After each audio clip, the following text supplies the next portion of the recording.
Hello everyone, welcome to Business Analytics Full Course by Intellipaat. Have you heard about Starbucks? I bet you have. Shockingly, this brand made $3,225 million last year by just putting business analytics to use. How? Let me explain. Starbucks collects customer data through their mobile app and reward program. By using this data, they create better marketing campaigns, new menus, as well as decide where they'll open their next store. They send personalized emails to the customers who haven't visited their stores in a while. These data-driven decisions and business actions make Starbucks the leader in the coffee space. Not only Starbucks, many large companies such as Amazon, Uber, Netflix, Marriott Hotels make smart business decisions with the help of business analytics. In the 21st century, data has become the new oil, and almost every company needs professionals who could drive business decisions backed with business analytics. According to the survey conducted by International Institute of Business Analysis, 60% of companies are actively recruiting for skilled business analysts. However, currently the demand is higher than the available number of experts. So, if you are looking to make the next big career move, business analytics should be the ideal career path for you. With this free business analytics course, we'll train you for the business analysis tech stack. This business analytics for beginners course has been taught by top industry experts from companies like Microsoft, Google, Meta, etc. And we have strictly aligned this program to business analyst job descriptions to make you job ready.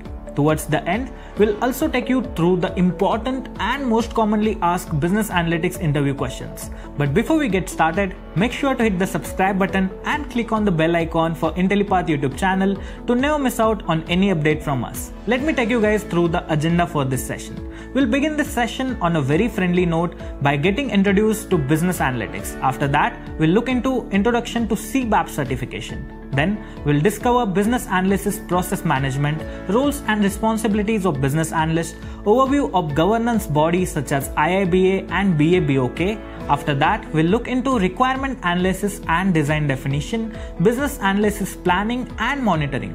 Once done with these topics, we'll discuss about introduction to data visualization and the power of Tableau, architecture of Tableau, charts and graphs, and how you can use these tools to get best out of your business analysis process. After that, we'll look into working with metadata and data blending. Then, advanced data manipulations, working with filters, and finally, we will talk about business analytics interview questions which are most commonly asked in top MNCs. I hope I have made myself clear with the agenda. So without wasting any time, let's get started with the session. Business analytics is the process of using data, statistical analysis, and other quantitative methods to gain insights and make data-driven decisions that drive business performance. It involves the collection, analysis, and interpretation of data to identify trends, patterns, and opportunities, and to provide recommendations for action. Business analytics can be used in various areas of business, including marketing, operations, finance, and human resources. It can help organizations understand customer behavior, optimize production processes, improve financial performance, and manage employee performance, among other things. The process of business analytics typically involves several steps. The very first step is to define the business problem or opportunity that needs to be addressed. This could be anything from improving sales performance to reducing production costs to enhancing customer satisfaction. The next step is to gather and prepare data. This involves identifying the relevant data sources, collecting and cleaning the data, as well ensuring that the data is accurate and complete. The third step is to analyze the data using statistical and other quantitative methods. This involves identifying patterns, trends, and relationships in the data and using this information to draw conclusions and make recommendations. The fourth step is to communicate the findings and recommendations to decision makers. This involves presenting the results in a clear and understandable way and providing recommendations for action.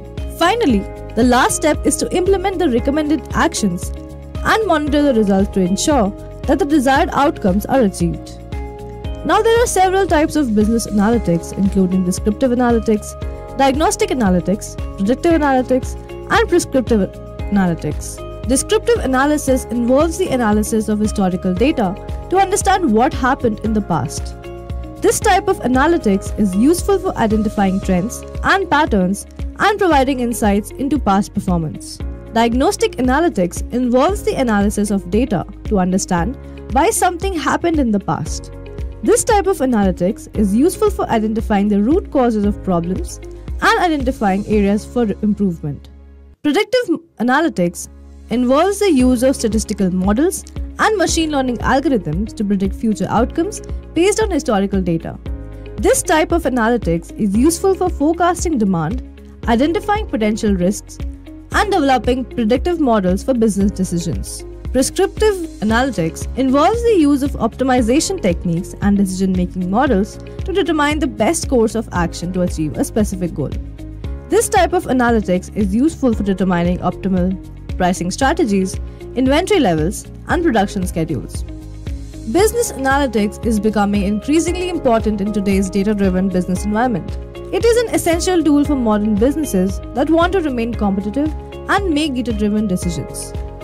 In conclusion, business analytics is a powerful tool that can help companies improve decision-making, increase efficiency, better target customers, improve forecasting, gain a competitive advantage, and improve risk management.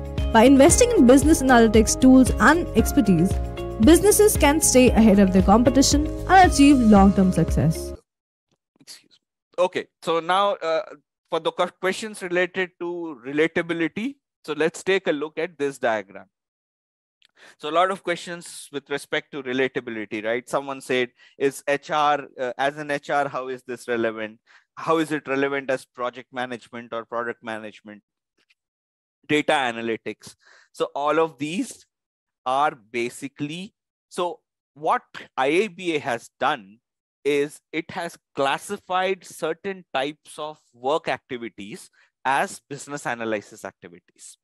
So what happens is you might have been doing certain work and you just don't know that you have been doing business analysis work all along.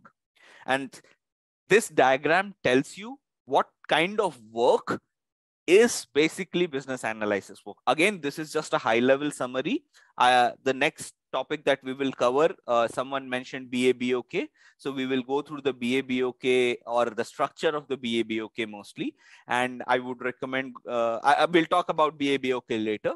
So if you go more in depth into the BABOK topics, you will realize that there are a lot of work definitions which are actually considered as business analysis work by IIBA.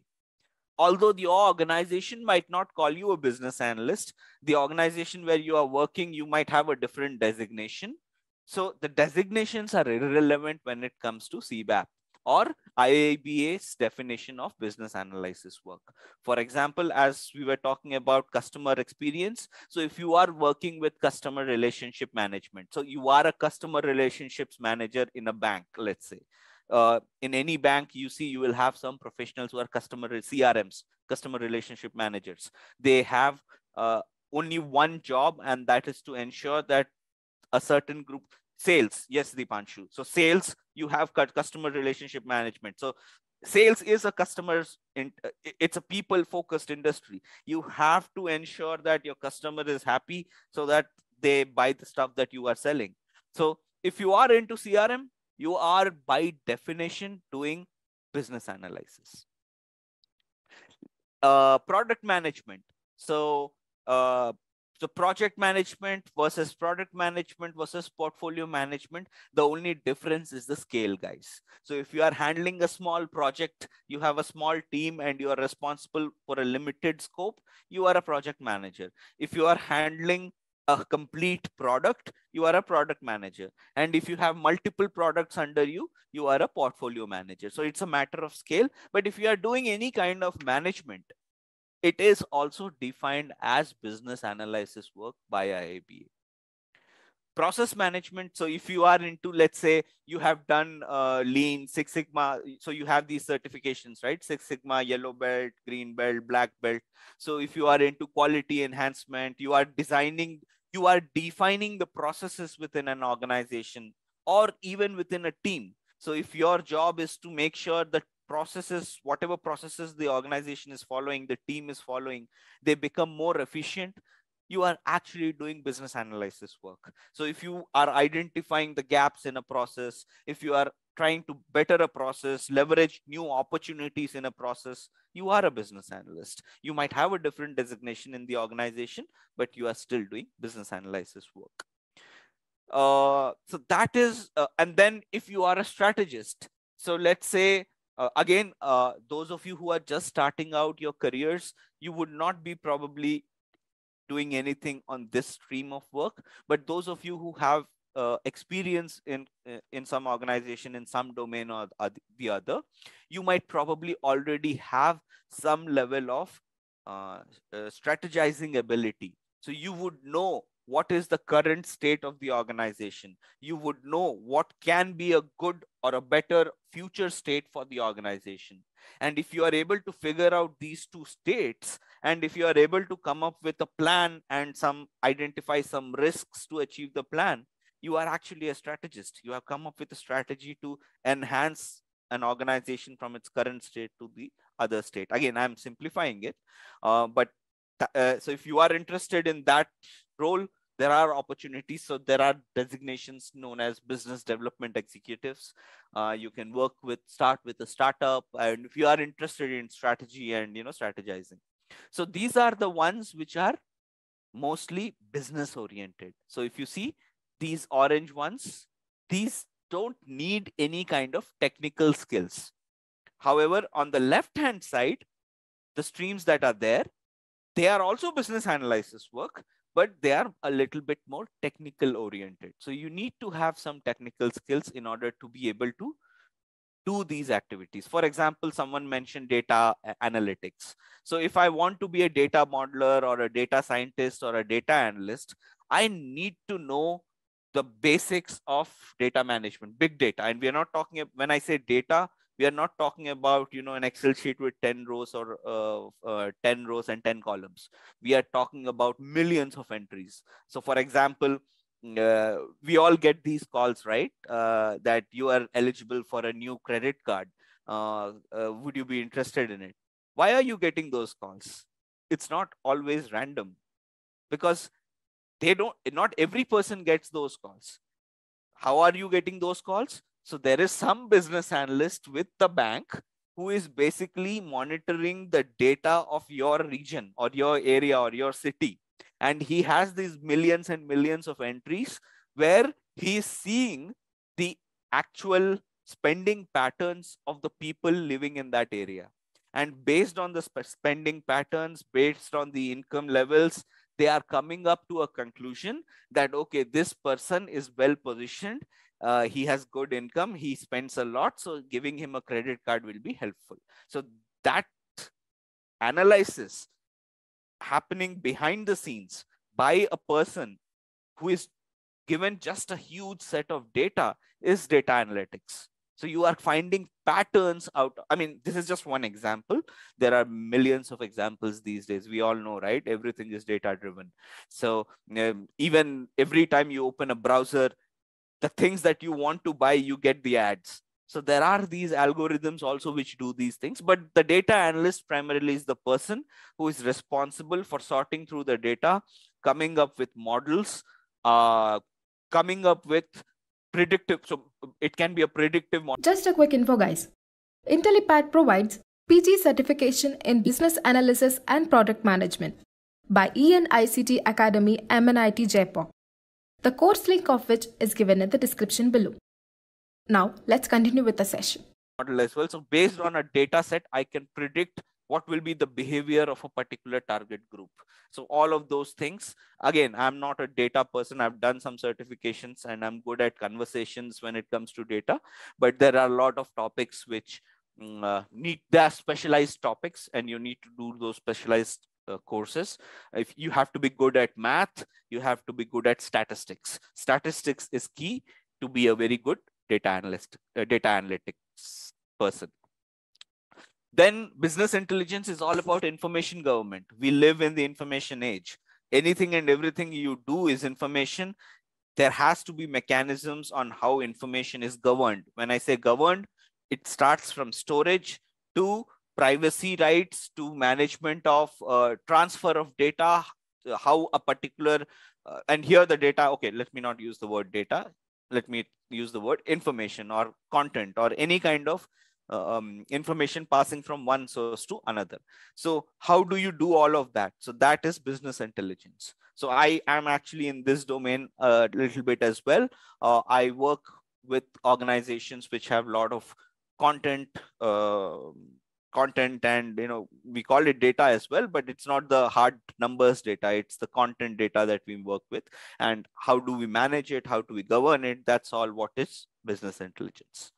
Then there is machine learning and intelligence analysis. So this is all you guys know, ChatGPT, be it ChatGPT or all the AI tools that are coming every now and then. So everything is done on machine learning and artificial intelligence. So you have to do the relevant certifications, be technically proficient enough to be into this domain. It is still business analysis though. Also, cloud SaaS application management. So you must have heard of these terminologies like Amazon AWS or Google Cloud or Microsoft Azure, Microsoft OneDrive. So all of these are cloud services that these big companies offer. In order for any software company to utilize these cloud services, there needs to be some level of technical proficiency. And there are certifications that allow you to be a cloud application manager. So you can start as a cloud or SaaS architect. SaaS is a short form for software as a service. So any software that can be given out as a service and set up on a cloud environment is cloud / application management. If you are a proficient engineer who is very proficient in working with these things, you can take this pathway. So you can start as an architect, you can move up to a manager, to a product manager. So again, the scale, the moment you go from bottom to up, it's a matter of scale. But this is again a very technical field. You need to do some certifications depending on the cloud service you prefer. You have to do the relevant certifications. Same applies for cybersecurity and analysis.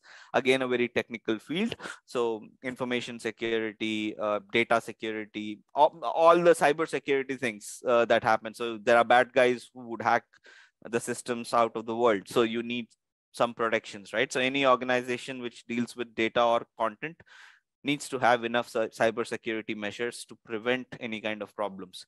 So if you are if you are interested in cybersecurity aspects, you can take that pathway.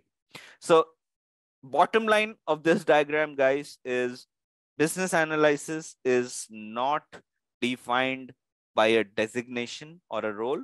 It is defined by a set of definitions that IIBA considers to be part of business analysis work. So Bloom's taxonomy, remember I mentioned something. So Bloom's taxonomy is nothing but a training methodology, guys. So it helps you to structure your trainings or your educational concepts in a certain way, and also come up with examinations in the same format. So majority, like for example, Bloom's taxonomy tells us that the focus, the basis is all about knowledge. There would be one section for comprehension. There will be one section for application, analysis, synthesis, and evaluation. And the definitions are given here.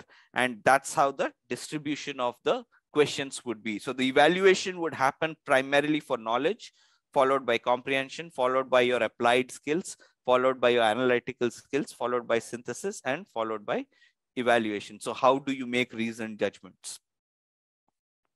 So that's basically Bloom's taxonomy. Again, not really important for business analysis. And you can actually refer to, let's take a quick look at the history of it. 2004, the initial idea came up and the development began for collating this book. The first major release happened in 2006. It was version 1.6. In 2009, it was updated to version V2, and it was valid. So the rollout of version V3 happened in 2015, but the examinations started being based on version V3 from 2016. So before my time. So my phase was between 2015 and 2016, and it was I had done my CBAP on version 2. I hadn't done it on version 3. There are not many changes. We will be taking a look at what are these additions, how V3 is different as part of our sessions as well. So there are some new concepts that have been introduced, new perspectives primarily. So there are 5 new perspectives that have been added to the BABOK since 2016, and it has been effective since 2016. So what is the structure of the book? So it took 3 years in the making. It has 5 perspectives. We will cover those 5 perspectives at the end of our sessions, the last topics to be covered. It has around 130K words. 70 plus authors have contributed to the writing of this book. There have been 85 plus internal reviews, 3,251 internal review comments, meaning changes have been made in those in the creation of the book. It's accepted in more than 20 plus countries and in over 15 plus industries. So structure of the book is divided in these formats, 6 formats.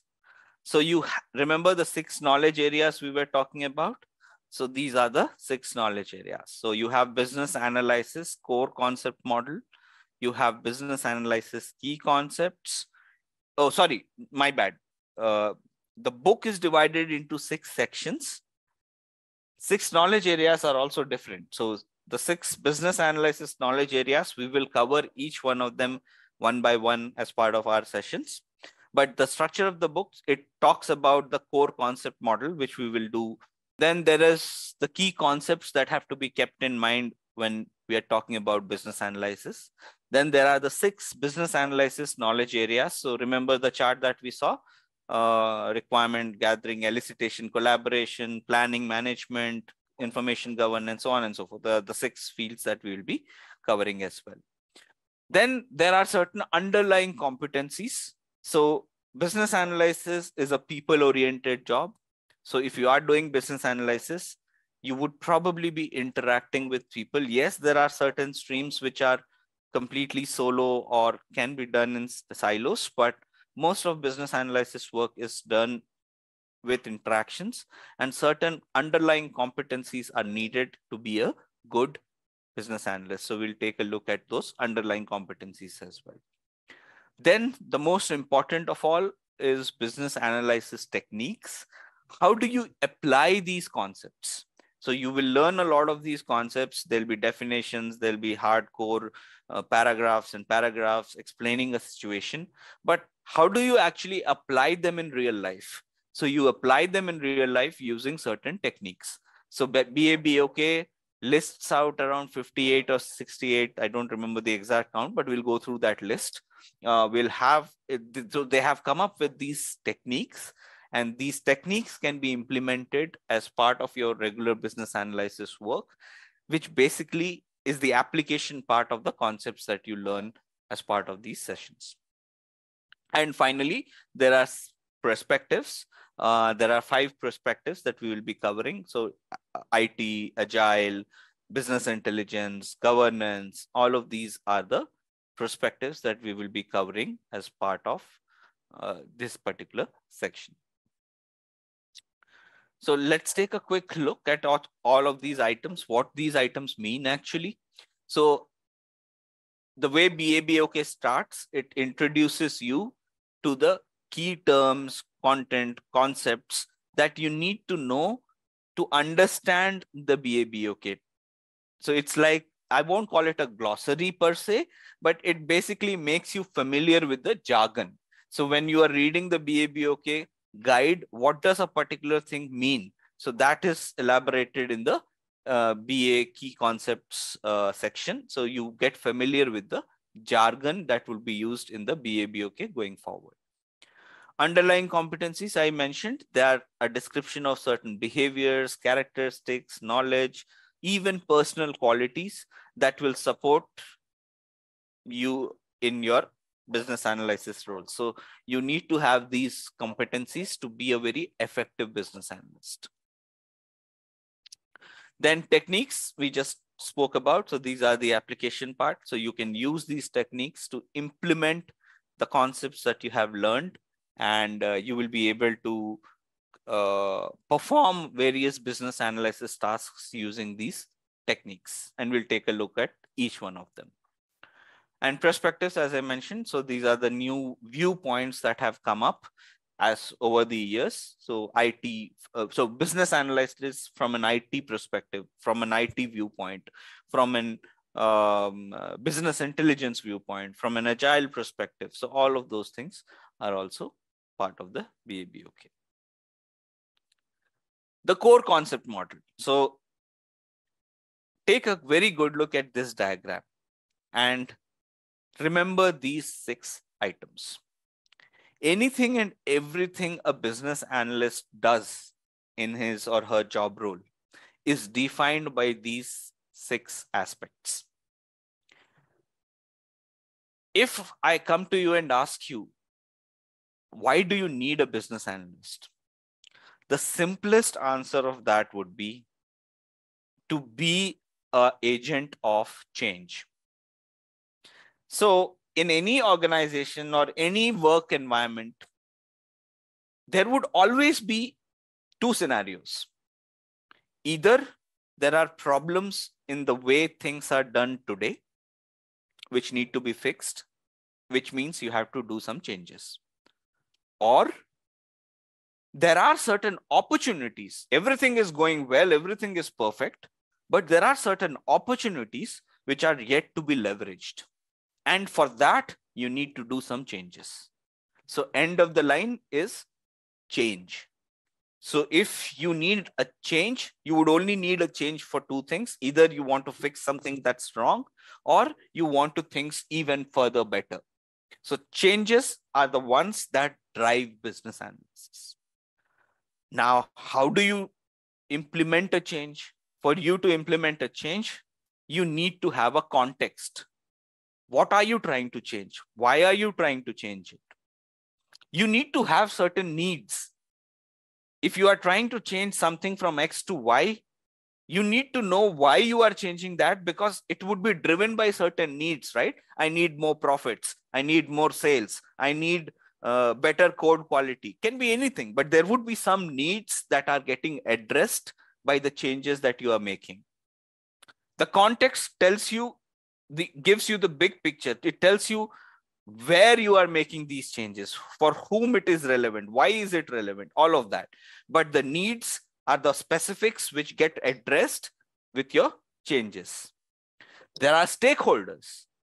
Any change that you do will impact someone, right? You cannot change an existing process or an existing system or an existing product and not expect it to affect anybody. That's not possible. It will have impact on someone or the other. Those people or those individuals or groups who are going to get impacted by your changes are your stakeholders. Now, why am I doing these changes? It addresses some needs. Yes, there is a context to it. I know who it is going to impact. But why am I doing? What is the point of bringing in a change if it does not add value? So you need to have a value proposition. And finally, you have solutions, the solutions that will bring in the change.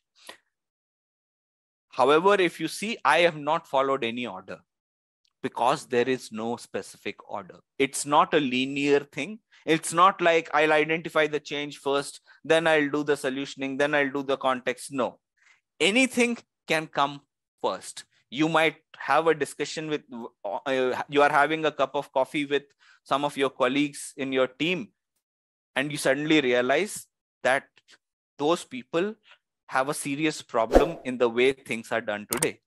And they have suggested certain things which will make their job easier. So they are your stakeholders. You came up with the needs, and then you can decide to go to changes, solution, context, and value. Or your manager, your CEO has walked up to you and said that, look, I have a business plan, I have a business model, I am going to move into a particular domain, and I want you to bring these changes into the way the teams are working so that, I get my needs fulfilled. So here you start with the change. So again, the point I'm trying to make is any of these 6 key core concepts can present themselves to you, or you might be put in a situation at any of these stages. So these key concepts are the ones driving business analysis, but they are not linear. They don't follow a specific order. They are all interconnected as well. So you will get to learn a lot more about this, the key definitions. There are a lot of scenarios, case studies that can be explained. So this key concept section basically gives you idea of this BACCM, gives you an idea of the key terms or the jargon that is used. It has a requirements classification schema, which we will see in the later sessions. It will give you a perspective on stakeholders. Who are the stakeholders in the first place? So anybody and everybody who gets impacted by change. So that's the simplistic definition, but we will go in depth into stakeholders and stakeholder management in a separate session. And once you have everything, when you know what you have to do, how do you design your requirements? First, what are your requirements and how do you design your requirements? That is, how do you come up with a solution for your requirements? So those topics as well, we will cover in subsequent sessions. We spoke about knowledge areas. So there are 6 knowledge areas. So the first knowledge area is business analysis, planning and monitoring. Even before you start your business analysis, you need to have a plan, right? If I just pick one of you randomly and ask you to do business analysis right away, you won't be able to. Nobody can. No business analyst can. So as a business analyst, there is a process that needs to be followed.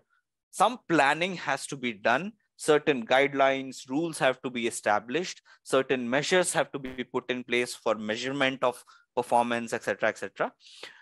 That is business analysis, planning and monitoring. Before even you start your business analysis activity, we will cover that as a specific individual session as well. Once you are done with your plan, you know what you have to do, you have everything you need, you start the process of elicitation and collaboration. Elicitation simply means to gather information. So it can happen verbally. You can go and talk to a person, ask him a set of questions, or you can open a book, you can open an existing document, read through it, or you can perform an experiment and come up with certain results and decide or understand that particular behavior based on the results of the experiment. So doesn't matter how you gather the information, the process of that gathering of information is elicitation. We will cover that in depth as well. Same goes for collaboration. So collaboration is, you have to collaborate with people because you might not have all the information all the time. So you will have to work with others. How you work with people, how you interact with the people under certain scenarios, what are the techniques you will use, all of that we will cover under elicitation and collaboration. After this, you will have all the requirements that you have. So you have gathered all the information, you have collated everything, you have spoken with a lot of people, you have done your collaboration. Now you have your requirements. How do you manage your requirements? That's your requirements lifecycle management. Now you have your requirements, you have done everything. What next? You need to have a plan of action. You need to have a strategy on how those requirements can be fulfilled. And that is strategy analysis. Simply put, strategy analysis can be divided into 4 things. 1, understand the current state. Wherever you are trying to bring in the change, understand what is the current state of things. 2, come up with a future state of things, because you are the one bringing the change, right? So you have to define what that future state will look like. 3, come up with risk management, do a risk analysis, come up with risk assessment. Like there might be challenges in the future which might not be very evident right now. So you have to do a detailed risk analysis and come up with solutions to mitigate those risks. You do these 4 things, your strategy for your change implementation is ready. Requirement analysis and design definition. So you have your requirements, you have your plan of action. Okay, so again, Roopkanwar, I deliberately am giving you brief summaries because we have a full session, 60, 70 odd slides where we will cover requirement lifecycle management. But in short, once you have your requirements, how do you manage your requirements? So you can trace those requirements. There can be various states of requirements, like a requirement can be verified, unverified, validated, unvalidated. So how do you manage your requirements? That is what we will cover under requirement lifecycle management. I am deliberately not going too deep into it.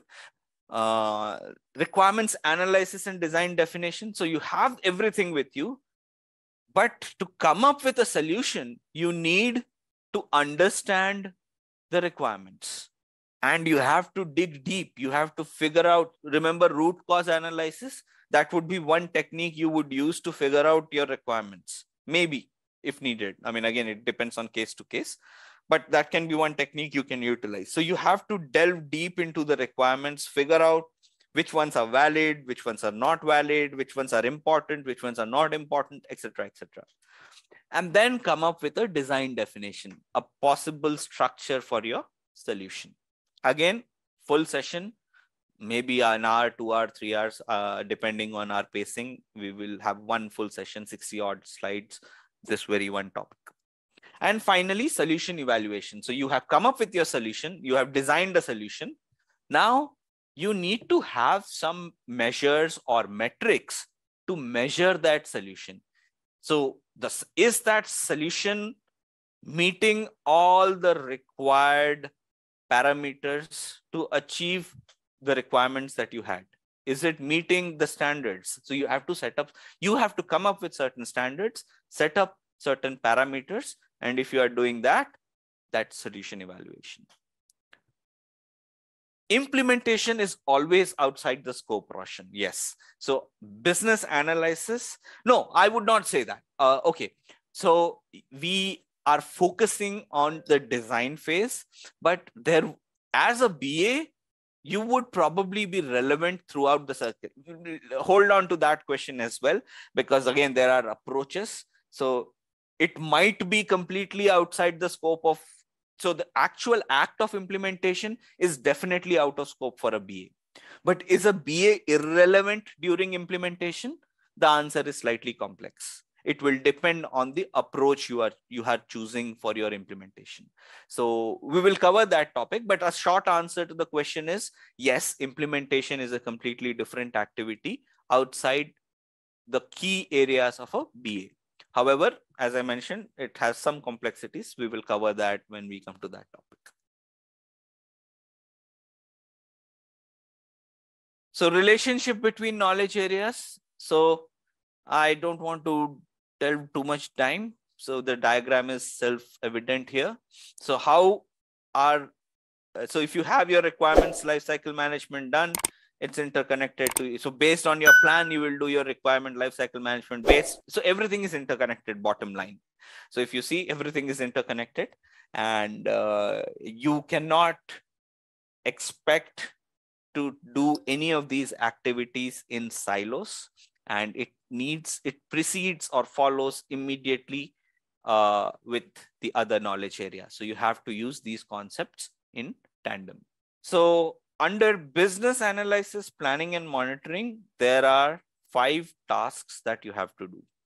First is come up with a business analysis approach plan. Oh, obviously. So Roshan has raised a point. a task can have, but a task may have several dependencies. And the answer is yes. A task might have many dependencies, and that's a very common thing. But that's not what we are discussing, Roshan. So it's still a discrete piece of work which will yield a discrete result. Is it dependent on other tasks? Definitely. So that's what we are going to see in this slide. So if you are planning coming up with a business analysis approach, how do you plan to do your business analysis?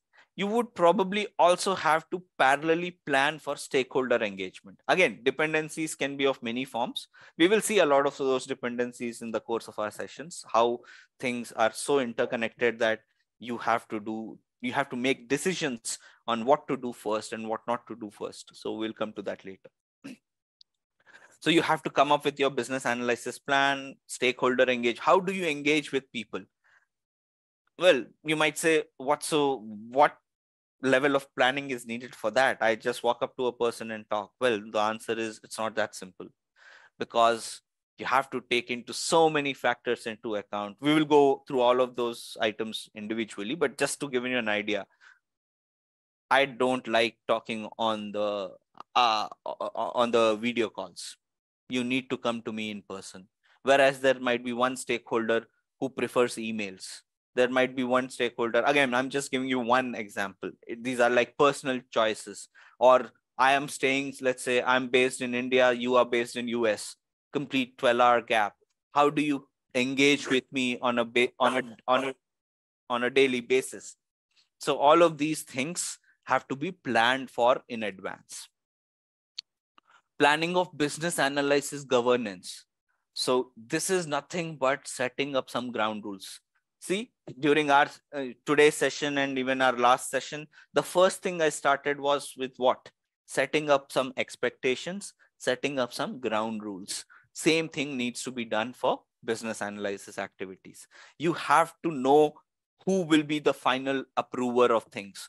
Because if you are trying to bring in a change, you are involving hundreds of people, let's say. There would be very few decision makers in that, or people who have the authority to make decisions. And if you are not very clear who's who in that particular scheme of things, you'll be in a lot of trouble. So I'll share some examples. I'll share some templates. We'll talk a lot more about how this governance is done. It's primarily assigning responsibilities to people, making it clear and evident, so that everybody in the group knows who's responsible for what are the basic ground rules to implement that particular change. Next is in business analysis, information management plan. How are you going to store your content? So you are going to gather a lot of information. That information probably would become a document or a set of documents. How are you going to store them? Where are you going to store them? What are the tools you will use? What are the templates you will use? Who all will have access to them? So all of these things, on the information that you are gathering during your business analysis, how do you manage that information? So that is business analysis information management plan. So you need to have that plan in advance as well. And finally, we come up with business analysis performance improvements. So you have the full plan ready. You have started your business analysis work. You have to keep a check, or you need to basically periodically evaluate the performance of your own business analysis over the period of time. Because is it working or not? How do you know that? If you have certain metrics set up for your own business analysis performance, you will be able to evaluate your own. When I say your own, I'm not talking about as an individual's performance. I'm talking more about the process. The process of business analysis should have some metrics which says, okay, in the first quarter, all the stories should be ready. By second quarter, all the stories should be groomed. By third quarter, everything should be available for implementation. It's a very simplistic metric, but it is also a measurement of the business analysis activities. So you need to come up with the metrics. You have to come up with a plan for how you want to measure your business analysis performance. So elicitation and collaboration. So you have to prepare for your elicitation. How do you interact? How do you communicate? What are the time zones, etc., etc., what we discussed. How do you conduct your elicitation? Do you want to do personal interviews? Do you want to send out an email? Do you want to do a survey? So a lot of these are techniques, by the way. So which techniques you want to employ during your elicitation? So you have to plan for it as well. Now, and once you implement those elicitation techniques and gather some information, you have to confirm the elicitation results. So you have all the information, you have gathered everything, but that's raw data. It needs validation, it needs confirmation. So there has to be a process of confirmation done as well. And communicate your business analysis information. So remember, business analysts are knowledge leaders. They are not people leaders. You will never have too much authority. You will not have direct authority most of the times. You will not have, teams of people reporting to you, or, you just pass an order and that gets implemented. Very rare. Most of the times, business analysts are knowledge leaders and facilitators. So communicating all the information to everybody, bringing people to the same table, making them understand the problems or understand the use case, and building a consensus, that is the next point, and that's managing stakeholder collaboration. So communication and managing stakeholder collaboration is what defines most of the time, most of the business analysis activities, because that's where you spend most of your efforts. Then next is requirements lifecycle management. So this is, we spoke about it as well. So you have everything, all the requirements are there, but how do you manage those requirements? So you have to have a traceability. Where is the requirement currently? What is the current status of a particular requirement? Is it still being discussed? Is it finalized? Is it verified? Is it ready for implementation? So there are a ton of steps that we have to follow, and we will cover them as part. Excuse me. We will go through those steps as well. Have a mechanism to maintain the requirements. So sometimes priorities change. Sometimes a requirement becomes invalid. So you have to have a mechanism to maintain these requirements. Or there is a new update and there's a change in the requirement. You have to change that existing requirement to something else. So all of those things can only happen if you have a clear structure while maintaining the requirements. So we will see how you can do that. There are tools available in the market which allow you to do all of these things in one go. So we'll spend some time looking at some of those tools as well. You go to a person, you ask, so as a business analyst, what happens most often? You go to your stakeholders, you ask them, okay, tell me what you want. They'll give you a list of 100 items. Now you ask them, when do you want them? They'll say, tomorrow. And they'll expect all 100 items tomorrow. But would that be practically possible? No. So that's where you or any business analyst has to work with the stakeholders, try to come up with a list of priorities, because in practice, in reality, delivering everything in one go is literally not possible. So you put a priority to each requirement. Okay, this is the highest priority. This is the second highest. How do you prioritize? That's what we will cover under the prioritization of requirements. So there are a lot of techniques, there are a lot of methods. We'll cover those items and understand how to do this prioritization in the first place. Then assess requirement changes. So anytime I mentioned changes can happen. If changes happen, then you have to assess those changes. Do prioritization again if needed. Again, they are interconnected. It might seem like a bullet list, guys, but a lot of things are go up and down. So once a requirement change comes to you, you need to have maintenance of requirements. Otherwise, you will not be able to make changes. You need to do prioritization again, because now the change has changed the priority list that you already had. And you need to get an approval on all the requirements. So there has to be a clear-cut approval process. So as I mentioned, you are a knowledge leader and a facilitator. You are not going to have any authority over anything.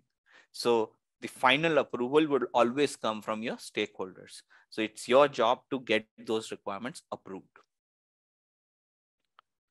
Strategy analysis, we discussed earlier. So you need to know your current state. You need to come up with a future state. You have to do an assessment of risks. And the fourth one I forgot was define a change strategy. How do you plan to implement these changes? How is the transition going to happen? Are you going to immediately release a new thing, or you are going to release it in phases, or are you going to give it out in bits and pieces? Again, a lot of those things will cover in how change strategy is defined, but there can be many ways you can implement a change, right? So that change strategy definition also needs to be done. If you are doing these four things, you are doing strategy analysis. Then requirements analysis and design definition. So you have your list of requirements. So you have to specify and model your requirements. So when you are talking to, say, a group of 15 people, you will get a lot of ideas as requirements. You have to specify them, structure them, come up with design models, diagrams, basically visualize those requirements and put them in a way which is easily understood by everyone. So that's your first task. Then you have to verify those requirements. Are these requirements actually requirements? Again, how do you do that? You go to your stakeholders. You have to validate the requirements. You have to go back to the stakeholders, get a confirmation and approval saying that, yes, this is the final requirement. Basically freeze the requirements. You have to put you have to seal those requirements for implementation. You have to come up with a requirements architecture. So what is a requirements architecture? So let's go to the same example, 100 requirements. What is the sequence of events going to be?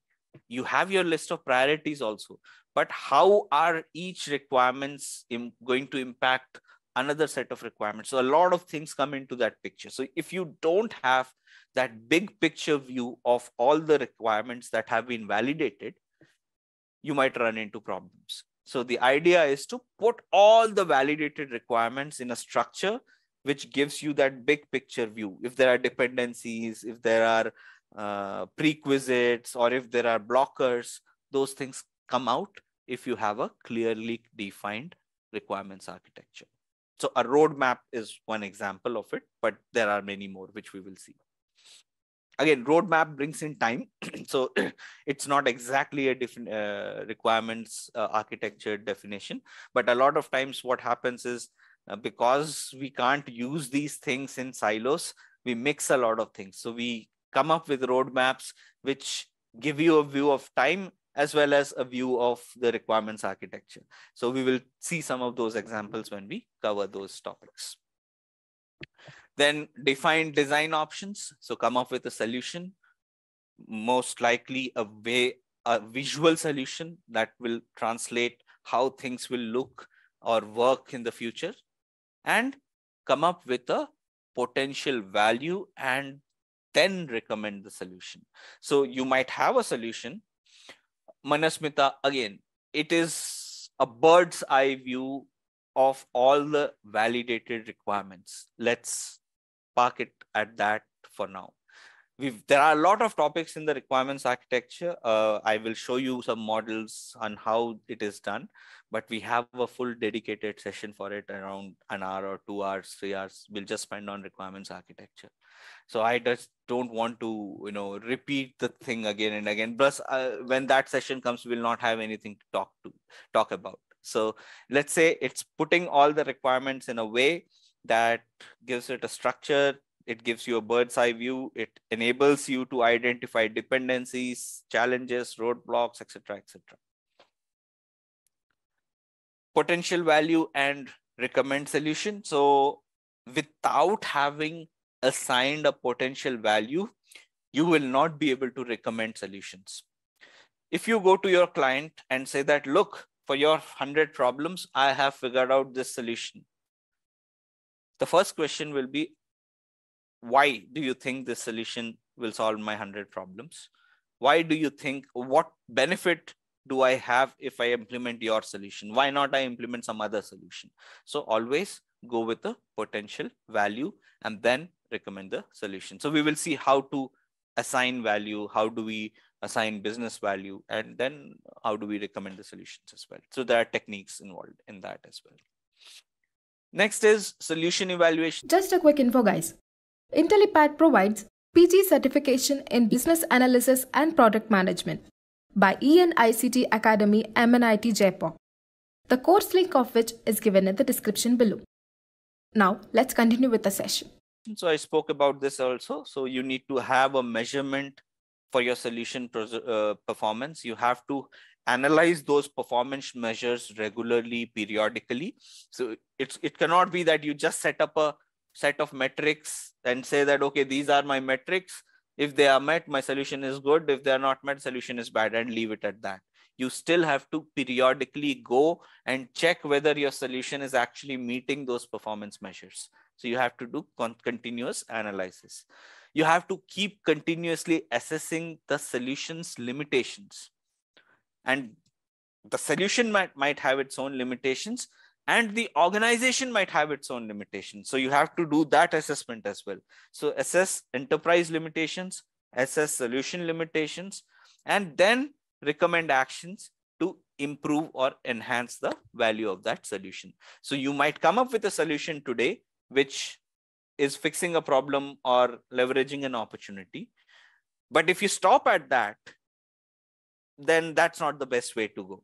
You still have, even after having a solution, you have to keep that analysis process on so that you can enhance the solution even better or bring more value to that solution. So that is a continuous process. So then how do you define? So we talked about the definition of a task, but a task can be broken into certain elements. These elements will not spend too much time here, because any topic we discuss, we would be breaking that topic into this structure. So this is basically, so if you look at this structure, what it says, a structure of a task, meaning a task can be broken down in how do I explain what is this task? If I can have a definition of its purpose, a brief description of the task itself, why am I doing it? What am I talking about? What is the task? What are the various inputs that will be needed to be provided in order for me to start the task? What are the various elements that are going to be part of that task? Are there any guidelines, rules, or tools and applications that I can use to perform this task? Techniques, we have been talking about techniques. So what technique will be best suited for this particular task? Who are the stakeholders for this task? Meaning, who are the right people, or who are the people who will get impacted if I do this task? And what is the final output? So and again, you don't do this on a day-to-day basis on some piece of paper. This all happens in your head. So if you are a business analyst, if you are working on a day-to-day basis, you would be doing all of these things, but you would be doing these things in your head, at the back of your head. So for those of you who are just starting out, start having a practice. You can make a small list of items. What is the task? Why am I doing this? What's the description of it? That will basically build up that habit. And over a period of time, you will not need that pen and paper. You would do that in your back of your head. And as part of our sessions, all our topics, because they are also tasks, right? We are also doing tasks. We are trying to understand certain topics. So all our topics will be broken down into this structure so that this structure gets ingrained in your heads. So tomorrow when you are going out of this 30-hour session, everything that you see in the perspective of these 8 elements or 8 parts of a task. Underlying competencies, we already had a brief, so I'll not spend any more time. So these are the skills, behavior, characteristics, personality traits, etc., that will make you more efficient. So we'll cover that as well. So there are these key underlying. Okay, one question, guys. So I have these pop-ups open on my end. I have been thinking of asking this question to my last 6 batches. I have never asked this question. So I have these pop-ups. One is the chat pop-up and one is the list of attendees pop-up. Are you guys seeing that on the screen when I'm sharing my screen? Perfect. because I have to keep navigating amongst that. So I just wanted to confirm if it's not blocking your view. Okay, so back to the topic. So underlying competencies. So you have these three major, I wouldn't say three, there are more than three. Yeah. So there are these major categories. We will not go in depth in this session. So analytical thinking and problem solving. What does it mean when you say you have to be, you have to think critically, you have to have decision making. So all of these topics we will cover. Behavioral characteristics. So you have to have certain behavioral characteristics developed. You have to be ethical, you have to be accountable, you have to be trustworthy. Remember, you don't have any authority. So there is no reason for people to come to you and share their information with you, because you will never have that authority. So you have to build that relationship with your stakeholders. You have to build that level of trust so that anytime they are in trouble, you are the first person they come to. So that's something you have to build. Organization, time management, these are common things. Adaptability is key, because things keep changing every now and then. So if you are very rigid, it will become a very difficult role, and it will become very difficult to implement your business analysis responsibilities. Business knowledge, you need to have a sound business acumen. What is it? We will cover later. Basically, basic understanding of how things work in a business, that is needed. You need to have a broad idea of the industry you are working in, the organization, the solution that you are trying to come up with, and also the methodology. So we will cover all of these topics in detail. Communication skills, obviously, because most of the time you would be spending with stakeholders. So you need to be very articulate. And remember, communication is not language. It has nothing to do with language. I mean, language is a component to it. It helps, but that is not a core component of communication skills. So your verbal communication, that's where your language skills or language proficiency does play a part, but it's not language only. So the tone, the modality, the way you ask your questions, all of that is verbal communication. Non-verbal communication has nothing to do with language. It's all about body language. If someone is talking to you and you're just sitting with your hands crossed or looking at your mobile phone, that's bad verbal communication. If you are making eye contact, if you're making nods at the appropriate times, so all of those things we will cover as part of non-verbal communication. Written communication, I'm sure most of you would already be aware. How do you write emails? How do you write any communicates that you would be sending out? And the most important part of communication skills is actually not communicating, but listening. So if you are not a good listener, becoming a good business analyst is very difficult. You will have to inculcate that listening habit, because the 90% of your job is to understand what the other person is going through. Only then, 80% is understanding the problem, 20% is delivering the problem. So listening is key to everything. In interaction skills of facilitation, you have to bring people together. You have to have a leadership quality. Remember, you don't have any authority, but you are a leader. So any business analyst you meet, or if you are going to be a business analyst, always keep this in mind. You are a leader. You are a knowledge leader. You probably are not managing a group of people. You are not assigning them leaves or,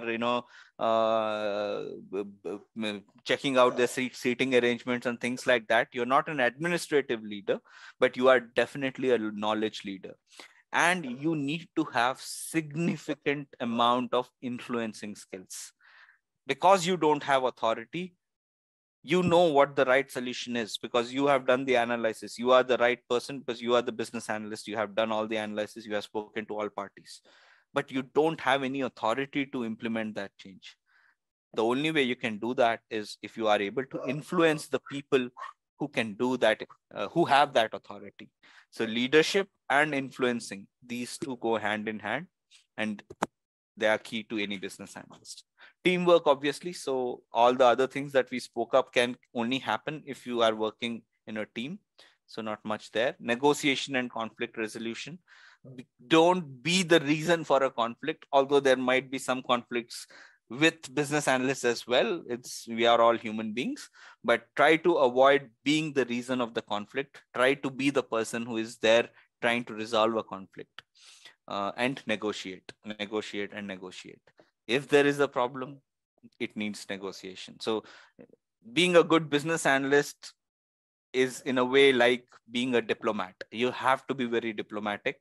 You have to handle conflicts. You have to negotiate a lot, and you have to be a good teacher or a mentor. Or I wouldn't say use the word mentor, but you need to have the skills to articulately convey information and teach other people of the topics that you are discussing. So you need to have these skills inbuilt, or at least you have to build them up. They are not inbuilt anyways.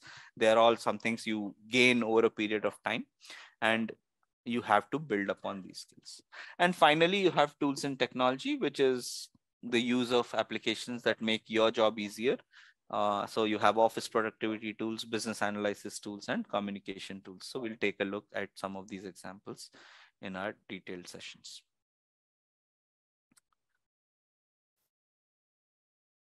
So for any underlying competency, it can be broken or described in 3 formats. What is the purpose of that particular competency? What is the definition of that competency? And what are the effectiveness measures? How effective, how do you measure the effectiveness of that particular competency? So we will see or cover these in depth when we are doing underlying competencies. So techniques, I think I already mentioned. So these are various activities you will perform to achieve a particular task. They will provide you additional information on the way a task can be performed as well. And they are basically activities. You bring in people, you perform these activities with people, and you gather information, or they can be used for any purpose.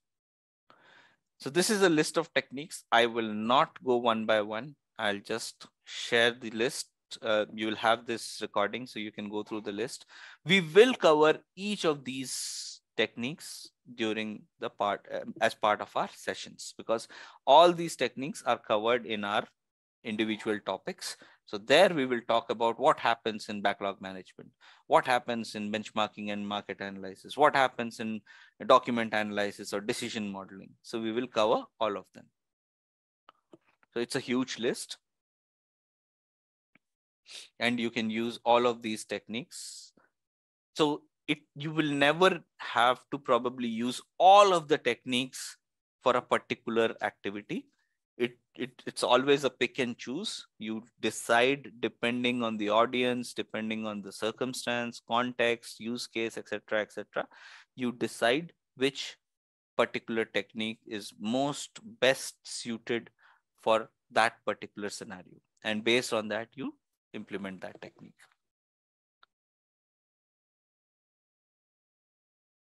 It can be also described as why that technique needs to be used, what is the purpose of it, what is the description of the technique, and what are the various elements. So what are the various things you have to do in order to do that particular technique. They can be. So again, these techniques can be used for multiple tasks. So yes, many of these techniques are used for requirement gathering, but not all of them. Some are for data analysis, some are for data validation, some can be used for requirement gathering, but not always, depending on the context. So we will cover them when we cover each of these individual topics. But this is just a huge list of all the techniques prescribed by BABOK. And perspectives, I mentioned there are 5 perspectives. So agile, business intelligence, information technology, business architecture, and business process management. I'll not speak much about it in this session because we will cover each of these individual topics separately. A perspective can be broken into 5 areas: the change in scope, business analysis scope, what are the methodologies, approaches, and techniques that you will use for that particular perspective, what are the underlying competencies needed for that perspective, and the impact on knowledge area. So you have 6 knowledge areas.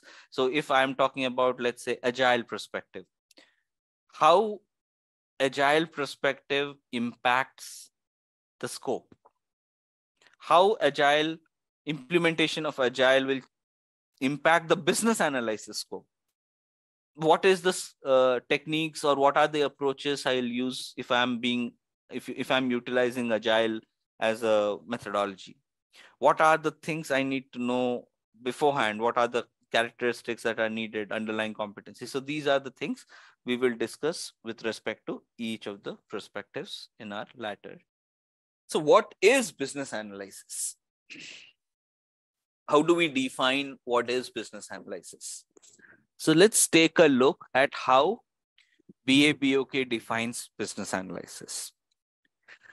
It's a practice of enabling change in an enterprise by defining needs and recommending solutions that deliver value to stakeholders. Now, what is the key thing that you can pull out of this definition? It contains not just change. Yes, change is one.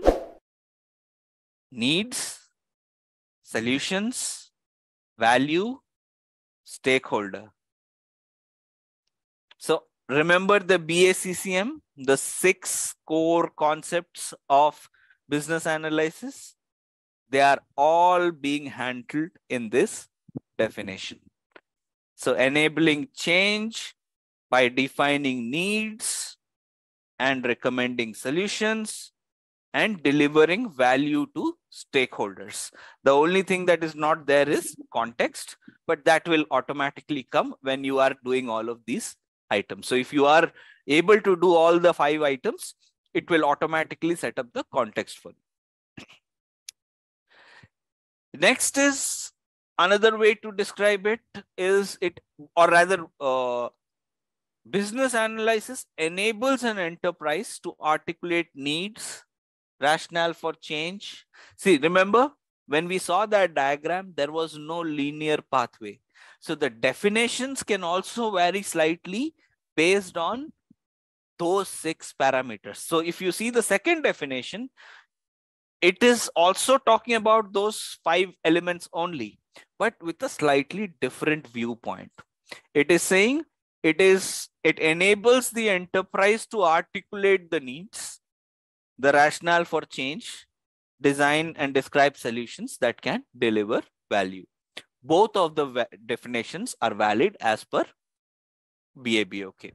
It can be performed on variety of initiatives. So a change can be applied for any context. So it can be applied anywhere. Your initiatives may be strategic, tactical, or operational. Now, what's the key difference between these words? Strategic is almost always long-term. If you are bringing an initiative, or if your initiative spans over a period of say 5 years, 10 years, 15 years, it's a strategic initiative. If your initiative is for the short term, or no, not even short term, mid-term. So this year and the next year, maybe 2 quarters of this year and 2 quarters of next year. So that's a mid-term initiative and it's a tactical initiative. Operational can be as short-term as a daily initiative. I make some change today, I get an output by next week, I get a different value by the week after. So it's a operational initiative. So business analysis applies to any kind of initiative irrespective of the timeline. It can be performed within the boundaries of a project or throughout the life cycle of a project. So it can be so let's say I have a task to come up with, let's say, an application to find food, a food delivery application. And some restaurant has come to me and they have given me some money. So for me, the boundaries of the project are now limited. Once I deliver that application which provides that food delivery solution, my job is done. That's one way to do it. Or you can also be part of a continuous improvement process. For example, the same company comes to me and says that, look, I want you to build me an application for food delivery, but I also want you to take the responsibility for maintaining that particular application. So tomorrow, if something fails, some bug comes in, you are responsible for it. So then it becomes a continuous improvement thing. Again, when I say you or me, I'm talking about a whole ecosystem, not just business analyst, but that includes implementation, that includes QE testing, all of it. So the idea is you might have a very specific boundary of the project where you deliver X, Y, and Z, and you are done, and you hand it over and you are completely out of that project. Or you might be responsible for a project which spans over a period of time as a continuous improvement project. And you use business analysis to do strategy analysis, that is, come up with current state, define the future state, and identify the activities needed to move from current state to the future state. So who is a business analyst? We know now, definition wise, but what are the things that they are responsible for? What are the things they do? So we have been discussing certain things, but as per BABOK, there's a much more simple definition. So business analysts are responsible for discovering, synthesizing, and analyzing information from a variety of sources within an enterprise, including tools, processes, documentation, and stakeholders. So again, these are definitions. I'm just repeating it, but go back, read through the BABOK guide. There are definitions as is. As long as you understand the core concepts, that's perfectly all right, because BABOK or CBAP will never ask you define the responsibilities of a business analyst. It won't happen. But you need to know what those responsibilities are. And if someone asks you, you should be able to articulate that in your own words. Business analysts also play a role in aligning the designed and delivered solutions to stakeholders. So understanding the primary activities are understanding the problems that are there or the goals that are there, analyzing the needs and solutions, coming up with strategies, driving change. Remember, you are not a person of authority, but you are the influencer. You are the knowledge leader. So you will be the one in the driving seat for driving the change. And you have to be the facilitator, master of ceremonies, if you want to call it that. You are the one with the mic. You have to bring all together, keep order, make sure the agenda is discussed and all the things are documented. So you are the facilitator.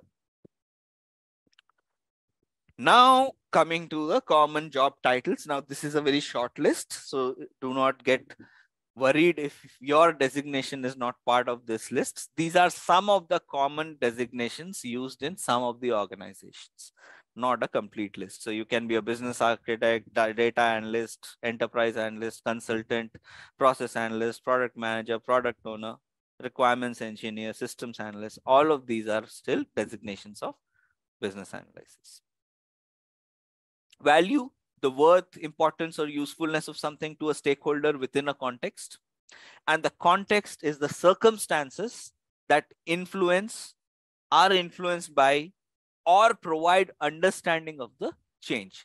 Any of these three can be categorized as the context. It gives you the big picture of what is the change, why that change is needed, what is it going to influence if the change is implemented. So that is the context of it. These 6 items are the core concepts of business analysis. They can come in any order. There is no specific order to it. You can identify a context and then start your journey and come up with all the other items.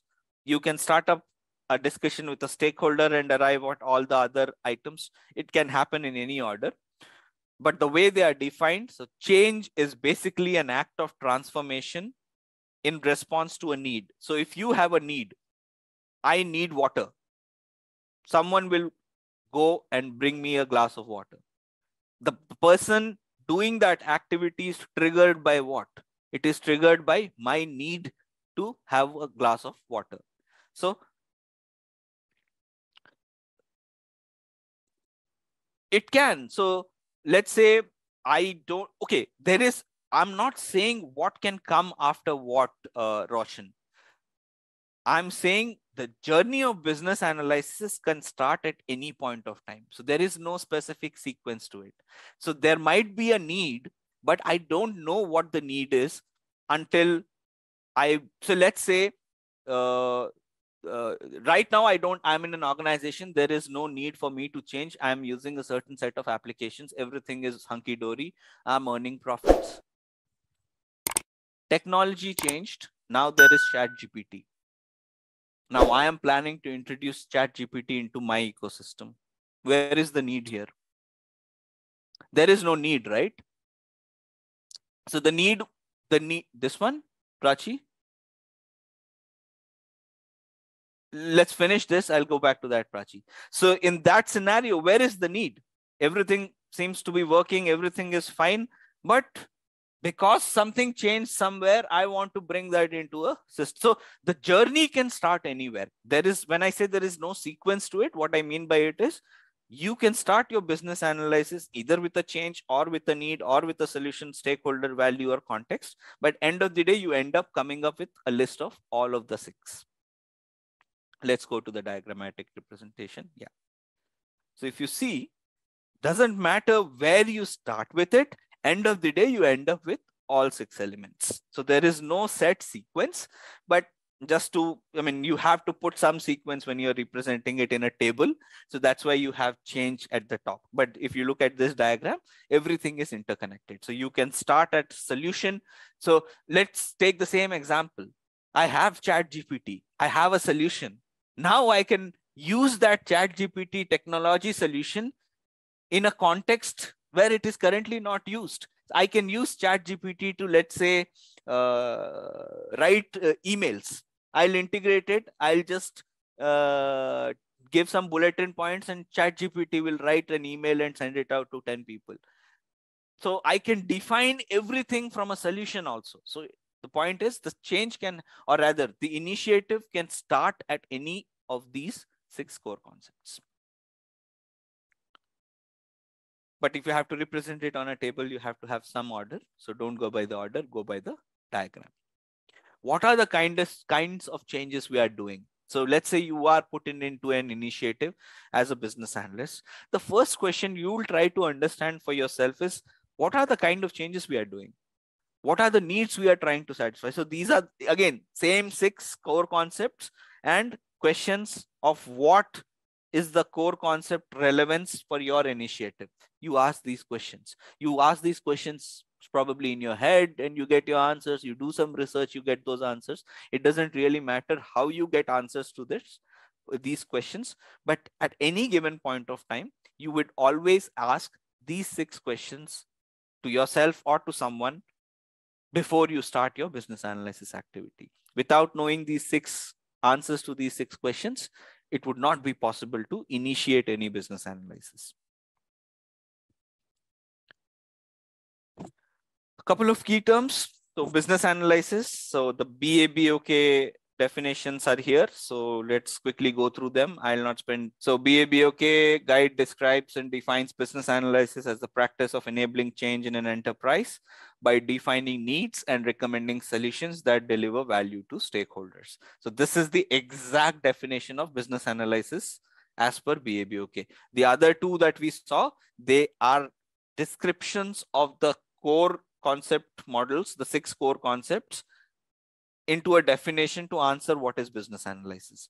But if you go by the exact definition of business analysis as per BABOK, this is the one, guys. So sorry if I remember I mentioned otherwise. So they are not the actual definitions. They are representation of the core concepts into a definition, whereas this is the actual definition. Business analysis information. It refers to the broad and diverse sets of information that business analysts analyze, transform, and report in a very specific way.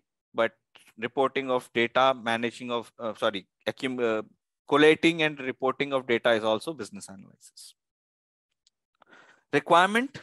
So now let's come to the real ones, the heavy ones. What is a requirement? A requirement is a usable representation of a need. So I might have needs. So let's say I need water. It's a need. How do I represent that need in a usable format? So I need water is a very generic need, right? However, if I say I, Pavan Vedula, sitting in a room in so-and-so location, need a glass of water. That is a way of representing that need in a more detailed and elaborate way. And it is usable. So I can actually use that information to get, so anybody can use that information to get me the glass of water. If I say I need water, what kind of water? Salt water, fresh water, drinking water, water for painting. You don't know, you don't have any information. But if I say I, Pavan Vedula, sitting at my desk, need a glass of water to drink, that becomes a requirement, because now you can fulfill that need. You can bring me a glass of water and I can drink it and I will be happy. So that fulfills my requirement. If I just say I need water, well, it's a very high level need. It doesn't translate into a usable requirement. Is that clear? Hope it is. Okay. So in business terms, so this was the simplistic example. So let me think of a need. Okay. So let me use an example from my past experience. So I think most of you would be familiar with Grammarly, the tool that is available online. You enable the plugin and it corrects your grammar. So if you're typing something, it will basically make corrections to incorrect grammar, incorrect spellings, etc., etc. Good. So I was in an organization where we were building a system similar to that, but we had a different need. So our need was, we have a ton of manuscripts, ton of Word files, let's say 100 MS Word files, which has a lot of text in it. And we needed a system where if I take those 100 files, dump them into the system, within few seconds, I need all the grammar and spelling errors to be automatically fixed and clean documents delivered. So I needed grammar correction, but not in real time. I needed grammar correction in bulk for already written documents. So if I have to put that context as a high level need, I'll say, or rather, what was the need that the business said? The business said, we need a system that can automate grammar editing. That was the need. But Grammarly also does grammar editing. The context that I explained, that also does grammar editing. So it's on a very high level. So automate grammar editing is a very high level goal. And if I have to come up with requirements, my requirement would be, I need a system that can process multiple documents in a certain period of time and correct all grammatical errors in the 100 or whatever number of documents. So that is more usable representation of the need. Now I know what I have to build. However, if I just say I need a automated grammar correction, grammatical error fixing system, it's not very specific, right? So is that example clear enough? Cool. Okay, so let's move on. So that is a requirement. Now the next one is a design. So what is a design? It's almost exactly like a requirement, but a requirement is a usable representation of a need, whereas a design is a usable representation of a solution. Same, let's take the two same examples. So let's start with the layman example. I need water. If you come up with a design for I need water, so I need water. So what can be the solution for it? You will get me some water, right? So if you are describing how you are going to get me water. I will go to the kitchen, get a glass of water and deliver it to Pawan on his desk. That is a usual representation of a solution for my need. Now let's go to the other example. So I need a grammatical correction, automated grammar correction tool, which can process documents in bulk within a few seconds. That was my need. So now if I come back and say that my solution or my system will allow a user to process 100 documents in one go with a click of a button. And I can also show some visual diagrams where I can put those 100 files, how I can click the button, what will be the UI looking like, the interface where the user would be. So how would I attach 100 files? There has to be a mechanism for it.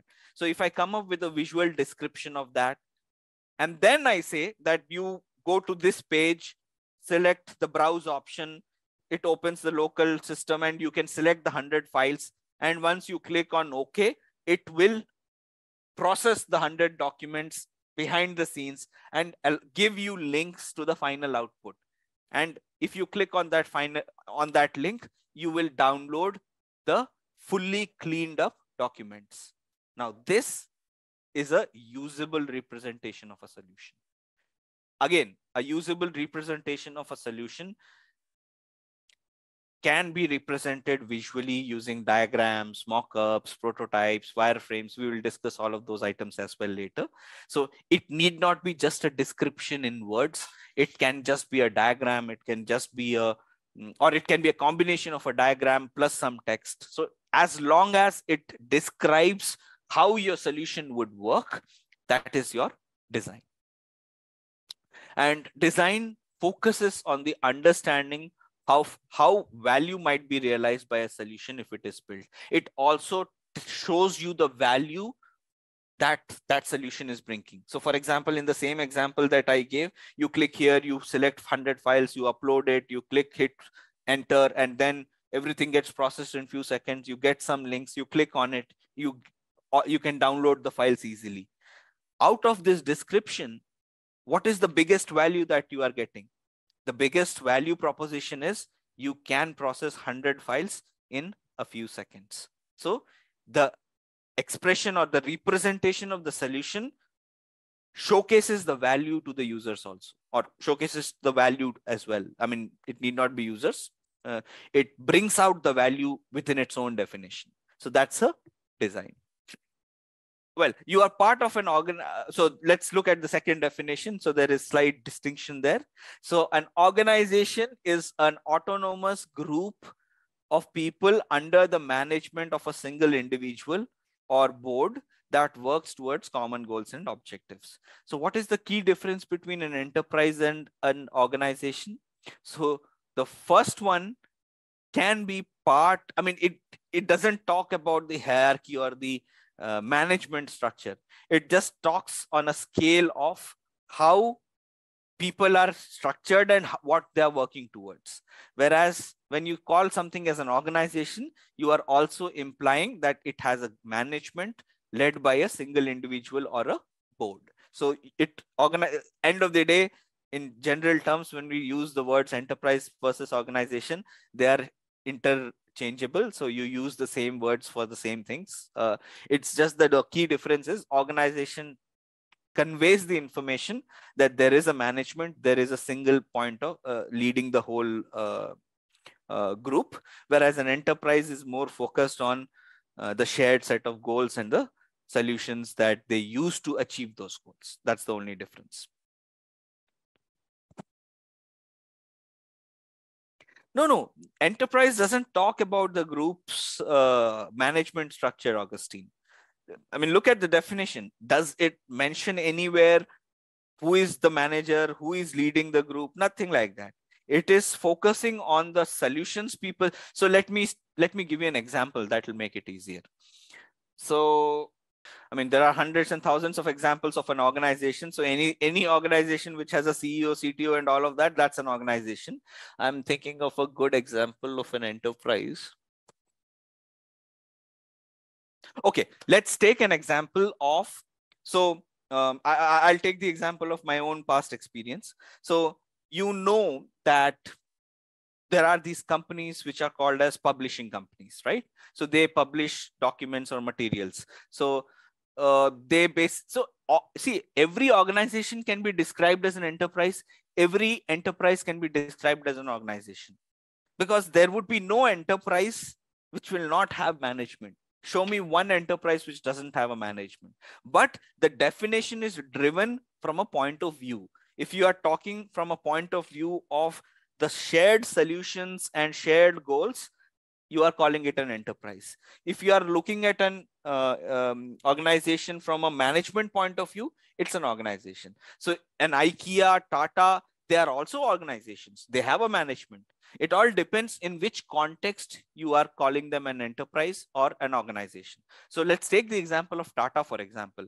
So let's say Tata uses a common software solution across the organization. So Tata Steel. So Tata, for those of you who are not in India, is you might already know. If you don't, it's a very big multinational company originating in India, and they are into various domains. So let's take the example of Tata. So Tata makes salt. They have a company which makes salt. They also have companies which make automobiles, cars, Jaguar, Land Rover, and so many other Tata cars. And they also have recently acquired an airlines, let's say Air India. Okay, so Tata Salt making, FMCG, let me not use the word FMCG here right away, Sushma, but FMCG is like, consumer goods. So Tata makes salt, Tata flies airplanes, and Tata also builds cars. Now, Tata Salt can be an organization because it will have its own management. Tata as a whole is also an organization because it has a management structure. But let's assume, I don't know whether Tata does it or not, but let's assume that Tata is using a common software platform for all its employees. So an employee who is making Tata Salt, or an employee who's flying Air India, airplanes under Tata, or someone who is building manufacturing a car under Tata Automobiles, they are all using the same application or same set of solutions, let's say a software solution to do a certain task. Then they are being part of an enterprise. So it's all a matter of perspective. If it is focusing on the common solutions and in the pursuit of shared goals, it's an enterprise. If it is from a perspective of management, it's an organization. So Tata is both an enterprise as well as an organization. Hope it is clear. It can be on small scale business as well, guys. So it need not be large scale. So it can be small scale as well. So on a smaller level, you can have two teams using the same systems and same solutions to achieve certain common goals. It's an enterprise. If it is a small team which has a clear-cut management structure led by a product manager, well, yeah, that doesn't apply to organization. It needs a board or a CTO or a CEO, but enterprise can be on a smaller scale as well. Next is plan versus risk. So no plan, you can never make a plan without risk, but let's look at the definitions. So plan is a proposal for doing or achieving something. Plans describe a set of events, the dependencies among the events, the expected sequence, the schedule, the results or outcomes, the materials and resources needed, and the stakeholders involved. That's what a plan is. And risk is the effect of uncertainty on the value of a change, a solution, or the enterprise. So anything that affects or brings in uncertainty on the value of change or the solution or the enterprise is a risk. Business analysts collaborate with other stakeholders to identify, assess, and prioritize risks, and to deal with those risks by altering the likelihood of the conditions or the events that lead to the uncertainty. So what does that mean? So anything that is uncertain, so if you have a plan, that means you know what you have to do. But if there are certain things which are uncertain, you don't know what will happen, that you will call it as a risk. if that uncertainty is on the solution or the change itself or the enterprise itself, it is a risk. And it's our job to collaborate with everybody, come up with these risks, identify these risks, basically, put them in a priority list. So there will be an earthquake and my software solution will not work. That is also a risk, but is that something which we will put on high priority? We won't, right? The predictability or the certainty of having an earthquake is very low. So you will have to prioritize your risks. So which of the risks are most likely to occur? Which ones are least likely to occur? So that prioritization needs to be done. And you need to come up with options to manage the risk as well. So let me open the forum. Sabita, you have your hands up. Please go ahead, ask your question. So, okay. So the requirements classification schema. Now, when I say, now we know what requirements are. It's a usable representation of a need, but they can be further classified into certain groupings. So the first grouping is business requirements. So any statement of goal, objective, or outcome that will describe why a change has been initiated is a business requirement.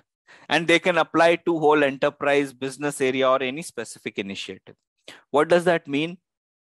So any high-level statement of goal / objective and outcome that gives a brief description of why you are making that change. If your description covers that, it's a business requirement. So let's take the example of Facebook and ChatGPT.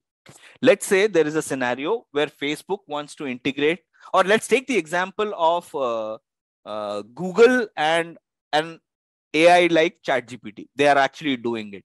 So what they are trying to do is integrate something. They are developing their own ChatGPT. So for now, let's call it Google's ChatGPT. And they are trying to integrate that AI model with Google search. So if you search something, it will not just be the algorithms trying to find it out. It will be an AI trying to find out your search results. So if I have to frame the business requirement for this context, it will be something like this. As Google, I would want to integrate Google's ChatGPT or Google's AI system so that my search results, it's Google Bard. Sorry, I forgot the name. Yeah. So as Google, I want to integrate Google Bard with the Google search system so that the search mechanism becomes more faster, or I don't know what their objectives would be, more accurate, more faster, more elaborate, whatever the objectives are, why they want to do that. This statement is a business requirement because it gives you the idea of what I'm trying to achieve. It gives you my high-level objectives and what will be the outcome. So it will give me faster results or it will give me better results. So that are my outcomes.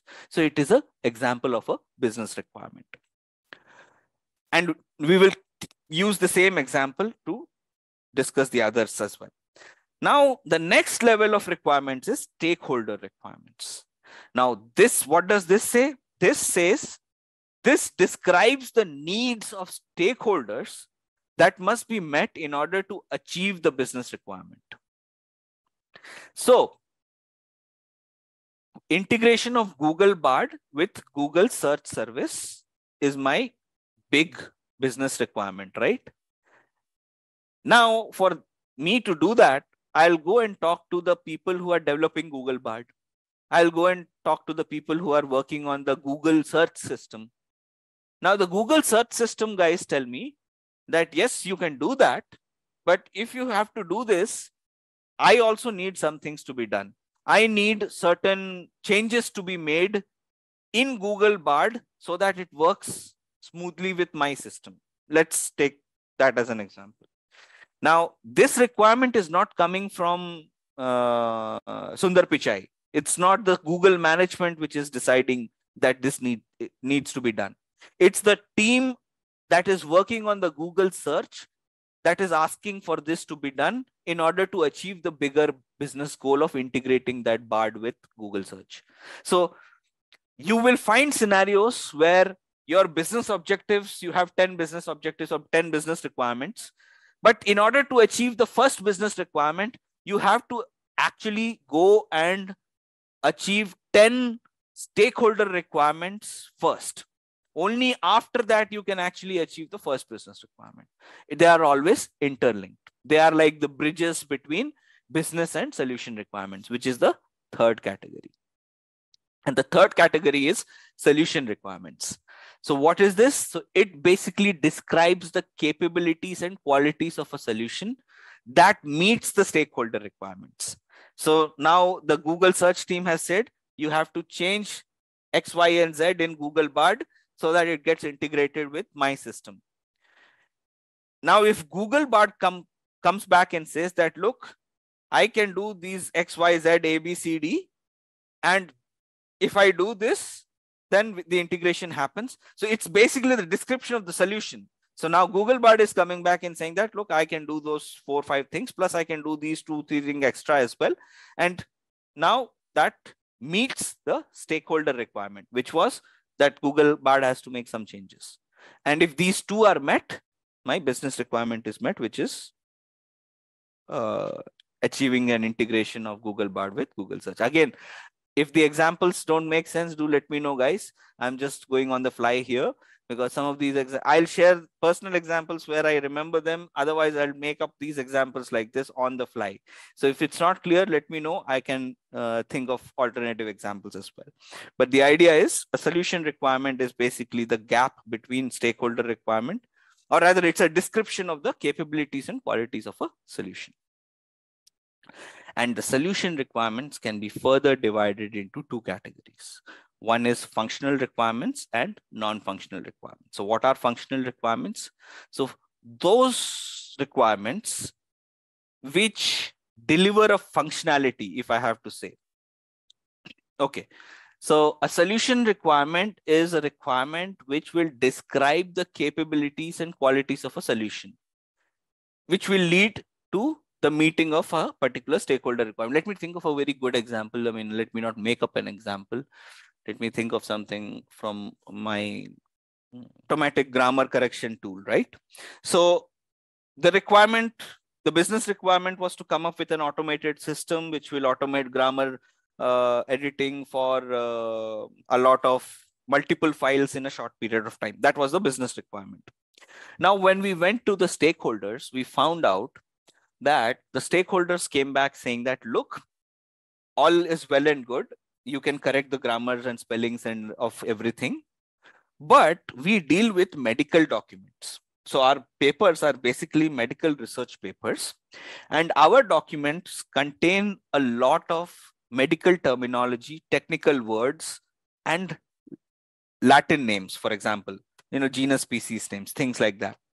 Now, if you run a word like Panthera tigris, it's not English, right? If you map it with an English language library, you will not find that in an English language dictionary. I mean, of course, these days you have a lot of these things have been absorbed, but I'm just trying to give an example. A very technical term might not be present in an English language dictionary. So they had a specific requirement where they said that you do all your grammar corrections and spelling corrections as much as you want, but do not change the spellings of any technical terms. Now, this was a requirement coming from a stakeholder. So business requirement was to build a grammar and spelling correction tool. Stakeholder says, do not change the spellings of technical terms. So my solution requirements now had to be modified. So initially what we were doing, we were planning to integrate a English language dictionary, which will change the words according to whatever. So it will run all the words through the dictionary. If it finds something is not matching, I'm just giving you a high level idea. It will then suggest the possible corrections. Now we had to incorporate a technical terms dictionary, a medical terms dictionary. So on one side, we were matching the words with English language dictionary. And on the other side, parallelly, we were matching all the words with the English language, technical terms or medical dictionary. Anywhere there was a match. So let's say there was a word A, B, C, D, E, F, G. we didn't find it in the English language dictionary. We would check if it is present in the technical dictionary. If it is present there, then we will not tag it as a spelling error because it's found in the medical dictionary. So now my solution requirement mandated that I bring in a new system, which is a technical dictionary. So that's an example of a solution requirement. If the same thing, I have to take it even further level. So that solution requirement can be divided into two aspects: functional requirements and non-functional requirements. So a functional requirement almost always delivers a functionality to the user or whoever is going to use the system. It describes the capability that a solution must have in terms of its behavior and the information that the solution will manage. So it's all about the behavior, user behavior. If I am doing something, what will be its impact in terms of usability? So if I am integrating a medical dictionary, I can say it's a functional requirement because it will allow me to run spell checks on technical terms. However, if I have to, let's say, create a separate application first to make sure that I integrate this dictionary. So in order for me to integrate that dictionary, if I have to do some work, which is absolutely necessary for that functionality, but it has no direct impact on user behavior, that will be a non-functional requirement. So they do not directly relate to the behavior of the functionality of the solution, but they rather describe conditions under which the solution must remain for effectiveness, quality, etc., etc. So let me give an example of non-functional requirement. So I built this system which has two dictionaries which will do all the spelling and grammar corrections. Now I'm dealing with, let's say, data which is confidential, medical data, right, of people, and it has research data about certain individual people. So I can't share this information with anybody and everybody. So I need some data security system in place. Now that data security system is not needed by the stakeholders. It's not needed by my end users. They all care about a grammar and spelling correction system. But because I am dealing with confidential data, I have to follow some regulations. I also have to build a secure environment. So let's say I incorporate data security, some data security measures to protect my data. That is a non-functional requirement. And solution requirements can even further be divided into two categories, that is functional requirements and non-functional requirements. So as a business analyst, when you are coming up with your requirement list, you'll have to take into account the non-functional requirements as well. So if I'm not wrong, there are 13 broad categories of non-functional requirements, like data security, performance, etc., etc. So all of these things, so you can Google them out, the way non-functional requirements are categorized. So the bottom line is, if I'm building a system, there are certain things which would have an user behavior, meaning when I deliver my product, the end user will be able to basically get something out of a particular requirement. So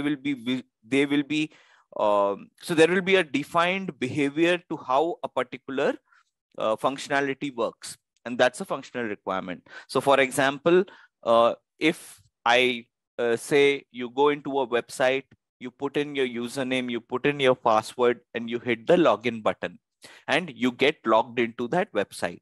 So that's an example of a functionality. So you are doing some actions, and those actions have a certain behavior and they give certain results. However, for the same website, if I am maintaining some level of data security, because let's say you are adding your email ID, and I don't want your email ID to be accessed by third parties or anyone outside the system. So I will have to put in place some security systems behind the scenes.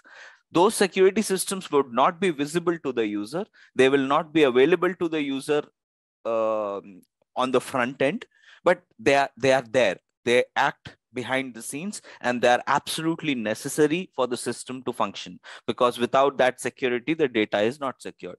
So that's an example of a non-functional requirement. Going to the next category. So the next broad category is transition requirements. Now, what is transition requirements? So let's say I'm building a system, a food delivery app. I've discussed with all the stakeholders. I've gathered all the requirements. I've built the system according to what people want. And now the application is ready for launch. But if I launch that, so now when I am about to launch that application, I have to go through certain processes. For example, I'll have to first register certain restaurants with the application. So that requirement of registering the restaurants to the app is a transition requirement. You probably don't need to do that in the beginning of the development of the application itself. Once your application is completely ready, then you need to onboard the restaurants for the app to be actually functional or usable by everybody. So that requirement becomes a transition requirement. So what it really means is, when you are moving from your current state to the future state, there might be certain things that can come up as requirements. Another example of this, so a banking software, for example, let's say a bank decides to completely overhaul their existing banking software. So they already have a banking software which they have been using for years. Now they want a new technology has come in, or something new developments have happened, and they want to change the banking software from A to B. They have given a contract to a software company to develop that new banking software. During that process, you won't have any transition requirements. Once the new software is completely ready and available for integration with the systems of the bank, so that they start using it, that's where you might get some new requirements. For example, because it's a bank, you cannot stop operations. So you might have to do a transition in a phased manner, in a way that doesn't impact daily operations, but you are still upgrading the systems. So there would be some requirements for that. So you might have a parallel server which would be running the old system, so that operations don't get impacted while you are doing the installations of the new application on the new servers. So again, it can be a number of things, but the bottom line is, those requirements which come up only during a transition phase, that is when you are trying to move from the current to future state, are known as transitional requirements. Data conversion, data migration, they are also training. So for example, if I'm implementing a new software, the people have to be trained on using that software first, right? So that is that's a transition requirement. And the example that I gave for the banking software, so having parallel servers or parallel systems so that operations are not hampered, that's basically business continuity. So your business should continue to function as it is, even though you are actually doing the transition. Yes, it's like, so Tulsi has another word or another phrase for it. It's also like go live requirements that are required when you are about to go live. Who is a stakeholder? So we already have had that brief description discussed. So any individual or any group of people who will be impacted by your initiative in any format. So anybody and everybody who has any kind of impact, any participant, yes, that would be a more appropriate terminology. So any participant, so for example, it need not be an active participant. For example, if I'm building a banking software, the government of the country where I'm going to implement that banking software becomes an automatic stakeholder. Why? Because they are the ones who are setting the regulations and government rules. So, but they are not an active participant. They are not going to use your system or even remotely come close to your banking software. But you will have to consult with the regulatory bodies in order to come up with, a system which follows all the regulations. So a participant is also not very appropriate in all cases. Another word that you can use is an actor. So a persona. It can be an actor or it can be a persona. So again, these are the technical terms that are used for stakeholders. So an actor can be active actor. I mean, an actor can be actively participant, an active participant basically who is directly involved, or an actor can be a passive actor who doesn't get actually involved in the process, but has some impact on how you define your initiative. So simply put, one-liner definition, anybody who has investors are also, so anybody and everybody who has any impact because of the change you are doing or are going to impact the change itself are stakeholders. But how does BABOK define various stakeholders? So let's take a look at all of these. So these words that we have, business analyst, customer. So BABOK has a specific definition for all of them. So a BA is someone, so a BA is an inherent stakeholder, by the way. So as BAs, when you are doing business analysis, you are also a stakeholder. And you are the one who are involved in all the business analysis activities. Now, and BABOK presumes that you are responsible and also accountable for execution of all business analysis activities. Although it might not be the case in real world, you might have limited scope or you might have extended scope as well. But according to BABOK, you are responsible for all business analysis activities. Now, customers. So who is a customer? So in fact, there is we need to go through the definitions because there is a very significant difference between a customer and an end user. A customer uses or may use products or services produced by the enterprise and may have contractual or moral rights that the enterprise is obliged to meet. Now, that's the definition as per BABOK. And an end user is a stakeholder who directly interacts with the solution. Now, to put that in perspective, let me give you an example. Tomorrow, if Mark Zuckerberg walks up to you and says, look, I need a good BA. I am trying to incorporate virtual reality into Facebook. Let's say I'm bringing metaverse to Facebook. So you can put on your virtual reality headsets and you can use Facebook in it.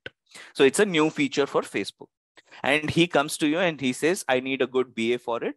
And I want to hire you as a BA to get this job done. Who is the customer for you? For you, the customer is Meta or Facebook. But who is the end user for you? The end user is for you, every individual person who has a Facebook account who is actually an active user of Facebook. So an end user is not always same as a customer. However, it can be in certain scenarios. For example, forget Facebook. I am a small shop owner. I have a bookshop and I want basically to build a application to track the books that I have, the books that I am selling. It's only limited to my shop. I come to you and ask you to be the BA for the project. In that case, I am the customer as well as the end user because I'm the one who is going to use that software application. So a customer can be an end user, a customer can be an independent entity, then an end user as well. Next is domain subject matter experts. Now, take an example that, let's take the same example. Meta comes to you and asks you to be a BA for them. Now, you might be a user of Facebook, but okay, let's forget Meta because it's more a generic example. Let's go back to the banking example. So a bank comes to you and says, we need to build a software for our employees, which they'll be using for day-to-day banking operations. And as a BA, you're good to go. But do you have the experience and the knowledge and the know-how of how the banking industry works. If you have, you are a BA with domain experience, but in many cases, it happens so that BAs do not have the domain subject matter expertise. They might know how to get things done. They know how to execute the business analysis processes. Sure, Emmanuel, I'll do that. A BA might know how to handle all the business analysis activities, facilitate, elicit, collaborate, etc., etc. But they might not have the relevant domain expertise. In that case, you have to go to those individuals or those groups of people who are domain subject matter experts. So it's a very real world scenario. I've worked in companies where I had zero domain experience for that particular product, but I would basically collaborate. I would connect with the domain subject matter experts. I would ask questions. I would get the information from them and then plan my activities. But nowadays, I'm back into an organization where I do have my own domain expertise. So being a domain expert plus a business analyst is more easy. It makes your day-to-day job easy, but you will have to face scenarios where you might not have domain expertise and you would have to interact with domain subject matter experts. Coming to customer and end user quickly. So Emmanuel, a customer is someone who may use the product or service and also may have contractual or moral rights over the product. So if I take the example of Facebook hiring you as a business analyst, they will probably have a contract with you and they will have the rights to the product that is being developed. But Mark Zuckerberg is not going to use that application. It's the end users who are going to use that application. So a customer is someone who is maybe an end user or has contractual obligations with the business, whereas an end user is just that person who actually will use the system. So a customer can be an end user, but not always.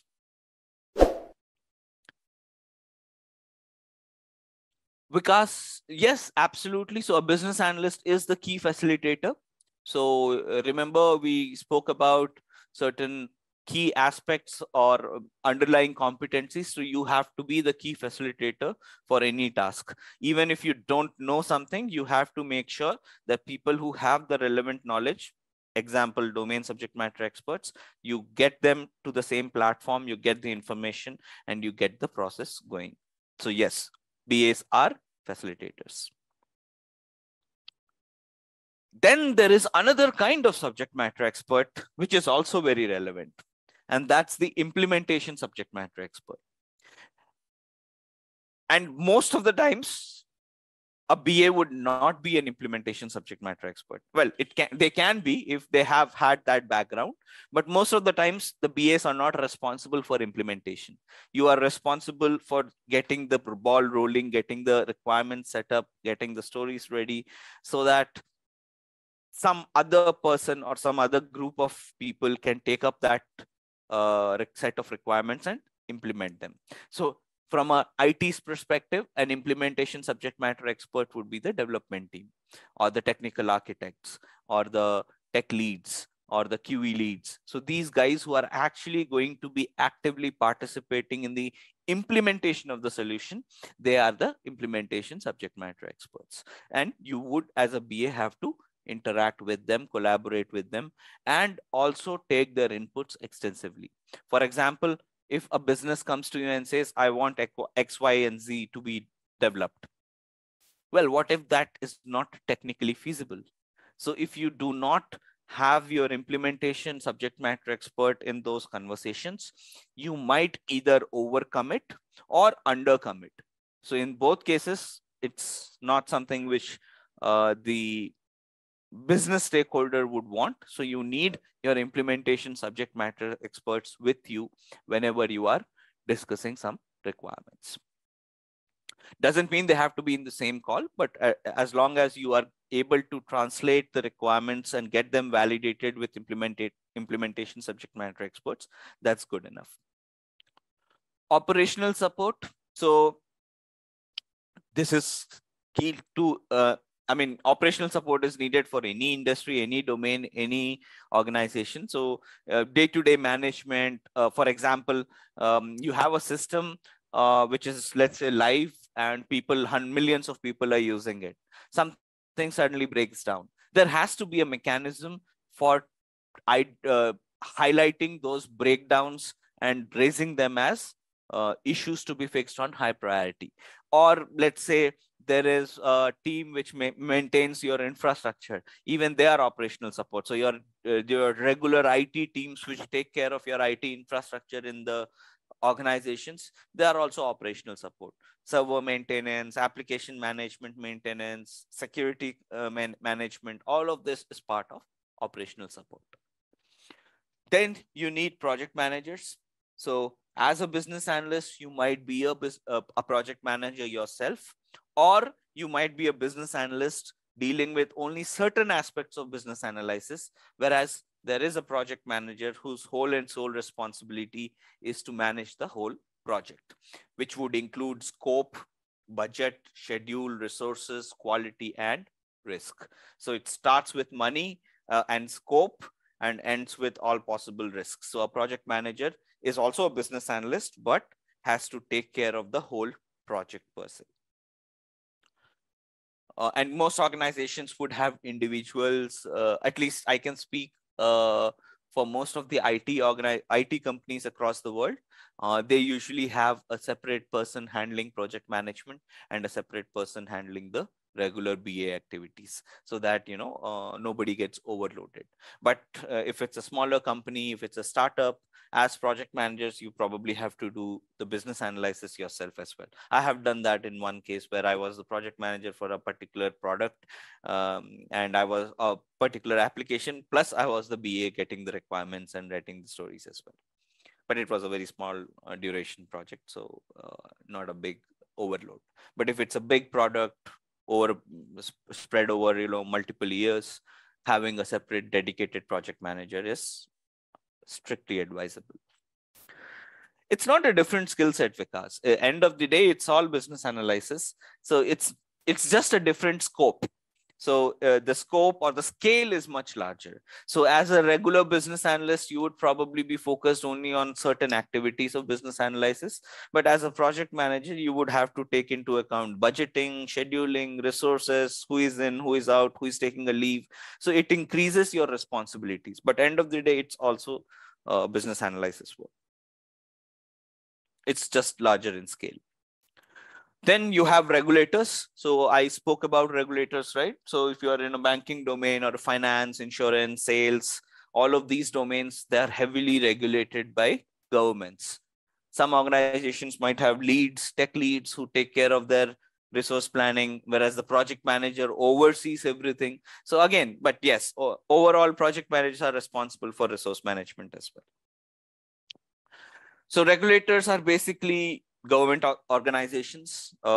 Mostly they are government organizations or entities which have like entities or institutions like ISO, for example, which set certain standards. So if you are providing products and have to maintain certain quality standards, you would go to an organization like ISO and you would get their certification, and then they will come and do audits on whether you are following those standards or not.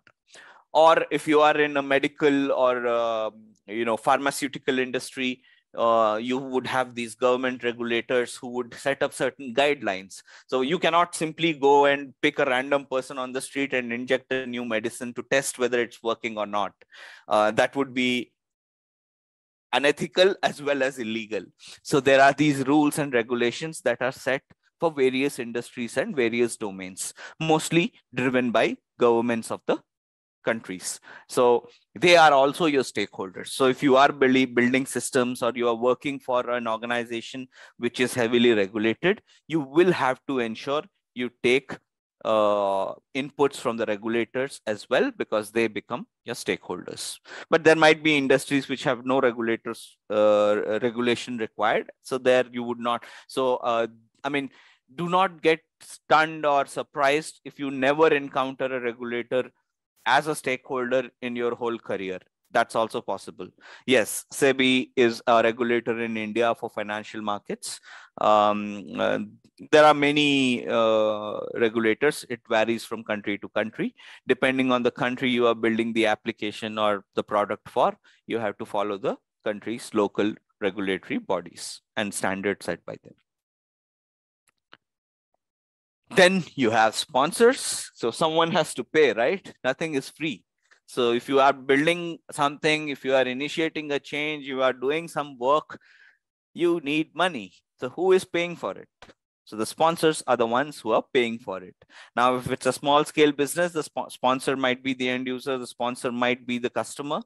But if it's a large organization, large multinational with huge teams, you might have sponsors as specific. There would be specific groups of people who would be sponsors. They would not be part of active day-to-day work while you are working, but they would just keep an eye on how their money is being spent. So sponsors is also a category who are basically responsible for initiating the overall effort. So they are the ones who are paying it, and they are the ones who are pushing for that change. Then you have suppliers. So suppliers are third party. So I'm building a system, but I'm going to use Amazon AWS, for example. Or rather, let me give another example. Let's say I am in the domain of distribution. So I am basically going to, so I have a product, I'm manufacturing the product, and I want to wholesale sell it to different parts in the different parts of my country. So I would take help of distributors who are not part of my organization, who are not employees of my organization, but they are outside the boundary of my organization, but they are vital to the delivery of my initiative. So without these third parties, I would not be able to deliver the solution or the change that I'm trying to implement. So they are third party outside the organization, but still vital in the change implementation. And finally, you have testers who are responsible to determine how to on verification of the solution. So they verify if the solution is meeting the standards that it is supposed to meet. So they are the ones who will test and see if it's working or not working. So in software, you have quality engineers or quality analysts, but testers and quality analysts are there in almost every domain. It need not be IT only. Even manufacturing, pharmaceuticals, automobiles, all of these domains have testers. So a supplier, Vishal, is someone who is vital to the delivery of the initiative. So you are building something, you are bringing in a change. So this person or this group of people are vital to that process, but they're not part of that organization. They're outside the boundaries of the organizations. So an example of that would be a distributor. So let's say I'm building certain, I'm manufacturing certain, so let's say I'm manufacturing laptops in a factory, and I want those laptops to be made available in electronic shops. So I will take the help of distributors. I'll ask a trucking company to distribute those materials to various shops. So it can be anybody. It can be suppliers, it can be traders, it can be logistical handlers, truck driving, it can be warehouses. So I have a manufacturing plant, I'm building these laptops, I need to store those laptops somewhere.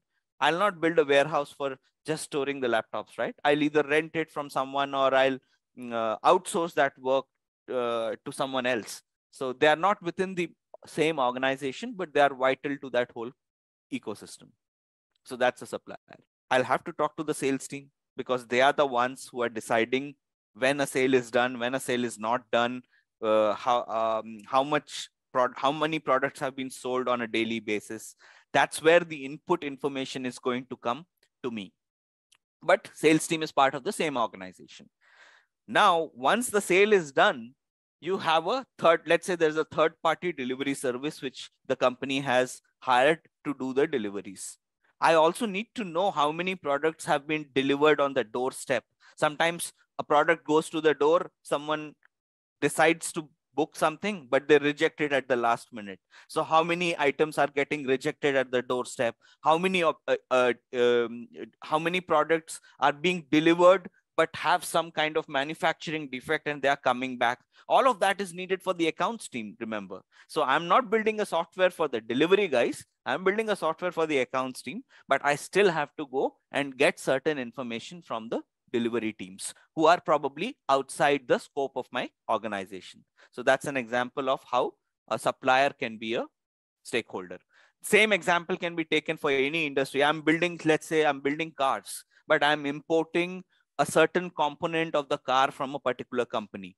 Now, if I'm building a process, if I want to change the process on how I'm building my cars to increase the number of cars that I build over a period of year, I also have to talk to my vendors who are supplying the specific parts that are needed for creation of one individual car. So they are also active stakeholders.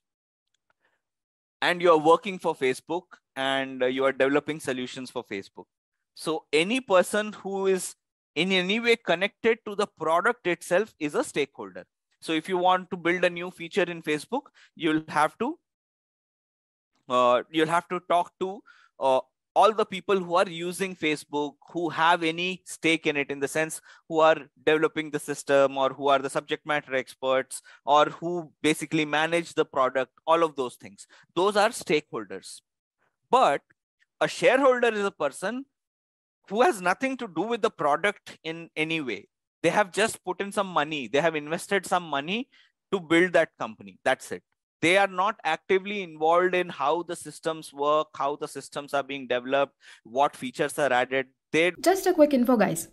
Intellipaat provides PG certification in Business Analysis and Product Management by IICT Academy MNIT JPOC.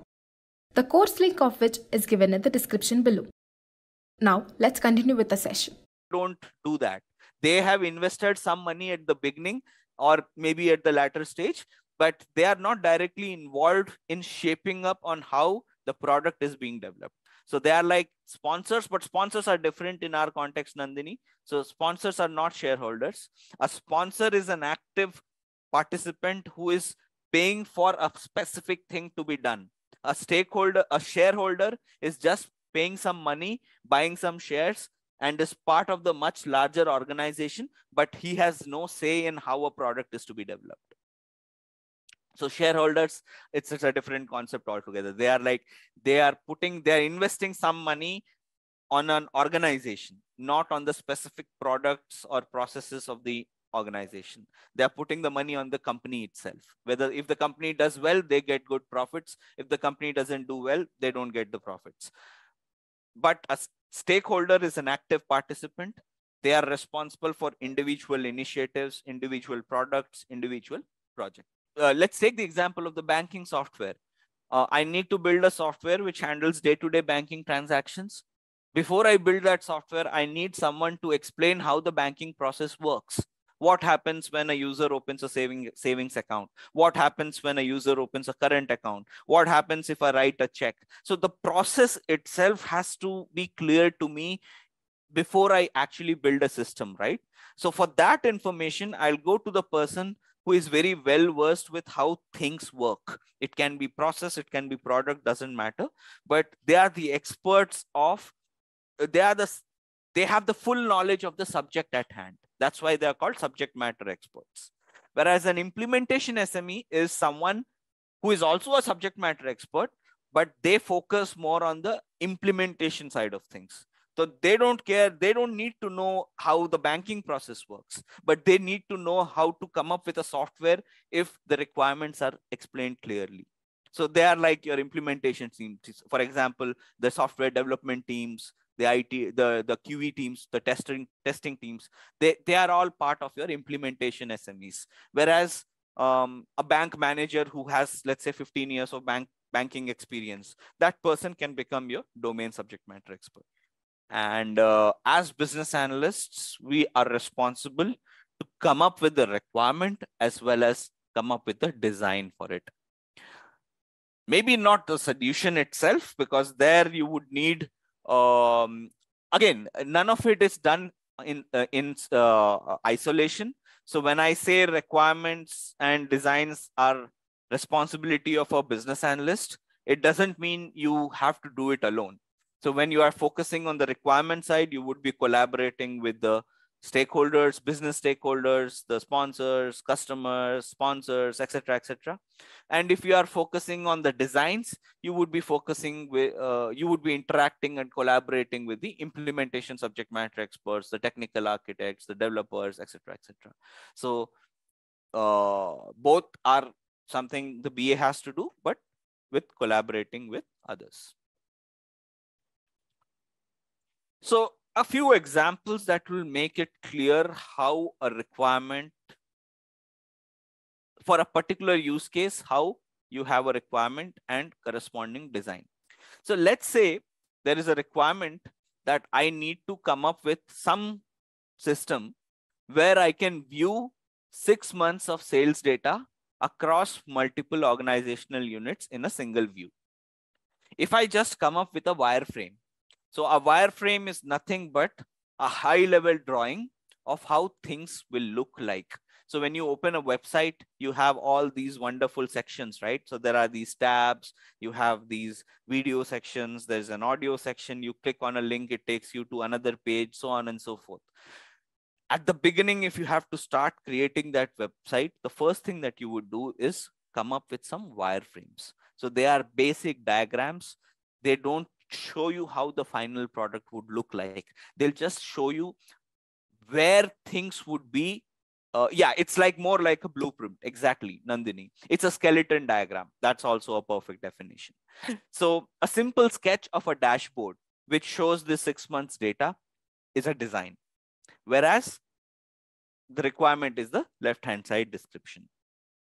Similarly, if I have a requirement, reduce the amount of time required to pick and pack a customer order. Now, this is not a software system. Someone is actually packing a customer's order and delivering it. So I want to reduce the time for it.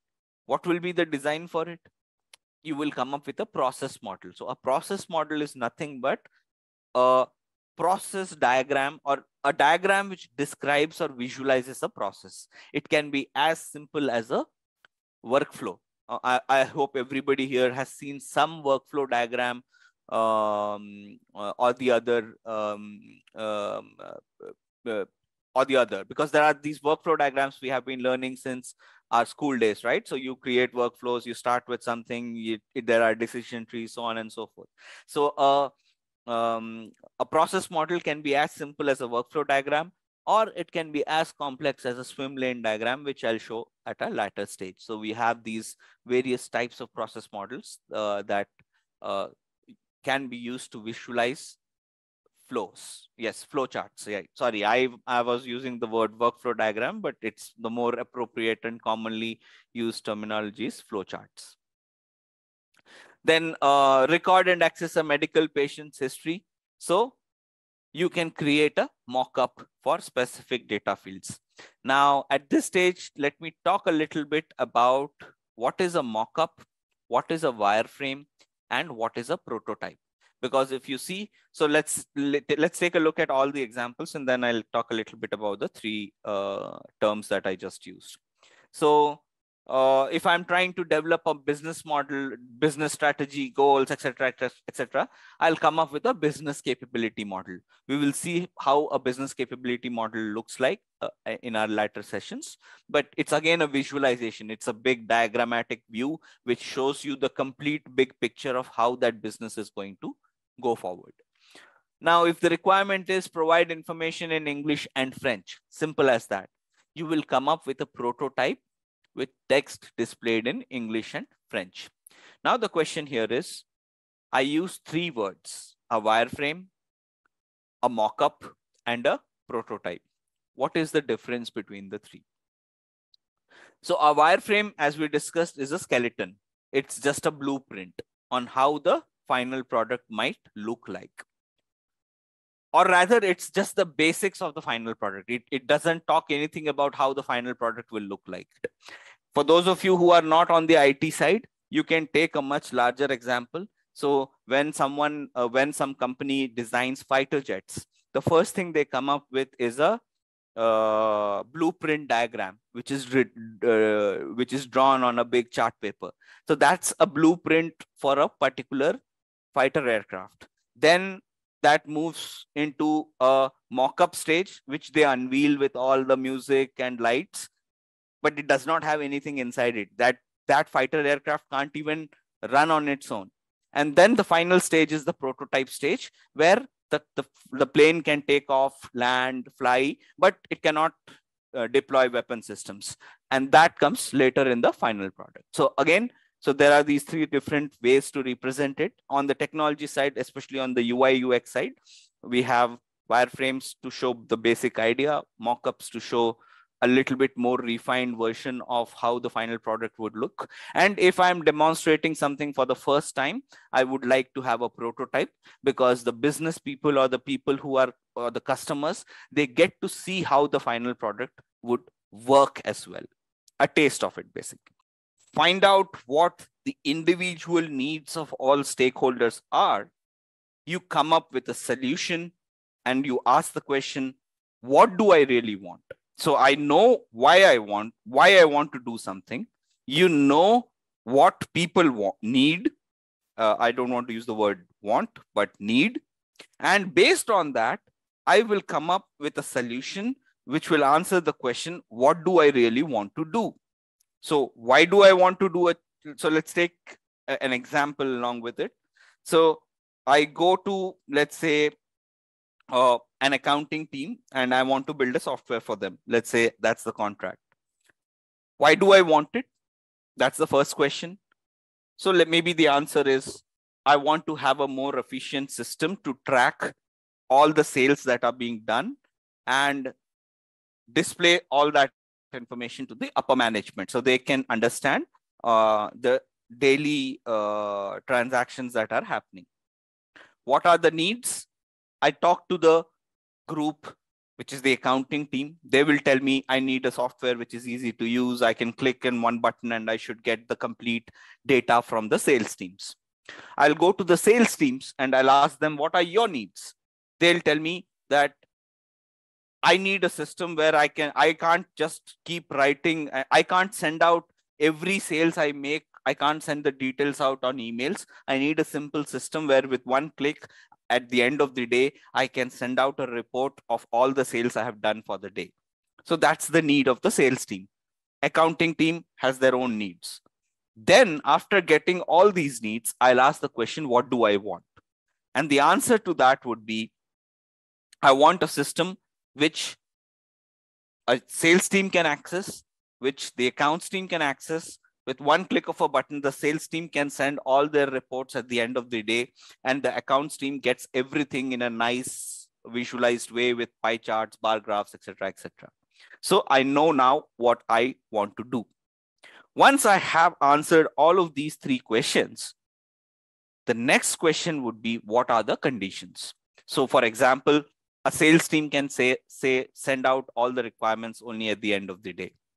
Or there might be high value sales happening mostly on the weekdays. Weekends, there are no sales happening. So there are certain conditions which will define how I would do the transition. So for example, if weekends, there are no sales happening, I'll try to implement the solution that I have for the sales team on the weekends. If the accounting team says, we don't work on Thursdays, for example, in that case, I'll do my deployments, or I'll do my, so I'll take into account the conditions of my use case into account for transitioning this system. And then I go back to the question, why do I want it? See, I have finished building a system based on certain requirements. I've asked all the stakeholders what their needs are, found out a solution, transitioned it, implemented it. But is that the end of the job? Well, it can be if all the requirements are met.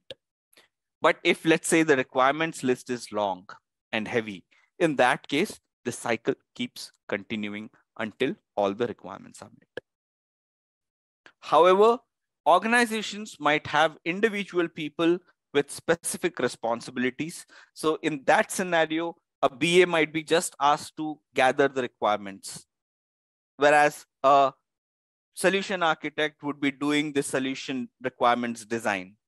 Whereas a project manager would be managing both the solution architect and the business analyst and getting the things running. So again, organizations might have different designations. From a BABOK perspective, both are doing business analysis work. So there is no difference in those terms. A business analyst in the real world mostly deals with stakeholders, does the people interactions, gathering of requirements, elicitation and collaboration, and various analysis. Whereas the solution architect does the solution design and technical design, so on and so forth. But again, that's real world. As per BABOK, there is no difference. So there's another question. When the project is complete, will the BA validate that the requirements have been met in conjunction with PM, or will it just be the PM who will do the validation? This will again depend on your individual organizational structure, Roshan. So in my experience, I have had the opportunity to do the validations most of the times. I still do it, but there are specific team members associated as well. So, but I keep it as a good practice to do the validation myself. Although we have the testing teams who are the final validators, who we have the product owner who gives the final sign off, I also myself do those validations, see if things are working as they are supposed to.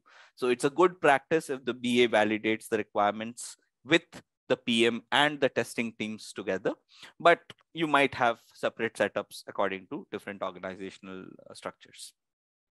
They were using a software system to process manuscripts. So remember, I told you about the Grammarly thing. So I so I receive these, or the company receive these manuscripts from authors who have written articles, who have written books. They send out Microsoft Word files. Now, those Microsoft Word files cannot be printed as it is, right? Because they might have grammatical errors, they might have spelling errors, there are certain standards that have to be maintained, etc., etc. So a lot of editing work has to be done by people on the ground before it is made publishable.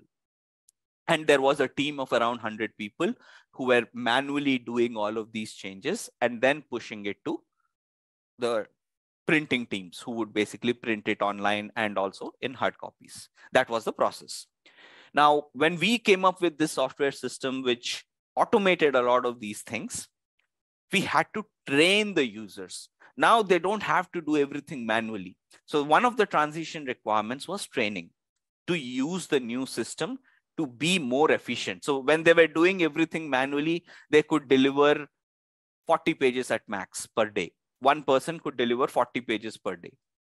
However, with the new system, one individual could now deliver 100 pages or at times more per day. So imagine that level of efficiency increase or gain that happened due to the new system. But you could not just simply give the new system and ask the users to use it. There was a lot of training involved. There was a lot of, you could not implement the new system to all 100 people in one go, because training itself would take time. You cannot stop business continuity, remember. You could not stop all 100 people, put them in training, train them. So you would lose value because manuscripts or Word files keep coming in every day. So someone has to keep the ball rolling. Someone has to keep the machine running. So we divided the 100 people into batches. Said we'll roll it out for the first 20 people. We do a training for them. They are trained on the system. They start using the system. Then the second batch comes in. Then the third batch comes in, so on and so forth. And any feedback that comes in between also gets added into the backlog. And that is also added as development. And that's what Nitish has mentioned. That's continuous improvement. So we kept on improving the system based on the feedback parallelly without stopping anything. So that's an example of transition requirement. Or two examples. So on one side, we maintained the business continuity, and on the other side, we were conducting parallel training so that people are now aware of the new system. And as BAs, so I was responsible for some of the modules that we were developing. It was a large project, multiple modules. So I was handling 3 modules in that. So I was responsible for making sure the trainings happen, the training plan, doing the trainings, making sure whatever feedback is coming is incorporated back in, all of that. So this knowledge area covers certain aspects of planning. We saw this on a high level in a previous, in our session yesterday. So the first thing is to come up with a plan for business analysis approach, then follow it up with a plan for stakeholder engagement, plan for analysis of governance, business analysis governance, then information management and performance. So we will cover each of these aspects one by one. So what is the goal of this planning and monitoring activity? So you are basic. So again, remember I told you this change, need, solution, stakeholder, value, context. We will be seeing this slide quite often. So what is being done here is each knowledge area is being considered as a task, and that is being divided into these sections so that you get these 6 items are ingrained in the back of your heads. So from a planning and monitoring aspect, what is the change? So you are basically trying to determine how changes to business analysis results will be requested and authorized. So you are coming up with plans on how to manage all the results of your business analysis activities. What is the need? You need to choose the appropriate business analysis approach that provides this analysis for the change. Solution. So you will evaluate your business analysis performance. It has to have it has to have certain metrics, and that basically will tell you whether your business analysis process has been implemented correctly.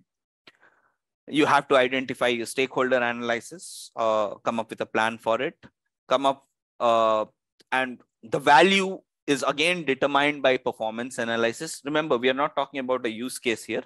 We are talking about the activity planning and monitoring. So how will it add value, this planning and monitoring? It will give you, it will allow you to conduct performance analysis. So if you have a clear-cut plan, you will be able to perform analysis of your own performance, and that will keep adding value to the stakeholders. And the context is to understand the context of planning and monitoring as an approach. So what are the inputs to this?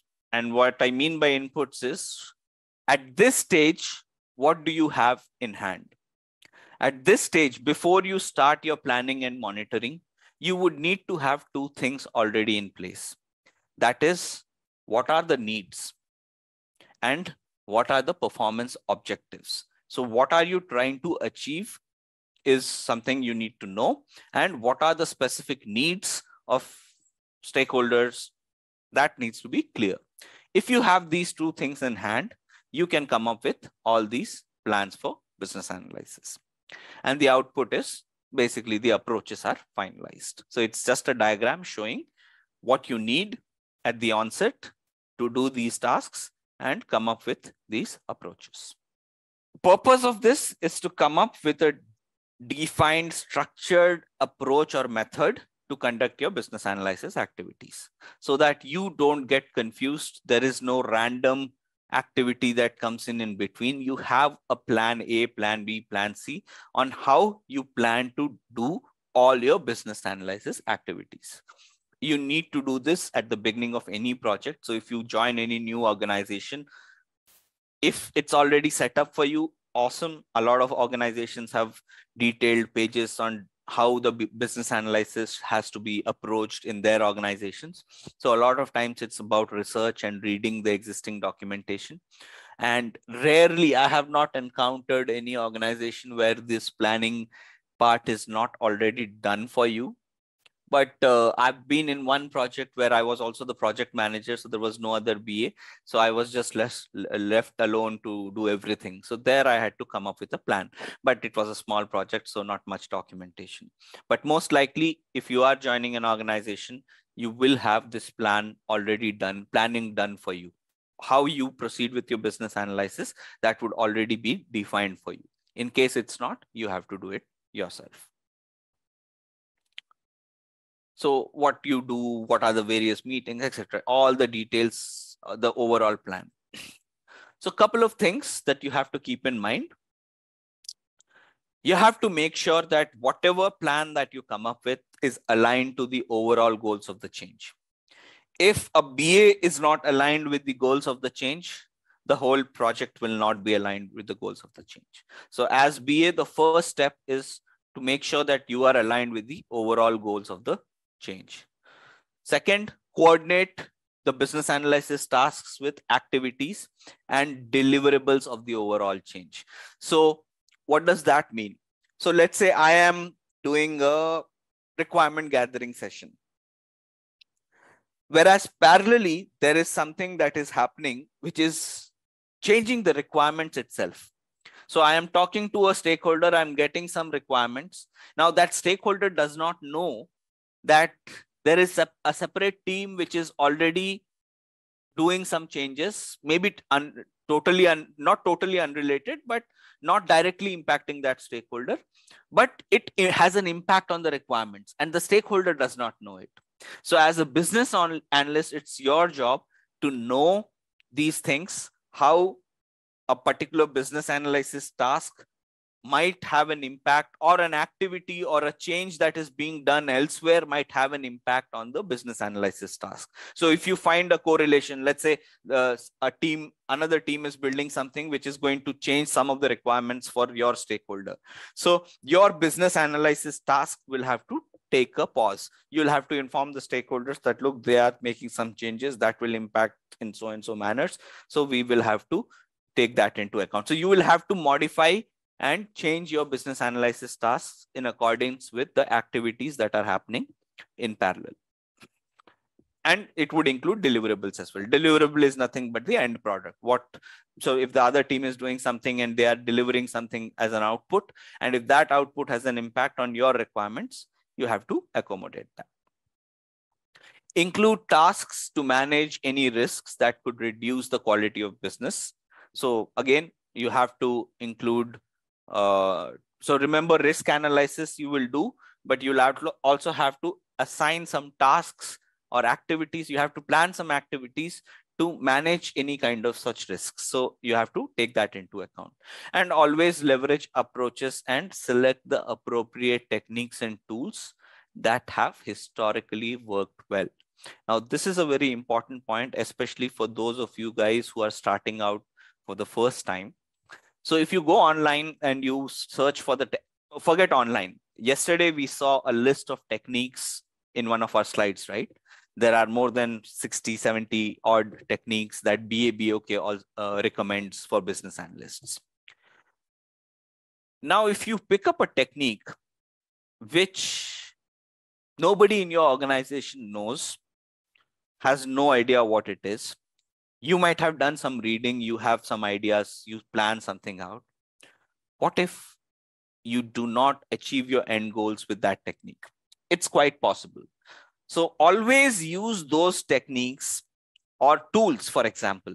So for example, I like using a particular, so someone mentioned Figma. I like a particular, no, that's not a good tool. Okay, so I am a Microsoft guy. I like using Microsoft Azure DevOps. So it's a tool that allows you to manage your tickets and requirements and everything. Or MS Visio. So the end product, which I wanted to say Visio, but I deliberately did not, because it doesn't matter because for these kind of prototyping tools is not a good example for this particular scenario.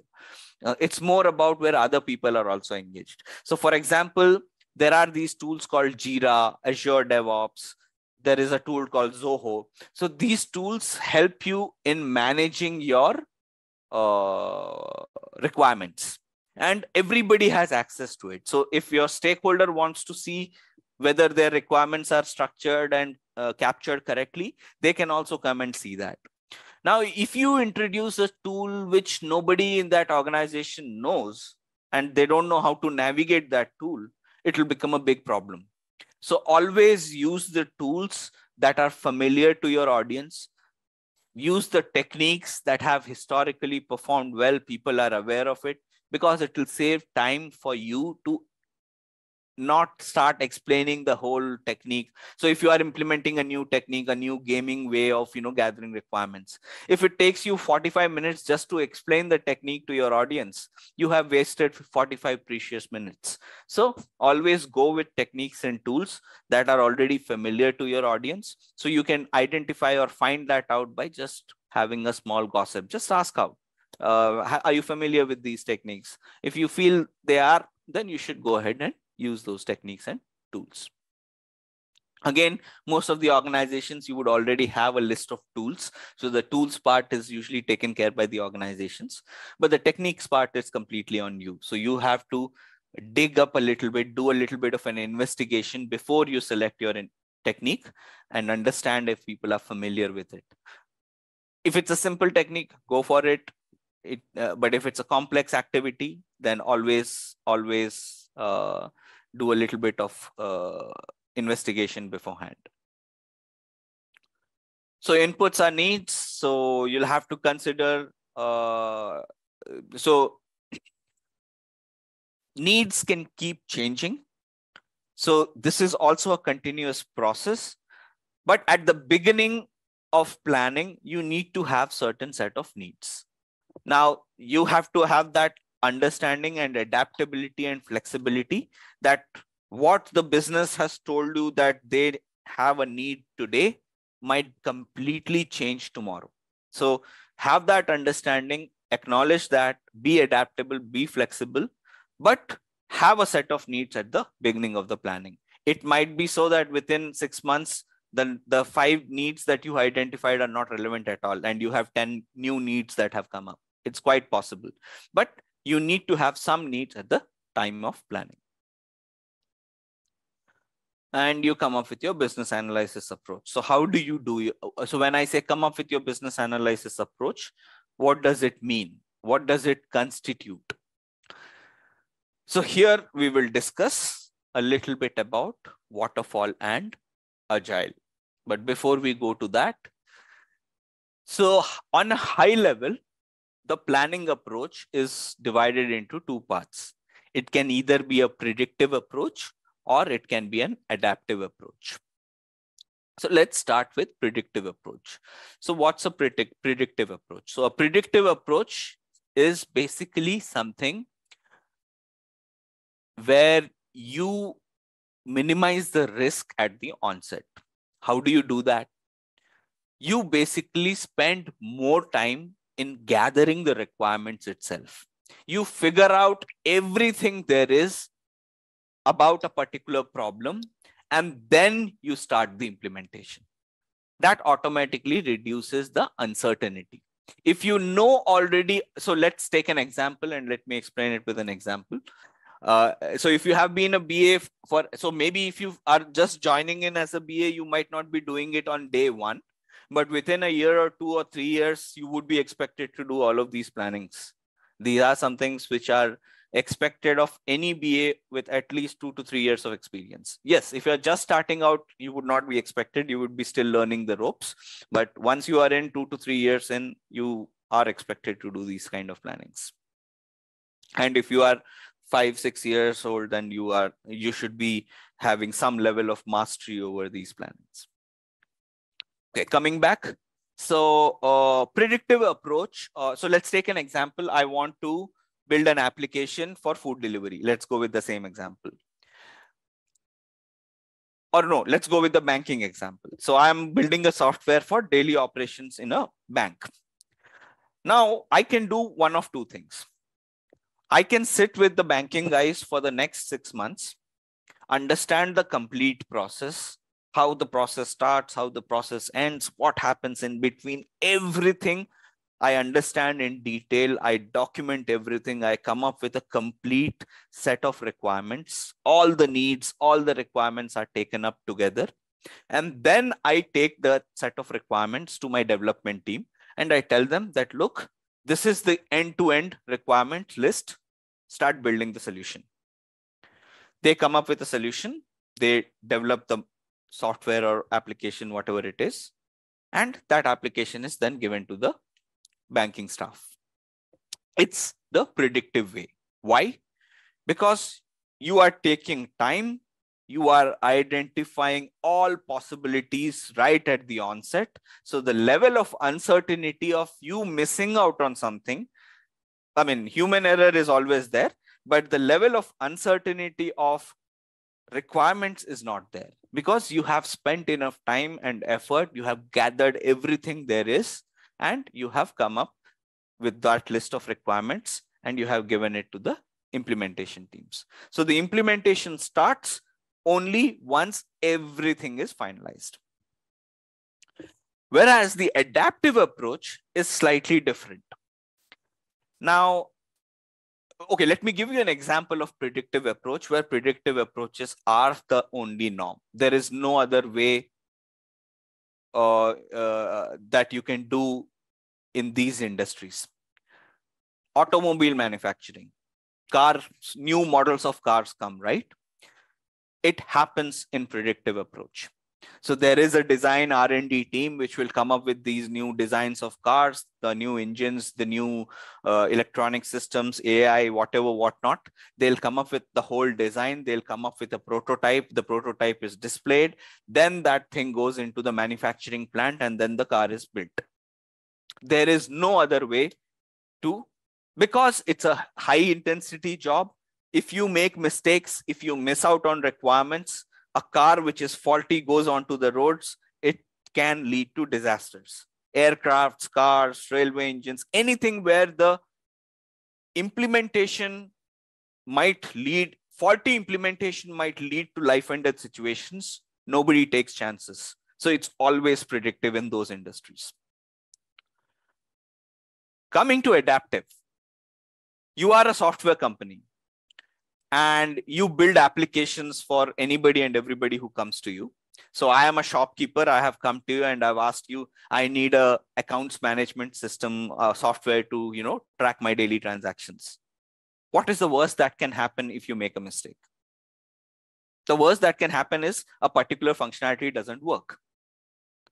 I will come to that, Mukesh. So, but yes, the answer is yes. Predictive is nothing but the waterfall, and adaptive is agile. So I deliberately did not use the words because I wanted to end with those two words. But adaptive approach is where you need fast deliveries. So a shopkeeper wants a system where he can track his details of his daily transactions. So he cannot wait for 6 months where you sit with him, understand the whole process. Right now, he wants a system where he can just enter the values. Then after 2 weeks, you can give him, after 1 month, you can give him something which will add a little bit extra features. A little bit extra features are added after 2 more months. Then a payment system is added. So you can build the solution in bits. So you don't have to deliver everything in one go, because the delivery cycle has to be rapid. Something has to be given on the go every now and then. And that's the adaptive approach. The con or the negative of this approach is there is a high degree of uncertainty. Today, you might have a certain set of requirements, but now that you have built something and given, something might change tomorrow. And now a requirement no longer remains valid. So that is something which happens in adaptive approaches. And as someone mentioned, adaptive approaches is what we call as agile framework. So adaptive approach, all the adaptive approaches have been combined, collated, and given so they have been collated as a framework, and that framework is known as agile.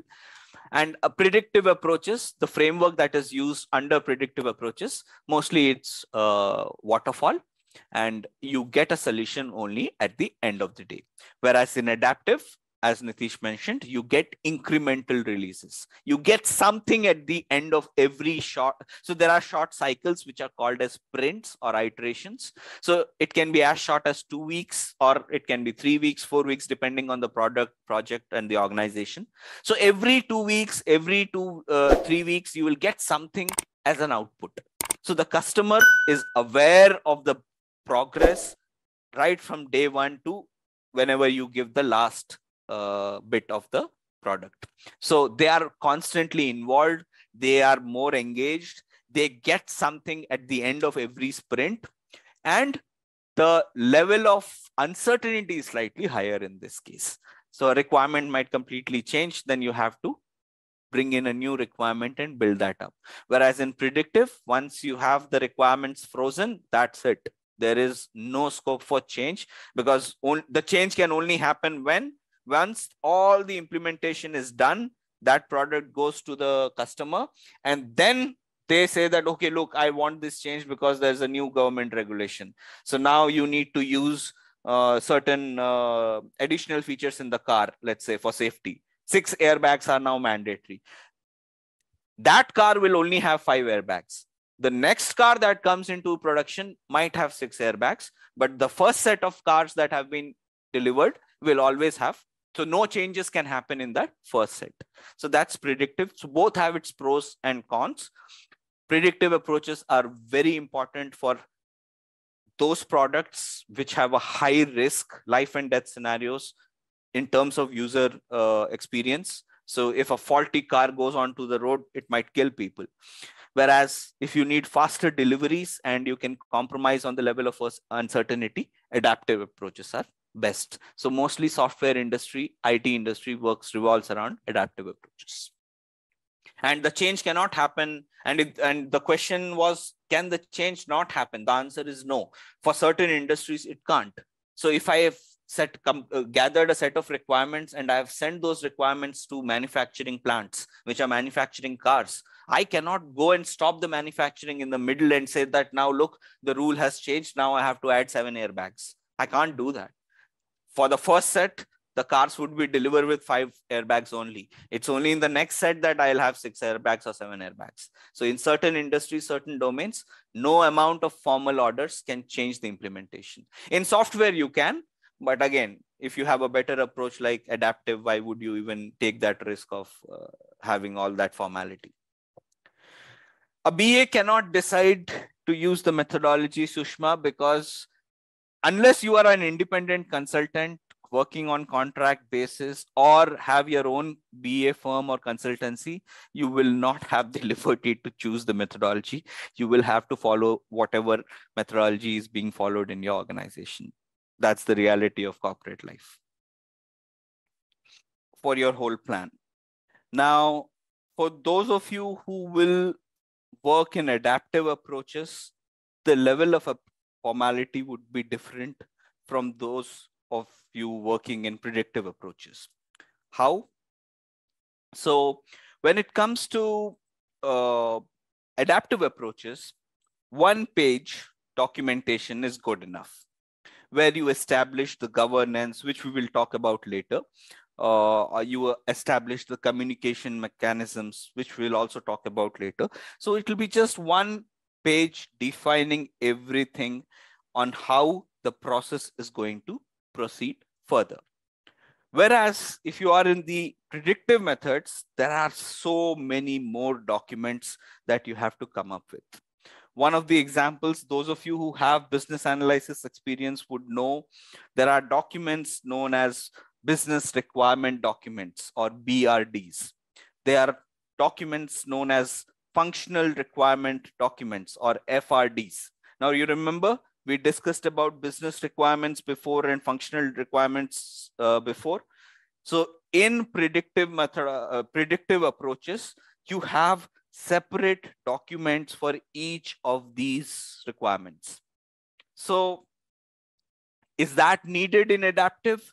No, but there are companies, organizations which follow hybrid models, which might ask you to create a BRD or an FRD and follow the adaptive methods for rest of the things. So those things also happen, but it would all depend on the organization that you are in, the audience that you have, that you are going to work with.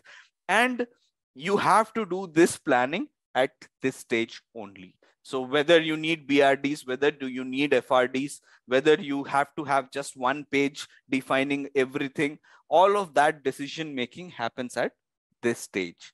Most of the times you would not have control over it. It would be defined by your organizations. But in cases where you have some liberty and authority to choose the plan, in that case, you can make your own decisions based on the circumstances. So predictive approaches, more formal documentation. For everything, there is a separate format, separate template. So you can Google out the templates if you want to see what a BRD. My bad. Okay, so the next things, couple of things that you have to consider while selecting your approach. So we already discussed some of these points. So if the change is very complex and high risk, then going with, if you already know that the change is a high risk change and very complex, a predictive way approach is more suitable. So we talked about a few examples, like if you're manufacturing a car or an aircraft, it's a high risk deliverable. If something goes wrong, the plane crashes, people die. So you cannot have that. So, and it's a very complex thing to build an aircraft. So there you always go with predictive approaches. Organization that you are working with has heavy regulations. So remember I mentioned heavily regulated industries, banking, for example, or insurance. So if you are in these industries, which are heavily regulated, doing these kind of agile way of working is avoided in many places. Although they have migrated as well over the period of last 10 years, even these heavily regulated industries have adapted to agile. So I would be wrong in saying that it cannot be done, but the change, that the pace of change from predictive to adaptive has been much slower in the heavily regulated organizations where contracts and agreements require some level of formality. So if you are building a financial software which is also again high risk, remember. So a banking software will deal with millions of bank accounts, individual people's life savings. So it's high risk. So anything goes wrong in that kind of an application, that data is breached or something goes wrong, it will impact lives. So it's also high risk. It's also highly regulated. So the change, and it is heavily dependent on contracts and agreements. So there is a lot of level of formality involved in these domains. So again, Durga, so these approaches are not restricted on IT versus non-IT. It has nothing to do with IT or non-IT. So it depends on your project. Is your project high risk? Is your project heavily regulated? Is your project, does your project require regular deliveries to the business? If yes, you go with adapted.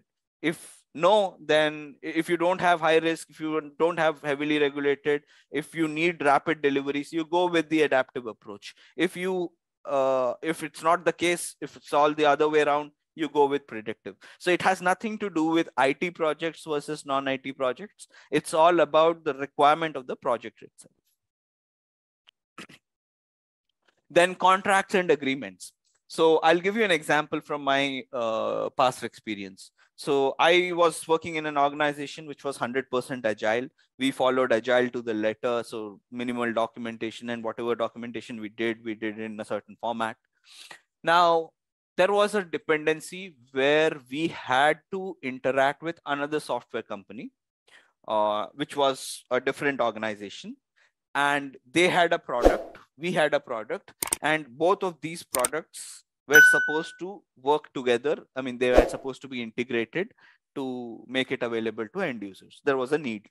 So that meant a lot of contracts and agreements, because it's now we paying money to another company so that our product also works. Although we don't have any control on how the development would happen, right? So we didn't control the implementation teams of this company. So we had to make sure that the contract or the agreement that we made was rock solid. So even though my organization was 100% agile, for this particular use case, we decided to go the formal way. Because if we went through agile and we gave some requirements, something changes, there was a risk, uncertainty, and we were paying a lot of money.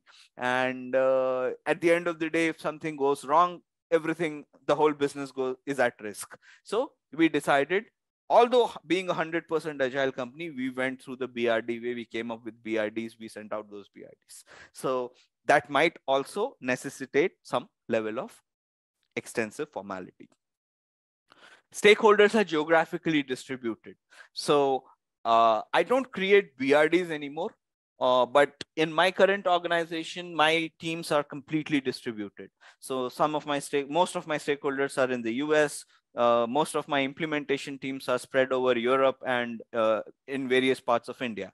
So I need some level of documentation to basically cover my bases. So tomorrow, if someone comes back and says your requirement, you gave the wrong requirement, I need some documentation to back it up, right?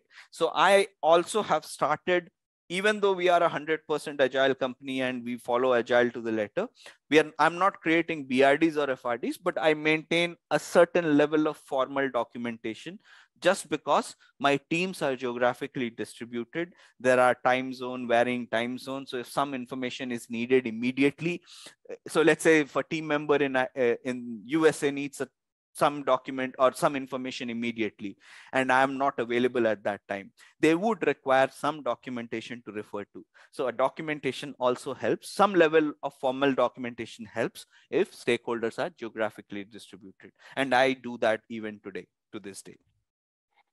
Resources are outsourced. Again, similar problem. So in my current organization, my teams are not only distributed, my teams are also outsourced. So a lot of my development team and the QA team primarily, and some of the development team is outsourced to third-party companies. So if my requirements are not clearly documented, tomorrow that developer might change. So because when you outsource something, you don't have control of who the resource will be. You can ask for it, but end of the day, it's that organization which decides.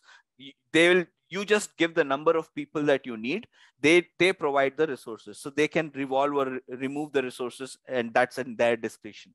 So having formal documentation helps if a new person comes in an outsourced company, and they can catch up much faster.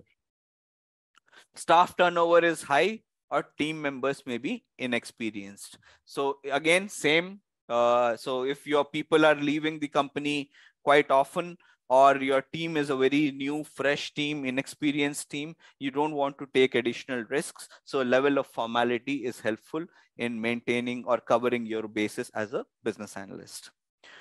Requirements must be formally signed off. Doesn't matter whether you are working in adaptive or predictive methods. Doesn't matter whether it's waterfall or agile. Please get a sign off, a formal sign off on the requirements. If it's a BRD, you will probably have a section for sign off in the document itself. If you are following agile, you will have a section to add comments in the user stories. We will see how it looks later. So a formal written sign off is always highly recommended, especially in long projects or projects that take more than a year, 2 year, 3 year times, because people tend to forget, or people might change. And in those cases, unless you have a formal sign off, it'll come back to you. People will come back to the business analyst and blame the business analyst for not getting the requirements right. And finally, all of this information that you are gathering, it has to be maintained long term, right? So today you are developing a product A. 2 years down the line, there might be a need to develop a product B, which might require some information that has been used in product A. So all the information that you are gathering should be reusable. So some level of documentation is needed, irrespective of whether it is adaptive or predictive.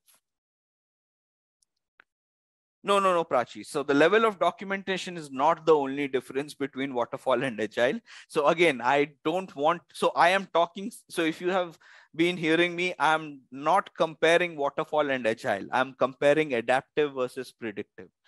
There are tons and tons of differences between waterfall and agile. So agile, I mean, if you are interested, I would recommend go to Google and search for Agile Manifesto. So there are 14 points in the Agile Manifesto. I don't remember them right now. It's like people over processes, less documentation. So there are 14 points that Agile defines it, whereas Waterfall doesn't have those 14 points. So there are a lot of differences between Waterfall and Agile. But level of documentation is one of the key items. So even before you start your implementation, you have a clear picture of what your solution is going to be. So before a car goes into manufacturing plant, the whole design of the car, all the nuts and bolts and functionalities and features, everything is finalized. Whereas in adaptive, that's not the case. You go on a sprint by sprint or an iteration by iteration basis. So every 2 weeks, you give a new feature, something comes up tomorrow, some requirement changes, you bring that in as well. If a new technology comes in, you integrate that as well. So things are more flexible. The idea is to come at the best solution and not a fixed solution. Whereas in predictive, everything is fixed right at the onset.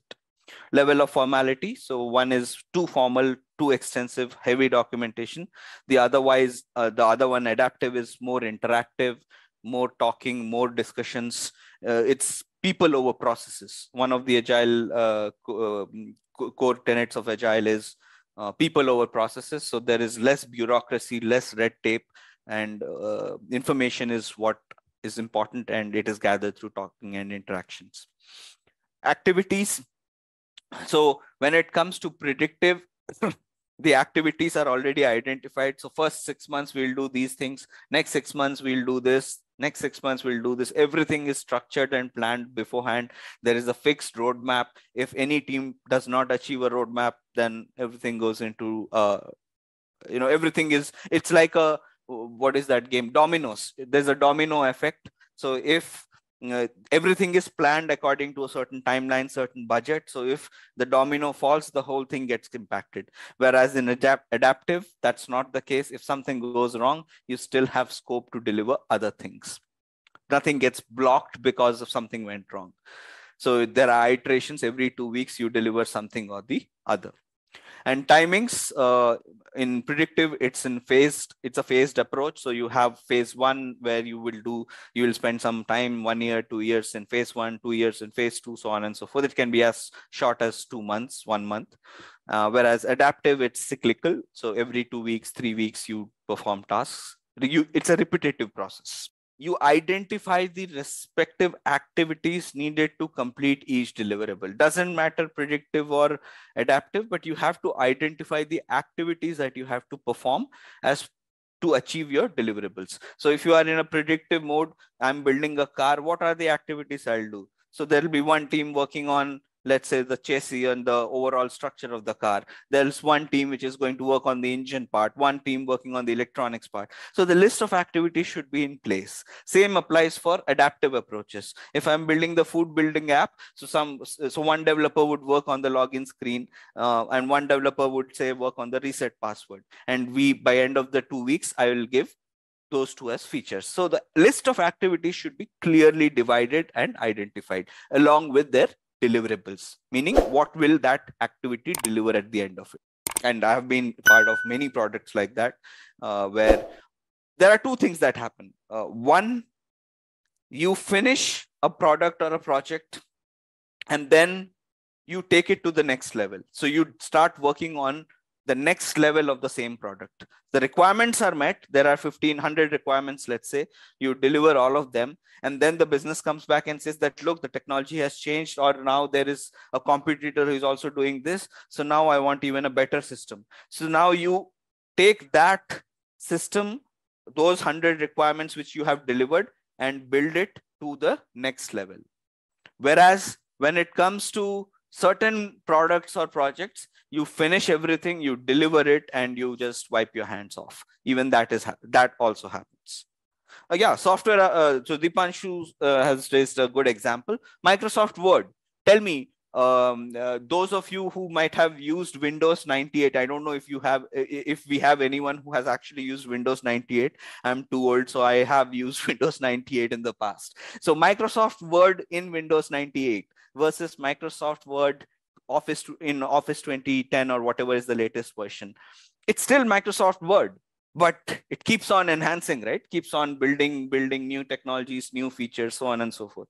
So that's one way that it keeps on going long term. Or you just deliver a product, and that's it, done. So the best example for the the best example for one-stop solutions is computer games. So those of you who play computer games, you would know that once a game developer finishes a game, releases it, they are done. After that, they work on a different game. So that's the best example for finishing a product, finishing all the requirements, and wiping your hands and saying we are done. And Microsoft Word is the option where it keeps on continuing, provided no other new requirements have come up. But in Agile, that's the beauty, that new requirements keep coming up, and that 100 requirements might become 200 requirements, then it might become 500 requirements, and the things keep evolving. Okay, let's come back to this. So dividing work into iterations we discussed. So if you are working in adaptive, so you would have to break the work into iterations. Not everything can be done in 2 weeks time or 3 weeks time, right? So you have to slice the work in such a way that you deliver something which is testable, which is usable, but it's broken down. The whole work is broken down into these iterations. Okay, deliverable is an output. So what are you delivering at the end of your implementation? A requirement might have many deliverables. So once you okay, let me give you an example. Let's take the same example of the food delivery app, right? So my requirement is to have a food delivery app through which I can order for food. That's my requirement. But in the first 2 weeks, I'm just giving you the page where you can log in. So my deliverable at the end of the first 2 weeks is just the login page. Is my requirement met? Not yet, because you can't order food from it yet. You have just an application which you can open and use your email ID to log in. So that's a deliverable. Similarly, multiple deliverables later, once you add all the features, there would come a time when you would actually fulfill the requirement. So that's the difference. Okay. Next is timing of business analysis work. So you have to plan according to your resources. So all of this is part of this planning only. So you have to plan how many people you have, what is the priority of the initiative. Some things are more important than others. So you have to do that prioritization. We'll talk a little bit more about prioritization during elicitation and collaboration, but that's something you have to have a plan for prioritization. You need to have a plan for managing concurrent initiatives. So you are working on an initiative, you are making some changes or you are making some developments. There might be a possibility that something has to be done parallelly in order for you to deliver. You can only deliver if that parallel thing also comes into place. So you have to have a plan for that. So there can be parallel concurrent initiatives that can happen. So you have to plan for it. And you have to take into account constraints such as contract terms or regulatory deadlines. So the government suddenly decides that by end of this month, you cannot you have to enter a specific code to access your bank account. It's a government regulation. Nobody can say no to it. You have to make sure that you are taking in the requirements in such a way that, so it's a constraint. So you had a plan for developing a system which would do certain things, but suddenly the government comes and says that within next 2 months, you have to make sure that you have to add this passcode, only then you will be able to access the account. So that requirement becomes a priority and it impacts your overall timeline. So those things have to be taken into account as well. Factors that can impact risk. So when I say high risk or when anybody says high risk, what does it mean? So the first risk itself is the level of experience of the business analyst. If I'm not a very experienced business analyst, if I haven't had the experience of dealing with, different scenarios, different customers, stakeholders, etc., it will have an impact on the way I deliver my work. Level of domain knowledge. Remember, I said domain knowledge is not mandatory, but having a domain knowledge, extensive domain knowledge, is always helpful. So a lot of organizations, especially in finance, insurance, sales, because these are like very specific domains that have a lot of knowledge base. So someone was asking this, right? So those of you who are in the finance domain, you might not be a business analyst today, but if you have significant work experience in any of these domains, the probability of you being selected as a business analyst over someone else is always high. In fact, I'll tell you this. If me and you, so let's say I have 11 years of business analysis experience, and there is someone who has 10 years of finance experience. Both of us walk into an interview, I'll be rejected and you will be selected. So domain knowledge is mandatory for certain domains, and having good domain knowledge is always helpful. So I decided 3 years back that I'll stick to my domain. I made a switch, went into a different domain, spent a little bit of time, came back again. I said I'll stick to my domain only because it makes the job easier and you have more control over the work that you do. Level of experience stakeholders have in communicating their needs. So someone raised the question, right? Whether stakeholders know what they need. Well, stakeholders always know what they need. The problem happens sometimes is they are not able to communicate that properly. They know what their problems are, but they might not be able to articulate those problems to you. So that's where your elicitation skills come into picture. You have to dig that information if the stakeholder is having a communication problem. It can be language, it can be time, it can be any other issue. Then we'll cover that in a different section during elicitation and collaboration. But that is a high risk where the stakeholders are not able to communicate their needs properly. Stakeholder attitudes about the change and business analysis in general. This is a common problem that almost every business analyst faces. End of the day, stakeholders are nothing but people. And when you are dealing with people, you have to take into account their attitudes and their attitudes towards the change, as well as your work of business analysis. What do I mean by that? So I gave you the example, right? The grammar system that we built. The first time when we took that system to the end users, which was one of our stakeholder group, they refused to even support us by using the system because they were scared that their jobs would be at risk if something gets fully automated.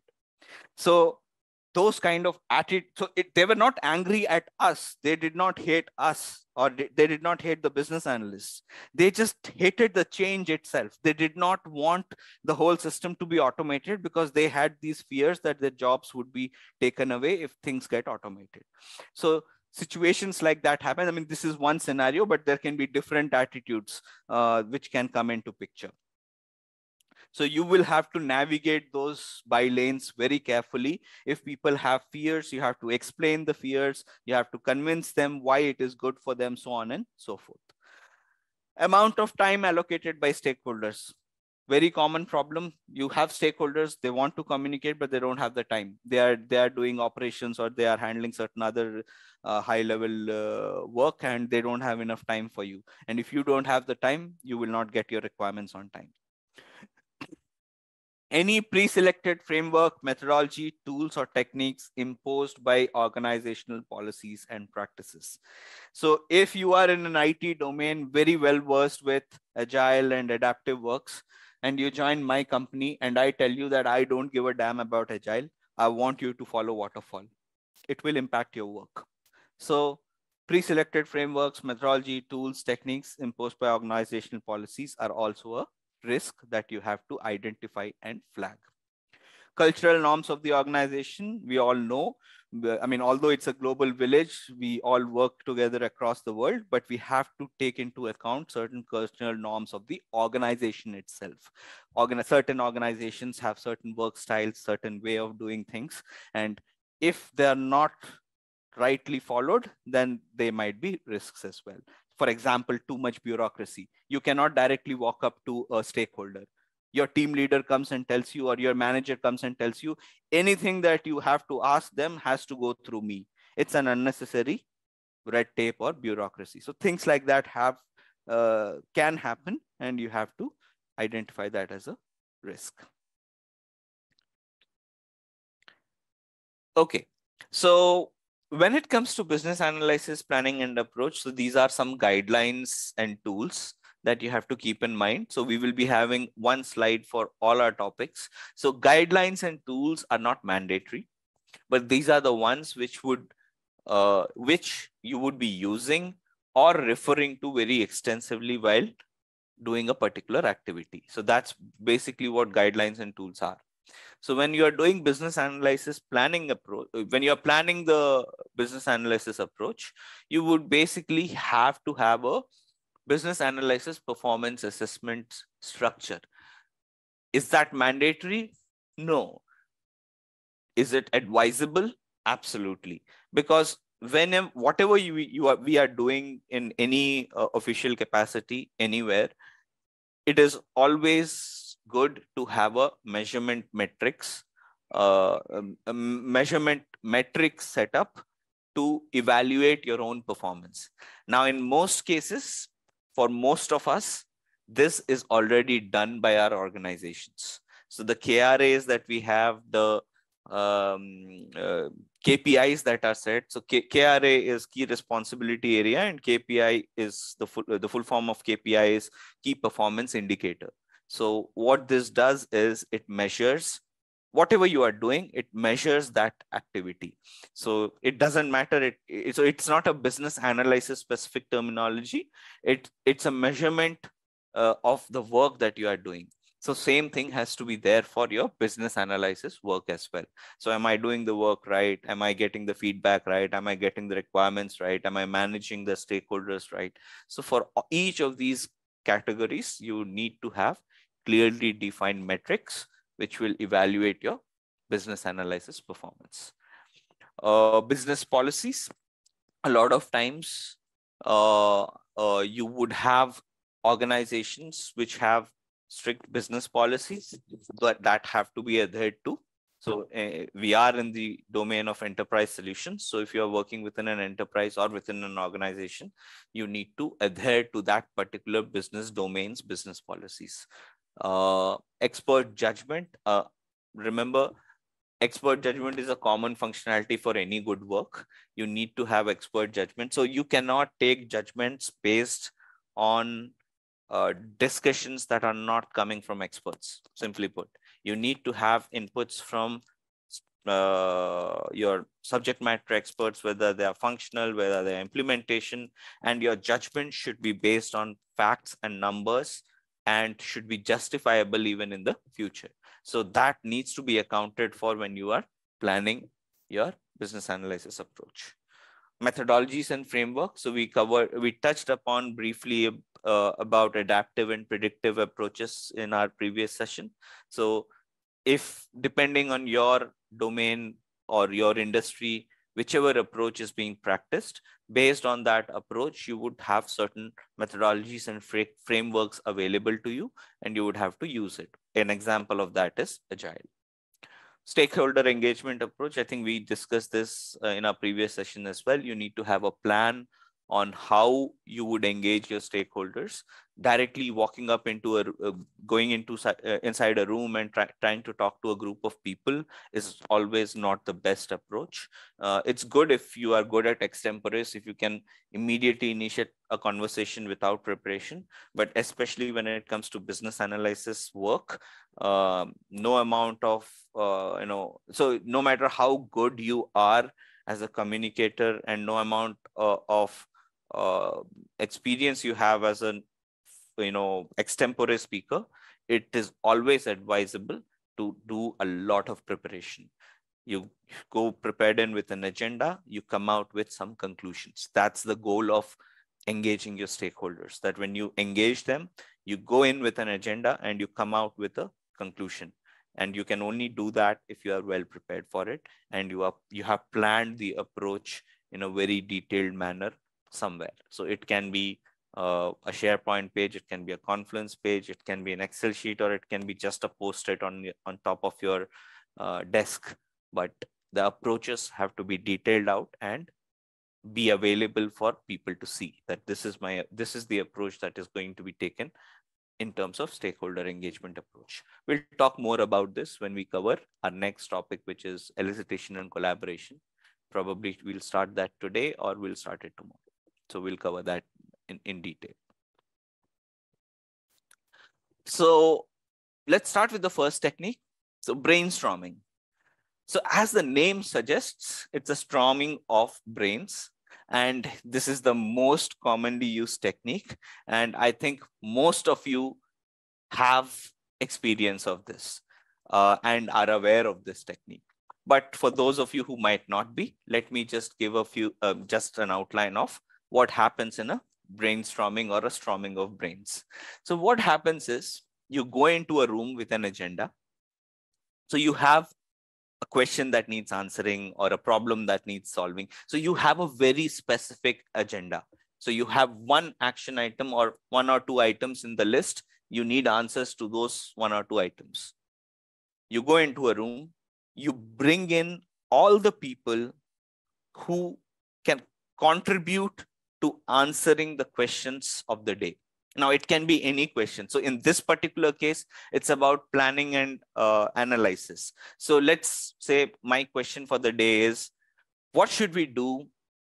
What are the various let's take this as an example, this slide itself. So let me pose a question. What all techniques should we use as part of our business analysis activities whenever we start those activities? So that's my question. Now, IIBA has this list. Now, if I open that question to our audience here, we have 60 odd people. We will have probably 60 different answers. And that's brainstorming. A brainstorming is not debating or analyzing any kind of so it's basically, so I have a term for it, bear with me. I call it the knowledge vomit.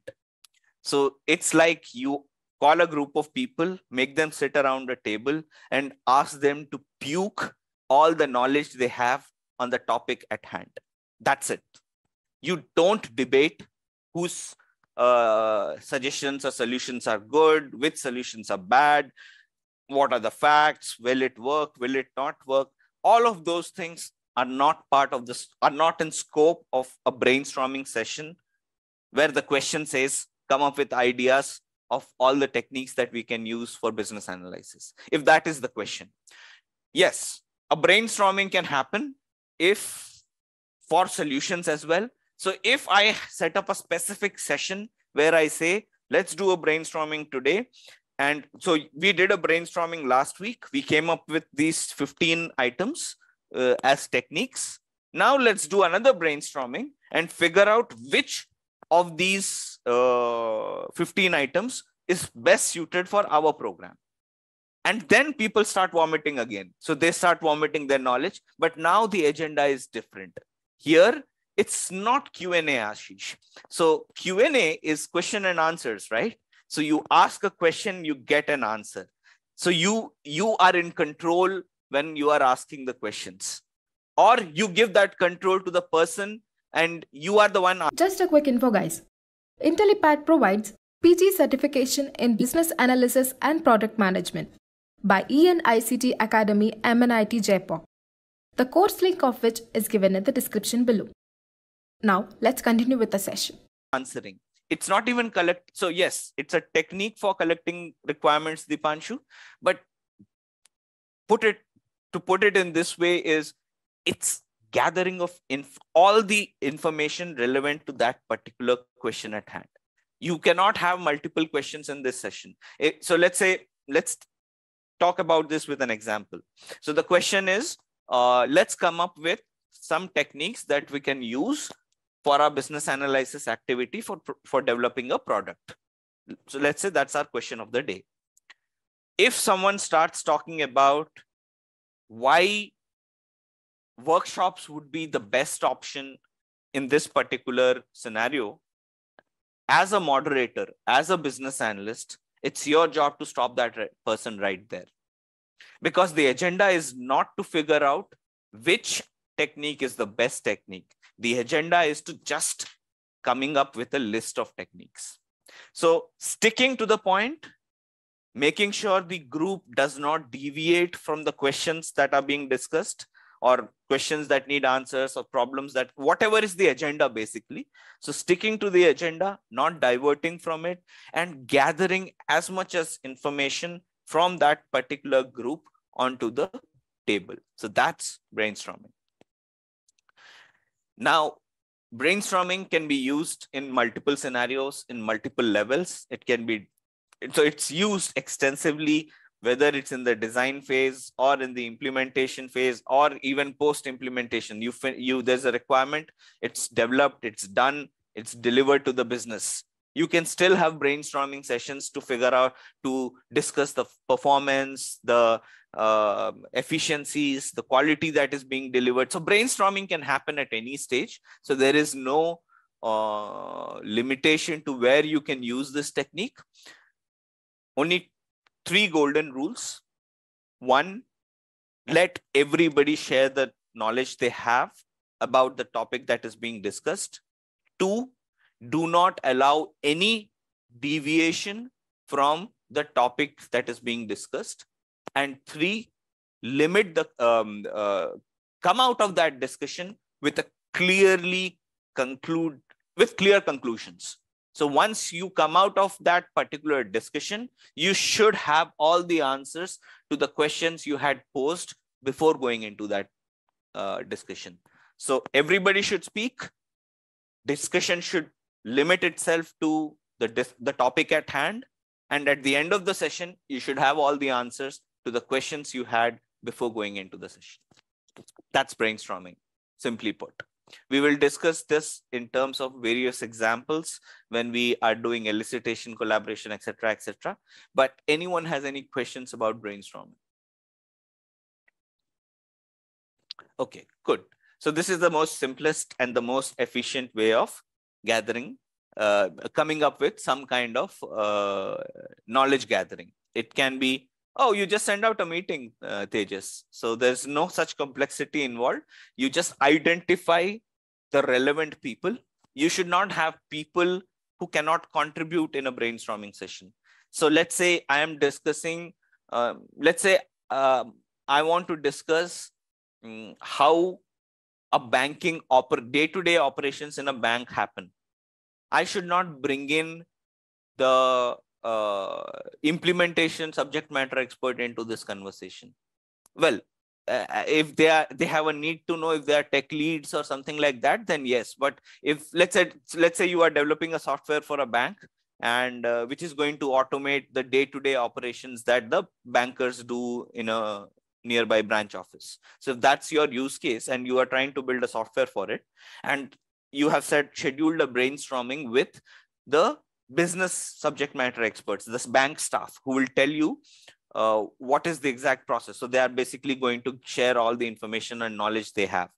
In that session, you should not bring in, let's say, the CTO of the company or the development team or the QE testers, because they will not be able to contribute in answering the question that is being discussed in that session. You can have separate brainstorming sessions for separate scenarios with those team members. But if a particular individual or a group is not able to contribute in a brainstorming session, they need not be present there.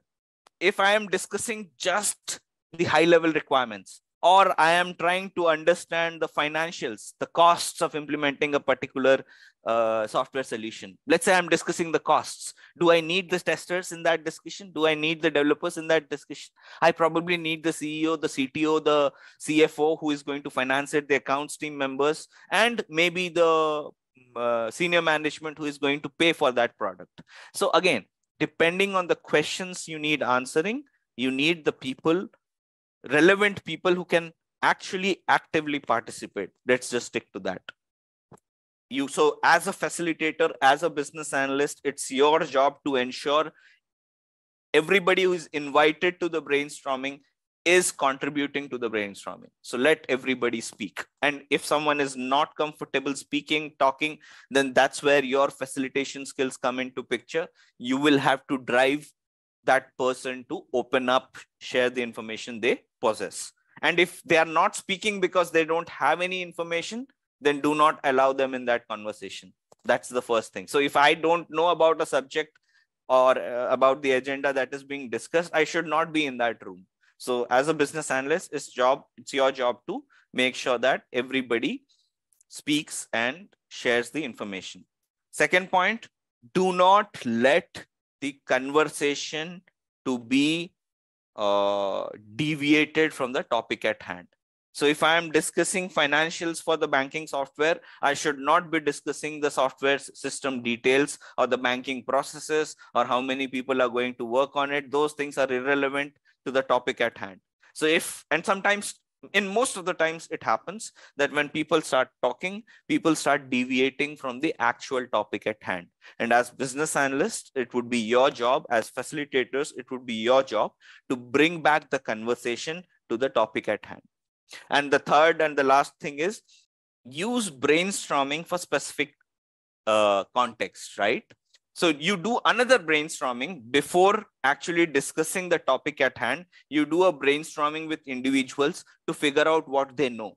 The topic of that brainstorming session would be to understand if a person is, I would say you would know most of the times, you would know who has knowledge, who doesn't have knowledge. You interact with people, right? So you will not directly send a brainstorming session meeting for the first time to an unknown group of people.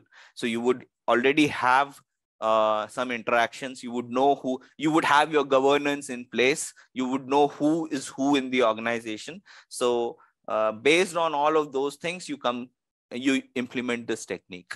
So that's your homework that you do before you set up your brainstorming session. There would be cases where you would have to do that kind of brainstorming. If it's a complex use case, a lot of people involved, you need more than 1 hour. And you need to split that in ways where it doesn't get too boring. But the very idea of brainstorming, or the way a brainstorming is different from, let's say, something like workshops, is it's a short session. So the very point that people will get sleepy or bored doesn't arise, because in 30 minutes, if you have an agenda clearly set up and you ask the right questions, you set up the environment straight, you set up the guidelines straight, then business cases. So it's for whatever we do, at this stage, we are doing planning, right? So at this stage, if your business cases are not clear, what are the things you are trying to achieve for the business? If that is not very clearly defined and articulated and structured and visualized, then the whole business analysis activity, the whole journey of that business analysis activity might get diverted at some stage. So you need to have your business cases clearly defined. So again, as a technique, what is the things you will do in this? You would probably come up with charts. So one way I used to do that previously, nowadays I'm still working from home, by the way. So I work only 1 day in a week where I have to go to the office. But when we were in the office setting in the past, what I used to do was come up with these huge chart papers. I would take some time, visualize it nicely, create some tabular views, and list out the primary business cases, again with consultation. So for gathering the business cases, I would do brainstorming. So that would happen. So a lot of these things happen in parallel, in tandem. So all of these techniques can be used together as well. Like you do a brainstorming, get the results, based on the results, come up with business cases. So that's also doable. Or you conduct a workshop, you gather the information, come out with business cases. You do document analysis, you come up with business cases. So again, all of these things are interlinked. So a business cases is nothing but listing out the business cases in a structured, visualized, nice to see way. The larger the board, the larger the chart paper, the better. It keeps the team focused on what the so start with vision, mission, business goals, and then come to business cases. Do not directly come to business cases, because that might be too specific at a lot of times. So always have if it's a small project, then you don't have to have a vision for that project. But if you are into product development or things like that, then you need to start with vision, follow it up with a mission statement, come up with high-level business goals, and then list out the business cases. So, I mean, I did it for that one product. I mean, I keep repeating the same examples because these are the examples I've already shared before. So let me talk about that. So I might have spoken about a grammar tool that I used to, so a tool similar to Grammarly, right? So for that, but it was a product completely new. The business did not ask for it. So we had to do a sales pitch. So me and my project manager, we were the ones driving that. So we came up with, once we got everything sanctioned, everything became, a reality. We got the funding for that product. That's when I created, so I didn't create a chart, I created a wall. So we had this huge, no, it's not there on the, so there's no soft copy for this, Weber. So that's the only, okay, so Weber, these definitions, you will find it in BABOK. The PPT only contains the list of items. So I am just sharing what happens in these based on, what that technique is. So it's not detailed out on the PPT. If we create PPTs like that, then the PPT itself, Microsoft PPT, it will be around 415 pages, same as BABOK. So it just highlights the high level points, and it's up to the trainer to explain them. So yeah, so the one that I created, so I didn't use a chart paper, I used a full wall. So we had this huge glass wall, and on top of that, I used table columns. So I created table columns using ribbons, had huge cutouts. So I didn't write stuff. So the bold letters were actually paper cutouts that were posted. So anybody who entered our floor and looked at our section where my team was sitting, so it was like a team of 15-20 people. So we occupied 2 large benches. And anybody who looked at that direction would see a wall behind us, which would have the mission, vision. Sorry, we didn't have did we have a vision? No, we had a mission statement. We had the business goals followed by business cases. And we also had a few other things, which we will talk about later. But anybody who walked into our office floor, doesn't matter whether they were involved in the product, not involved in the product, would know what the team was working on. And the team would always be reminded of what they are supposed to do, or what they are basically spending hours and hours every day to achieve. So it keeps things focused.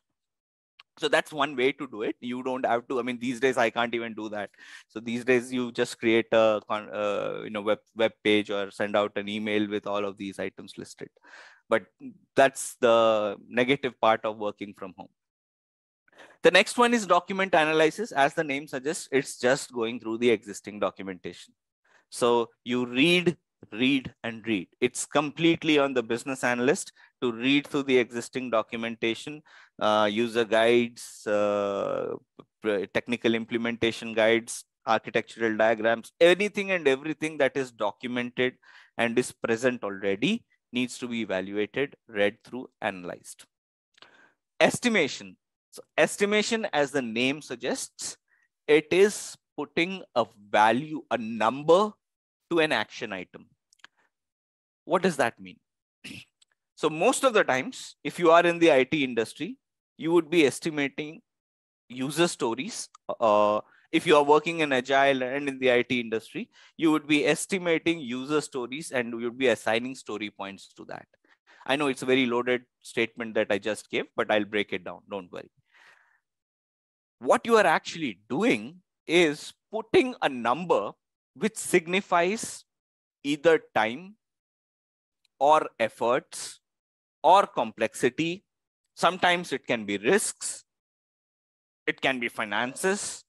So you are basically putting a number or a value to a task that needs to be done. So for example, let me say, I want to create a food delivery app. And for the first thing, I need to create a login screen. So let's say my task is to come up with a login screen. Let's not go into too much complex details. I can do estimation of that task in multiple ways. if for me the priority is time, let's say, I can do a time estimation. I'll say that of this login screen, the username and password validation will be done in 2 days. So let me break it down. So this whole task, I'll break it down into 4 areas or 5 areas, whatever. And for each task, I'll assign a number. Let's say 4 days, 5 days, 3 days, or can be hours, minutes, doesn't matter. So I assign some time. That's also estimation. Or I don't do time estimation. What I do is an estimation of the complexity of the work. That's what most IT business analysts do, by the way.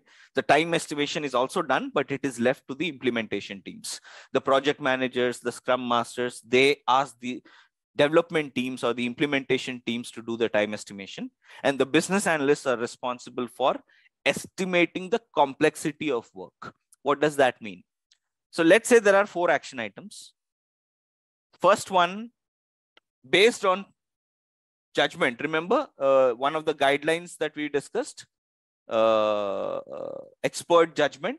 So based on expert judgment, which will depend on past experience, understanding of the system, or understanding of the work, etc., etc. Based on expert judgment, you will say, okay, doing task number 1 might take 3 points. Let's put a number to it. It's 3.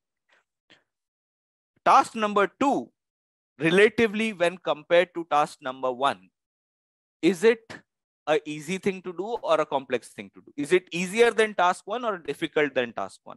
If it's easier, then you put a number lower than the one that you gave to task 1.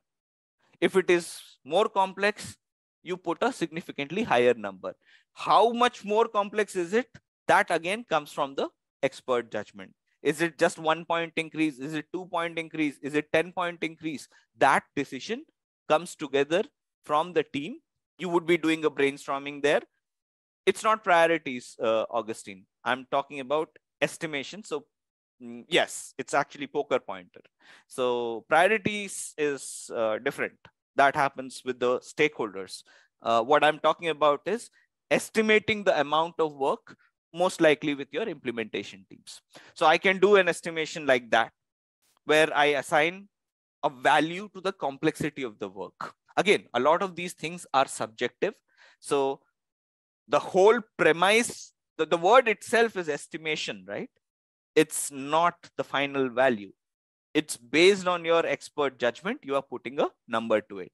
It might be wrong as well.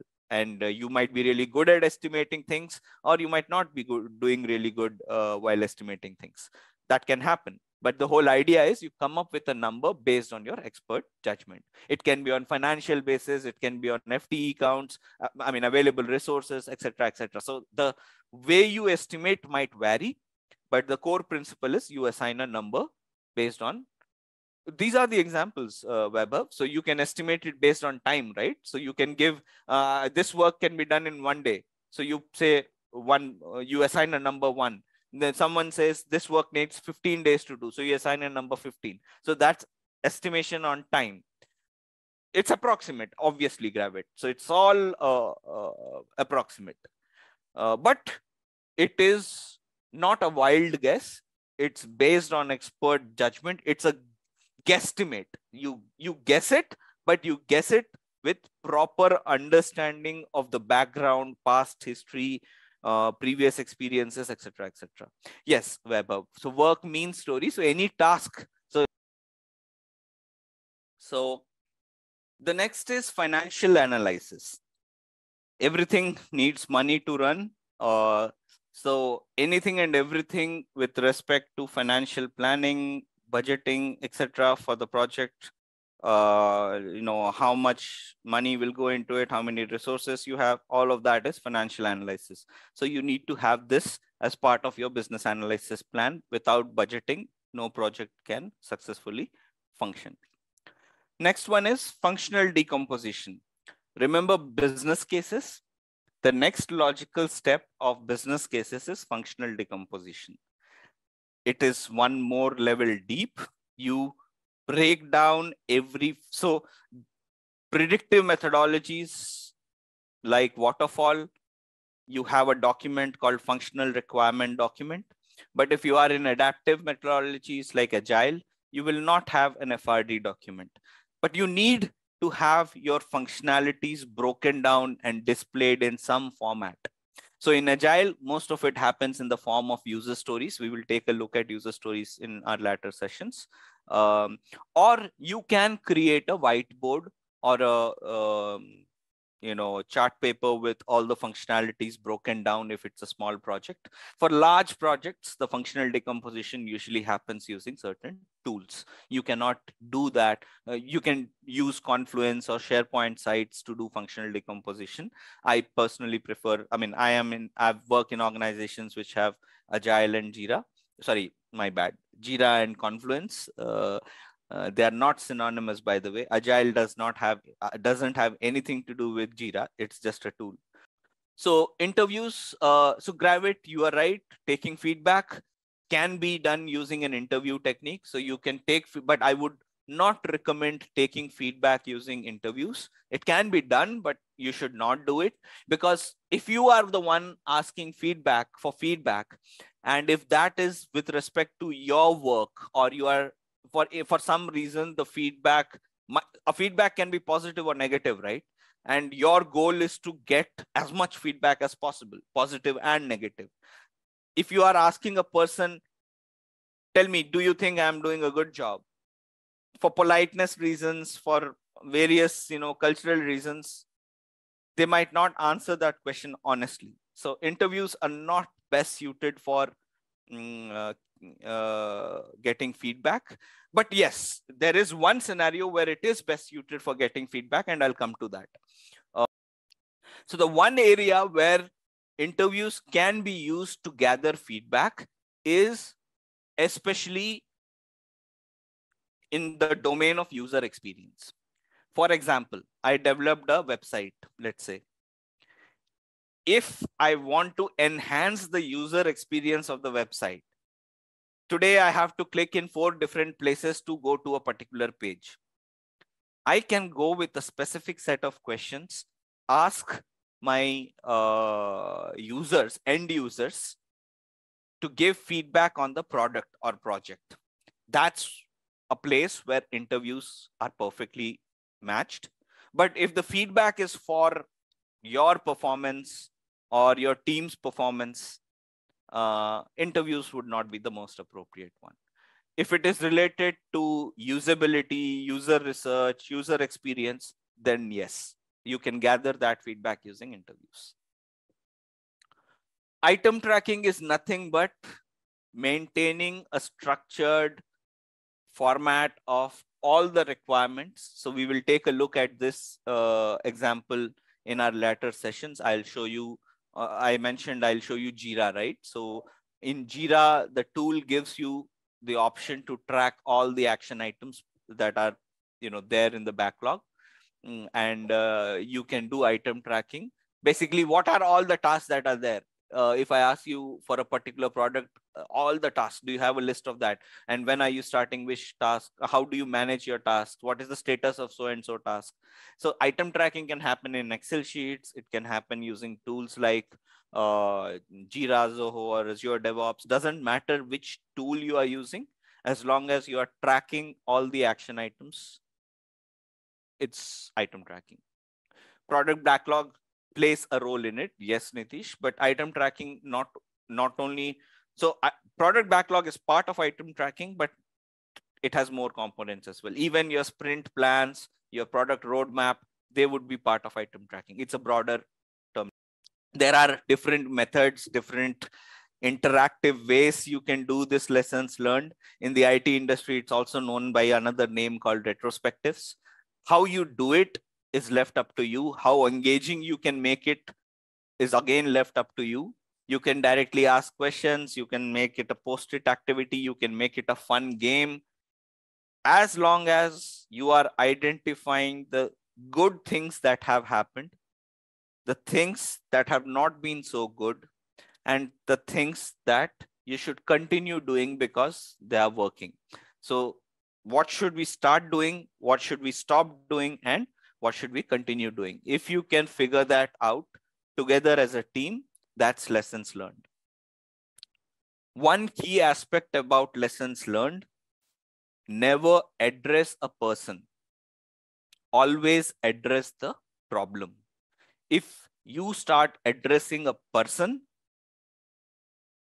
you will lose the lessons learned. The purpose of that lessons learned activity would be lost. You will be squabbling, you will be fighting, you will be doing a blame game.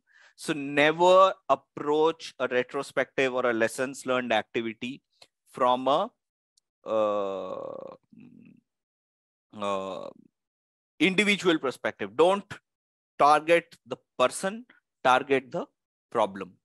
One simple example: let's say my user story missed certain vital acceptance criteria and it blew up, and the business is angry. If someone who is organizing that meeting in front of the team calls me up and says, Pawan, you messed up. Why did you not consider these acceptance criteria? It's absolutely not tolerable. That's not the right way to do lessons learned. But if the same person says, during our last sprint or last iteration, we realized that our user stories are not perfect, everybody would know who is the person writing the user story. So it's not about, it's a polite way of presentation. So in that conversation, there are no conflicts. So if someone blames me and says, Pawan, you missed the acceptance criteria, the first thing I'll try to do, it's human nature, we become defensive. We'll start trying to shift the blame. I did that because I did not have enough time, or I was put on to some other project. Things like that happen. So do not target the person, always address the problem. And it will be a successful lessons learned. Another key item about lessons learned: they tend to become boring over time. So adaptive agile methodology, you work every 2 weeks, 3 weeks. So your sprint cycle or your iteration is paced in 2 weeks, 3 weeks time. So every 2 weeks you meet for lessons learned. A lot of times it becomes monotonous and people stop giving their inputs. It happens very often. In the initial days, you will see everybody is contributing. They are sharing their ideas. They are saying what we should stop doing, what should we start doing, what should be, continued. All of those points are coming from all the team members. But over time, the participation goes down. And that's where the person who is managing these lessons learned, it can be a scrum master, it can be a business analyst, it can be a project manager, whoever is doing it, they have to ensure that they make sure that the engagement levels do not come down. They have to make it interactive, make it fun, have a different way to do the same thing. Just make sure that the participation is not going down over a period of time.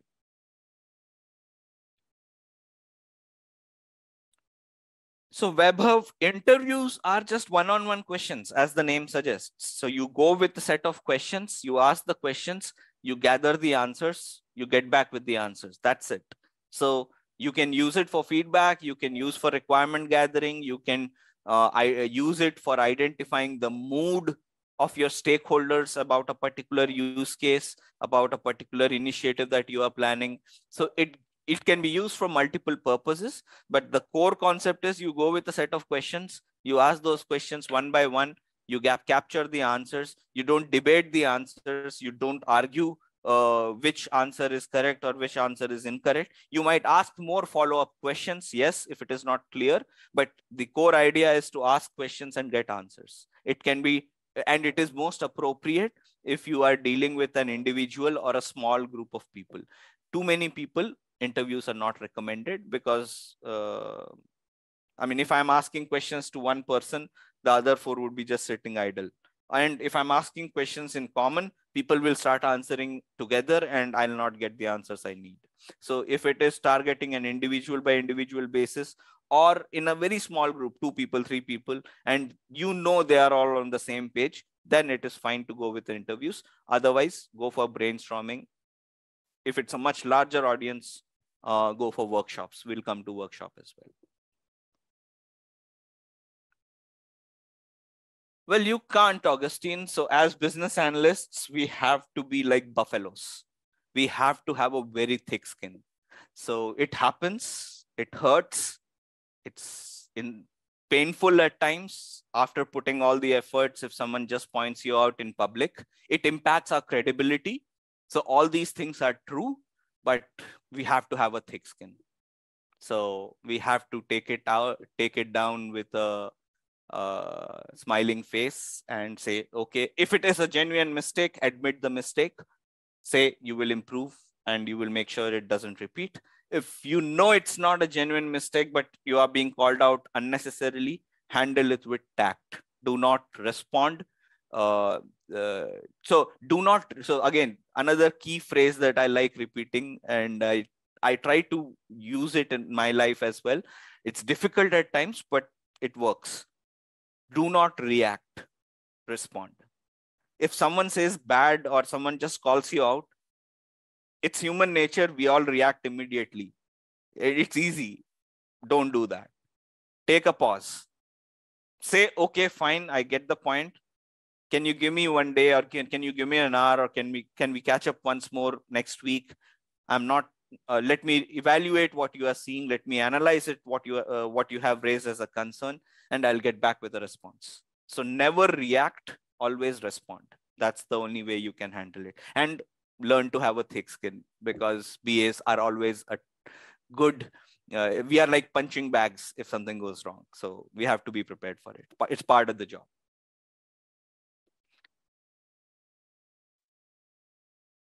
Well, Vaibhav, so that's a risk. So we talked about risks in our last session, right? So if you want to do interviews and the person or persons are not available, it's a risk.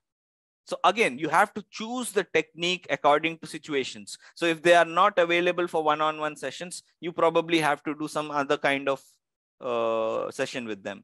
So it all is circumstantial. You'll have to improvise based on the circumstance. So the first thing is, should you go for interviews if you already know that the stakeholder or the team member does not have that much of time bandwidth? In that case, you should not go with an interview. You should probably go with some other methodology. So we will discuss those other methodologies. So this is specific to planning of business analysis approach. But we will cover how to handle those scenarios in our next sessions as well. Next is process modeling. So if you are into organizations which is extensively process oriented, operations, for example, where certain set of steps are performed on a day-to-day basis and that cycle continues. In that case, having a process model, and if you are doing something with that process, having a process model helps. Again, in my past experience, I've designed process models. Or open your own Gmail accounts, and you probably will have a ton of surveys. You probably don't even open them. You just send them to spam, but you get a lot of surveys on email. So a survey or a questionnaire is nothing but a set of questions, but targeting a very large audience group. So remember, interviews is best suited when you are dealing with one person or a small group of people, 1 or 2 people. Best scenario is one-on-one. I wouldn't even say small group. An interview should always be conducted one-on-one. But if you have to ask the same question to 1,000 people, will you conduct 1,000 interviews? Practically not possible. So the option is to go with a survey or questionnaire. Even at the end of this session, these sessions, you will get a survey form exactly post session, and you will post your opinions. They will ask some specific questions about the training, and you will post that as your feedback. So survey and questionnaire, the key difference is audience numbers. If it's a small one-on-one, if it's just one person, you go with interview. If it's a large group of people, you go with surveys and questionnaires. Workshops is my personal favorite. This is where someone mentioned jokes, you can play games. So a workshop it can be as small as a 2-hour workshop, or it can be as long as 1 week-long workshop. So there is no time frame. When your project or product, whatever you are working on, is too complex and it involves too many people, it's not 5 or 6 people, it's like 15, 20, 30, 40 people. It has major impact if certain things are not clarified at the onset. And if you are starting, so again, there is timing also. So when do you use workshops? So workshops are best suited if you are starting a product or a project. You can do it in the middle as well, but that's where the time constraint comes in. But if you are starting a project, you should always start with a workshop. That gives you that edge. You can gather more information in a short period of time. You can get more participation. You will have a group of people dedicatedly coming to that session, spending considerable amount of time. So you will definitely get some inputs from them. And because it's a large effort, it takes time. It's not done within 1 hour. It takes, a considerable amount of time and involves a large group of people sitting together inside a room. You need to basically brush up your MC skills. You have to be a good host. You have to plan it. You need to have appropriate breaks. You need to have certain ground rules. You need to ensure food and beverages are provided on time. There are water bottles in the room. There is a lot. So if someone just needs a pen and paper to write something down, everybody should have a notepad and a pen. So basic logistics basically should be available. Your rooms should be ventilated. It should have good air conditioning. So it comes with all of these additional things. You figure out all of these other things, and then you start the workshop and you gather the requirements. And if it's a large workshop, you can collaborate amongst BAs. So I've been part of 4 workshops. I mean, when I say I've been part of many workshops, but the ones which have lasted over days, one was a 3-day workshop, one was a 5-day workshop, and no, 3 were 3-day workshops and 1 was 5-day workshop. They are the really interesting ones. You divide up responsibilities. So one BA takes care of certain things. The other BA is responsible for certain things. There is one BA who is the lead, who is basically the host, who is going to set the context. So it's very exciting to do workshops. It's very engaging. It establishes a connection with your stakeholders. So a workshop probably would include all your stakeholders. So, and for the first time, if you are starting a new project and you are meeting your stakeholders for the first time, it helps build up those connections, rapport and, communication, etc., etc. However, it takes time, it takes effort, it takes logistics. And these things are some things which you cannot compromise on. So in the middle of a workshop, internet goes away. So you can do online workshops as well. If you are doing an online workshop, poof, Wi-Fi connectivity issues, doesn't work. So you don't have control over it, but you have to be prepared. So keep your mobile phones, hotspots ready. Make sure that you're in an environment where you do not lose connectivity. So these days it's all online. So we have, again, things have changed and evolved. So if you don't have a conference room, you do it online. You create breakout rooms, individual sessions with small groups to have specific discussions. Then you bring back those groups. So you have to be a real master of ceremonies to manage a workshop. And these are the most exciting ones, but most effort and time-taking ones. And best suited at the start of a project, can be done in the middle as well. There's no such hard and fast rule. If it's needed, it's needed.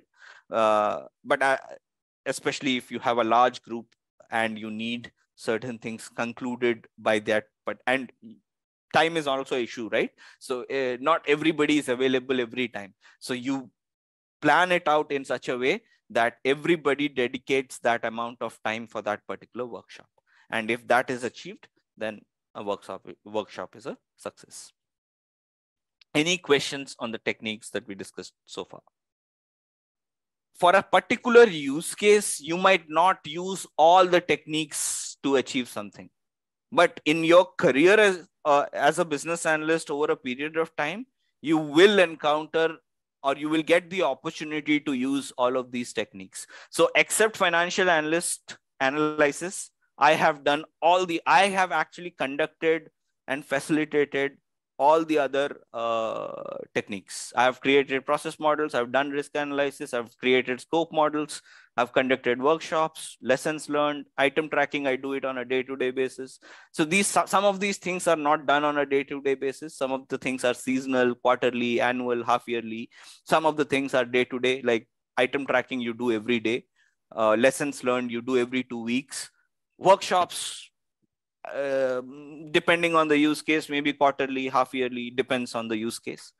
Surveys, I usually used to do a yearly survey, annual survey, to understand what the stakeholders feel about the product, about my way of working, my interactions. So basically a feedback form that I would send out to everybody, all my stakeholders. I mean, business teams and managers, they are internal. So I have an idea how they feel about me, but how do I know what my stakeholders are feeling about me? So I would send out this 360-degree review form, which would focus on, am I communicating things well? Do you think, is there a room to improve my presentation skills, my visualization skills, etc., etc. So you will use all of these techniques at one point or the other.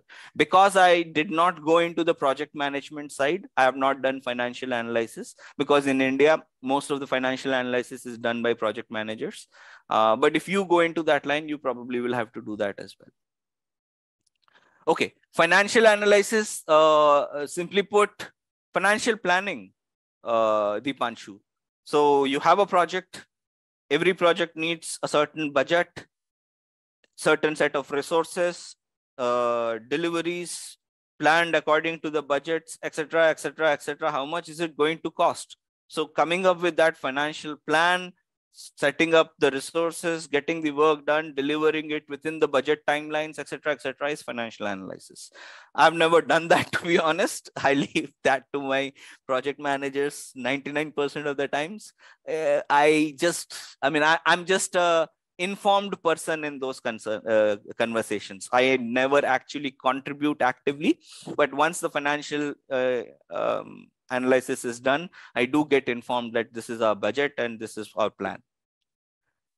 Functional decomposition is breaking down of functionalities. So you have your business cases, your business requirements are set up, and then your stakeholder requirements are received from your stakeholders. Once you receive all the requirements, you have to break that down into easily, I don't want to use certain words, but you have to break down those requirements in easy to read and easy to deliver ways. So for example, food delivery app, let's say.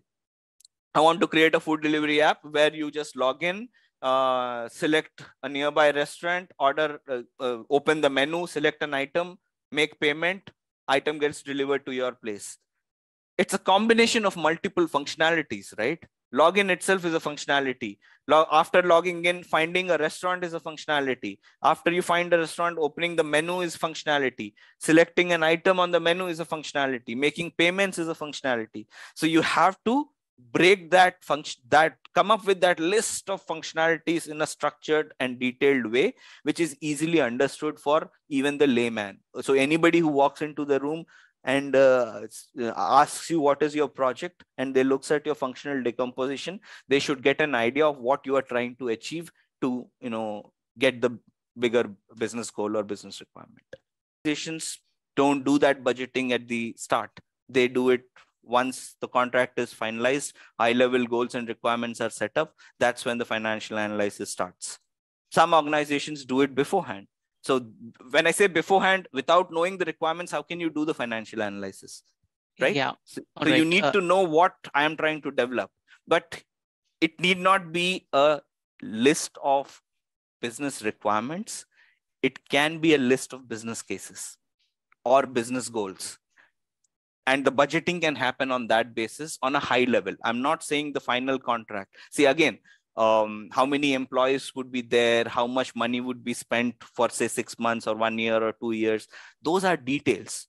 Those details so it's a continuous process. You start the financial analysis at the beginning when you have a use case, when you have a high level understanding of what the requirement is, you start the process there, but it continues up to the phase where charters are signed and PMs are onboarded.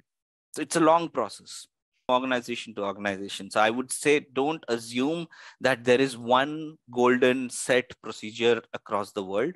The organizations have their own way of doing financial analysis. So this lists that you will be seeing, the slides, they follow a certain format. There is a specific reason for that format. On this slide, you are seeing there are 4 stakeholders that you would be primarily interacting when you are coming up with your business analysis approach. That's your domain subject matter experts, project managers, regulators, and sponsors. However, I always keep saying any stakeholder who has a relevance, because again, see, a lot of the confusion is because of the designations and who is playing what role. So if you think a particular individual is needed for planning of business analysis approach, that stakeholder is needed for your use case.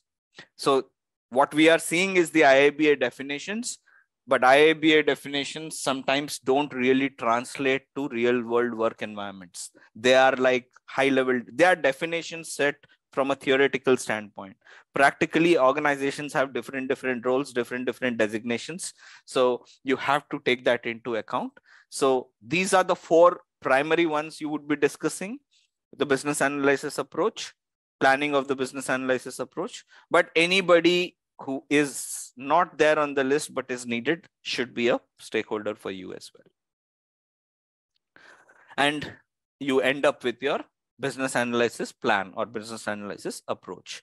So that gives you a clear picture of who is going to work on it, what is the timing, what is the sequence of the work, what will be the end results or deliverables, what techniques will you be using as part of these activities. So all of that plan is clearly structured and available. So once you have planned the overall business analysis approach, you have to take special care in planning the stakeholder engagement.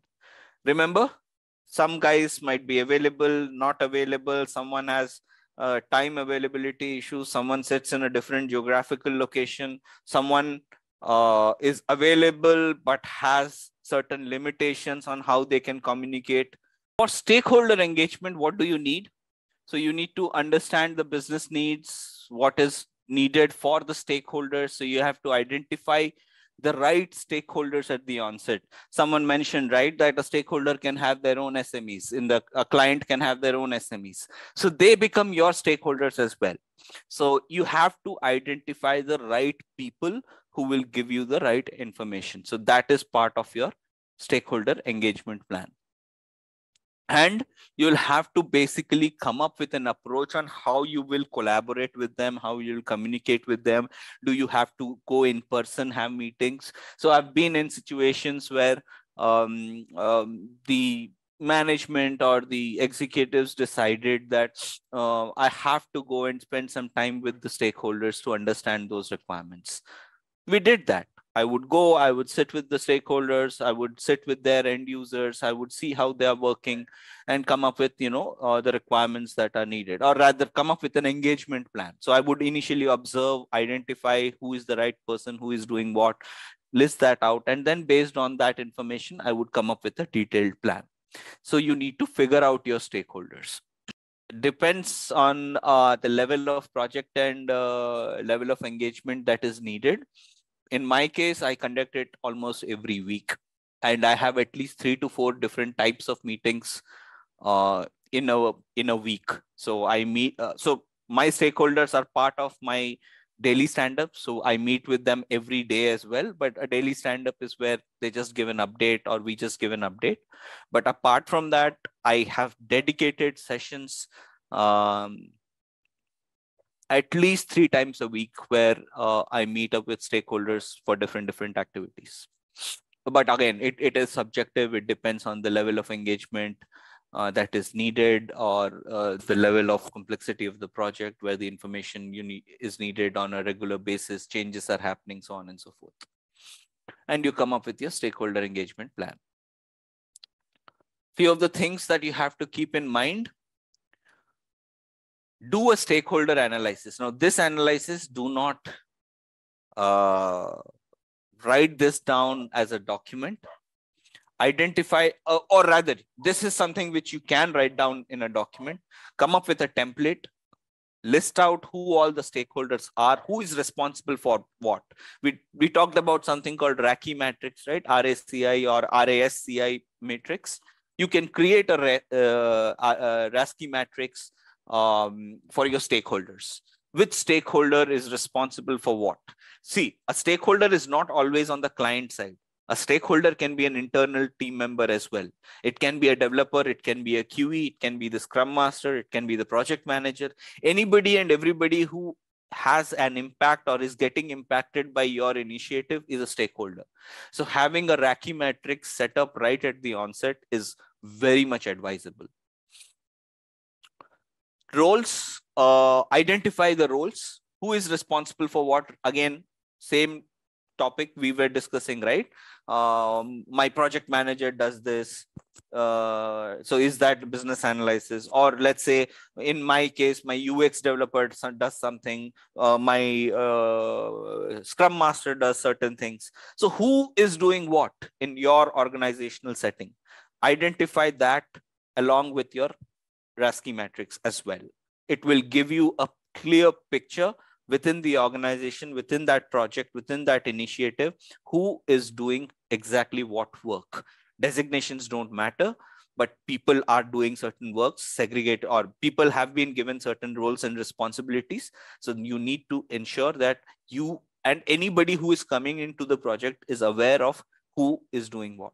So come up with one big page, one table saying that these are the 5-10 people. This is the BA for the project. This is the Scrum Master. This is the product owner. This is the project manager. This is the team of developers. This is the team of QEs. So list down everything, come up with roles and responsibilities page, create it, maintain it so that everybody is aware of all the roles within the particular organization. Take into account, so this is one area which you do not document. Identify stakeholder attitudes, understand what is the impact of stakeholders' actions and behaviors, and your actions and behaviors on stakeholders as well. So this is something you don't document, but this is something you identify yourself before you engage the stakeholder one-on-one. You need to know a little bit about the person you are going to deal with during your course of business analysis. How do you identify that?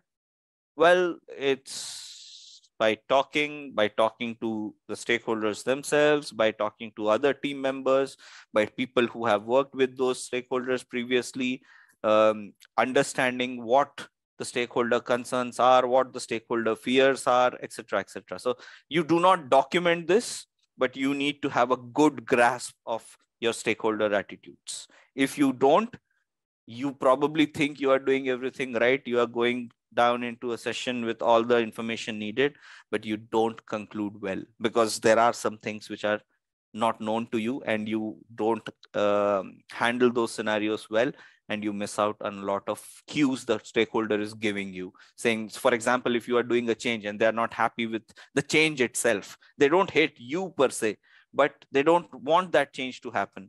Whereas there is a certain group of stakeholders which wants that change to happen. It's a conflict of interest or conflict of stakeholder needs. So unless you know these, so let me put it this way. This is the nice side of office politics that you need to be aware of. What's impacting which stakeholder group, how they are looking at certain actions, behaviors, their positive impact, negative impact, etc., etc. So this you don't document, but you need to identify. Perform a stakeholder analysis. Do not document this either. Identify, okay, you can document certain things. Do not go into the personal side of stakeholders.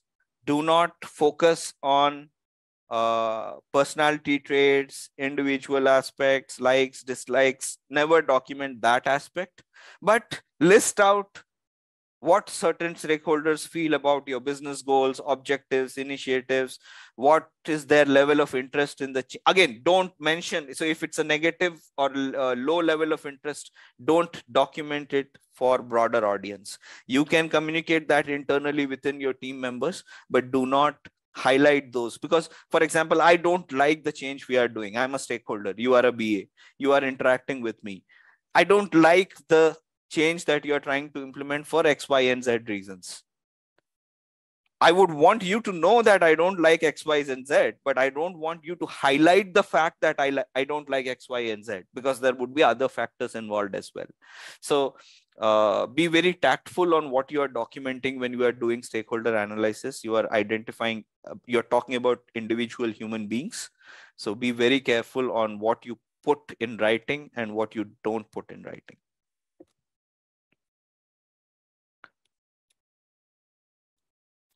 And keep an open mind, collaborate, work as a team. And that's basically something which you have to do. Next, two most important points. Who are the decision makers and who has actual power or influence? You have to figure that out as soon as possible once you engage a stakeholder group.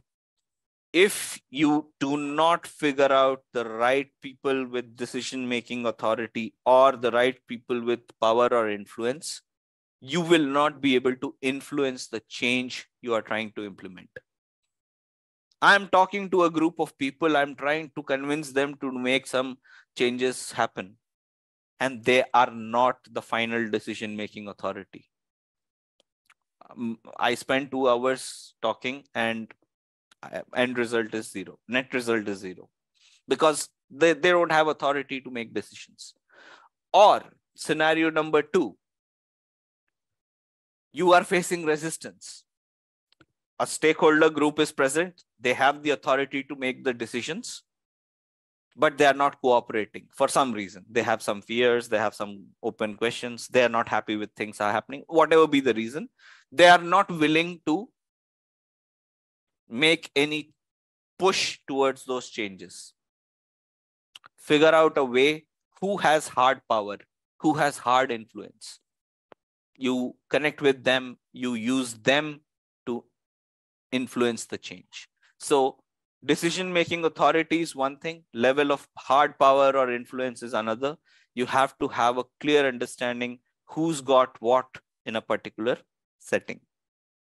Yeah, they're not willing to, when I say resistance, see, nobody, so you encounter resistance not because they don't like you. There is resistance because for some reason they see that the work that is happening is not beneficial to them. So if you can convince them that the work that you are doing is actually beneficial for them, they'll agree to it. But how do you do that? So either you talk to the decision makers and convince them with the facts that you have, or you take the help of people in hard power and who have real influence to push that change through. We are not talking about forcing a person to do something which they don't want to do. We're not talking about that. So I'm not saying use hard influence to make people do things which they don't want to do. No, we are not talking about that. We are talking about, so let me give you an example of what I mean. So there is a use case, you have to implement a change. Let's say you want to implement a new system, a new banking system. The bank staff who is going to use the banking system, they don't want that system because, let's say, they're not very familiar with technology. They are used to an existing system. In that case, you'll go to the branch manager, right? You'll go to the bank's manager. You will convince him so that he convinces his people to adopt that new system. So that is the influencing of change I'm talking about. I'm not talking about making someone do some things which they don't want to do. That's not our job. It's all about the project. It's all about the process, the change initiative that you're trying to implement. Some of the items you do present, some of the items you don't present. No, it's not a PowerPoint presentation. Okay, guys. When I say some of these items you will be documenting, so attitudes you will not probably, but roles, the stakeholder plan, the who's who of the organization, you don't present it in a PowerPoint. You document it as a so depending on the tools that you are using, whether it's Confluence, SharePoint, Microsoft Word, doesn't matter where you are storing the information, wherever. So we will cover that in detail, how you store the information that you gather during your business analysis. So wherever you have your data repository, you need to have one page which documents all of this information. That this is the guy responsible for this, this is the guy responsible for this, this is the role they are playing, so on and so forth. If you go with IIBA definitions, and depending on certain scenarios, they are one and the same. But if you ask someone who is doing a PMI training, PMP, it's called Project Management Professional. So if you enroll for that training, you will probably get a different set of answers, because PMI defines project management as a different role altogether. Take into account stakeholder communication needs. What needs to be communicated? You don't want to spam anybody, right? You don't want to send unnecessary information to people who don't need that information. So figure out what needs to be communicated. What is the appropriate delivery method? Do you want to do a meeting? Do you want to send out an email? Do you want to communicate using Confluence pages? It's all up to the structure, organizational structure, and the project structure that you're working with. Who is the who the appropriate audience is? Figure out. So you will probably send out certain materials to your executive team, the CEOs, CTOs, in a certain format. Whereas when you are communicating something to your development team, you will have more technical oriented literature. So based on the appropriate audience, the communication also changes. Tejas, yes, Teams messages also work, but I would not recommend solely relying on Teams messages. Teams messages can be conversation starters, but always maintain proper documentation. 6 months down the line, 8 months down the line, if you have taken a decision on Teams, Microsoft Teams, will you be able to pull that up? If someone asks you after 6 months, who took this decision and why, can you bring up that conversation? It's there, but it's really difficult to bring up that conversation immediately. But you will have to have a proper, appropriate, a little bit more formal way of documentation. Frequency of communication. So I think Augustine asked the question, right? Like, how often do you communicate with your stakeholders? It all depends on the circumstance. So I communicate like daily. Communication happens in our daily stand-ups, and there are specific meetings or ceremonies that we have that I use to discuss specific things with my stakeholders. Geographic location is very important. So someone stays in US, someone is working in India, it's almost a 12-hour difference. How do you manage that? So you have to find those sweet spots. You have to figure out the best times for both, so they don't wake up too early and you don't sleep too early, you don't stay up too late. So that's the sweet spot that you have to figure out. So we have finally figured out that sweet spot for our current. So in my current organization, most of my stakeholders are US based, and many BAs are also US based. I'm the only BA, or me and a few others are India based. So we have to have that collaboration to figure out that sweet spot, so that we don't stay up late 1 a.m. to beyond 12 p.m. and they don't wake up early like 3:30 or 2:30 in the morning. Level of detail. So how detailed should your communication be? If you are communicating to a senior level executive group, it has to be crisp. It has to focus on the business aspects. It has to show the value it should show the efforts versus value. Or you should focus on value more. What value does your change bring? Because on that level, they don't need to know what specifics you are going to do. So if I'm building an application for a food delivery app, they don't need to know what happens if I click on a button or what happens if I click on a payment option. They just need to know that if I come up with this food delivery solution, it will improve the business by 20% increase in sales or whatever. So those high level bulletin points will be for executive teams. But if I'm talking to my audiences, the development team, I have to give the complete breakdown. If I'm talking to the business, I cannot use technical terminologies. I can't say I'll use the API, I'll do this backend transformation of data, I'll store it in the database, I'll use SQL to pull the data. I can't use those terminologies. I'll have to keep the jargon or the language in a way which is understandable by the target audience. Level of formality, always maintain a level of formality, but do not overdo it. Follow your organization's guidelines and principles. So if your organization recommends certain set of formal communications, please follow that to the letter, and do not say that it's not needed, because and you will be changing organizations. So this level of formality will be changing from organization to organization. So you will have to adapt to the new setting and accordingly adjust your formality of communications. These are the 3 guidelines and tools. So you would have your performance assessment, because that's going to be there. You would, whatever you are doing needs to be assessed regularly by you or your managers. There has to be a change strategy. So because you are discussing with stakeholders about implementing changes, you need to have that strategy figured out in your head.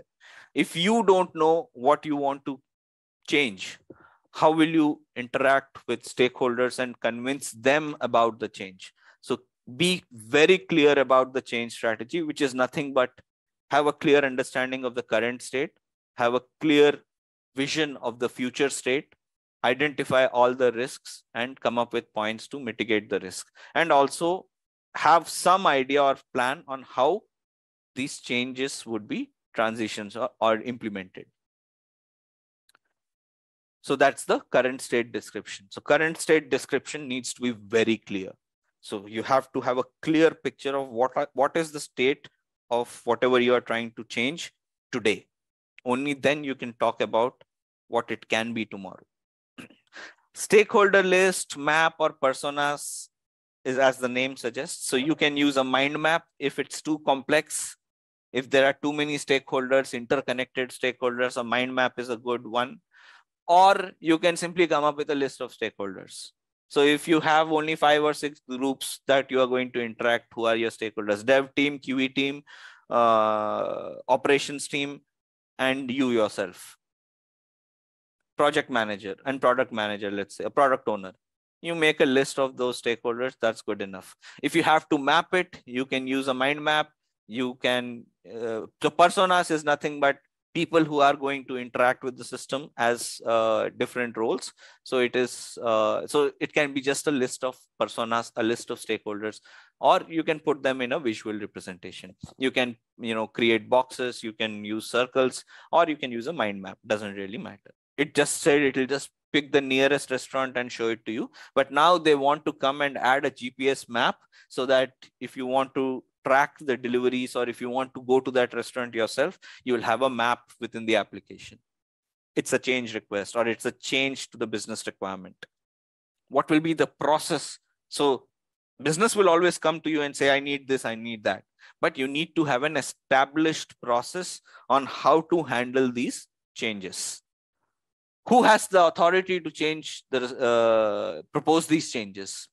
Can anybody walk up to you, any stakeholder? Tomorrow the development team walks up to you and says, look guys, I know the requirement, I understand the requirement, but we cannot deliver it in the time that you are asking. So let's change it. So instead of having a payment system, let's just add an option cash on delivery and let the user pay it using cash. We cannot integrate it with, let's say, an online payment system. It's a requirement change. Proposal has come from the development team. They are saying they cannot deliver integration of an automated online web, online payment system. And they are suggesting that they'll just give a checkbox, select, or they'll just by default make it cash on delivery. Who has the authority to propose the change? And who should be involved in the change discussion? You need to know that. So you need to bring in the right people in, have a discussion whether this change can be accepted or not. If everybody agrees, then that can be done. If someone stands up and says, no, I need an online payment. I don't want cash on delivery. In that case, that proposed change gets rejected. Who has the responsibility for analyzing the change request? So all these change requests keep coming in. So who has the responsibility to analyze them? Most likely it will be the business analyst, but that needs to be clearly defined as well. Who has the authority to approve the changes? Most likely it will be the product owner or the business itself. Just a quick info, guys. Intellipaat provides PG certification in Business Analysis and Product Management by IICT Academy MNIT Jaipur. The course link of which is given in the description below. Now, let's continue with the session. And they are the ones who will be approving these changes. And at times, project managers as well. So if there's a change that comes in, the business wants something, and your team product manager or your project manager doesn't agree to it. He says, I am full, I don't have people to implement this change. Then you will have to have the right people have a discussion, and the approval, now authority to approve the change shifts to the project manager. So it's all depending on the use case that you are bringing up as a change. And all these changes have to be documented and communicated. If you don't have a proper documentation and communication mechanism, you are in deep trouble, because people don't remember. To be really honest with you, in my experience, I have faced this extensively. People have very short memories because it's not their primary job, right? You are the business analyst. So you are focusing on all the requirements and everything. Someone who is developing stories for you or someone who is giving you the requirements, it's not their job to remember all the discussions. So they tend to forget change requests. So you have to have that documentation clear and communication mechanism in place. And you basically go with your business analysis approach at this stage. So it has to be finalized already. Your stakeholder engagement approach also has to be finalized. You come up with your governance approach and you end up with your governance approach. Few important points. Decision making is key. So make sure that the key decision makers are always involved in these decision-making discussions. Never, ever make unilateral decisions. Do not assume things. Do not say, oh, I know my business, they will be okay with this change. No, don't make that assumption. I am saying this very confidently with you guys, but even I tend to make mistakes even today. So it is human nature. We tend to assume things. We tend to get confident in certain things. This is how my stakeholder thinks. So they'll probably be okay with it. We have to keep reminding ourselves that we should not be doing that. So it's always a learning depending on situation to situation. Now, it doesn't mean you leave everything to the stakeholders. There has to be a balance. There are some decisions you can make as a business analyst, because in a lot of cases, business analysts work as proxy product owners. So you are also like a product owner in the absence of a product owner. So you have to have that clear understanding of which change is where you can take a decision without having implications, negative implications, and which changes are some things which only the final product owner gets to take a call on. So be very careful about that. And always bring in subject matter experts. If you don't know about the subject that is being discussed, have a person who has that subject matter expertise. Otherwise, it will be deep trouble. Otherwise, decisions will be made which will not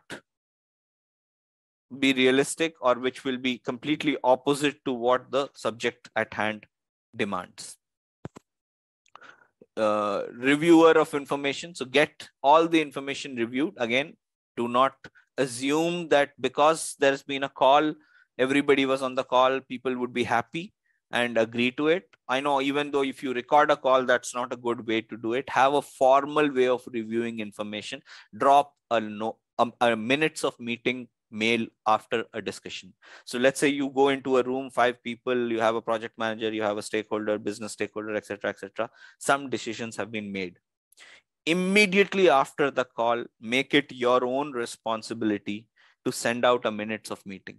Unless, of course, there is someone who is assigned to do that job. If there is nobody, take that responsibility. It will help you in the long run. 6 months, 3 months, 5 months, 10 months down the line, someone comes up and says, why did we even do this? Who told you to do this? You can simply forward that email and say that, look, this is why we did it. And make sure that the final approver of the decisions and reviewer both are part of that same process. Have a change control process. We discussed that. So when request changes keep coming up, identify where you have to do it, where you don't have to do it, bring it up, have a conversation, let the right people take a decision whether it needs to be approved or not approved.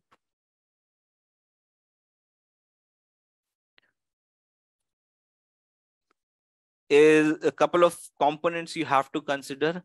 What is the impact of the change on cost and time estimates?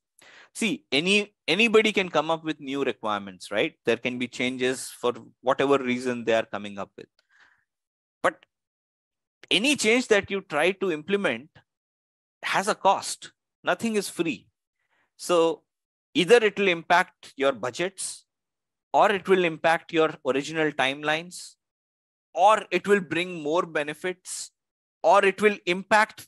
So if you are, say, working on something which is extremely beneficial, and there is a change request which is not that much of a beneficial thing, would you prioritize that change request? You wouldn't. You would reject it.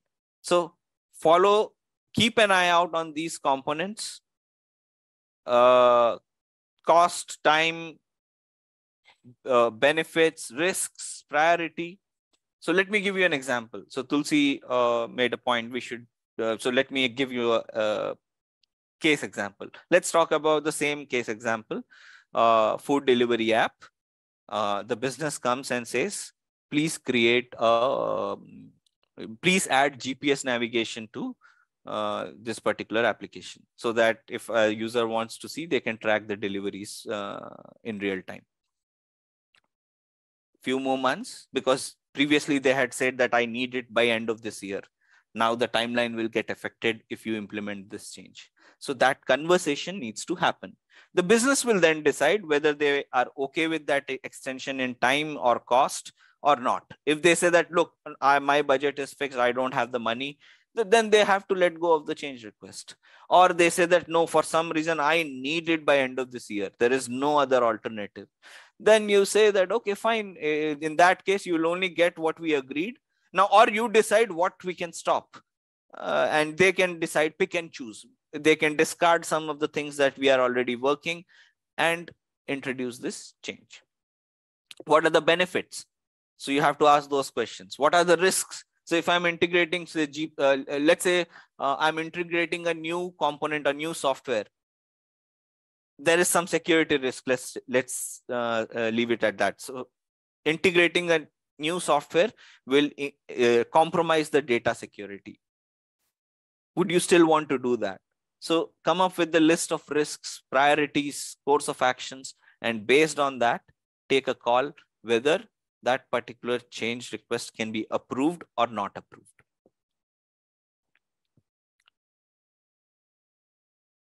So change control process also includes how your prioritization will affect. When the project started, you had 5 items and you said, this is the sequence of priorities. 1 has to happen first, 2 will follow, 3 will follow, 4 will follow, and then I need 5. Now you have a new requirement A. Where does it fit in? Does it become 1? Does it become 3? Does it become 4? Or does it become 6? So you have to have a mechanism to prioritize these new changes or new requests that come in between. And you have to, so let's say the new request that is coming in is number 2 on the list. So the number 2 on the list that is there today either becomes 3 or gets replaced. So you have to ask those questions, get those confirmations, and accordingly proceed further and document everything.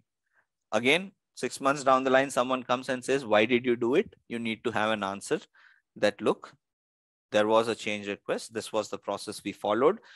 This was the prioritization that was done. And based on agreement with all stakeholders, we decided to remove 2 from the list and add this new requirement in its place. There is certain guiding principles. There are certain guidelines and rules. But the way these things work in different organizations is always different. In some organizations, the change control process is simply emails. You send out an email and that's done. In some organizations, you will have a formal template, a document that you have to create, send it out to everybody, get sign-offs, so on and so forth. So in some places, it's all based on Jira tickets. So you raise a ticket, everything, you add a comment on the Jira ticket, that's how it works.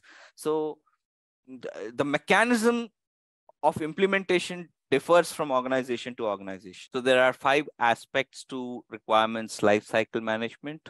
The first one is traceability of requirements. So you should have a traceability, you can call it a traceability matrix, or you need some tool in which you are able to trace back requirements even in the past.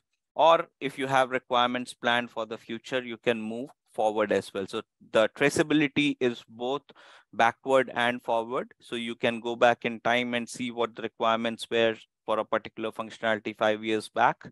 Or you might go forward and see what requirements would be taken up, say 6 months, 10 months, 1 year down the line. So that traceability should be available.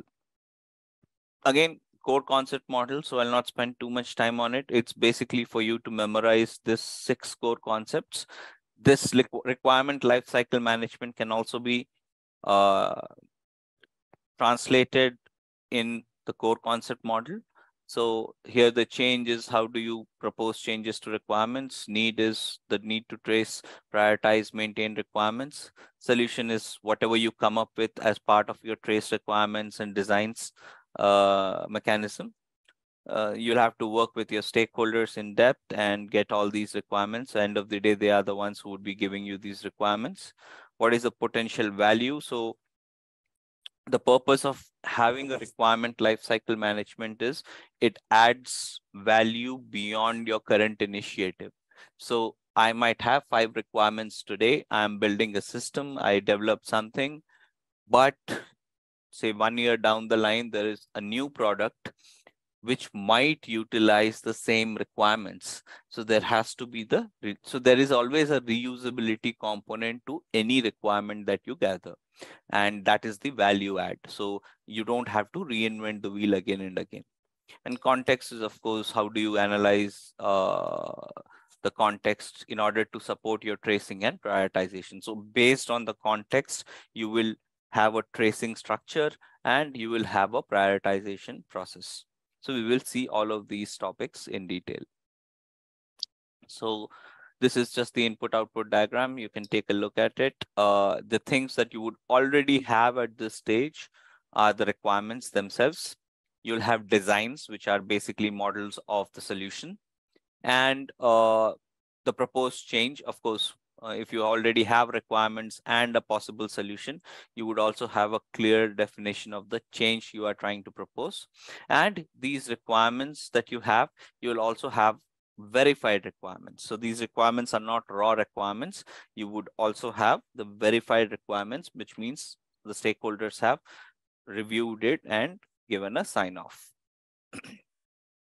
And you do all these 5 activities, and then the output is requirements are now traced. So you have a traceability. Your solutions are also traced. Requirements are well maintained. Solutions are well maintained. They are prioritized.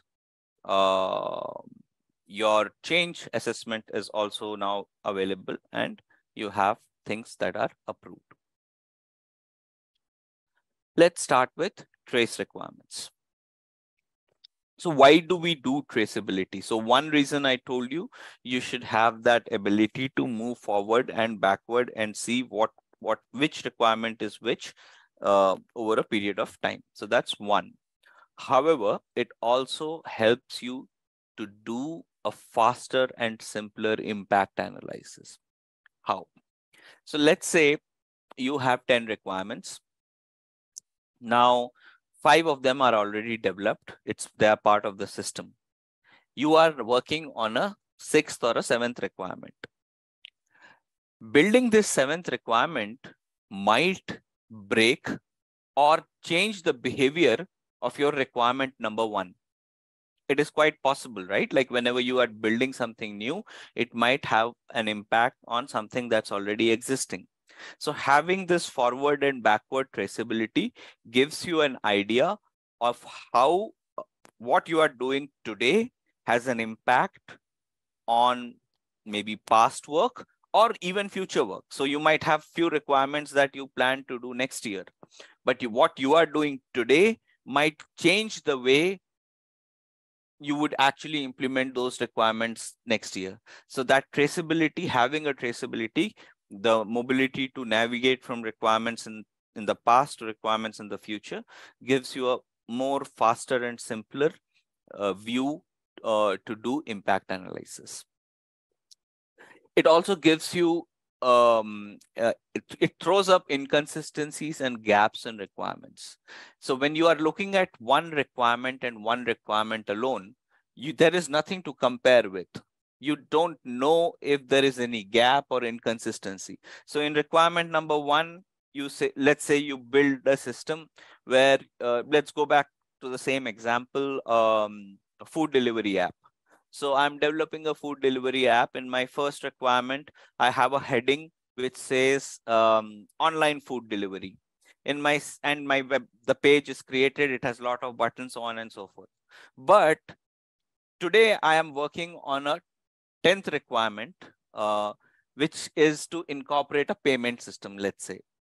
But on the payment system page, my heading says quick food delivery. That's an inconsistency. So your system should have the same. I'm just giving a basic example. One of the most common inconsistencies that happens is text representation. So for example, there is something that I'm working on these days. It's called keywords. Now, the other way to call the same thing is called key terms. So when development happens, it's my job to make sure that there is a continuity of the same language. The consistency can be on a code level, it can be on a functional behavior level, it can be just textual representation, it can be anything. But the only way you can identify inconsistencies is if you have a list of items that were developed before and a list of items that can be that are in the pipeline to be developed later. And if there are any gaps, so sometimes when you are building complex systems, you are building, let's say, so let me give you an example that I have worked on. So we have a system where we were giving the users the option to upload image and video files. So you would have a document and you can attach a video and audio file or an image file to that particular document. And it should get rendered. If you click on the video plays. If you click on the audio plays. And for an image, it gets rendered in high definition. So that was one of the requirements. Now, when we were developing that requirement, everything was fine. We developed it. The user stories were perfect. The development was perfect. The system. So when we actually tried testing it, QEs approved it. Everything was as expected. However, later on, there was a new requirement which said that you have to have an undo button. What is an undo button? You know, Control Z. You can hit Control Z on the keyboard, and whatever action you take gets reverted, right? Now, this was a new requirement, and we identified a major gap. What was the gap? The system was designed in such a way for these media objects like audio files, video files, and images. If you add text and do undo, it would work. But if it was a media object, the undo would not work. Why, you may ask? Well, the answer is the way these media objects association or the system was built, it did not consider a scenario. So yeah, so when building a system for audio video files, it was never considered a possibility that at some point I might have to do a revert action on them. Now, you can call that a miss or a gap, but that gap would have been identified more appropriately if we had this traceability of requirements. Now, I might give you reasons why we did not have a traceability, but having that traceability at the onset, we would have avoided that particular gap or a miss. So it's one example where you can, having this traceability gives you an idea of inconsistencies or any gaps in the system. It also gives you a very deep insight into the scope and also the complexity of a change. So if you know what has been developed in the past and what is being planned to be developed in the future, it gives you full width or full breadth of the scope, right? You know what was developed, you know what you are doing today, you know what you are going to do tomorrow. So everything is in one place. So that gives you a complete visibility over the scope. Yeah, so it gives you the full insight into the scope and also the complexity. So if you know what you have to build, you would know how complex your work can get in the future. Or if you are clearly aware of what has been developed in the past, if you are working on something, you can put a value to it on the basis of complexity, saying that, okay, so I have developed these 5 features, and today the 6th feature in comparison probably is less complex, or in comparison is way more complex. So that gives you that perspective. And of course, you get to know which requirements are now done and which requirements are still pending. So it gives you a status update on your requirements as well. So having a clearly defined traceability is highly recommended. Jira is one tool which you can use to manage this traceability, but as long as you are having a visibility over what was done before, what is to come, and what you are doing today in a very clearly structured manner, that itself is traceability. So, and it applies to possible solutions as well. It need not be only for requirements. So if you are working on designs of solutions, maintaining a traceability helps you on all these aspects that we just discussed. So having requirements that are traced and having designs that are traced is a must-have. Some of the elements of or some of the attributes or aspects that you have to take into account when you are creating a traceability or when you are trying to trace a set of requirements is, number one, the level of formality. Now, this will vary from business to business.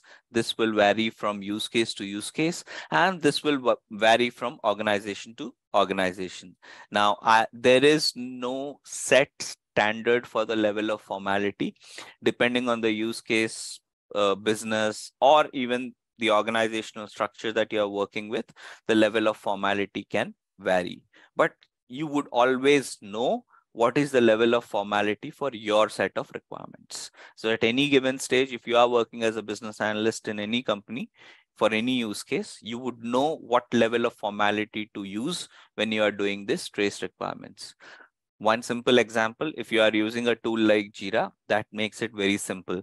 So there is a standard structure. You create user stories, epics, bugs, tasks, etc. We saw those elements of Jira. So that itself gives you how formal it gives you a visibility of how formal your requirements are. Relationships, very important. So if I give you 10 requirements and just ask you to develop them, you probably will not have any idea on how one relationship is dependent or independent or let's simply say related to another requirement. You would not have that idea unless you see all 10 requirements in a structure which gives you that visibility. So traceability gives you an idea of how one requirement may be related to another requirement. Now, the relationships can be divided into a few categories themselves. So what are these categories? So the first category is derive. What does that mean? You have requirement A and your requirement B only comes, your requirement B actually comes out of requirement A. So let me give you an example. So I have a requirement which says food delivery app. I have a requirement which says I need to integrate maps, some maps to the application so that navigation is possible. That will lead me to ask the question, which maps do I use? Should I use Google Maps? Should I use Apple Maps? Or should I use some other? So India has its own Navik maps. So there are different types of GPS systems, right? So which maps do I use? So when I ask that question, I'll get a certain set of requirements. The answer will not be use Google Maps. The answer will be use an application, a maps application, which gives you real-time updates, which is fast, which has this much turnaround time, which has this much accuracy, which has this much detail in describing the local, the points on the map. So those requirements that are coming out, they are coming out of an already existing requirement, which is to integrate maps. So that is one possible relationship between two requirements. You have one requirement. When you start analyzing it, when you start figuring out a way to implement it, you identify that 4 or 5 requirements have come out of that one requirement. So that's one relationship, derivation-based relationship. The next one is dependency. So dependency, I'm pretty sure, would be very clear to all of you. So you have requirement A. If you have requirement A and you want requirement A to work successfully, you need to develop requirement B as well. Now, the dependency can be again classified into 2 types, necessity and effort. Let me give you an example of necessity. So let's say I am, let me think of a good deal breaker. Okay, so let me say I'm developing a web page where I have options for user to make payments. User clicks a button and makes a payment. And this button is placed in a web page. It can be any web page for any sales. Now, for me to build that system, there is a requirement to integrate with a payment gateway. That's an absolute necessary requirement.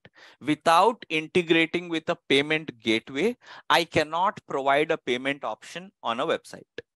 So I'm sure everybody here understands what payment gateway is. So these are these third-party applications which facilitate financial transactions between a banking organization and any third-party application. So if you are trying to build a website of your own and you are selling something, someone who wants to make online payment has to make a payment through their bank account, right? So not everybody can create a payment gateway. So these are trusted applications created by trusted companies, and there are very few in the world which are commonly used by various applications, various websites. So they are third-party applications that need to be integrated if you want to have an online payment mechanism on your website. Yes, the examples are PayU, Razorpay, etc., etc. So there are quite a few, but they're not very extensive. So there are limited number because they have to be trusted with banking information. They integrate directly with the banking servers. They integrate directly with banking databases. So not everybody is allowed to create a payment gateway. You have to build up that trust to become a to actually provide that as a service. So integrating with a payment gateway is a necessity requirement if I want to have a payment option on my website. There can be another type, and that's effort. There is no direct dependency. I can develop my requirement if I want to without actually developing the other thing. But it makes my job that much harder. Same example, let's take. You want to create a payment button on a web page. User clicks on that button and makes a payment. So of course, integrating with payment gateway is necessity requirement. But let's say you don't know where to place that button. The requirement just said, I need a payment option on my website. Where do you place that button? So you would probably create a requirement or come up with a requirement on how to design the UI of the web page, where you will say that this is the format of my web page, and maybe at the right hand corner, I'll have a button which says make payment, and user clicks on that button, and that will enable the payment transaction. Now you can develop this as part of one big chunk requirement, or you can divide this into two requirements. One requirement sets up the structure of your web page. It tells you which button is placed at what place, and it gives you the structure of the website. But if you click the button, it won't do anything. It's just a placeholder. It's a, let's say it's a UX requirement. And later on, when you actually integrate it with a payment gateway and enable that button, that's when that functionality becomes usable. So in this case, doing the UX work first simplifies the work for the developer in creating the payment option. So it's an example of reducing efforts. I mean, there can be so many more examples, but this is one example, especially the one which I'm working with these days quite often. So I have to create these UX stories and UX requirements first, and then that translates to functionality when the functionality requirements come into picture. There's a question from Mukesh. If a company wants to develop one application and a software, both have same use. So in this scenario, requirement will be under which category? Okay, so I'm assuming, Mukesh, when you say application and a software, you mean a mobile application and a laptop or a computer-based software system, right? Yeah, so technically it's one product. Any company which is developing a mobile app and a desktop laptop version, they never consider them as two separate products. It's just one product. It is just that the product can be used on multiple platforms. It can be used on Android, it can be used on Apple, it can also be used on Windows operating systems on the laptop and PC. So in this case, there would be no direct dependency, because end of the day, the product is doing what it is supposed to do. It is just not yet available for Android, let's say. So you build a software, you can work on that software if you're working with laptop and mobile phone, your laptops and desktops, but it's just not available on Android and Apple Play. So as and when that development happens, it will be available for it. So there is no direct dependency in this scenario. They are independent, they are functional, everybody can utilize it, and there is no effort reduction also. It's not like if you develop the Android application first, your laptop and desktop software becomes easy to develop. It's not that, right? So they are completely independent in that sense. So there is no direct, there's no type of There is no dependency whatsoever in this specific scenario.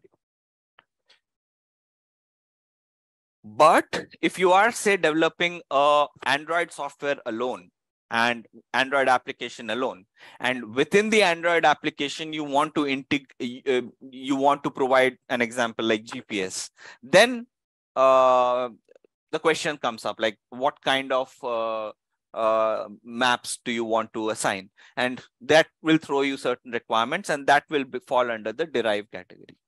But with this scenario, there's no direct dependency. And then you have satisfy relationship. So what is satisfy relationship? So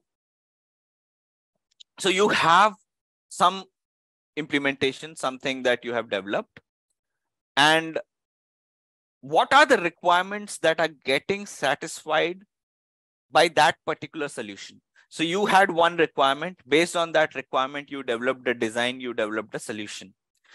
It is quite possible that although you developed that application or that implementation for one particular requirement, it can, for some reason, support 5 other requirements which you never considered in the first place. Maybe because it wasn't a requirement for you at that time. Let me give you an example.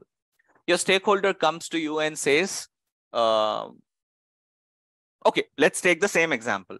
Your stakeholder comes and says, I want to integrate maps because I want to see the nearest restaurants selling a particular food item.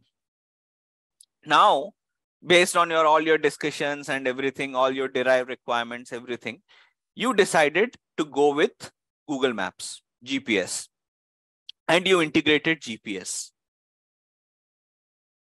Now imagine your system has GPS. The requirement was just to show the nearest restaurants. But because you have integrated GPS, you can also track real-time movements of deliveries.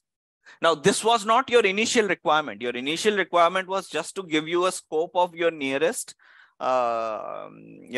nearest available restaurants. And you integrated GPS for that, Google Maps for that. But because Google Maps has other functionalities in it, it also satisfies requirements which you have not yet started work on. The navigation part, real-time navigation, real-time deliveries. So that's an example of one requirement or one solution satisfying other requirements which you probably are not working on right now. And then the last is validate relationship. So you have a requirement and that requirement actually gives you a confirmation on whether the solution will fulfill some set of requirements or not. Let me give you an example of this. So let's take the same example, food delivery app. I have GPS in it. I have a payment system in it. So all of these things are there. Now, my requirement for integrating GPS was what? I need a map solution to see the nearest restaurants. I provided a payment system. I integrated a payment option because I want to make payments online. So these were my 2 requirements. So I integrated a GPS system, Google Maps, and I integrated a payment gateway, let's say Razorpay. When these 2 requirements are in place, it actually solves a bigger problem. It validates a bigger requirement. What is that requirement? Now you can order food online and you can track the deliveries online. Now, validating that requirement of ordering food online and tracking the deliveries online and seeing whether and making payments, of course, was not covered initially. Your focus was to see the nearby restaurants and make an order placement. But because your requirements that you integrated, they have come up together in such a way that they are based on their implementation, you can test a bigger requirement. It need not be a bigger requirement, by the way. you can test a third requirement, which is ordering food online. So a lot of times these are subcategories. So you probably are building a product, you probably have a goal, and your goal is to achieve food delivery, right?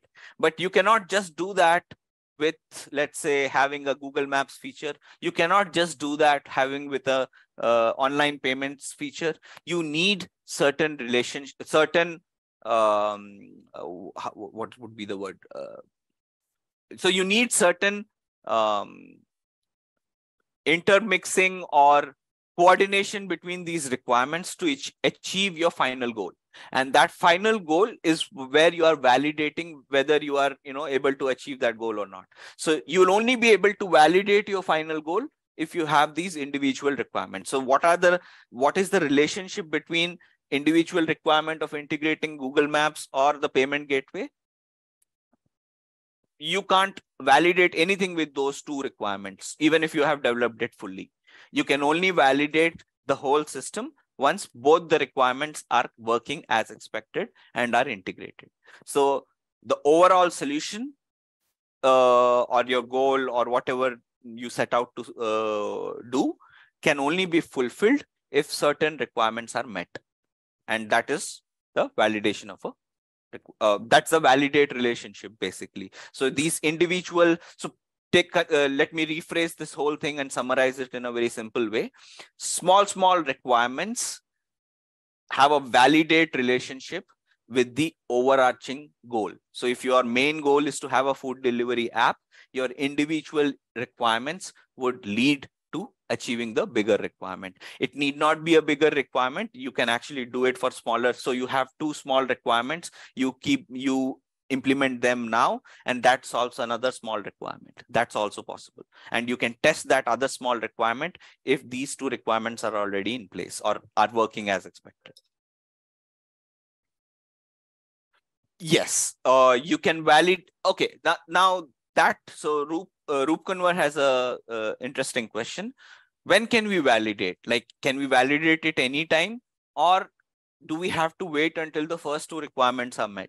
That depends on the use case. The example that I gave, in that case, you can only validate the third requirement once your first two requirements are met. But there might be a scenario where only one requirement is met and you can still validate a solution. So it can be a one-on-one validation, or it can be a one-to-many validation. So that depends on the use case. No, Ashish. These are, so Ashish's question is, can we call them as additional feature requirements? The answer is no. See, additional feature requirements, and I'm assuming it's additional feature requirements and not featured. If it's additional feature requirements, then they are separate requirements. They can be completely independent as well. So there can be additional feature requirements which have no dependency whatsoever with previous feature requirements. So they can be independent as well. Then comes your traceability repository. So this is nothing but where you are, how you are storing your traceability information. So if you are using a tool like Jira, that's your traceability repository. If you are maintaining an Excel sheet to track all your old requirements, current requirements, and future requirements, that's your traceability repository. So how do you document and save these requirements information is your traceability repository. Few guidelines and tools. So you need to have some basic knowledge of the domain itself if you want to create a traceability. Otherwise, for someone who has zero knowledge of the domain, it will be just a bunch of requirements. How would you know which requirements were created first? I mean, yes, timelines and dates are one thing, but having domain knowledge helps you in creating a structured traceability repository. Information management approach is mandatory, without which you cannot store your information anywhere, be it Excel sheets, SharePoint sites, Confluence, Jira. You need to have an information management approach. Legal regulatory information, again, in certain domains play a very important role. So remember all these relationships we talked about. So you might have a legal sudden change. So the government suddenly decides to implement a new law. in the country. And that leads a requirement to be developed first before you can work on 4 other requirements. So relationship automatically formed, necessity. So it's one example, but you can have all dependencies. So you have to keep an eye on legal and regulatory information if you are in such domains. And of course, you need to have a requirements management tool or repository. So again, Jira is both information management and requirements management. So it's a combined tool. But if you are, let's say, storing the information in Excel sheet about your requirements, you also need a tool to manage your requirements, in the sense, what is the current status? So a lot of people do that. If you have less number of requirements and it's a small project, you can maintain them in an Excel sheet, but you can track the statuses and everything on a Miro board. So a Miro board looks like Jira, but it doesn't have all the features of Jira. So you can play around with it. So you need to have these 2 things at least set. It can be a combined tool. They can be individual tools as well. Techniques. So you need to have the ability to analyze business rules. So this analysis can be a in-person discussion where you come up with this analysis, or it can just be you sitting down on a desk, brainstorming yourself alone, going through each requirement, coming out with all the details. So as long as you are analyzing each and every business rule, how you do it doesn't really matter. You are doing business rules analysis, and you have to do that as part of trace requirements. Functional decomposition. So my requirement is to have a food delivery app. It doesn't make sense, or too big a requirement. So what all requirements do you need to have to achieve this requirement to have a food delivery app? You need to have a GPS system, you need to have a payment system, you need to have a restaurant menu, etc., etc., etc. So functional decomposition needs to happen to break the big chunk functionality into smaller individual functionalities.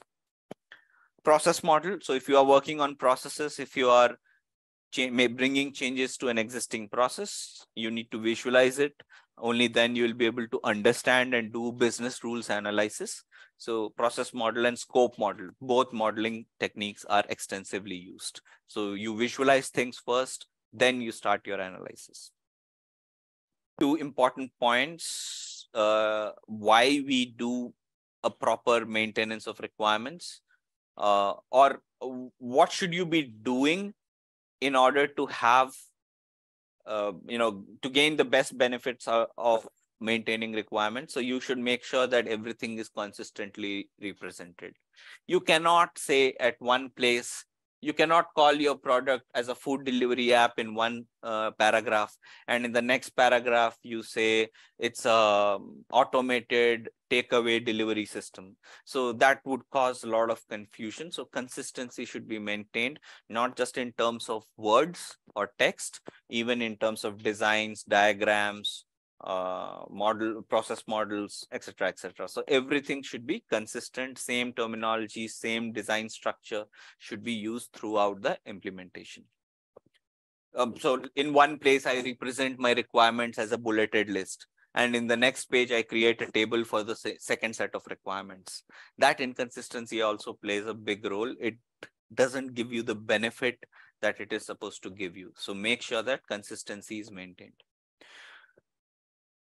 Reviewed and approved for maintenance using standardized process that defines proper access rights and ensures quality. So your requirement should always be reviewed. Do not go with raw requirements at any point of time. Get it reviewed by as many people as possible. If you are a BA in an organization, even if people don't review, just send out an email saying that this is the set of requirements I gathered. Please review. In case you have any questions, suggestions, additions, do revert. And if you don't revert, I would consider that you have reviewed the requirements and you're okay with that. That messaging has to happen for every requirement. That way, you're not only saving your future, you're not making your future scenarios safe, where somebody comes and says, why did you develop this requirement, or who did you ask about this requirement? You can simply say, I asked everybody and everybody was okay with it. So it's just making your position safe in the future. It's not just that, it's also about feedback. You might have missed certain things. You shared it with your project manager. They probably missed certain things. And you thought that maybe a tester is not needed to, the QE lead or the QE team is not needed for this discussion. So you did not ask them to review. And they probably had some different perspective that you could not see. So it's always good. Practice, make them reviewed and get them approved. Unless it's an approved requirement, it's not a requirement. It's still work in progress. And make sure people who need to review and approve have the right access, and that will basically maintain the quality. And it should be understandable. Don't create structures or diagrams, or don't use formats or templates which is not easily understandable. Yes, those of you who are in organizations who still use waterfall like BRDs and FRDs, even there you can create, or you can use more diagrams, process models, etc., instead of just writing long pieces of text. Yes, it's document heavy, it has more content, but you can still decide what content to use in a BRD.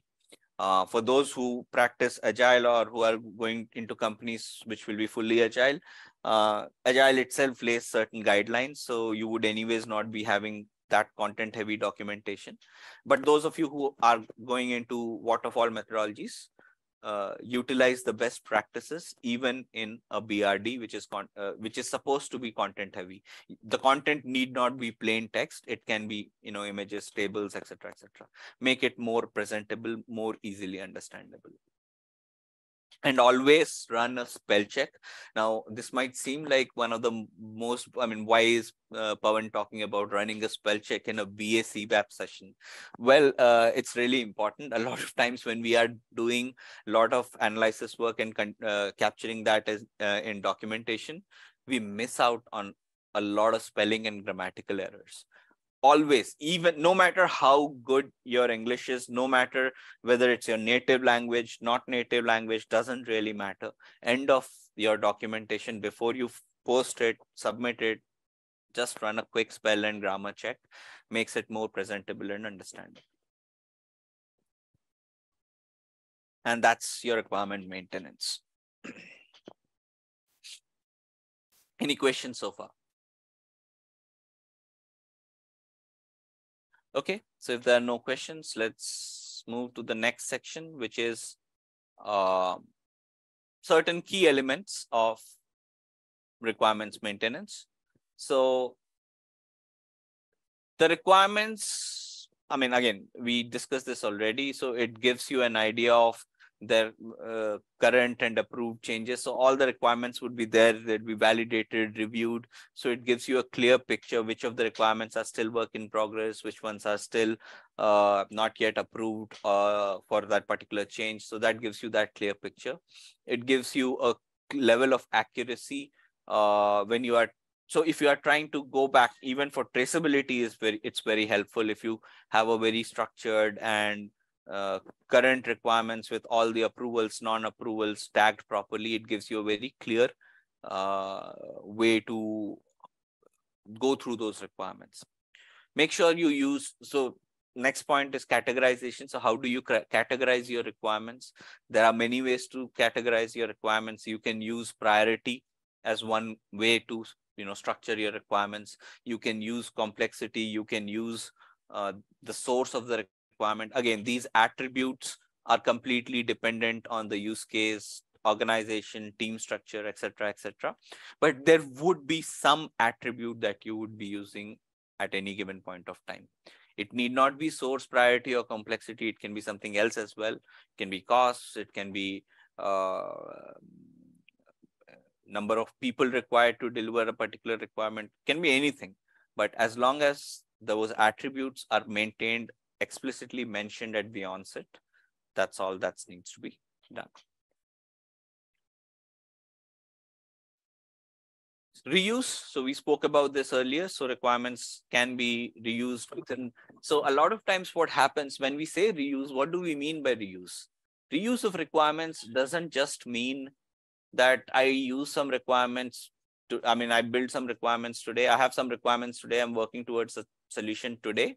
And I probably will have to use it next year or 5 years down the line in a different product. Well, that's one scenario. But a lot of times, the requirements that you gather and validate and approve and you build solutions for might be needed in the same initiative. So the example that I gave you about previously, we were working on creating a system where you could upload audio files, images and video files, right? And well, in the same project, in the same initiative, a few days later, a few new objects came in. Now you had to insert tables. Now you had to insert certain box types where you represent content in a certain format. Now, it made our job easy because we already knew how to handle certain block objects like audio files, media files, and images. We use the same technique, same approach for the other categories as well, because they fall under the much larger umbrella of block objects. So you might have to reuse the requirements in the same initiative or within parallel initiatives. Your product is using audio, video, and image files, and there is some other team which is working on a different product. They are not adding it into a HTML document. They are adding it into an XML document. But because there are similarities, they might use the logic that you have taken for your implementation. It can be within similar departments. It can be across organizations as well. It can be within the entire organization as well. I've been approached many times with by other departments, other products, and teams which I had no idea had any relevance with the product that we are developing. At one point, even HR approached in one of my projects. It was a content solutions project, of course, but the HR teams wanted to process some of their documents faster. They had certain use cases and they wanted to use the solutions that we developed. So requirement reuse can come up at any point of time, even if you are not anticipating it. And the most important thing is information management approach. So you need to have a way to document all of this information. Techniques. So depending on the use cases you are working on, if you are data intensive, you are in a data intensive domain, data flow diagrams, data models are irrelevant. Document analysis is always relevant, because if you are trying to create a repository of your requirements, you probably have to read through a lot of existing material. So document analysis is important. Functional process modeling we discussed already. Use cases and scenarios, and user stories. So use cases are just high level and possible scenarios that come out of that use case. User stories are individual chunks that can be tested and they fulfill a particular requirement. So all of these can be used as techniques. So Tulsi has a question, does new requirements done complementary or we charge? Well, Tulsi, that's a question that will have different answers, depends on the type of organization you are working for. So if you are, let's say, employed in Facebook, developing products for Facebook, again, depends who is paying for it. So if you are working for Mark Zuckerberg and you are developing something and Mark Zuckerberg comes up with a new requirement, and you are an employee of Mark Zuckerberg, you will not ask him for a pay hike, right? But yes, if you are a service-based company, like TCS, Infosys, Capgemini, where they count every penny for every requirement that they deliver, you might charge extra. So it depends on the organizational structure more and the relationship or the contract that you have with your client. So it all depends on the contract, I would say, not the organization. Even within an organization, you might have certain contracts where you have certain fixed budgets. So it's all about the contract that's defined at the onset. Stakeholders, again, these are the primary ones, but I would say anyone who can help you with this activity is a stakeholder for you.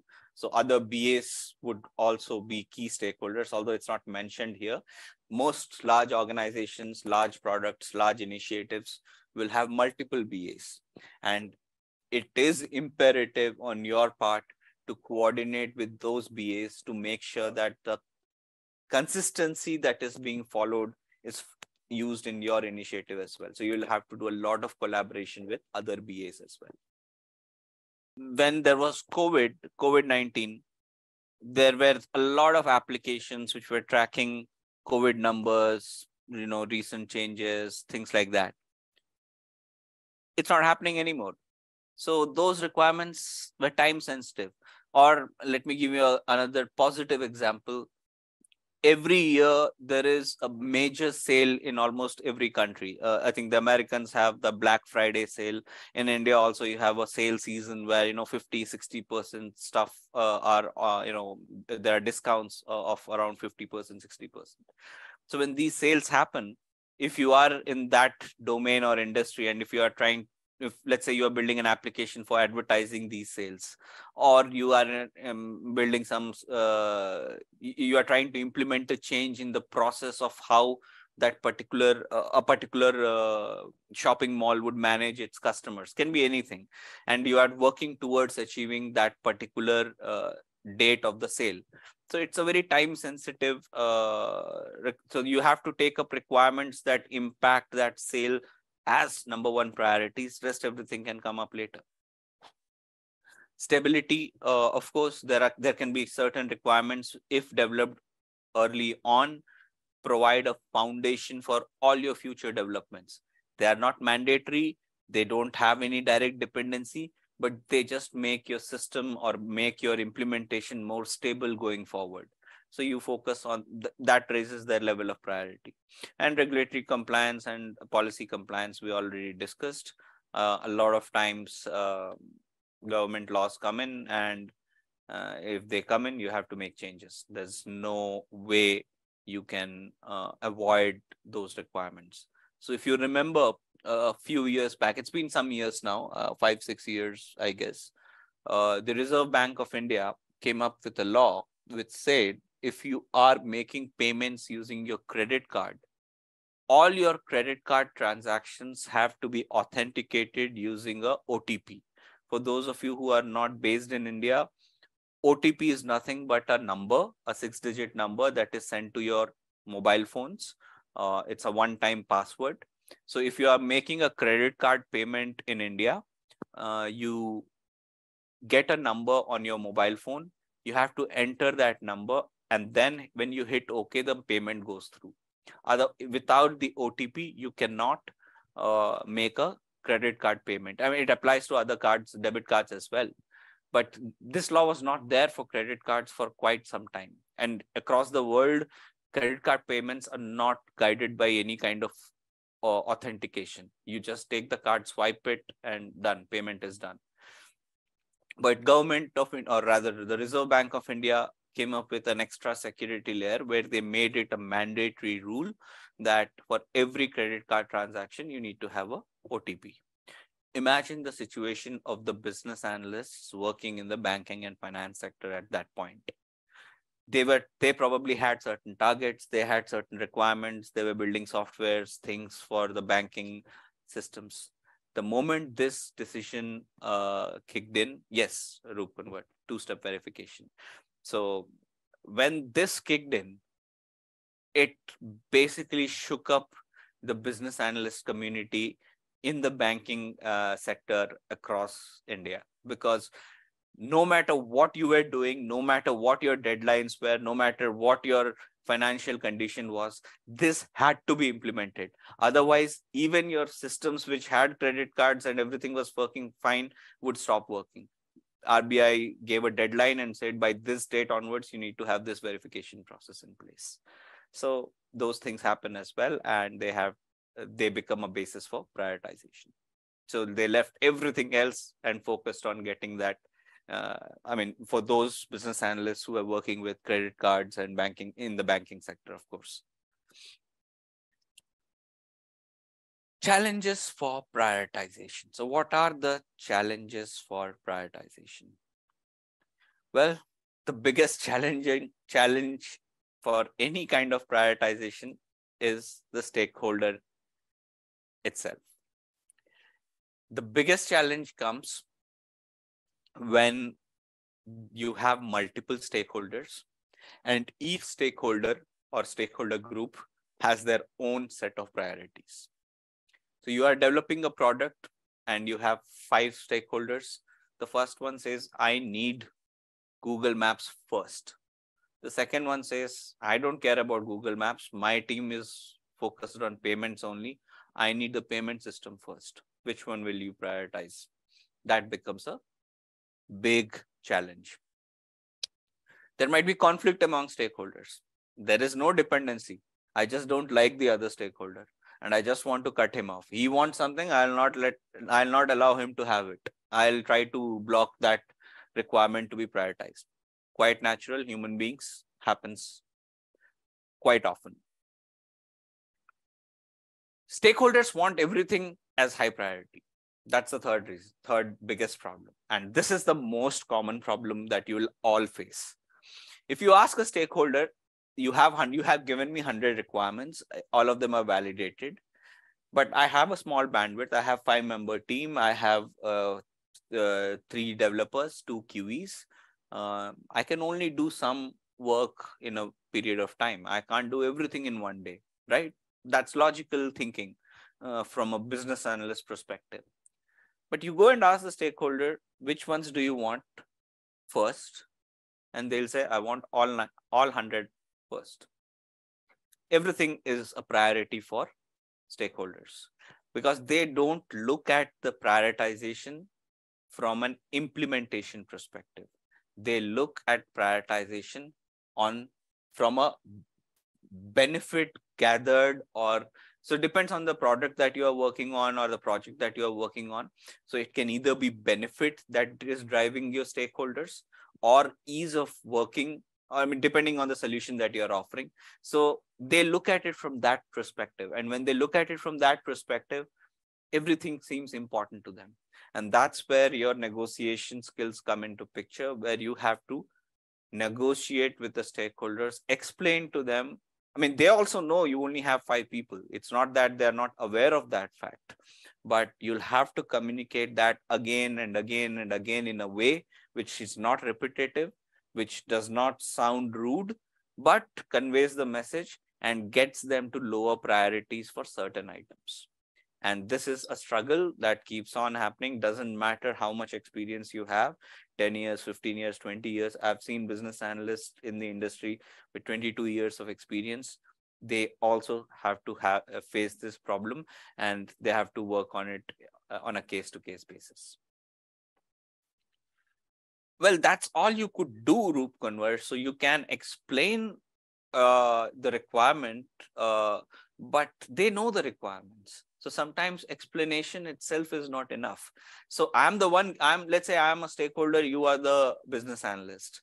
Now, if you start explaining a requirement to me and start telling me that requirement 1 maybe is not a high priority, and let's say I'm a egoistic stakeholder, you're hurting my ego directly. I'm the one who gave you the requirements and you are telling me which one is important and which one is not important.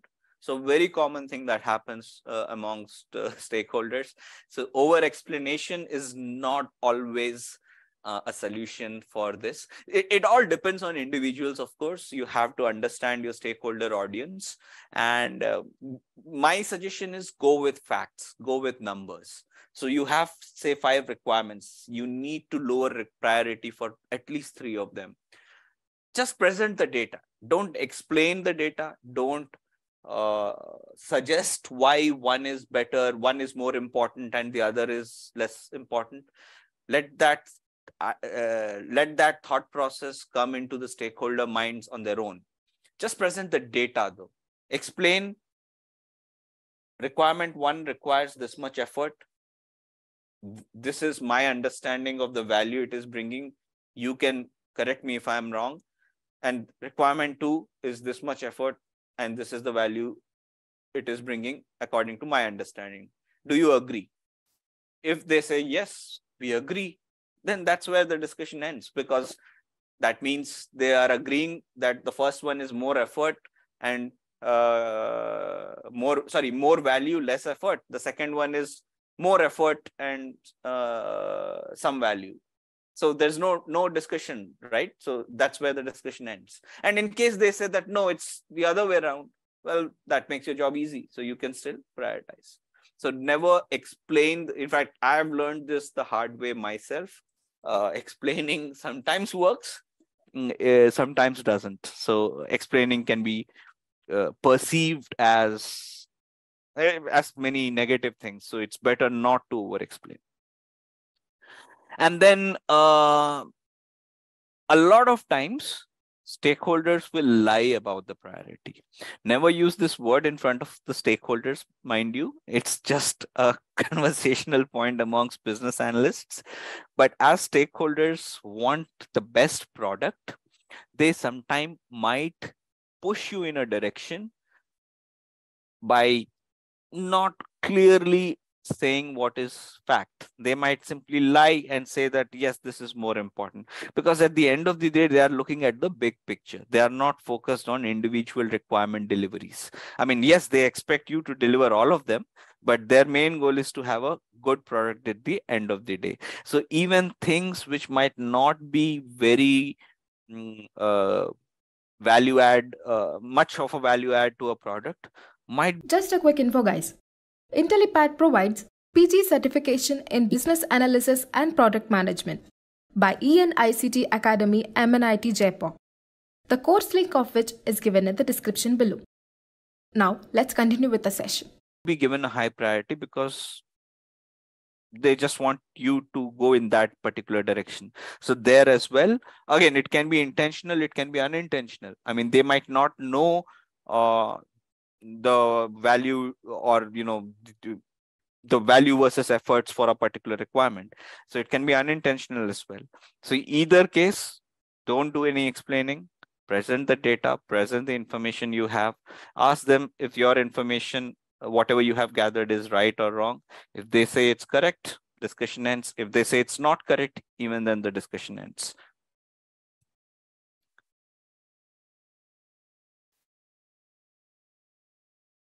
Continual prioritization. So prioritization is not a one-time activity.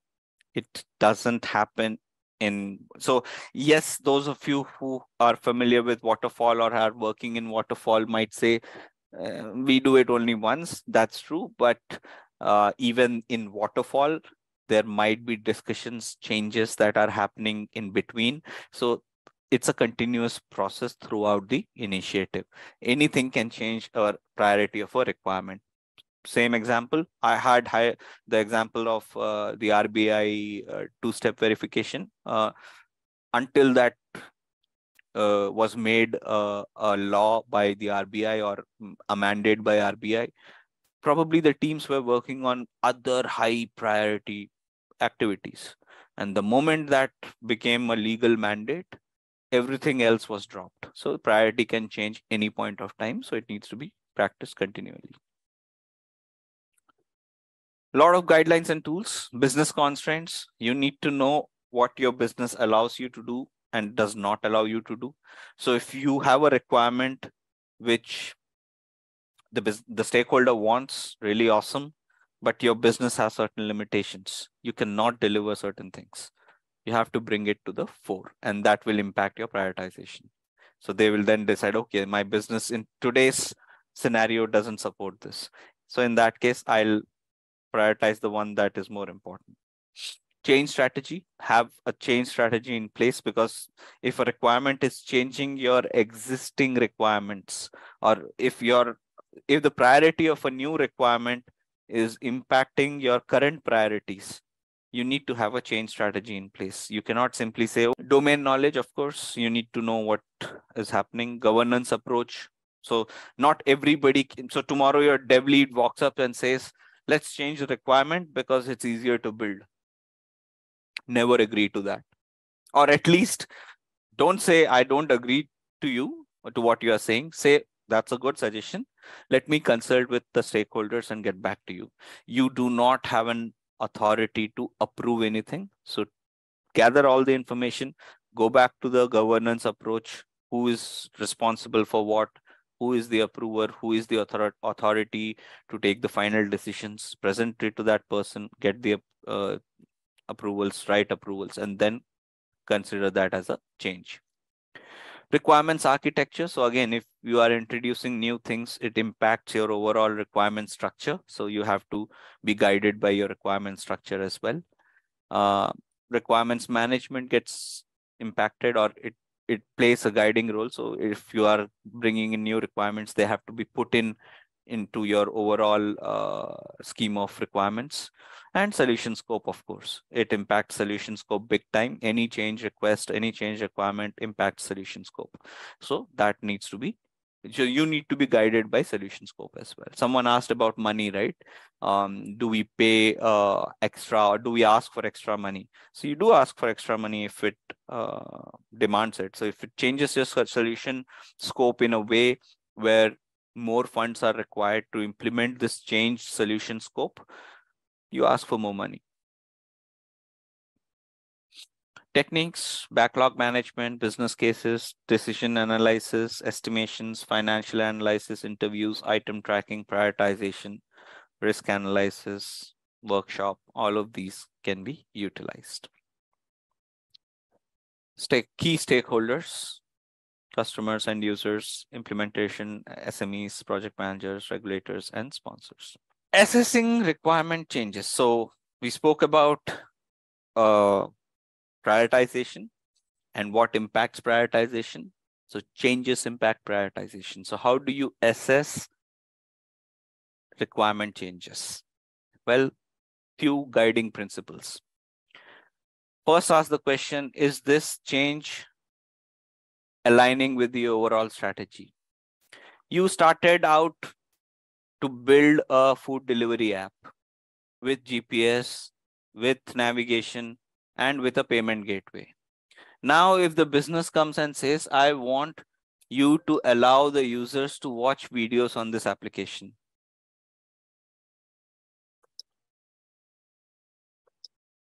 Sure, Roshan, I'll come to that. So let me just cover this one point. I'll go back to your question.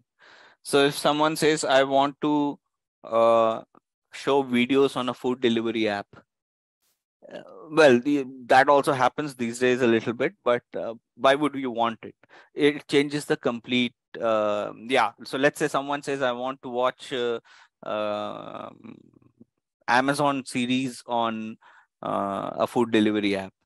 Doesn't make sense. It doesn't align with the overall strategy. So as a business analyst, it's your job to raise that red flag. I mean, I'm just giving a very generic, hypothetical, comedic example. But small things do come into picture which might impact the overall strategy. In such cases, you have to raise the red flag. Let's go back to a question Roshan asked.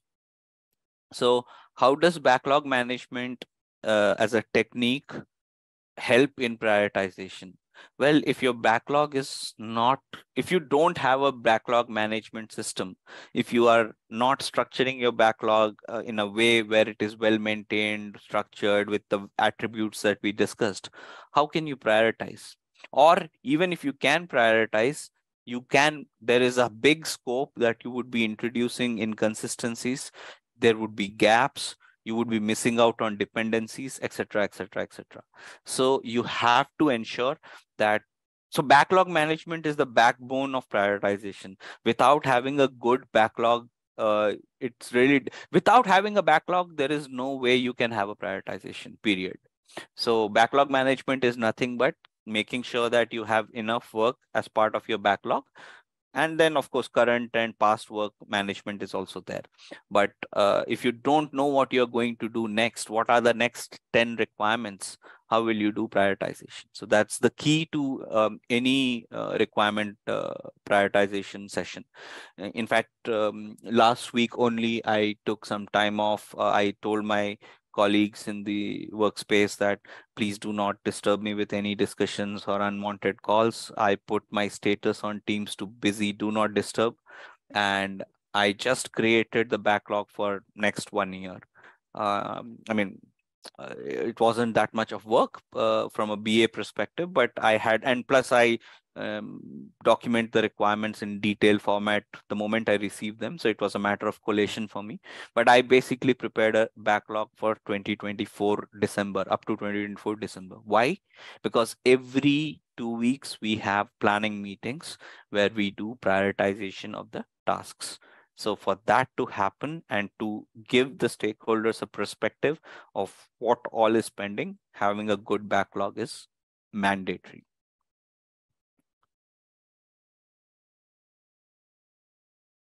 Okay, then comes value delivered to business or stakeholder groups. So any change that is coming, the first question should be, what is the value proposition of that change? Does it add more value? Does it add less value? Or does it have no value addition or reduction? If it is a neutral or negative value, automatically that change is rejected or becomes a low priority requirement. If it's a high value addition, you take that up immediately. Time delivery. So how much time it takes to deliver, if it is impacting that, and also resources. So that also becomes a factor. So if there's a requirement which is high value, very high value, but it will take you at least 2 years to develop it, and it will require a team of 15 people, you only have 5. Will you take that as a priority? You have 5 other items which can be done by a team of 5, which are adding some good, decent value, and they can be delivered within the next 6 months. The priority automatically would go for these 6 items. And in the long run, you will focus on the item which takes more time or more resources. Any risks, opportunities, or constraints for the initiative are getting changed because of the change request. Requirement comes in, increases the risk. Automatically a big no. Reduces the risk. A big yes. There is an opportunity you all missed, everybody missed. And this change request leverages some of those opportunities. Big yes. It puts a constraint on future development or immediate development. A big no. So again, all of these factors play into how you prioritize your changes. So let's look at the input-output diagram. So you have requirements, designs, and proposed change. So that's your things that you would already have at this stage. You assess your requirement changes and you come up with a requirement change assessment or design change assessment. It applies to solution designs as well. So it's not just requirements. Again, formality, as we discussed, is decided by the use case, domain, industry, organization, etc. So depending on the governance approach that you have in place, the formality of this assessment will also vary. In some cases, it can just be an email which your stakeholder says, and that it's fine, let's not take this up, and that's it. Or you have a session, formal session, you send out minutes of meeting, you document it in 10 places. That's also a way you do it. Impact analysis helps. So any change assessment, you have to do impact analysis. So if you are bringing in a change, what is its impact? What is its benefit? What is the cost? What is the impact on people or processes? So you are introducing a new subsystem or new system into an existing system. What is the impact on the people who are going to use the system? Or what is the impact on the business processes? All of these factors. Schedule. So you already have a set of committed items that you have a timeline, you have a roadmap, you have committed to delivering certain items in a certain time frame. These new changes that are coming up will definitely impact that particular change. What is the extent of impact? Is it like a 1-day thing and it will not have any impact? Or is this like a 6-month thing and the whole plan goes for a toss? So that analysis needs to be done by the BAs. Urgency. So certain things cannot be ignored. Let's say there is a new technology that's come up. which let's say, well, I don't want to give you a government regulation example. Let's say there is a new safety mechanism that has come up for aircraft. So Boeing and Lockheed Martin, they manufacture aircrafts. Suddenly there's a new technology that's come up, which increases the passenger safety by, let's say, 40% or 50%. It's an urgent requirement. You cannot compromise on safety issues. So you prioritize that no matter what. So it all depends on the urgency of that particular requirement as well. And regulatory as well. We discussed as an example.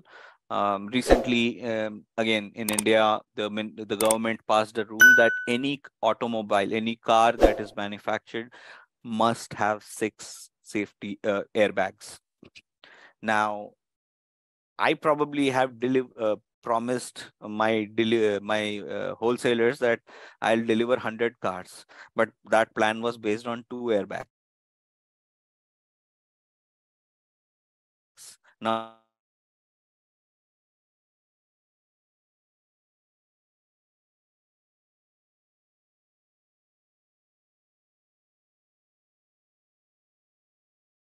the government has changed the rule. It has to have 6 airbags. My time, is it urgent or is it something you can, wait on?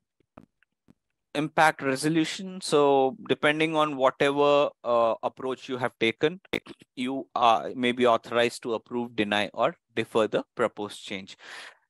If you are in the IT industry, you will not have the authority to authorize, approve, deny, or propose a change if you are on the lower side of the business analysis chain. So if you are a product owner, if you are a project manager, you are still a business analyst, you will probably have the authority. But if you are a junior business analyst or just a business analyst in a large team, large product, you probably won't have the authority to approve, deny, or defer a proposed change. Only product owners, project managers, they kind of have this authority. But again, it's still business analysis. So from a business analysis perspective, you might have to take these decisions. Guidelines and tools. So change strategy, domain knowledge, governance, legal regulatory requirements, architecture, and solution scope. So these are your guiding factors. A lot of same techniques. So all of these techniques play an important role. You would have to do this. In fact, I would add a few techniques of my own here. So a lot of times having a good gap analysis done gives you a prospect. Again, a gap analysis does not give you an idea of assessing requirement changes, but having a gap analysis in place gives you an idea on so when you are doing the assessment of change requests, having a gap analysis data helps you out much better. So you can get to basically decide how this change is impacting. Gap analysis helps your impact analysis, simply put. Interface analysis, Ashish, is nothing but an analysis of interfaces.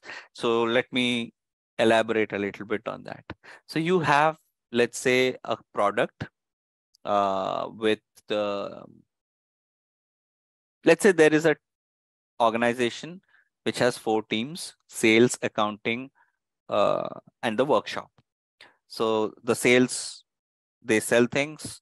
The accounting tracks all the sales. The warehouse the warehouse actually does the deliveries, and their work also is tracked by accounting. 3 primary teams. You are building a system or a software application for all the employees of the organization.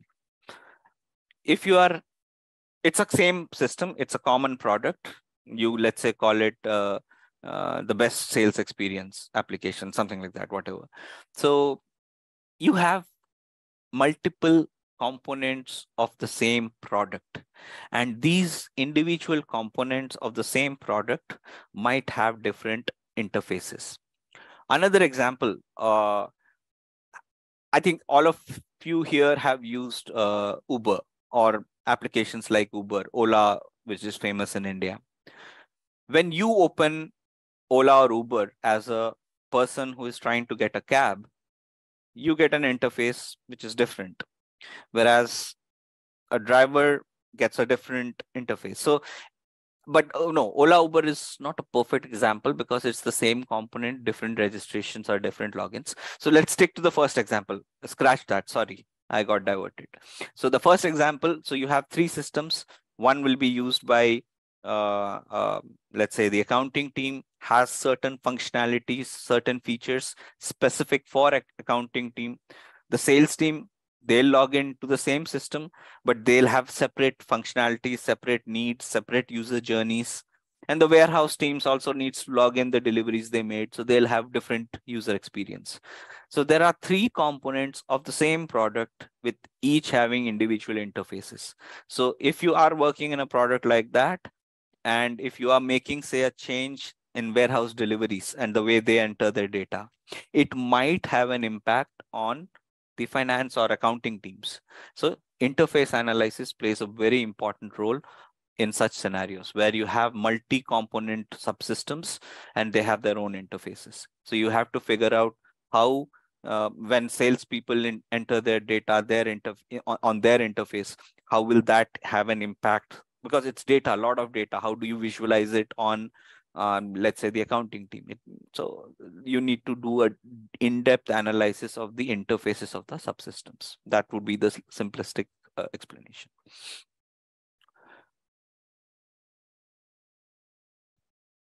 Then let's move on. Approve and reject. Approve, or rather approve requirements. So not much here. It's just having a sign off at the end of all your requirements are, once your requirements are reviewed, everything is finalized, you need to have a final verification done and an approval taken. So verified requirements, designs, you get your approval, you get approved requirements. Excuse me. What's more important, though, is to understand the stakeholder roles. Not everybody has the authority to give this sign off. So again, this would be figured out at the planning and management initial business analysis planning stage. You would identify you would establish the governance at that stage. So you would know who has the authority to sign off on a requirement. Now, it might get a little bit tricky at times, because at times, even though a person has the authority to sign off on something, they probably are dragging their feet. They're not signing off on a particular requirement. So you probably, in those scenarios, have to figure out who is the really influential stakeholder in that group. Although the authority lies with stakeholder A, and if for some reason or the other they are not approving the requirements as per the laid down process, target the influential stakeholders who can make decisions and who can influence the actual person who is supposed to do the approvals. So it's a game, or I would say it's like understanding the people you are working with, figuring out who has the real authority, who has the actual authority, and then, and working towards getting the project to be a success. End of the day, it has to be used for making the project a success, nothing else. So all this political stuff that I'm talking about, it's strictly from a success of the project perspective. In fact, I have a mantra. I say, if those of you who are Star Wars fans would know, so in Star Wars, there's a dialogue: my allegiance is to the Republic and the democracy. So I modified it: my allegiance is to the product and business delivery. So my allegiance is always to the best possible solution of the product and, of course, the business delivery. So whichever business the product is catering to, their best experience matters, nothing else. But again, that's my mantra, need not be yours. Figure out your stakeholder group and use the influential stakeholders to make sure the sign-offs happen as per laid down procedures. Conflict and issue management. So again, similar topic. So a lot of conflicts arise, especially when you are discussing requirements. So make sure there is a plan for conflict management in your business analysis governance. Establish certain ground rules at the onset. Nobody starts with a conflict. Nobody will, in the first meeting, when you are meeting 10 people, nobody will say, I don't like this person's face, so I'll have a fight with this person every day. That won't happen. So when the first time everybody is meeting, establish certain ground rules. If we have a conflict, if we don't agree on a requirement, this is the process we will follow. And make sure that you remind people when the actual conflict comes and you guide them towards the process itself. Process wins in such scenarios. If you have an established, well set up process, direct the conversation towards the process and it would automatically resolve any conflicts.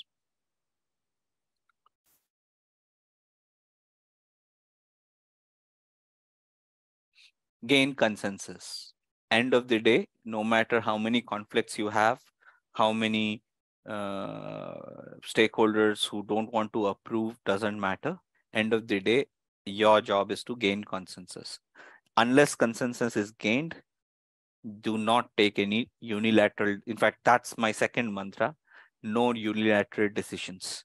Never ever take unilateral decisions. Always gain consensus. Be transparent. Show everything to everybody. Consensus will come if you are transparent, if you share everything on time, explain all or share all the data, explain all the data and facts. Consensus ultimately builds up because nobody is there to. Everybody is working towards the same larger goal. They might have different agendas based on their individual needs. As long as you are able to make things transparent and justify the points you are trying to make, you will gain the consensus no matter what. Track and communicate approval. So again, transparency, I mentioned.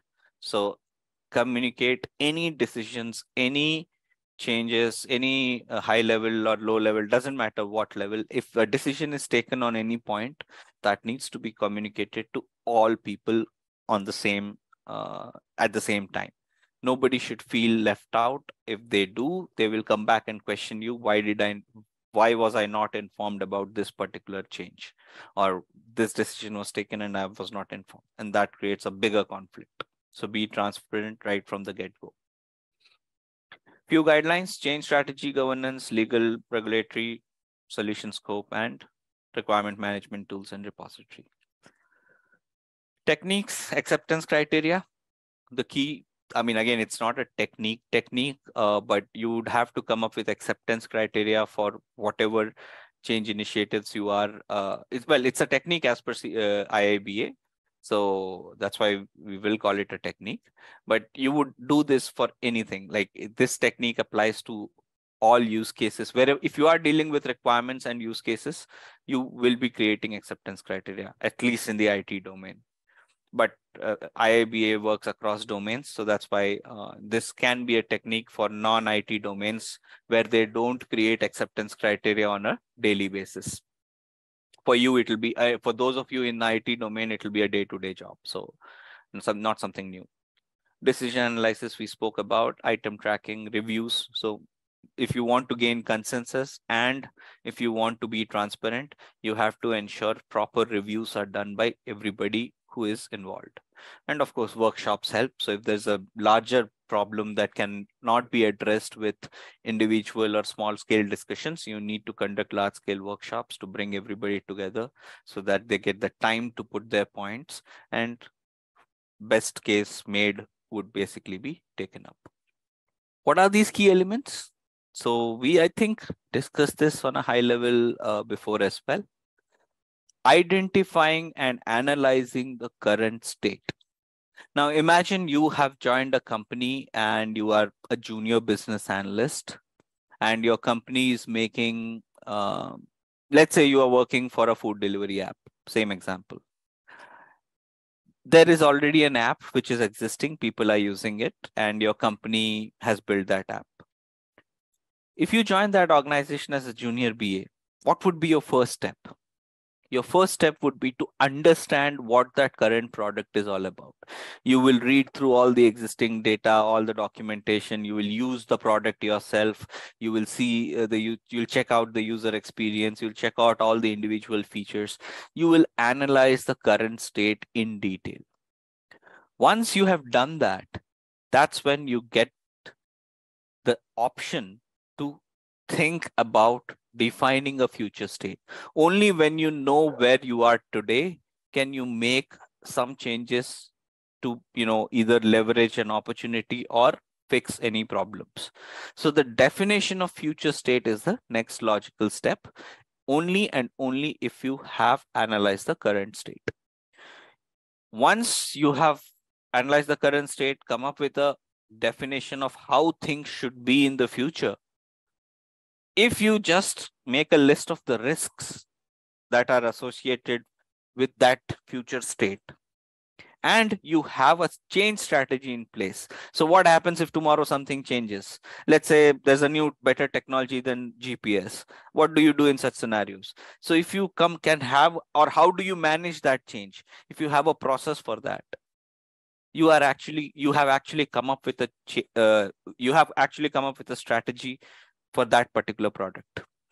So strategy analysis is nothing but knowing what your current state is, coming up with some future state definition, identifying all possible risks to that future state definition, and having a change management strategy. Again, there are some key elements to each of them.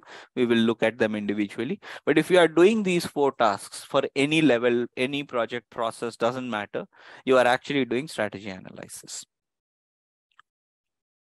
It can be as micro as an individual team or your own individual work, or it can be on an organizational level or on a nation level or on any scale. So there's no level to the scale. So what are the few things? Again, core concept model. So change is what is the change you want to bring in here? So you want to define a future state and move from your current state to that future state. So that's the change that you want to do. Need, you identify the current state, prioritize what are the immediate things that need to be done to achieve that future state. Solution, you come up with a solution to move into that future state. Collaborate with stakeholders, understand their business needs, develop the future state that will meet all those business needs. Value is, what is the value? Why are you changing something? So there has to be a value. So you come up with the value, and context is whatever context you are working in. So depending on the project, process, product, that would be the context of it. What are the inputs? At this stage, you almost have everything. Everything is set out.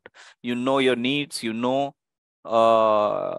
you have done your collaboration and elicitation. You have the elicitation results, which can be confirmed and unconfirmed. You have both the results. All the designs are prioritized. All the requirements are prioritized. Your stakeholder engagement approach is ready and implemented. That's how you elicit requirements. And at this stage, you also might have to account for influences, both internal and external. Remember, it's a strategy to move from current state to future state. What if I'm making rubber tires and my rubber is imported from Southeast Asia, and there is a war or some political change in the Southeast Asian countries, and for some reason the rubber supply the global supply chain of rubber is disrupted. It's an external influence. I am not actually making rubber, I am making tires, but my product and my plan will get impacted because of that external influence. Or it can be an internal influence. My factory caught fire. I can't make any more rubber tires. That's an internal influence. So it can, again, it's a risk, but an influence can be both internal and external. So you do current state analysis, define future state, assess risk, and come up with a change strategy. Output is you come up with a current state description. So we'll take a look at what that is. You come up with detailed business requirements. You would have this also high level, but only when you know your current state and your future state can you actually define business requirements. Usually in most of our cases, we will get a set of business requirements to work on, but there is someone somewhere who is actually analyzing the current state, defining the future state, and then coming up with business requirements, and then giving those business requirements to us. So someone has done that strategy analysis for us, or would be doing that strategy analysis on a larger scale for almost all of us in most of our domains.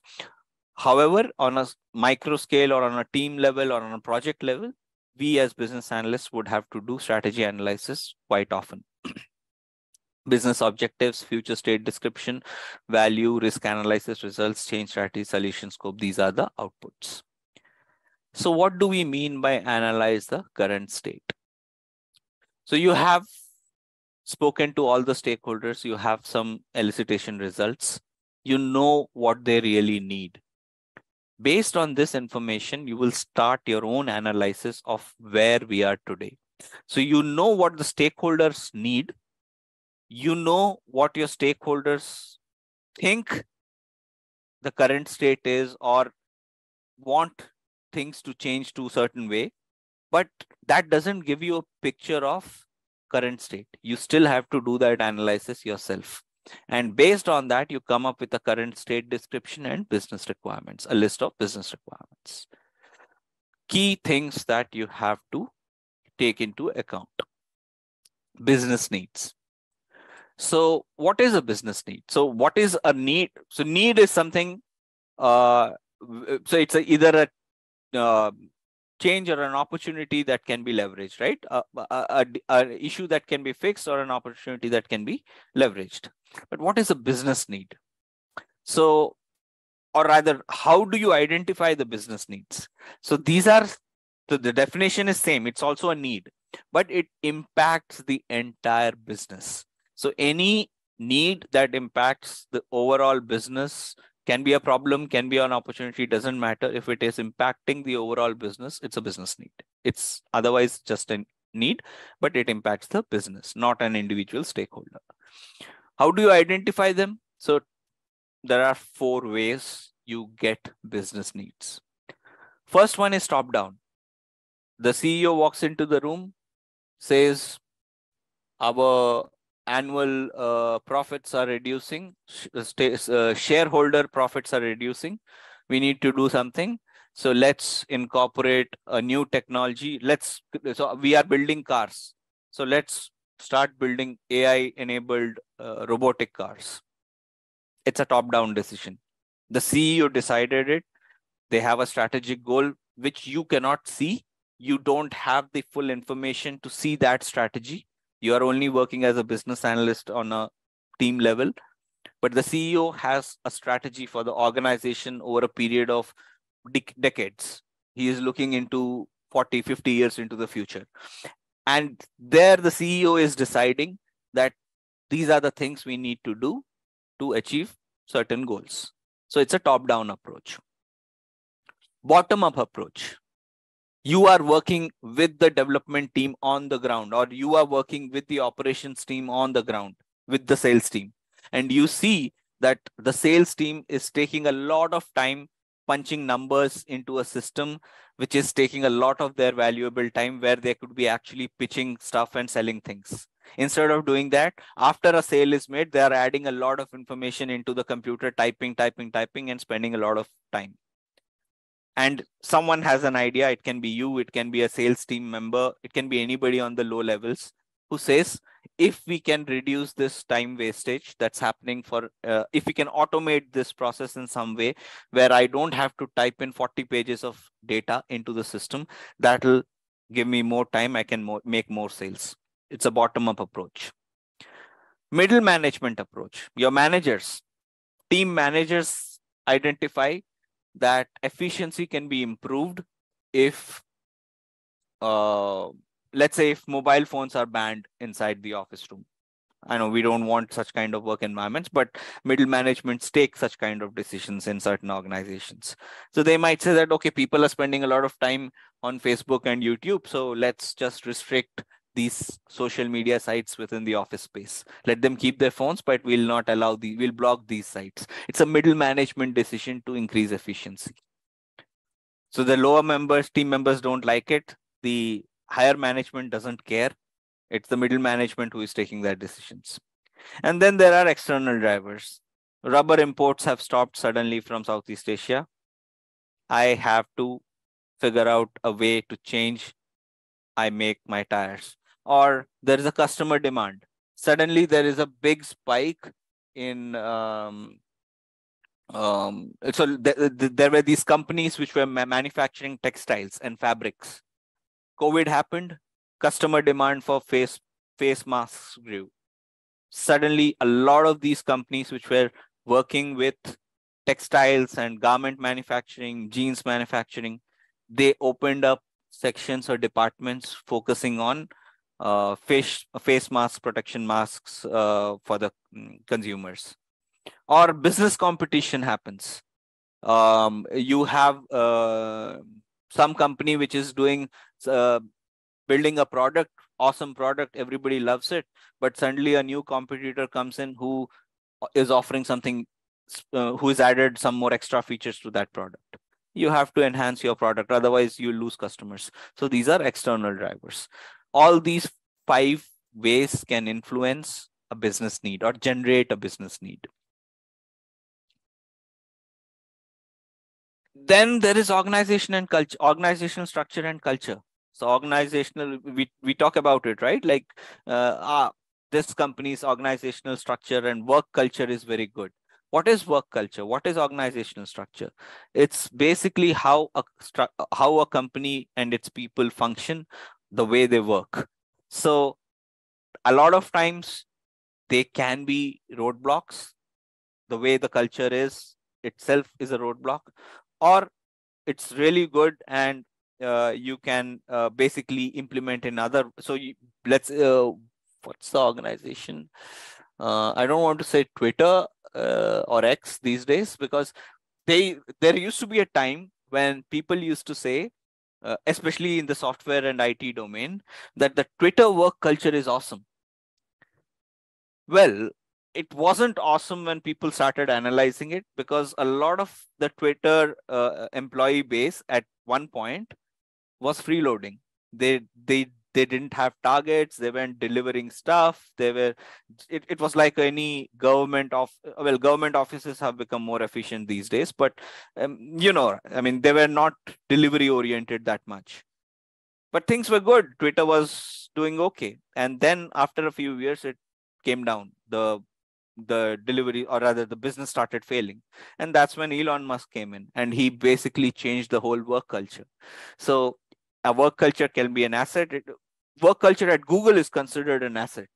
People who work in Google, they are given every possible perk, feature, and they are given time. They have nice holidays. They have a perfect work-life balance. So Google is considered to have one of the best work cultures in the world, whereas Twitter, not so much. So both examples can exist.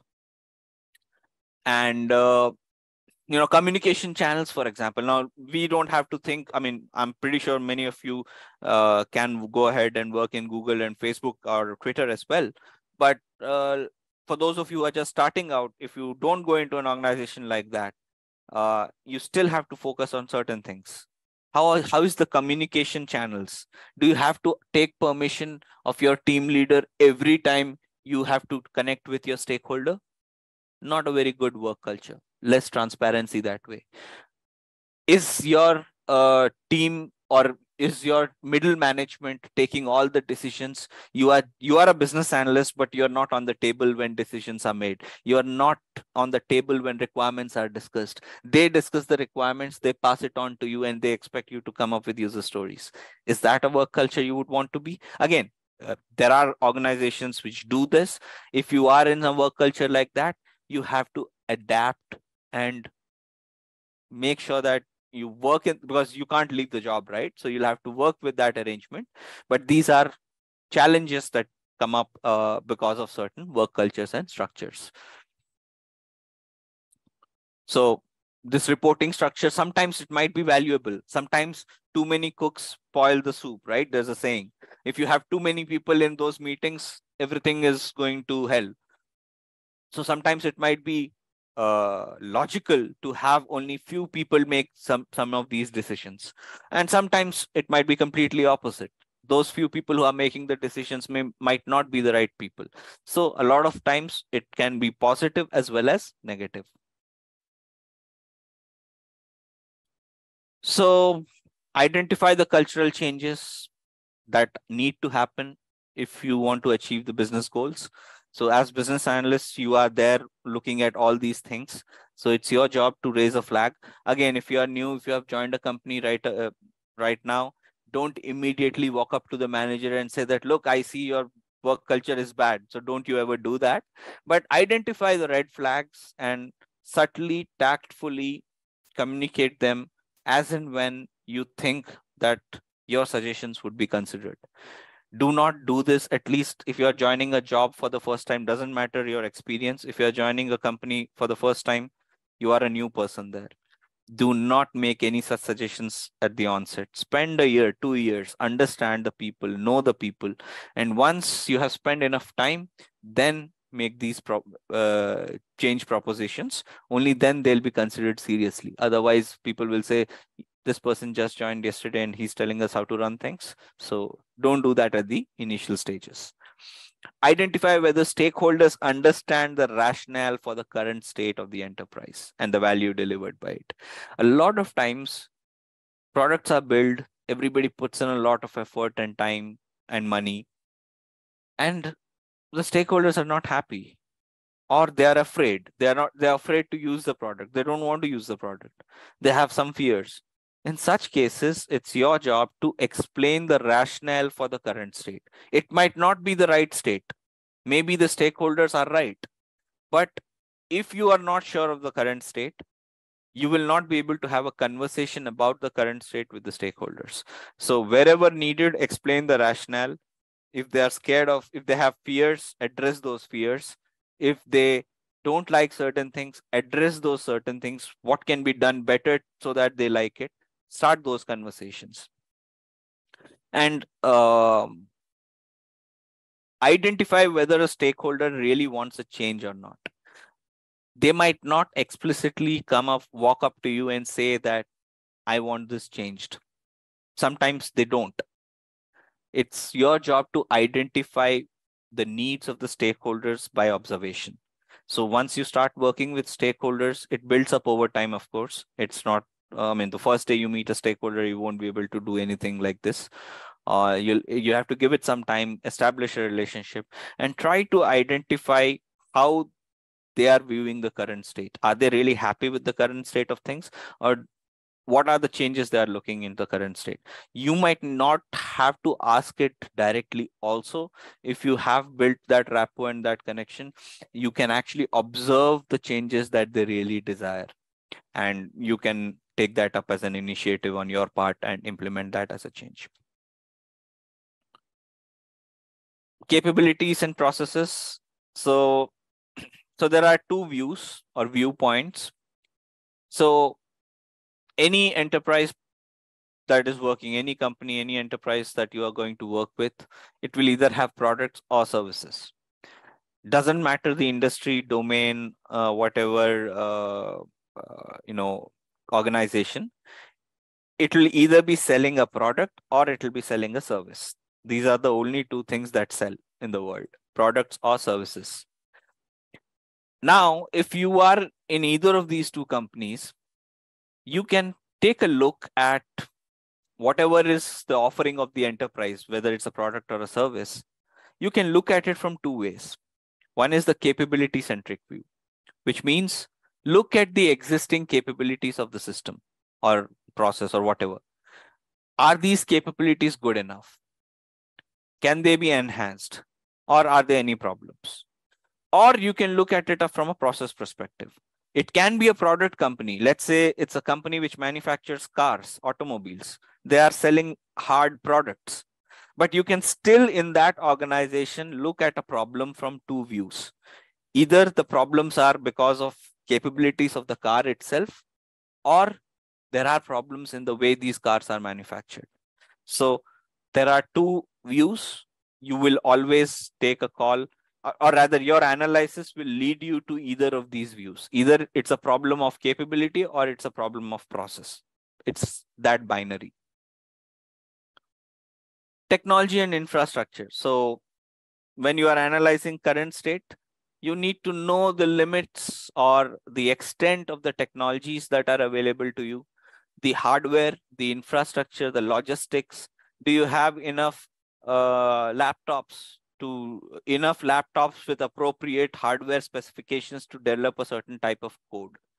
If you join a company which is building code in, say, Python or JavaScript, you don't need that heavy hardware, right? But if you join a company which is making computer games, let's say, you need computers that have really good graphic cards, that have good graphing, GPUs, or good latest up-to-date drivers.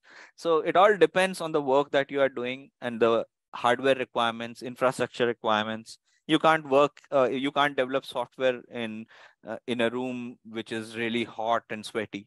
I mean, you can do a lot of things in that kind of an environment, but you cannot develop software. So all of these things, again, maybe most of these decisions would be made for you if you are joining in an organization for the first time, but those people who are making these decisions are actually doing an analysis of the current state on a big level. And from a software team perspective, you have to look at the infrastructure, hardware infrastructure. How many servers do you need? Do you need some security system in place?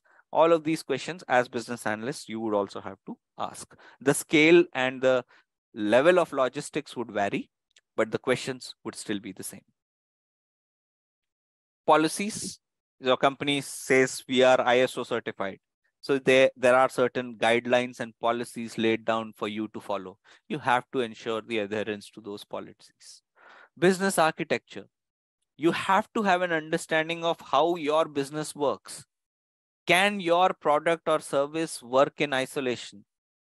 It can't, most likely it won't be. Everything is interconnected. So you have to understand that whole overall design, that overall architecture, how the business works, and what role does your product, process, project, whatever, wherever you are analyzing the current state, where does it fit in? How does it interact with other aspects of that particular business? If it is a software application, how does your product interact with other components, maybe in the organization or outside the organization? So you need to have an understanding of the business architecture. You cannot do a current state analysis in isolation. Internal assets. Identify what are the enterprise assets that are used in the current state. And what do you mean by internal assets? It can be money, it can be patents, reputation, licenses, brand names, anything. So anything which is, or resources can be intangible as well. So these are tangible resources, right? You can put a number to it. How much money do I have to build this product? How many patents do I have for this technology? Or let's say how many licenses do I have for a particular software application? These are tangible resources, but they can also be intangible. Reputation. Can you put a number to the reputation of a company like Rolls-Royce, or the products made by GE? It doesn't. So the brand name and reputation, you cannot put a number to it. You just know that this is a high brand value, this is high reputation. So it can be intangible as well. And on a IT software perspective, can you put a value to the level of proficiency of a particular coder? If you are talking about individual people within the team, you can gauge them based on their performance. You can put values to the work they do, but you cannot put a number to the knowledge they have. So they can be tangible or intangible. External influencers. So we discussed some of the examples: suppliers, customers, competitors, industry structure. Political and regulatory environment, technology, macroeconomic factors. So Russia-Ukraine war happened. Suddenly, a lot of supply chain disruptions started happening. COVID happened. China is the world's manufacturer, and once COVID hit, supply chains went into disarray. In India, you had to wait. If I wanted to buy a car, I had to wait more than a year and a half for certain brands of cars because the computer chips were sourced from China. So macroeconomic factors play a role. Technology. So those of you, I'm sure everybody watches Netflix, but do you know the story behind Netflix?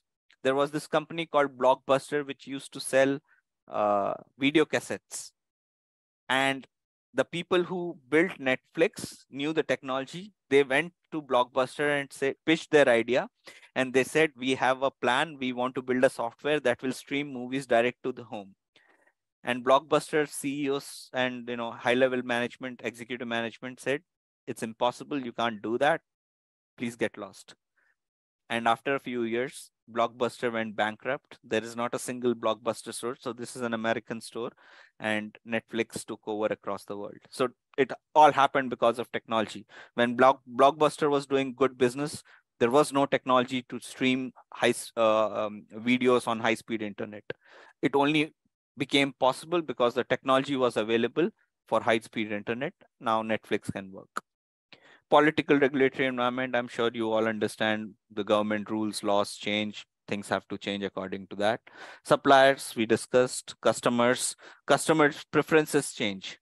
Those of you who watch old movies would know in the 60s and 70s, people loved wearing bell-bottom pants. It was a weird, those of you know Beatles, the band, you would know they would wear certain pants which are tight at thighs and then they just swell up like a flower. Do you think anybody would like to wear the, yes, Amitabh Bachchan for those in India. Do you think anybody would want to buy a set of pants like that today? I mean, if you are going into a retro fashion show or a retro event, maybe, but not on a regular basis. The customer preferences changed. So the people in those industries had to evolve. Competitors, someone brings in a better technology, you have to bring in a better technology to compete with that. And of course, industry structure can also impact. So let's say, let's talk about supply chain. So Detroit in the United States was the world's largest car manufacturer. But the industry structure decided to go the outsourcing way. They decided to outsource most of the jobs. It was cheaper, making more profits. The industry structure decided to change. So now Detroit is not a world's largest car manufacturer. So all of these factors can impact. And again, I'm giving broad general examples, but on a team project level as well, these scenarios can happen. So these are the guidelines and tools, not much difference, similar ones. Enterprise limitation is the limitation that you have within the organization for that particular. So if you are using certain set of solutions, you are building certain type of products, and there's a limitation to that, then you will have to work within those boundaries. So that's your guideline. You can use a ton of techniques here. Benchmarking, market analysis. So benchmarking and market analysis is where you analyze how other products are doing, other products of the same category are doing in the market, and you can set up certain benchmarks for yourself. So let's say Netflix has a million customers, let's say a million, and you are trying to build an OTT platform similar to Netflix. That becomes a benchmark. I have to attain 1 million customers to be profitable. So by analyzing the market, you set up certain standards for yourself. And it can be on your own project level. So remember, I might have mentioned we built a tool similar to Grammarly. I did a benchmarking and market analysis for tools like Grammarly and tools that correct your grammar automatically. And I set up certain benchmarks for our tool that we wanted to build. So it can happen on the smaller scale as well. Business capability analysis. How capable is your business to sustain the changes that you are proposing? Does your business have the flexibility to adopt those changes and implement them. A lot of times, certain businesses are very rigid. You cannot go into the banking sector and say, I'll introduce an AI-based technology tomorrow. Yes, I mean, of course, there are AI-based technologies already, but it's a slow process. You cannot drastically change certain industries and domains because there is a lot of things at stake, finances, individual lives, etc., etc. So the business model itself, the business itself is not capable for immediate changes. So your current state analysis needs to include business capability analysis if you are doing some drastic changes. Business model canvas. So business model canvas is nothing but a high level chart which gives you an idea of what is the revenue streams, who are the key users, what is your input for the business, what is the final output, etc., etc. We saw an example of that earlier as well. Business cases, we discussed concept models, data mining, document analysis. I think all the other items we have covered previously. So all of these techniques can be used and implemented to understand your current state. It's a huge list, so I'll just scroll through. If you want me to discuss any specific technique, I'll do that. Now you have to take into account why are you trying to change to a different state? Your thing is working, it is there. Why do you want to change it? So few things you have, the purpose is to identify what things you can change so that certain business needs are met. Now the business needs might be there, but to meet those business needs, what are the steps you will take? What are the things that you will do as changes to your current state? That's the future state definition. Now, when you are defining this future state, you have to take into account competing strategies for the future state. So you might have a vision of a future state, but there might be other strategies as well. So no future state definition can, again, just like no current state analysis can be done in isolation, similarly, no future state definition can happen in isolation. You might have a vision, you might have a strategy, a plan for a future state, but there might be 5 others. And maybe one of those other 5 is a much better plan than yours. So you will have to account all competing strategies while analyzing or coming up with a future state definition. It can be as simple as, let's say I want to introduce ChatGPT into my software to do some kind of checks. Should I only use ChatGPT? Google is developing another tool. There is another tool that's going to come up, say 5 years from now. You know the details of those tools. So you have to identify all those tools, do an analysis of all those tools, and then decide what would be the, BART, Google BART. I keep forgetting that name. So you would have to analyze all of them, all competing strategies for your best future state solution. Let's get into the introduction. Now, what is data visualization? You must have heard about this term a lot, especially nowadays, where data visualization, data science is definitely on its peak, right? So whenever you go in search of what is Tableau all about, you'll be having 2 terms that pop up. Tableau is a data visualization tool, and Tableau is a powerful business intelligence tool. Now, data visualization, as the name tells you, using Tableau, it's going to help us in easily visualizing the data or converting our data into graphs and charts, basically converting a tabular data into graphical representations, right? Now, it's a powerful business intelligence tool. Now, Tableau is going to help us take decisions in a quick manner, which is going to help us improve the performance of any business. Right? Now, where do we have scope for Tableau? In which particular industry or in which particular sector is Tableau going to be of great demand? Now, let's say in an IT sector or in an automobile sector, where is Tableau being used, or where do we have great demand for Tableau? right? Now, as it's a data visualization tool, wherever we have data, Tableau is going to be useful in all those sectors. And where do we don't have data? Data is the base nowadays, right? So whenever you get into any store, a school, a hospital, an automobile industry, an IT sector related industry, a pharmaceutical industry, wherever you get into, you have data everywhere, and data has to be managed. The performance of any organization has to be analyzed using the respective data, right? So how are we going to do all that? How are we going to analyze the performance in organization?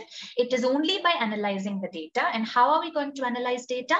In a much easier manner, by visualizing it, right? Okay, it's supposed to start from slide 1. Okay, slide 1. Yeah, this is just the heading. This is just about the participants' introduction. We'll gradually get to know about each other. Okay, so I just thought first and this is just the agenda. So we haven't missed anything. So I'm into slide 5, where this is the actual definition or explanation of what is data visualization. Okay, right. Moving on to the next slide.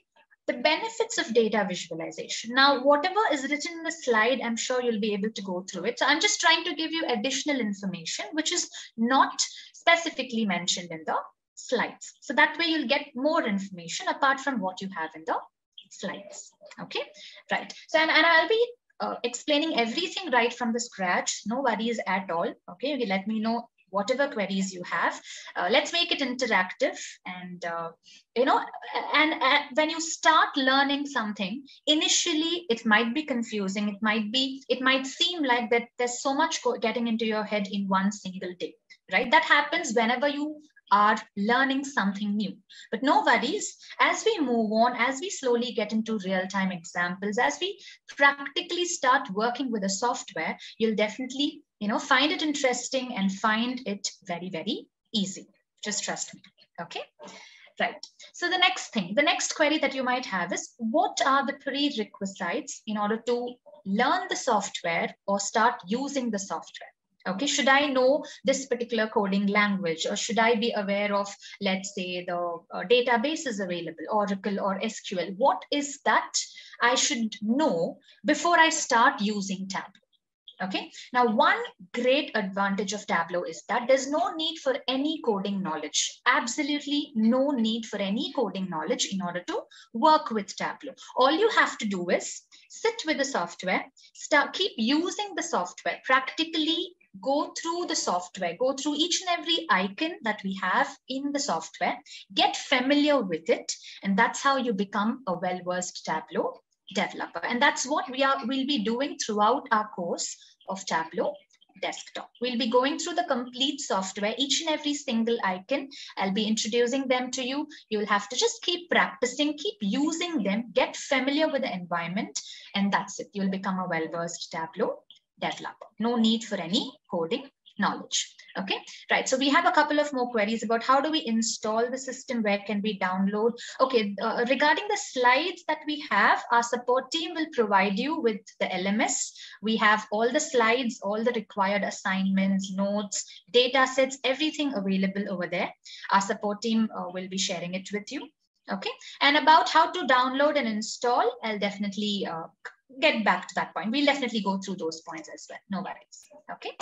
Right, so that's about, I hope you have an idea what is data visualization, how Tableau is going to help the businesses in order to take decisions quickly, okay, by visualizing. Now, let's just imagine if you have a million rows of data, okay, let's say we have a store set up in 4 different countries, and I have millions of rows of data. Suppose I would like to find what a particular customer has purchased in this particular country. It's definitely difficult manually to go through all the million rows and find out whatever we are in need of. But with the help of Tableau, within a few seconds, it's going to tell us whatever analysis we are trying to make.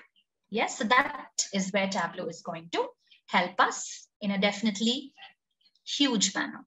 Right? So data analytics, data science, data visualization, everything is based on data. Okay. You have your data in hand, analyze it, just go through the data, pick up whatever information you are in need of, and take decisions accordingly. So now going back to the point, as I told you, there's no need for any coding knowledge in order to start working with Tableau. All you have to do is get familiar with the environment. But there's definitely something very basic that you will be in need of. That's nothing but the data. Okay, so Tableau is nothing but a data visualization tool. So only when you have your data in hand, you'll be able to visualize it, right? So having data in hand is something, is the basic thing before you start working with Tableau. Now, where should I have my data? In what format or in which file type should I have my data? Right? So Tableau is going to support more than 50 types of databases from where you can connect your data with Tableau and start working with it, right? For example, I have my data in an Excel file. Yes, connect it with Tableau, visualize your data. I have my data in a CSV or a text file, or let's say I have my data in a JSON file, or I have it in a server, SQL server, or I have it as a database in my Oracle. Wherever, any cloud, any server, wherever you have your data, you can very easily connect it with Tableau and use Tableau for visualizing your data. So we'll be going through all these things practically as well. Okay, but as of now, I'm just trying to give you a theoretical idea of what are the basic things required to work with Tableau. So step one, have your data in hand. Let it be anywhere, any cloud, any server, or any file type. Once your data is present in hand, you need the Tableau software. Once you have both, just connect them and start creating your charts and graphs. Okay, right? So next, business needs. These are points that we were just now discussing, how Tableau is going to help business take decisions quickly and accurately, right? And these are some real-time scenarios. As I told you, you have different sectors, healthcare, retail, all such domains where Tableau is of great use, is currently being used, in a great manner. It's being of great demand actually. And apart from Tableau, we also have other data visualization tools like Power BI, ClickSense, okay, and many more. Zoho Analytics, right? We have multiple data visualization tools, but out of which Tableau is always one step higher. Okay, is always on great demand compared to the others. And we do have multiple reasons to justify it. Yes. Now, if you must have heard about this particular software called Power BI. Yes, Power BI is also a similar tool, just like Tableau. It is going to help us visualize our data. But why should I choose Tableau and why not Power BI? Right? Now, Power BI is a freeware. Yes, Tableau is a paid software. Tableau is not a freeware, but still, why do people prefer Tableau? It's because the user interface of Tableau is extremely organized and user-friendly compared to Power BI. Okay, might be in one of our sessions, I'll also open up the software of Power BI and I'll show you how the environment looks like so that you'll be able to see and compare both. Okay, right? So this is just a visual representation of how a dashboard. Now we'll be coming across a lot of new terms, okay, related to Tableau. And just after day one's class, you'll not be able to remember all those new terms, but no worries. I'll be repeating them again and again and again, and you'll gradually get used to it. Okay, so this is one such term called dashboard. Dashboard is nothing but a collection of worksheets or charts placed in a single space. Okay, and these, see, let's say this is a bar chart. This is an individual stacked bar chart. This is a pie chart over here, and these are different, again, bar charts representing different, types of data. But all these charts are placed into a single space, and that's what we call as a dashboard in Tableau.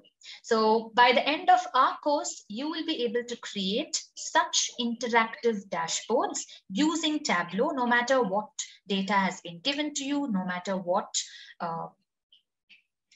what the requirement is all about.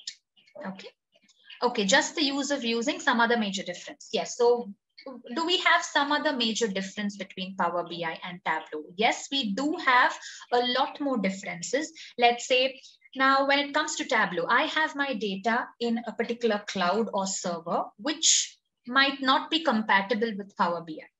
Okay, so we have a list of databases which are supported by Tableau and which are supported by Power BI.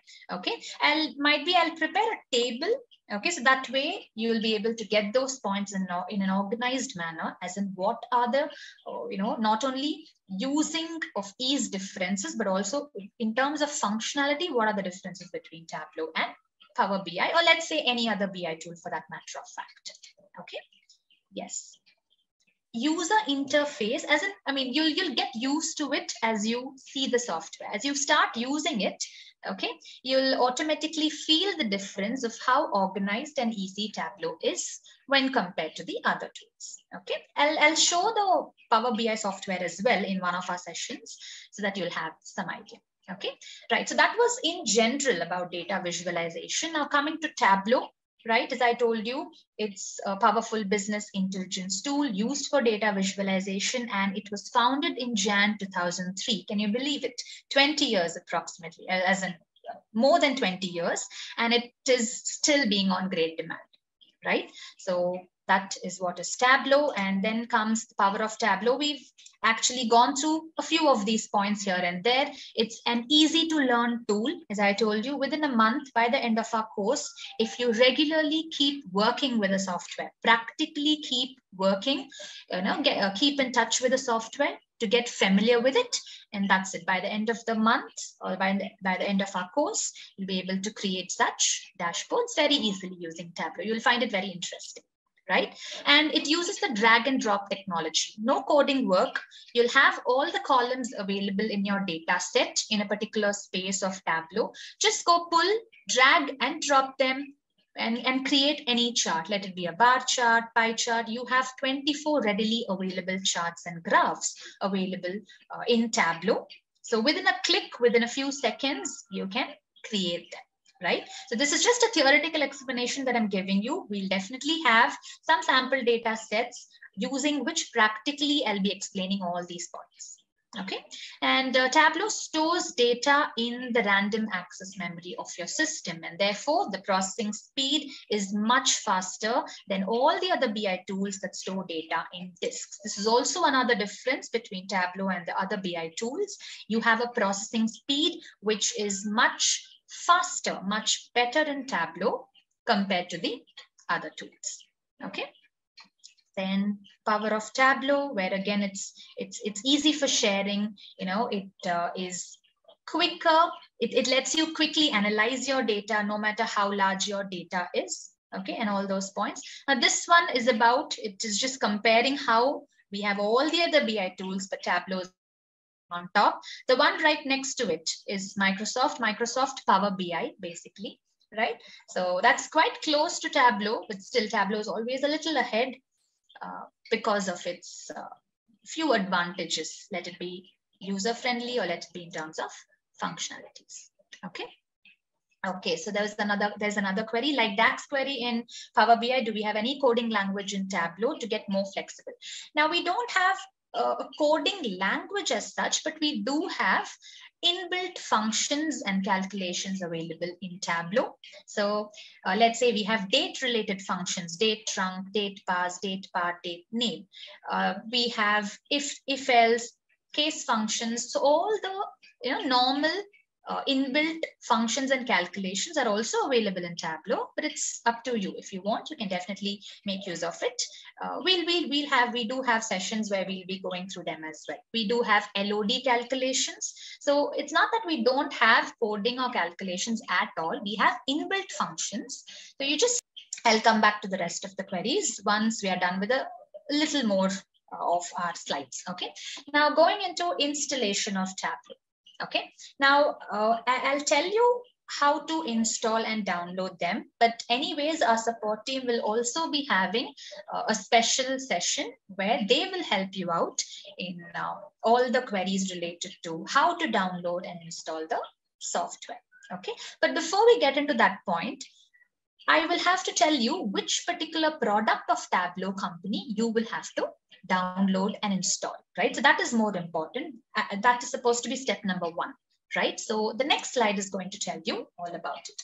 Now we have Tableau Desktop, Tableau Server, Tableau Reader, Tableau Public, and we have two more actually, I'll tell you. We have, apart from the four mentioned in the slide, we have two more called Tableau Online and Tableau Prep.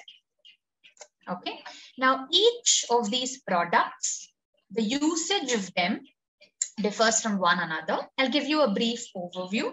Okay, but as I told you, our course is completely going to focus on this product called Tableau Desktop, right? Okay, so now let me split these.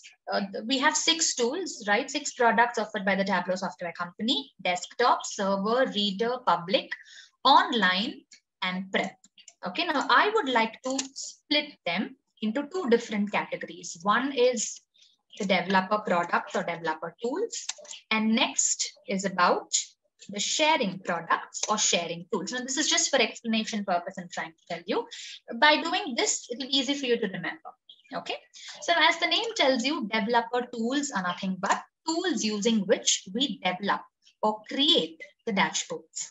Okay, so Tableau Desktop is the major development tool or the development product offered by the Tableau software company. So all the organizations around the world make use of Tableau Desktop as the product for creating or developing dashboards.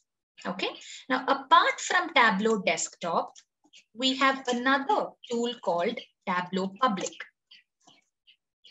Right? So Tableau Public, the one rightmost mentioned in the slide, Tableau Public. Tableau Public is also used for development purposes. You can also develop or create dashboards using Tableau Public, right? But you might have a query. What is the difference between these two? Which one, I mean, why do organizations use Tableau Desktop? Why not Tableau Public? Then where else are we going to make use of Tableau Public? Okay. Now, when you compare, you have some 5 to 6 major differences between Tableau Desktop and Tableau Public. Okay. Now see, let's say you are working in a bank. The data related to any bank is supposed to be kept confidential. It might be the customer's data, the let's say their account history, the amount, the transactions happening in their particular account, everything has to be kept confidential, right? So any data related to any organization, for that matter of fact, needs security or confidentiality, right? So when you make use of Tableau Desktop, your data is going to have a level of security. Only people who works in your organization, okay, can make use of Tableau Desktop, right? And I'll tell you what is Tableau Public about. Tableau Public is where it has absolutely no security at all. Okay, suppose I'm developing a dashboard using Tableau Public. Okay, anyone from the public, as the name tells you, Tableau Public, anyone from the public can come view my dashboard, view my data, view, the analysis that I am trying to do using my dashboard, right? So what's the first point? Tableau Desktop is completely secure. Suppose you are using your organization's data with Tableau Desktop, creating a particular dashboard, it is going to be kept confidential, secured, or in other simple terms, you can say password protected, right? Only people with proper access can come view your dashboard. But when it comes to Tableau Public, it absolutely has no security. Anyone can view the data, view the dashboard that you've created.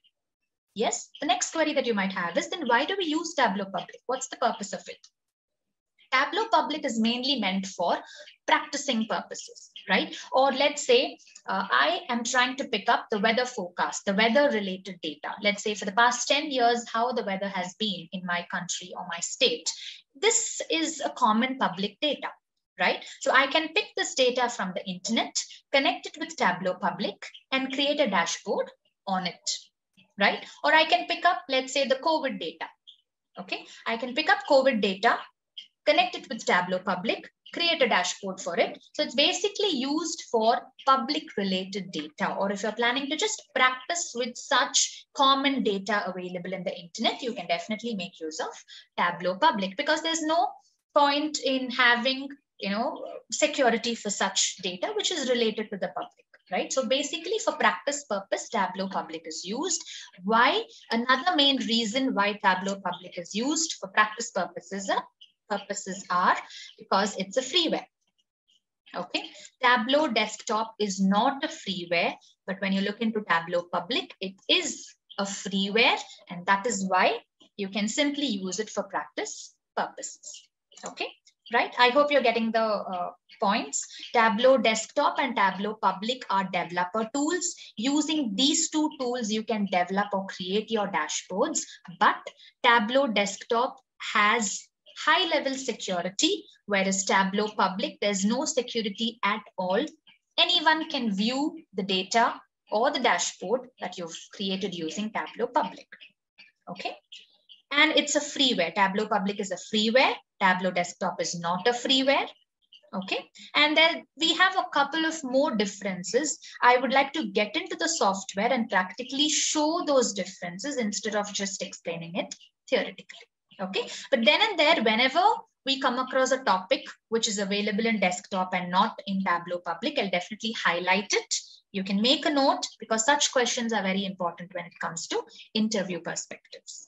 Okay, right. So moving on to the next category, or the next type, called sharing tools. Now we have Tableau Server, Tableau Online, and Tableau Reader. Okay, now let's say I've created a dashboard, okay, using my developer tools.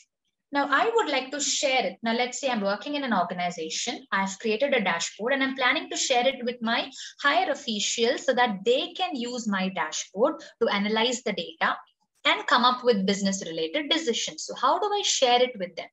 Okay, so instead of sharing it as a file with them, I have a common space meant for my organization where I can go publish my dashboard. Okay, so everyone who is a part of my organization can view the dashboard that I've created, use it for analysis purposes. Okay, I'm just trying to keep it very simple, right? You can just imagine that you have something, let's say, just like how we have movies, okay, or let's say we have short films. So they shoot a short film and they go upload it in a common space called YouTube, where anyone can come view it, right? So based on that concept, I'm creating a dashboard using my developer tool, and I'm publishing it into a space, into a environment called Tableau Server, where all the people who belong to my organization will have access to, right? So they'll get into that environment, see my dashboard, use my dashboard, and analyze data based on their requirements. So a medium or a product through which you're sharing the dashboard to others is known as the sharing tool. And one such sharing tool is Tableau Server. Okay, so Tableau Server and Tableau Online are quite similar. Both are sharing tools, but Tableau Server is used for on-premises deployments, whereas Tableau Online is used for cloud-based deployments. Okay, so again, they are paid. I mean, you have paid versions of Tableau Server and Tableau Online. So a particular company, if they require an environment of Tableau Server or Tableau Online, they'll have to purchase the environment, okay, and use that environment to publish the dashboards that has been created for their organization. Okay, right? So that's about the sharing tools. Right. So this is just a basic overview that I'm trying to give, because only then you'll get to know why we are focusing on Tableau Desktop. Why do we call Tableau Desktop as a developer tool, right? So each product has its own usage and it's definitely different from one another. So this is just a basic overview for that, right? Tableau Reader, this was one of the oldest tools used through which the dashboards were being shared with each other. Okay, it was a read-only tool, but nowadays we don't make use of Tableau Reader. We either use Tableau Server or Tableau Online, and that completely depends on your organization. Okay, and another very important point over here, Tableau Public is also a sharing tool. So this is a very important interview question, or a question that comes up in almost all the certification exams, I would say. Okay, what is the only tool of Tableau using which you can not only develop your dashboard, but also share it to people who are trying to make use of the dashboard, as in which is the only tool which can be used both as developer as well as sharing purposes. And that is what is Tableau Public all about. So Tableau if you download and install Tableau Public, it's a complete freeware. You can keep using it for lifetime for free.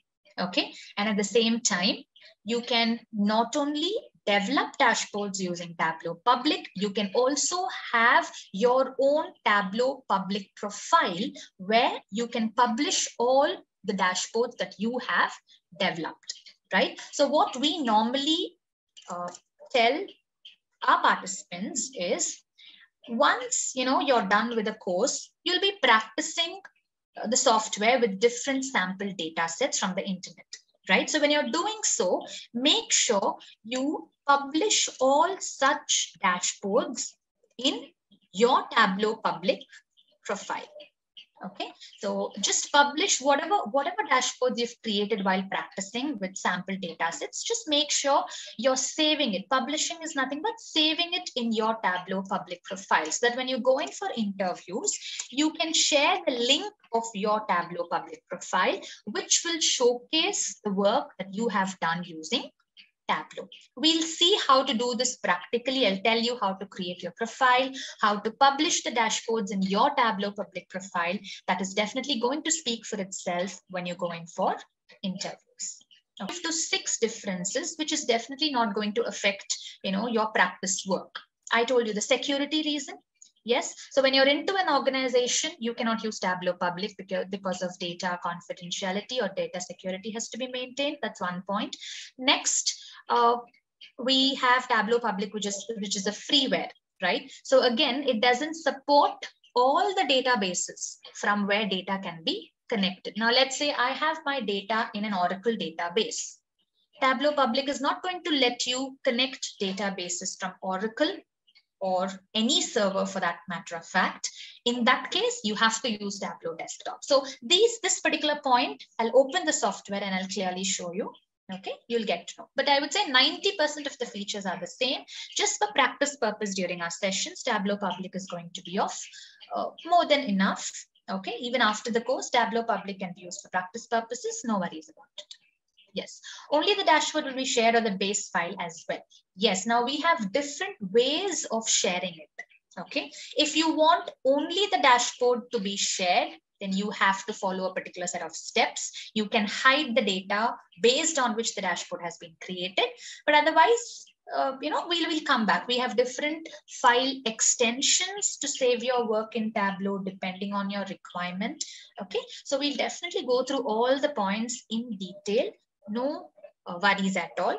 Okay, because if I explain, right. So now moving on to, okay, as I told you, out of all these, okay, we missed out one more. We have Tableau Prep, right? So Tableau Prep is the latest product, latest in the sense it was around 3 to 4 years back. Tableau Prep was introduced by the Tableau software company. Tableau Prep neither falls under developer tools nor under sharing tools. So Tableau Prep is an ETL tool offered by the Tableau software company. So now what is ETL all about? You must have heard about tools like Alteryx or Informatica, right? So ETL tool is nothing but it's used for extraction of data, transformation, and then loading the data, right? So, or in simple words, I can also call an ETL tool as a cleaning tool or a cleansing tool. Okay, data cleaning or data cleansing is done with the help of ETL tools, right? Now, I have raw data received from my client, which is not in a proper tabular format. We have a lot of garbage values. We have a lot of null values, a lot of transformations. Transformations are nothing but removal of punctuations, removal of null values, data summarization is required, some joins, some union process is required. So all these steps are known as transformations, right? So I will extract the raw data from whichever server or cloud or whichever file type it is present in. I'll connect it with my tool called Tableau Prep.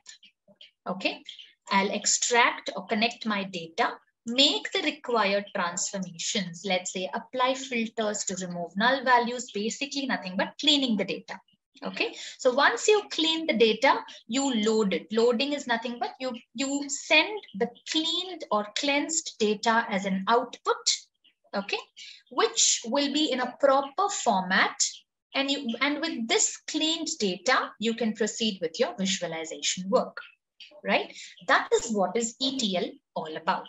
So basically, ETL is a step that happens before you connect your data with Tableau. Okay, so before you connect your data with Tableau, you have to make sure your data is in a proper tabular format. It's quite clean. Okay, only when it is in a proper format, you can easily visualize your data. So now you might have another query over here. Is it compulsory or is it mandatory that I will have to clean my data, or I'll have to use this ETL tool before I start working with Tableau? That is definitely not the case. It's definitely not mandatory. Okay, if you are given with, normally in organizations, we have teams who separately work on ETL process. Okay, we have a data development team.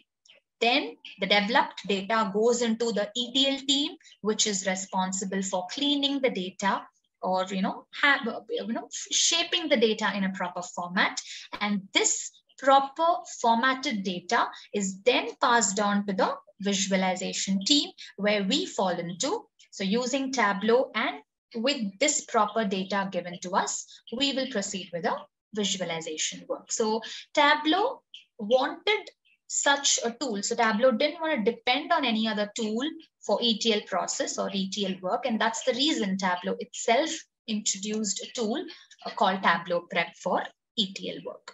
Okay, so these are the different tools offered by the Tableau software company, out of which Tableau Desktop is what we will be focusing on. Okay, now I think our support team, I'm not sure if they've already told you how to download or install the software. I'll give you a basic, again, walkthrough about how to do it. Anyways, if not so far, in future, we will have a session where our support team will help you out in all these aspects. Okay, right. So Tableau Desktop. Okay, and let's say download Tableau Desktop. So I'll give you 4 options over here. Okay, now I would request you to wait for me, to mention all the 4 options and then decide the right one to proceed with, whichever suits your requirement. Okay, so the first one.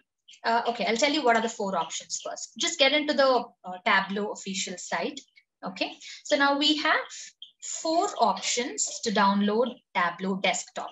1, you can go ahead with a 14-day free trial. Okay, right? You just have to fill the form and get started. So this is going to let you download and install the software, make use of it for free for 14 days. Okay, so right after 14 days, the trial version will expire and you'll not be able to use it after that. Okay, that's the first option. Yes. The second option is that if you're working in any organization, you can just, and they are making use of the software, you can let them know that you are in need of a license for Tableau, a product key for Tableau. Now it's a 20-digit alphanumeric key known as the product activation license key, or in short, we call it as the product key. Okay, so your organization will have the product key. They would have purchased the software. So they'll give you the product key using which you can keep using the software. If not, if that doesn't work, the third option is you'll have to pay a specific tariff. I'm not sure about how much is it, approximately $60 or something, okay, on a monthly basis to keep using. You'll have to pay it to the Tableau software company to keep using it, okay, the software as in. But okay, the first option, I'm sure everyone will be able to proceed with it, the 14-day free trial, okay. And apart from this, we have the fourth option, known as the Tableau Desktop for Students. So if you are a student currently pursuing your higher education, or if you know someone, it might be your juniors, your cousins, your friends, anyone from your family or your friend circle who is currently a student pursuing their higher education, okay, as in undergraduation or post-graduation, all you need is a valid student ID using which you can download the software and keep using it for free for the next 1 year, right? So get into this link called, I'll come back to the queries, I'll just complete this point, right? So Tableau for students, it says free academic license. So basically get Tableau for free. When you click on this particular tab, okay, this will open up. All you need is, now let's say you have one of your cousins pursuing their higher education, undergraduation or post-graduation, just ask them to click a picture of their ID card, college ID card, the front side and the back side, because basically they verify if the student is currently pursuing their higher education, okay? If it is an ID card which is not valid, okay, let's say the student passed out last year, then that wouldn't be considered as a valid ID card, right? They should have their name, year of joining and year of, ending the course basically, and their date of birth. All these things should be clearly mentioned in the ID card. It's not that complicated. Just a picture clicked in a phone would do. Okay, so you have to enter the details. Make sure the first name and last name is matching with the student ID that you are planning to make use of. And email ID is where you can give in your own. Okay, I've done this before. I've used my sister's ID card. Okay, so I mentioned my sister's name, first name and last name according to the ID card, and I gave in my own email ID because this is the email ID where you will be receiving the product key. Okay, so you can give in your own email ID, no issues at all. Date of birth should match the ID card that you're making use of. Language is going to be English and your country or region of residence. And then the school information or the college information, right? This is something that should match the ID card, right? Once all these basic details are filled up. Just a quick info, guys. Intellipaat provides PG certification in business analysis and product management by IICT Academy MNIT Jaipur, the course link of which is given in the description below. Now, let's continue with the session. Click on verify student status, and in the next page, you will have to attach the photocopy of the ID card. And that's it. Within a few minutes, might be 3 to 4 minutes, okay, you will get a mail to this email ID with the product key. Now, sometimes the picture might be blurry, or you might not have attached the back side of the ID card where the date of birth is mentioned. So these are some reasons why they reject the request, but no worries, you can keep trying. Okay, the second time, make sure you're attaching a picture that's much more better in clarity. And once you do that, you'll get the product key to this email ID, and you can copy the product key, open the software, just paste the product key over there, and keep using Tableau Desktop for free for the next 1 year. So this is the student license. Okay, so for students, they are giving a free license for 1 year. So this is an option that you can make use of.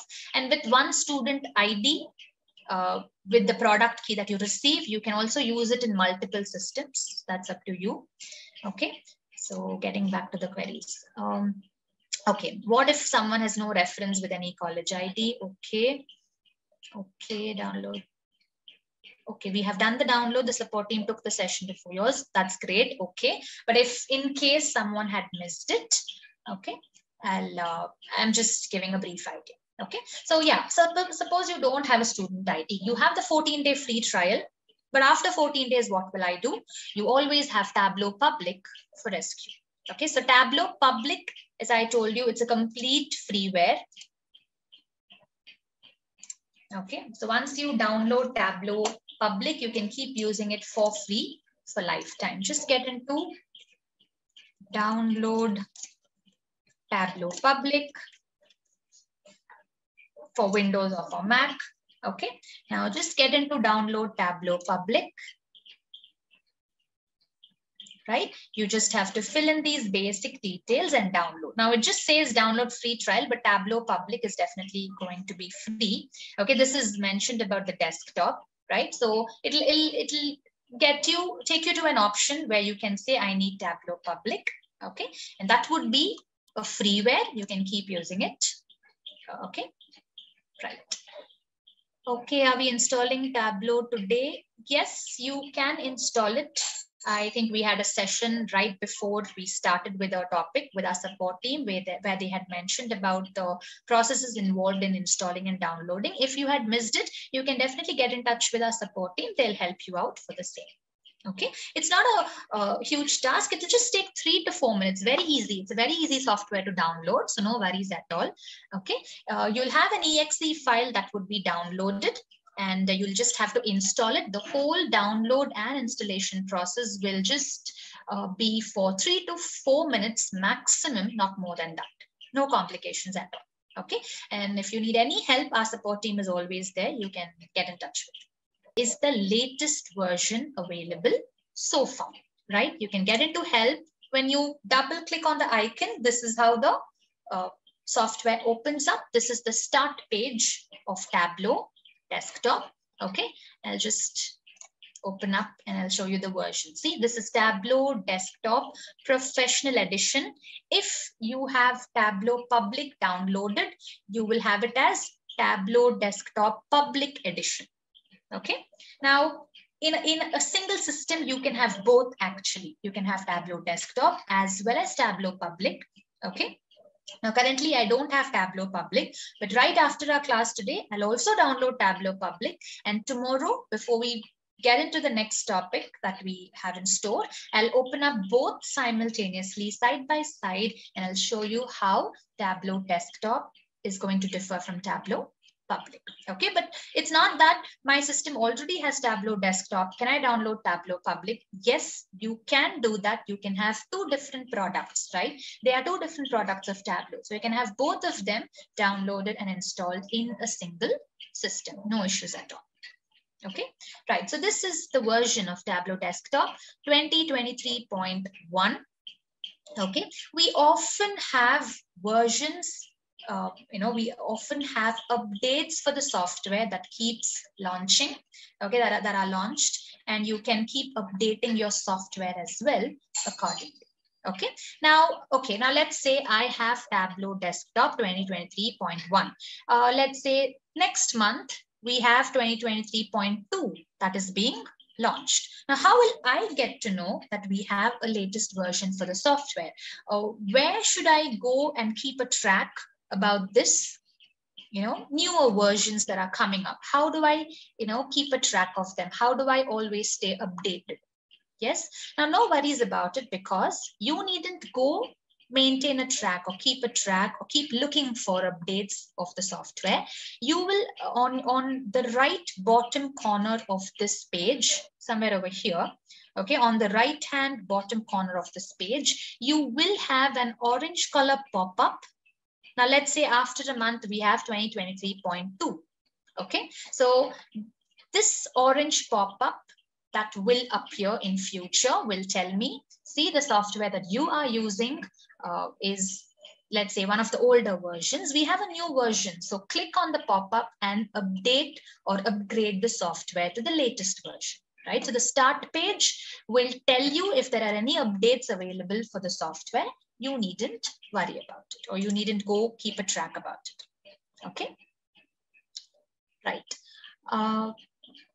Okay, you already have Tableau Public installed. Are we starting new Tableau Public? If you have already Tableau Public installed, then yes, you can definitely use Tableau Public itself for practice purpose. So both are same, Tableau Desktop and Tableau Public. 90% they are the same. Okay, just a few differences here and there, but no worries. If you have Tableau Public, you can very well keep using it. And it's not that we're starting a new topic. We're going to start the topic on all about how to use the software that you've installed. Okay. Right. And this session, I believe, the actual subject session, Tableau subject-wise topics, we started the session at 8 p.m. But before that, we did have our support team who had explained about how to download and install the software. But no worries, you can get in touch with the support team. They'll help you out if you have any queries about it. Okay. But the subject-wise topics started at 8 p.m. Okay. Right. So now we have the software in hand. So what else do we require? We should have the data in hand. Okay. Frankly speaking, there's nothing that you can do just having the software in hand. So Tableau is capable of nothing just by itself. It completely depends on data connectivity. You should have your data in any format in the sense in an Excel file type, in an Excel file, in a PDF file, in a CSV file, or you have the list over here. See this blue color pane on the left hand side, we call it as the connect pane. Again, a lot of new terms. Okay, this is the start page of Tableau. This blue pane on the left hand side is known as the connect pane, where you have the complete list of databases, clouds and servers, file types as well, from where data can be very easily connected with Tableau. Okay. See, now starting with the file types over here, I'll tell you why Tableau server is mentioned as the first name here. I'll tell you about it. But yes, when you look into the file types, you have an Excel file. Yes, click on this, connect it with Tableau, start your visualization work. You have your data in a TXT file or a CSV file. Click on this, connect it with Tableau. So wherever your data might be. Okay, these are the different file types.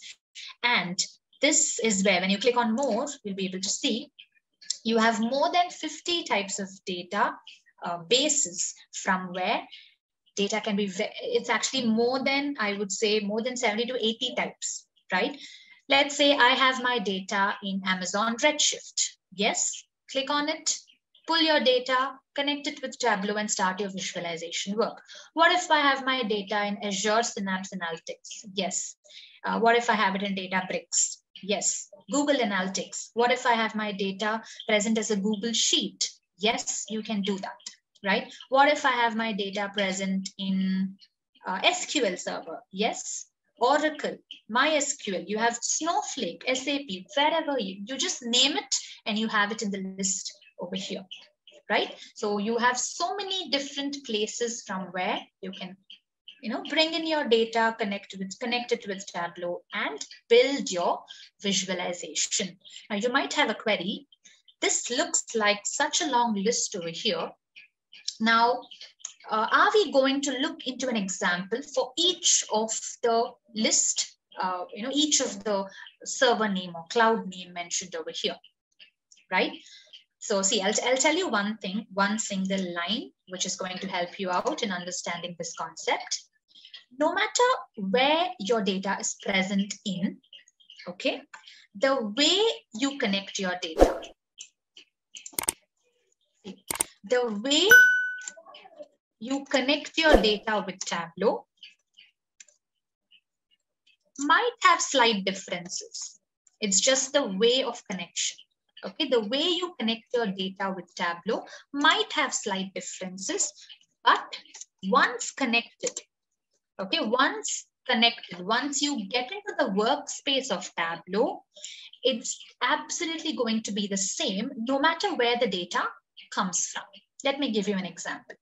Let's say I have two different scenarios. I have an Excel file in hand and I have a data coming in from my SQL server. Okay.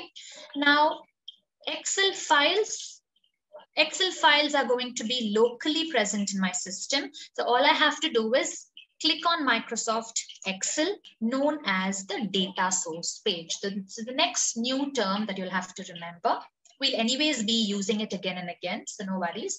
Okay, so this is where you are being directed to. So when I just click on open, I chose my Excel file, I clicked on open, and I was directed to this page known as the data source page. See the left-hand bottom corner space? This tells you the name of the page. It's known as the data source page. Now I'll tell you what are orders, people, returns, and all that. Basically, one Excel file is connected with Tableau, and I am into my data source page. So now I will have to start with my visualization work. This is how you connect a simple Excel file with Tableau. But what if I have the next scenario, as I told you? Now there's another case where I have a table present inside an SQL server.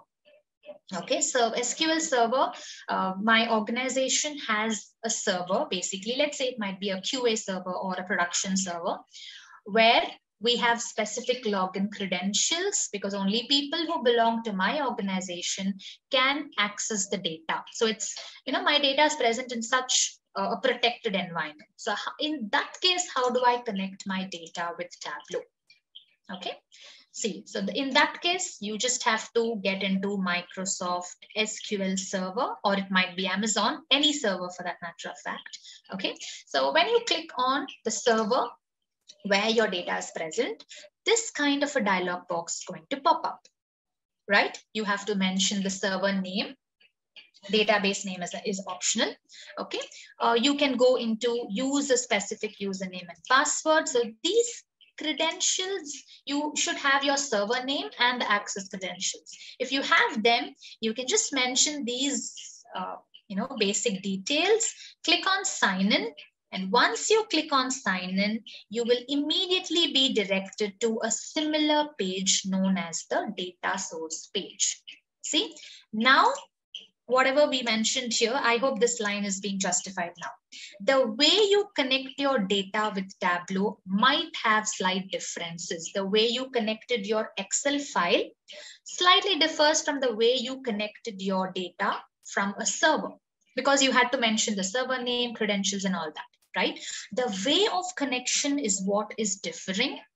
But once you connect it, once you click on sign in or once you click on connect, you are universally by default going to be directed to this same page known as the data source page, which means right from this point, right after the data has been successfully connected, the way you work in Tableau will absolutely be the same no matter where the data is coming from. You'll definitely find no difference whether your data is from a local file or from a server or cloud as a database connected with Tableau. You'll definitely be able to find no difference at all.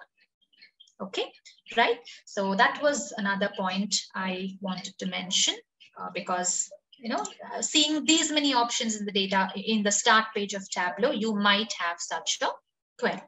Okay, right. So going into the questions, it's taking a little time to load. We'll get into Viz Gallery. Yes, so here we have the Viz Gallery. Now, as I told you, Tableau Public is a software used for developing as well as sharing, right? So they pick up, now let's say food deserts. Okay, just kind of a survey, the data of a survey of which desert is being more popular.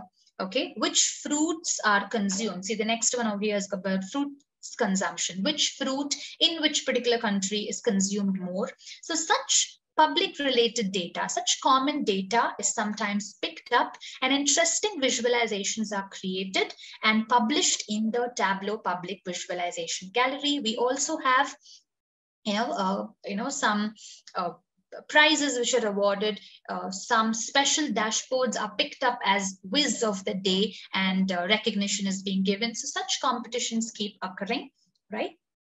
So this is a place where you can go through whenever you have time. Just make sure to go through a few dashboards available here. They'll be very interesting, very unique in nature, and you'll get to know a lot of things, a lot of different ways of using the software by looking into such dashboards. You'll get a broader idea, okay, by getting into these, how uniquely, how creatively insightful dashboards are created or can be created using Tableau. You'll definitely get a lovely idea once you go through them. Okay, so just for example, I'll get into one such public dashboard known as the fruit consumption.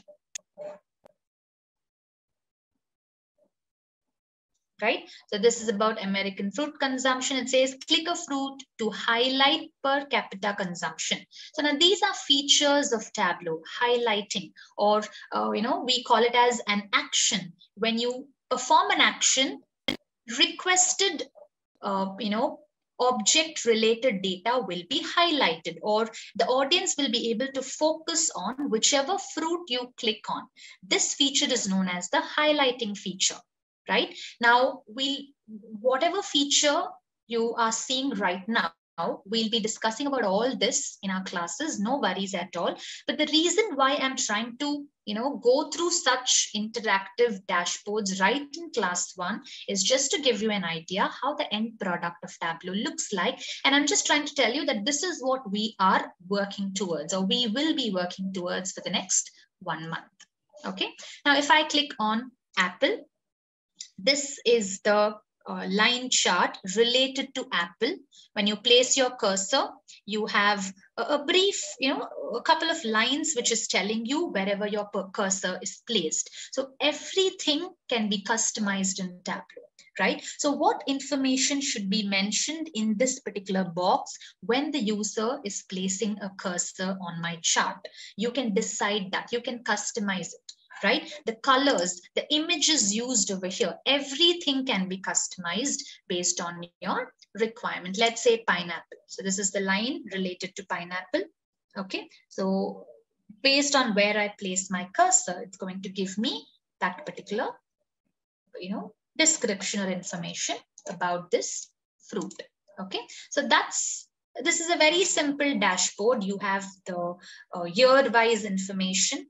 Okay, I have data starting right from 1980 till 2016, right? So this is this is the American fruit consumption dashboard. Now next, we'll get into one more if possible. Okay. Maximize the screen. Okay, my screen is actually of the maximum size. Any difficulties in viewing it? Because we'll make sure such issues are cleared in day 1.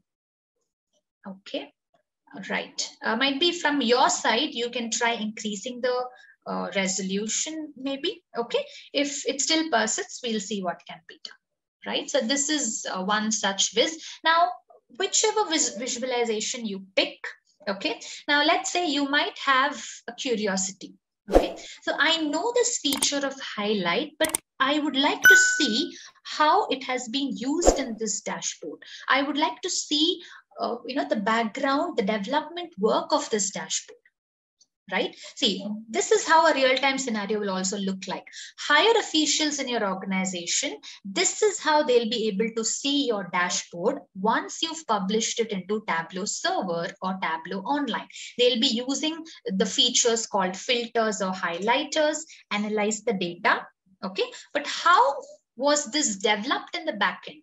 That's the job of a Tableau developer. We as Tableau developers are responsible of creating such dashboards using Tableau desktop and then publishing it for usage, for analysis purpose. Okay. Now, if you are so keen to know how the backend work is, how the development work is, you have an option called download on the right top corner. Right? When you click on download, you'll have a lot of options over here. Do you want this particular dashboard to be downloaded as an image or a data, or you just need the background data? Yes, you can do that. As a cross tab, as a tabular format, yes. As a PDF file, just as images, if you want this dashboard to be downloaded, you have all these options. But if you are keen to know the development work behind this dashboard, you have to download it as a Tableau workbook, right? So once you click on download, This dashboard will be downloaded as a Tableau file locally in your system. You can open it up and view it. You can look into the worksheets, you can look into all the calculations involved, everything, okay, just by downloading it. That's up to you, okay? If you want, you can definitely do that. But one point to make a note over here is, if you have downloaded a workbook from the Viz Gallery, you will need Tableau desktop to open it up. You cannot open a downloaded workbook using Tableau public. That's because of the file extensions that we have in Tableau, right? See, now that would be, that would be coming up in the next slides over here. How does Tableau work? Connect, analyze, share. This is something that we just went through. Connecting data. See, we have the connect pane in our start page. Yes, you can very well use it to connect your data. Now, sample superstore, I haven't introduced this data set to you, right? Now, this data set known as the sample superstore is an Excel file which has around 10,000 rows of data, 3 different sheets of data. This is an Excel file offered by the Tableau software company themselves. Okay, so I'll open up. This is the Excel file, right? 3 sheets, orders, people, and returns. This is an Excel file. You can download it from the internet, or when you're downloading the software, you will get it along with the software. Or if not, you will be having it in our LMS. The support team will give you the data sets, out of which sample store will be one of the major data sets that is provided. Okay, so it has 3 sheets. Orders is the main sheet, which has around 10,000 rows of data with around 16 to 17 columns. Okay, so this sample superstore can be connected with Tableau, and you can practice a lot with this data set. So around 70 to 80% of the topics in our course will be explained with sample superstore. Right? But once you understand the concept, you can apply the same concept of any data set that you've been given, right? So this is an Excel file which we'll be using often in our upcoming classes. Okay, so that's the point mentioned over here.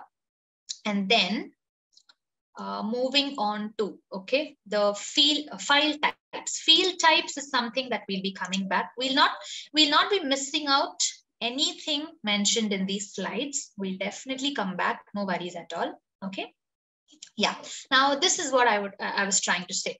Now you have so many file extensions in Tableau, right? So once you download this particular dashboard from the Viz Gallery as a Tableau workbook, it would be downloaded as a TWBX file.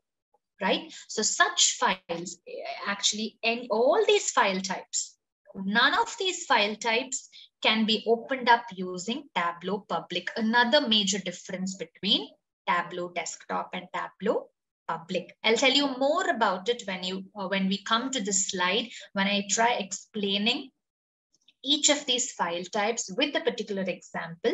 Okay, so that is when you'll be able to get a better understanding why such file extensions are not available in Tableau public. Okay, so yeah, that's about it. Now, yeah, you can very well download it and try going through the different methods of how it has been created. Getting into just one more, let's say flight delays. This is another dashboard available in Tableau Public Gallery. Okay, now see, you can insert such images, you can have any color palette using which your data can be visualized, your background color, your font type, font size, placement, alignment, everything can be decided or customized in Tableau. You can show your creativity, make it insightful, okay, and we call this as a dashboard, right? So this is a particular sheet. You can have multiple sheets placed in a dashboard. Let me give you another example, a better example for that.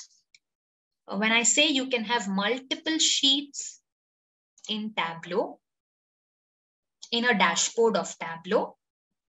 See? Yes. So this is one sheet where you have data visualized using a map. Now, not only bar charts, pie charts, or tables, line charts, these are not the only ones available. You have maps in Tableau using which data can be visualized. So you can have the map of a particular country, and you can highlight places where sales are high, sales are low, or dark colors where sales are high, light colors where sales are low. So that way of visualizing the data or representing the data is also possible. And you can use any country's map. You can use the whole world map. That's up to you. You have all the options readily available in Tableau, right? So here we have a map, sheet 1. Here we have a bar chart. That's the second sheet. Okay.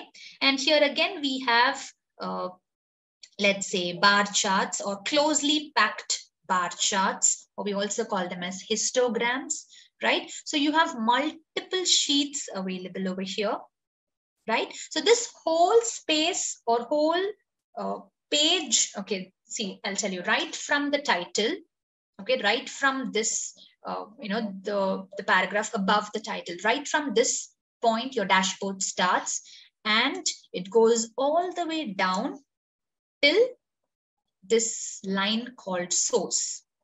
Okay, right? Everything is a part of your dashboard. You can have multiple sheets inside your dashboard. There's no limit at all. You can place any number of sheets. Sheets are nothing but individual, in simple words, I can say individual papers where your charts are drawn. Okay, and you combine all these papers, you paste all these papers in a common chart to complete your assignment. Something similar to that. Okay, that is what is a dashboard. Or you can also have compare dashboard to a notice board. You have circulars related to different activities of a school.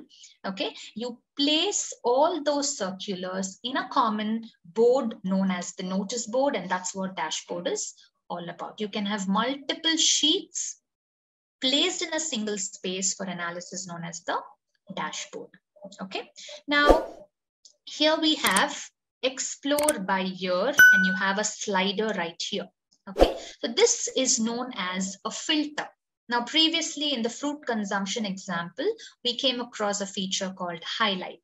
Right? Similarly, this is another very important feature in Tableau known as filters. We have different types of filters, and using such interactive filters, we are letting the end users analyze data based on their requirement. Okay, see now as a developer, I can create a chart which is showcasing data about a particular year called 2015. But my higher official might want to see how the data looks like in 2030. So how are they going to interact? Basically tell your dashboard, see, I want data related to this particular year. So please show me data related to 2013. How are they going to talk to your dashboard? How are they going to interact with your dashboard? And that is with the help of such a feature called filter. Okay, so they can just make use of the slider, go to 2013, and automatically the complete dashboard will make sure it is displaying data related to 2013. So that's why we call it as an interactive dashboard. We not only have the name dashboard, we call it as an interactive dashboard because anyone who is using the dashboard can decide what data is supposed to be displayed in the dashboard, right? So I can tell Tableau, or I can tell this dashboard, see, you have another filter over here called filter by region. Now, if I want only, let's say, Asia related data, okay, Asian region related data. So once I click on Asia, you can see data only related to countries that belong to Asia. So this is known as a filter. Filtering is nothing but I am trying to decide what amount of data is to be displayed inside the dashboard, because that is what my analysis is all about. Or I might be, let's say, the regional manager in charge of Western Europe. So I'm not bothered about all the other region-related data. I would like to focus only on Western Europe-related data. So I'll click on it, and my dashboard is going to get updated. It's going to display only data related to Western Europe. So a filtering is happening over here. Filtering is nothing but focusing only what you are in need of. I don't need any of the other regions related data. I would like to focus only on Western Europe related data. So yes, I've applied a filter and I'm able to focus only on what I want, right? So such features make your dashboard insightful, easy to analyze, and user-friendly as well. Not only during development work, but also after developing, your dashboards become very interesting to use, very easy to use, because they are interactive in nature. Okay, so everything can be customized. The place your filters are placed, okay, whether it should be a single select filter or a multi-select filter, whether it should be a drop-down list or a slider, just like how we have over here, every minute aspect can be customized, decided based on your requirements. So we'll try out all these things in our upcoming classes practically with the software. Okay, so I just wanted to showcase a few such working dashboards for you to see how or what great work you can do with Tableau just with a little practice. Yes. Okay. Okay, is this lines on the dashboard trend lines? These lines over here. Okay, right? They are actually line charts, basically. They are not trend lines, but yes, you can have trend lines. You can have forecasted lines. You can decide how these lines are supposed to look like, whether they are dotted lines or continuous lines or discrete lines. But yes, trend lines are also possible. Polynomial trend lines, you have, so many types of trend lines, actually 4 to 5 different types of logarithmic trend lines, right? So we'll go through all that.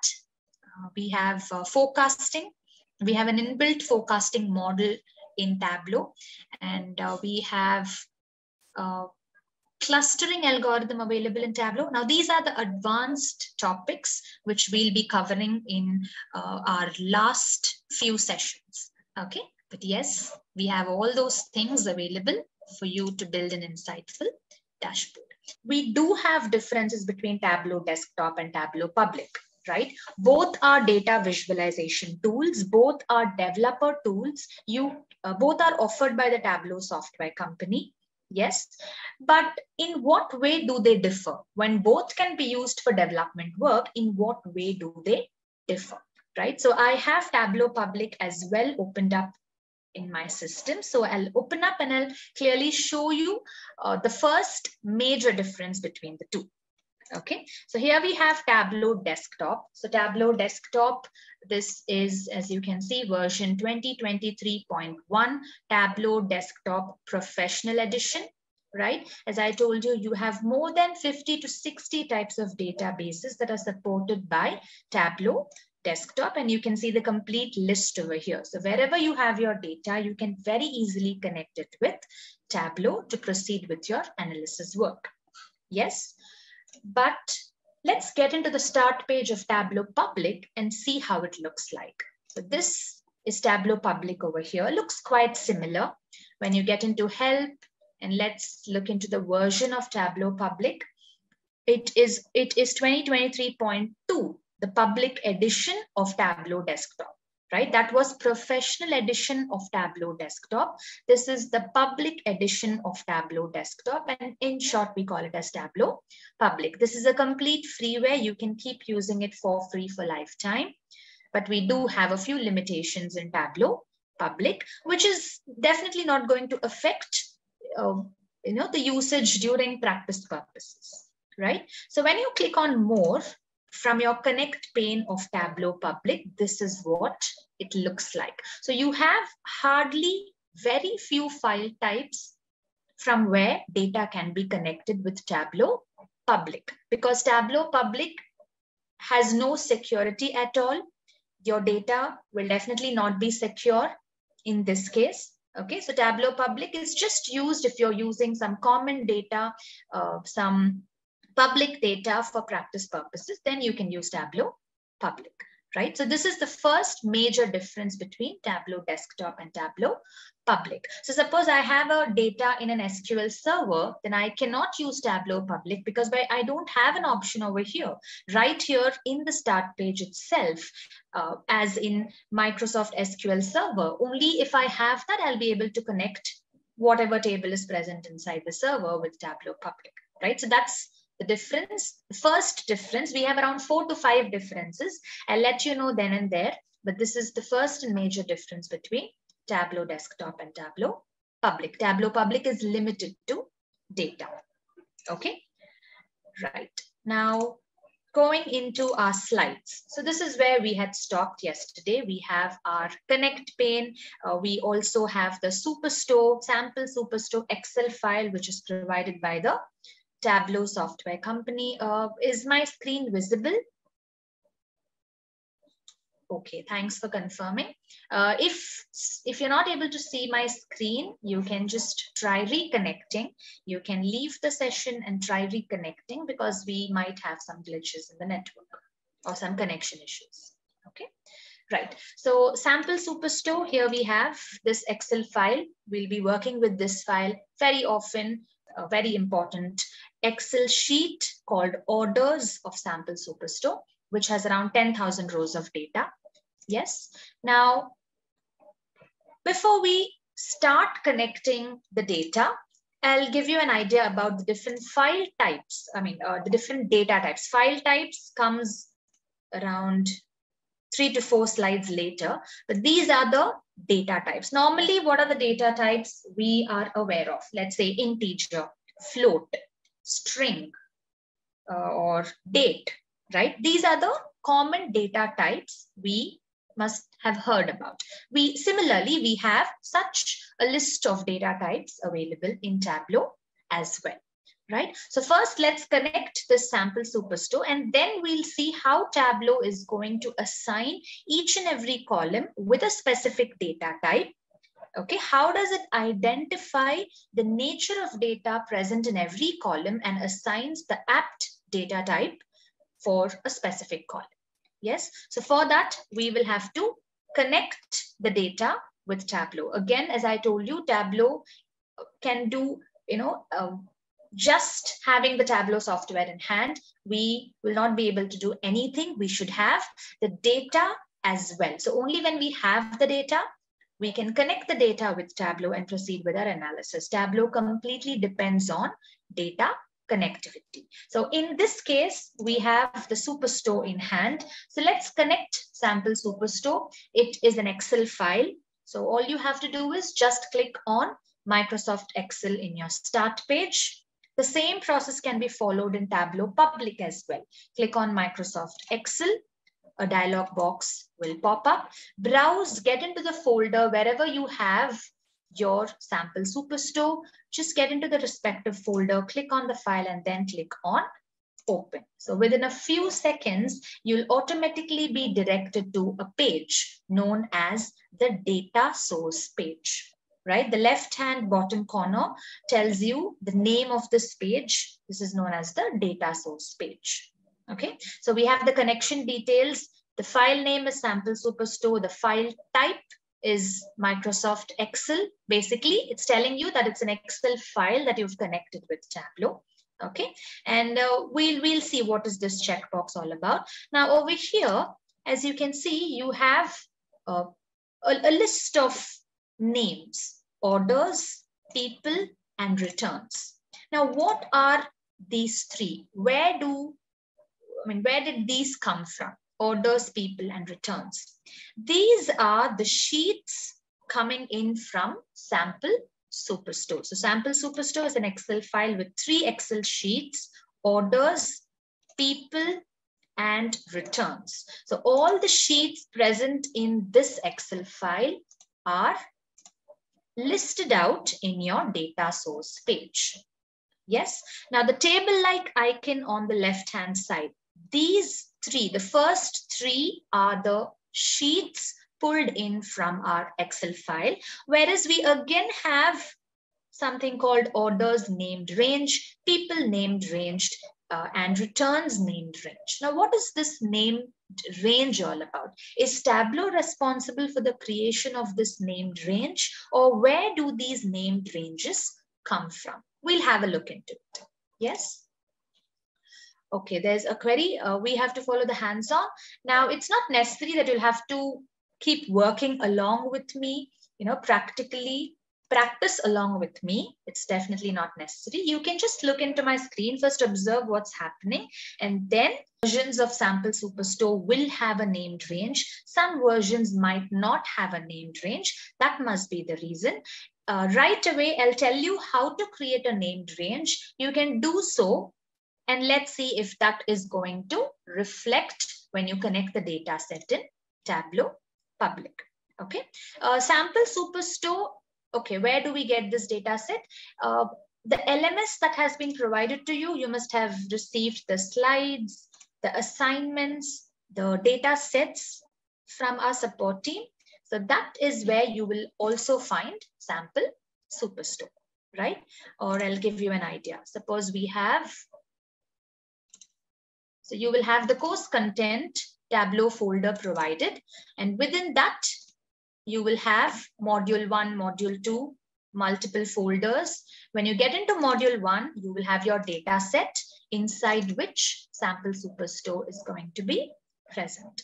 Okay, you can make use of it, right? So let's see what is a named range about. So now step 1, I hope you're clear how simple it was to connect an Excel file with Tableau. Any Excel file, if you have any other samples in hand, you can also try that out.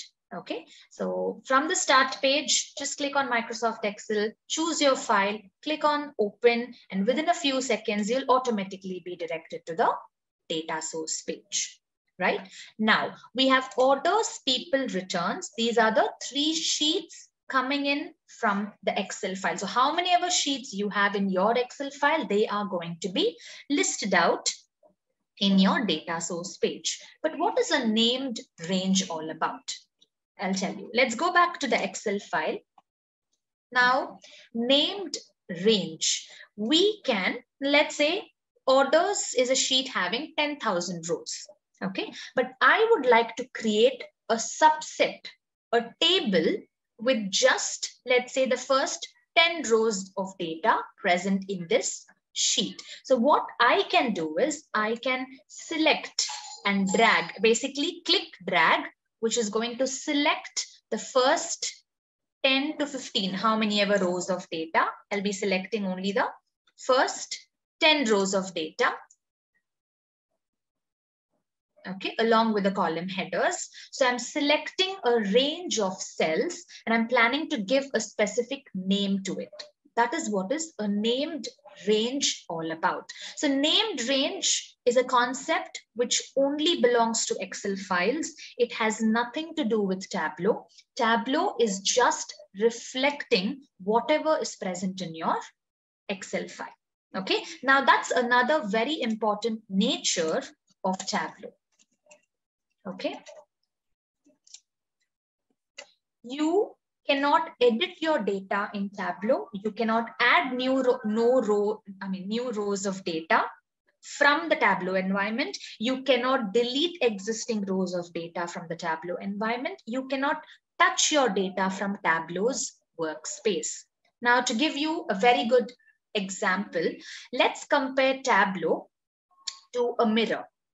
Okay, so Tableau is just like a mirror, which is reflecting the data that belongs to your original data set. Yes, now let's say we have a person standing right in front of the mirror. Okay, so the person is wearing a hat, for example. Yes, so whatever the person, whatever color the hat is, that is just going to be reflected by the mirror. So let's say my data set is having 10,000 rows, then the exact 10,000 rows of data is just going to be reflected by Tableau. Okay, now let's say the person is planning to change his hat's color. Yes, now can you do anything on the mirror? The person as such, when he changes the hat's color, when he removes the present hat, wears another hat which is of a different color, then that is going to be reflected in the mirror. But can you take a sketch pen, let's say for example, and change the color of the hat in the mirror directly? That's not possible. So the same concept applies over here. You have 10,000 rows of data present in your data source. Connect it with Tableau. Tableau is just going to reflect it in its environment. If you want 20 new rows to be added, you cannot do that directly in Tableau. You have to go to your original data source, add the 20 rows, and then those 20 rows will be reflected into Tableau's workspace. So that's how the concept works. That's how the software works. Yes, any queries about this? Because this is something very basic, and only when you understand this, you'll get to know, you'll get to understand the features that we'll be further applying in Tableau's environment. Okay, so this is always, can we manipulate? Manipulate column, you mean to say, can we rename a column? Renaming of columns, as in column headers, can be renamed. Yes, you can create aliases for values that we have in the original data set. Creating aliases is possible, but changing the data, editing the data, as in, okay, calculations. Yes, calculations can be applied. On top of the original data set, you can apply calculations, but the base data cannot be touched. You cannot delete an existing row, add a new row, delete a column, add a column. Such changes to the base data cannot be made in Tableau's environment. Yes, it is just like you're viewing the data. Exactly. It's just a reflection. You cannot make any changes on the reflection, right? That's why I compared Tableau with a mirror. Yes, but okay, there's another query. But while cleaning the data, we can insert new columns or modify the column name in Tableau. Okay, cleaning the data is nothing but an ETL work. For ETL purpose, we have Tableau Prep. But now we are discussing about Tableau Desktop, which is just a development tool, just a visualization tool, where inserting or deleting existing columns, changing the values in your columns, editing the values, adding or deleting the values is not possible, right? Suppose I need 20 new rows, or I have to delete the 20, a specific set of rows from my data set. All you have to do is go back to your original data, make the necessary changes, and those changes will then be reflected into Tableau. Directly working, changing your data in Tableau's environment is not possible. Okay. Yes, what is the use of named range? I'll tell you, we'll come back to that point. This is a Tableau desktop session. This is not SQL data analytics session, I'm sorry. Okay. Yes, named range, I'll definitely come back to named range. But before that, if you want, yeah, see, in this case, let's look into the same example. Suppose in this case, this particular customer, okay, has cancelled the order or has returned the order, or say that there's some error in this particular row. I would like to delete the entire row. So such a work, deleting an existing row, can be done directly in your Excel file or your SQL table or your cloud, wherever your data is present, wherever the original data source is. Get into that space, make changes in the data. Okay, we'll also be looking into all these points practically. I'll tell you, when you delete an existing row in your Excel file, in your original data set, how Tableau is going to reflect those changes in its environment. Okay, right. So suppose I need row number 14 to be deleted. I will have to delete it over here in my Excel file, then go to Tableau. Tableau is just simply going to reflect it. It will not show row number 14 because it will simply say, see, I'm just reflecting whatever is present in the data set. Row 14 is not present in the data set, so I am not responsible for it. Simply, it is just letting you view the data that's present in the original data set. Tableau has nothing to do with changes in the data. It is simply reflecting whatever is present in your original data set. You can always have this mirror concept in your mind. That will definitely make things very easy. Okay. Okay. You can contact our support team if you have any issues regarding the meeting link. Okay. Yes. Yes. After you modify the data, we'll see that. Okay. Now we have a refresh button in Tableau. Okay. Something similar to this over here. We have the same refresh button in multiple places. So what you can do is, suppose I've made some changes in my original data set. Now I'll make the changes, save my data, save my Excel file, go back to Tableau, and we have this concept of refreshing. So I'll tell Tableau, see, I've made some changes in my original data set. Please, after I click on the refresh button, okay, once I click on the refresh button, bring all those changes in Tableau's workspace.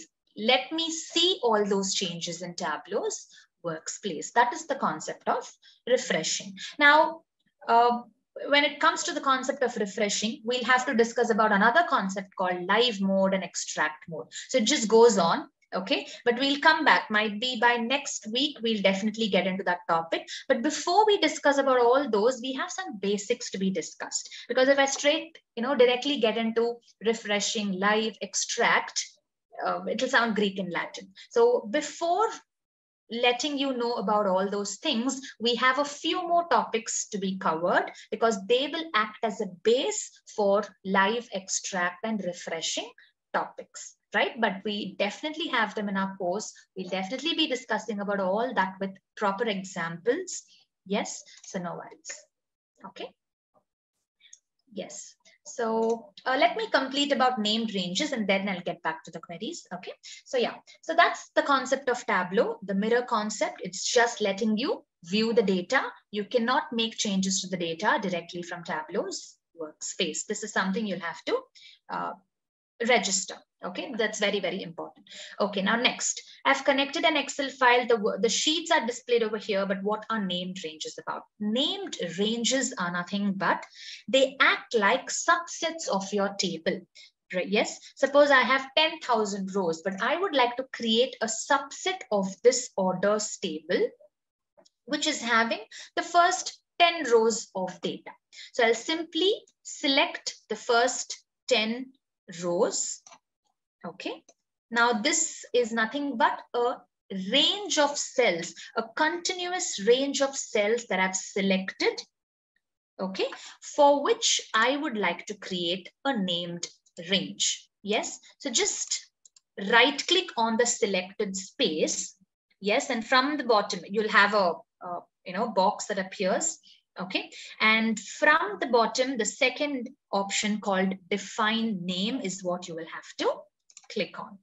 So basically, what are we trying to do? We've selected a continuous range of cells and we are defining a name. We are naming the selected range of cells, and that's how named range concept works. Okay. So let's name it as my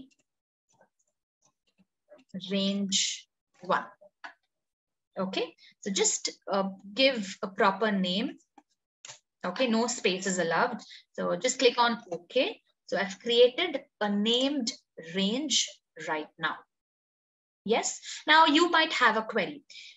Can I select row number 6, row number 12, and row number 20 and create a named range? Now that would not be possible because, see, the concept we are discussing is known as named range. Range is nothing but it should be a continuous set of cells, continuous range of cells. So such, rows which have no connection between them, cells which have no connection between them cannot be selected, and a named range is not possible. That cannot be created over here. You can select any range of cells which are continuous in nature, name this particular selected range of cells, and that would become a named range created in your Excel environment. Yes, exactly. We are creating a subset of a table that we have in our Excel files. See, named range is a concept. You needn't confuse, you needn't, complicate much about this concept, because this has nothing to do with Tableau. Named range is a concept that belongs to Excel environment. If named ranges are created in Excel file, then they are going to be reflected in the Tableau's workspace. Okay, so once you've created your named range, just get into file, or you can just basically save the file. Okay, save it. Go back to Tableau, and once you refresh it, okay, or once you connect it back, you'll be able to see the named range. Now we already have some named ranges over here. Okay, right? So once, okay, I think I clicked on my sample superstore. I think there's another version, but anyways, you can give this a try and let me know. Okay, just select a continuous range of cells, right click on it, define a proper name.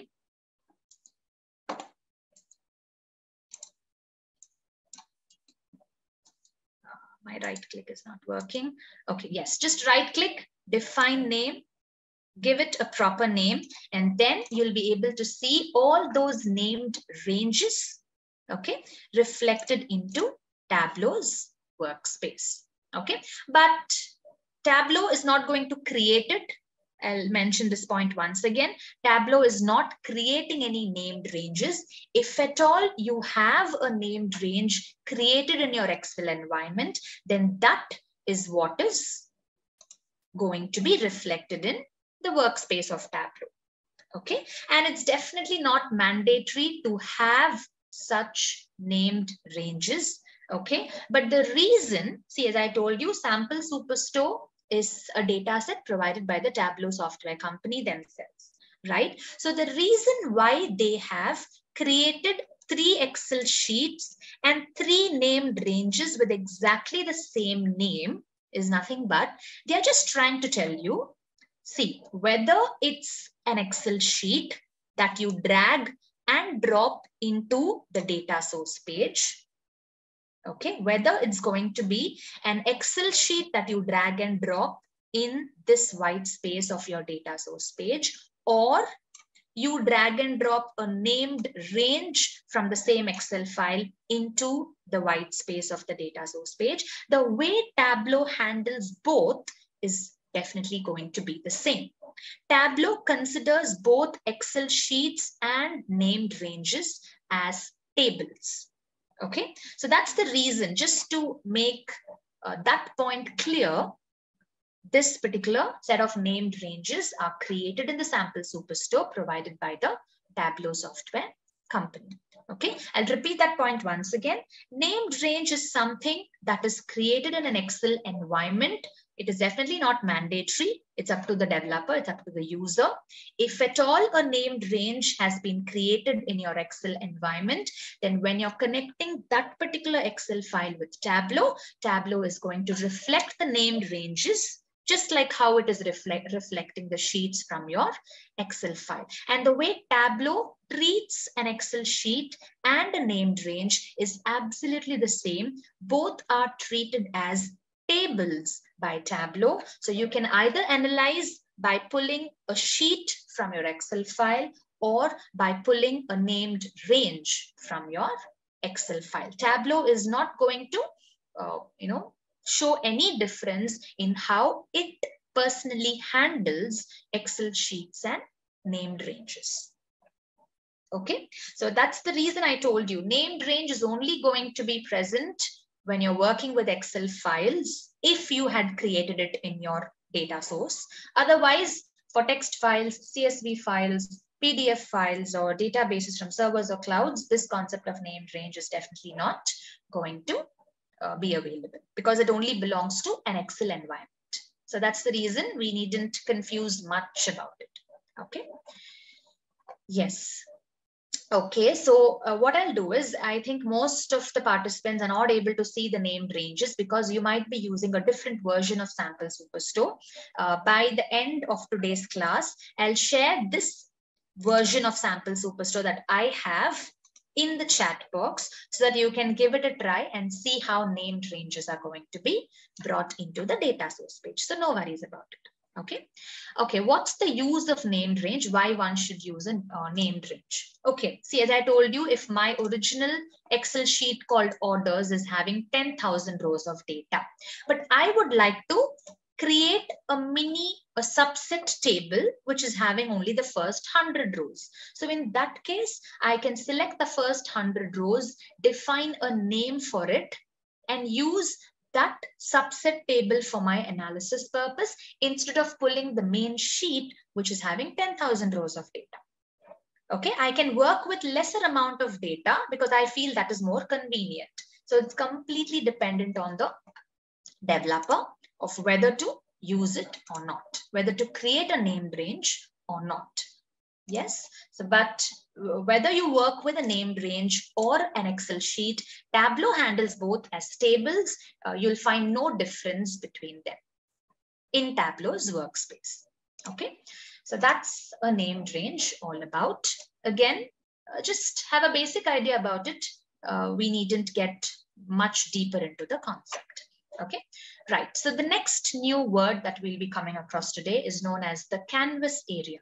Yes, this white space which tells you drag tables here is known as the canvas area of your data source page. So step one, from the start page, we had to choose the file type or the cloud or server in order to connect the data with Tableau. And once that is done, you'll be directed to the data source page.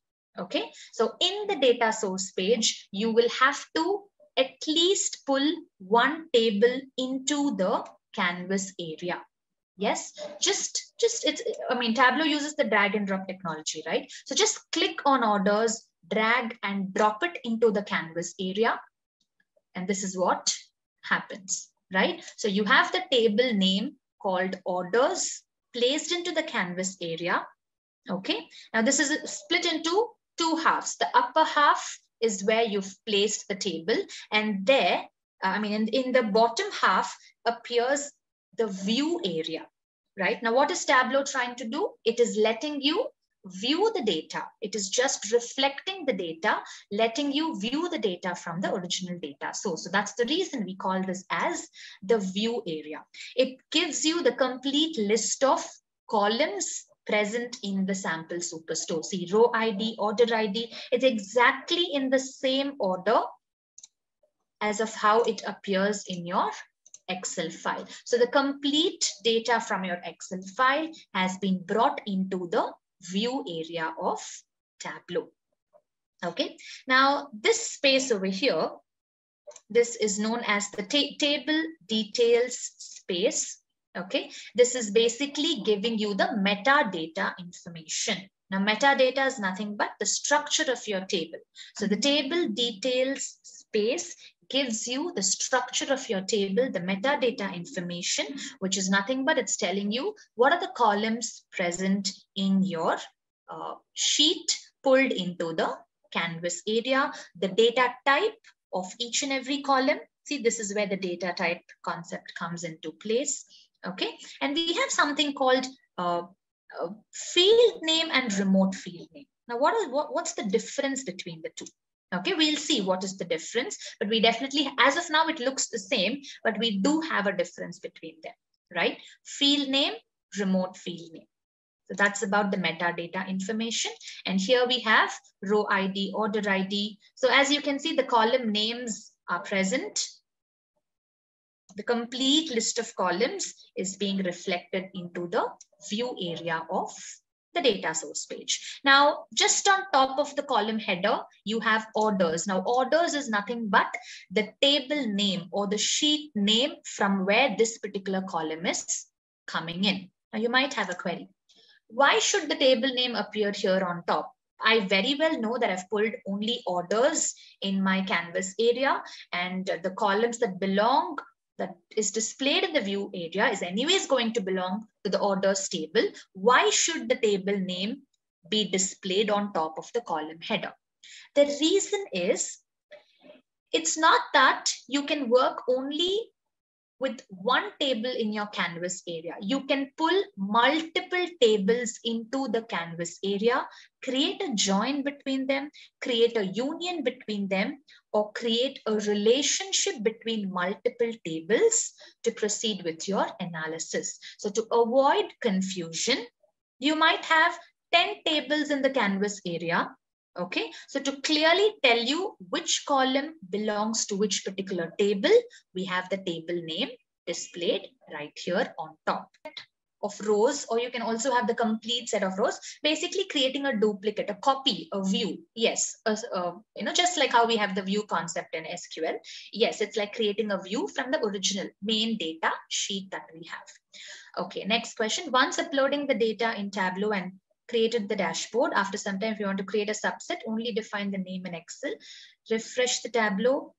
Okay, refreshing will be more than enough. It's not necessary that you'll have to, once you've made the changes in your original data file, should I reconnect the data file from the scratch? See, let's say I have my Excel file with 10,000 rows. I've added 20 new rows over here. So this is an updated data that I have in hand. Right? Should I freshly connect the whole file with Tableau once again? No, that's not at all required. You can simply click on the refresh button and bring the updated information into Tableau's workspace. So again, reconnecting it from the scratch is not required. Okay. Yes, I'll tell you what is metadata once again. Metadata is nothing but it's the structure of your table. Now, see, this is the table that we have. Let's get into the people sheet. Okay, this is the table. Now, if I am going to ask you what's the structure of this table, you'll be telling me that we have two columns, person and region.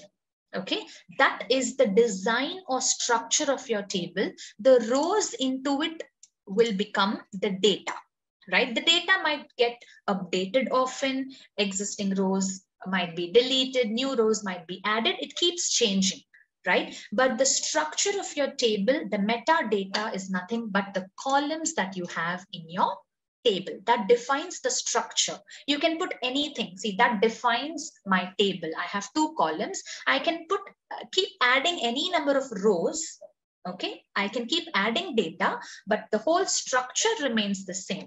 That is what is metadata all about. And this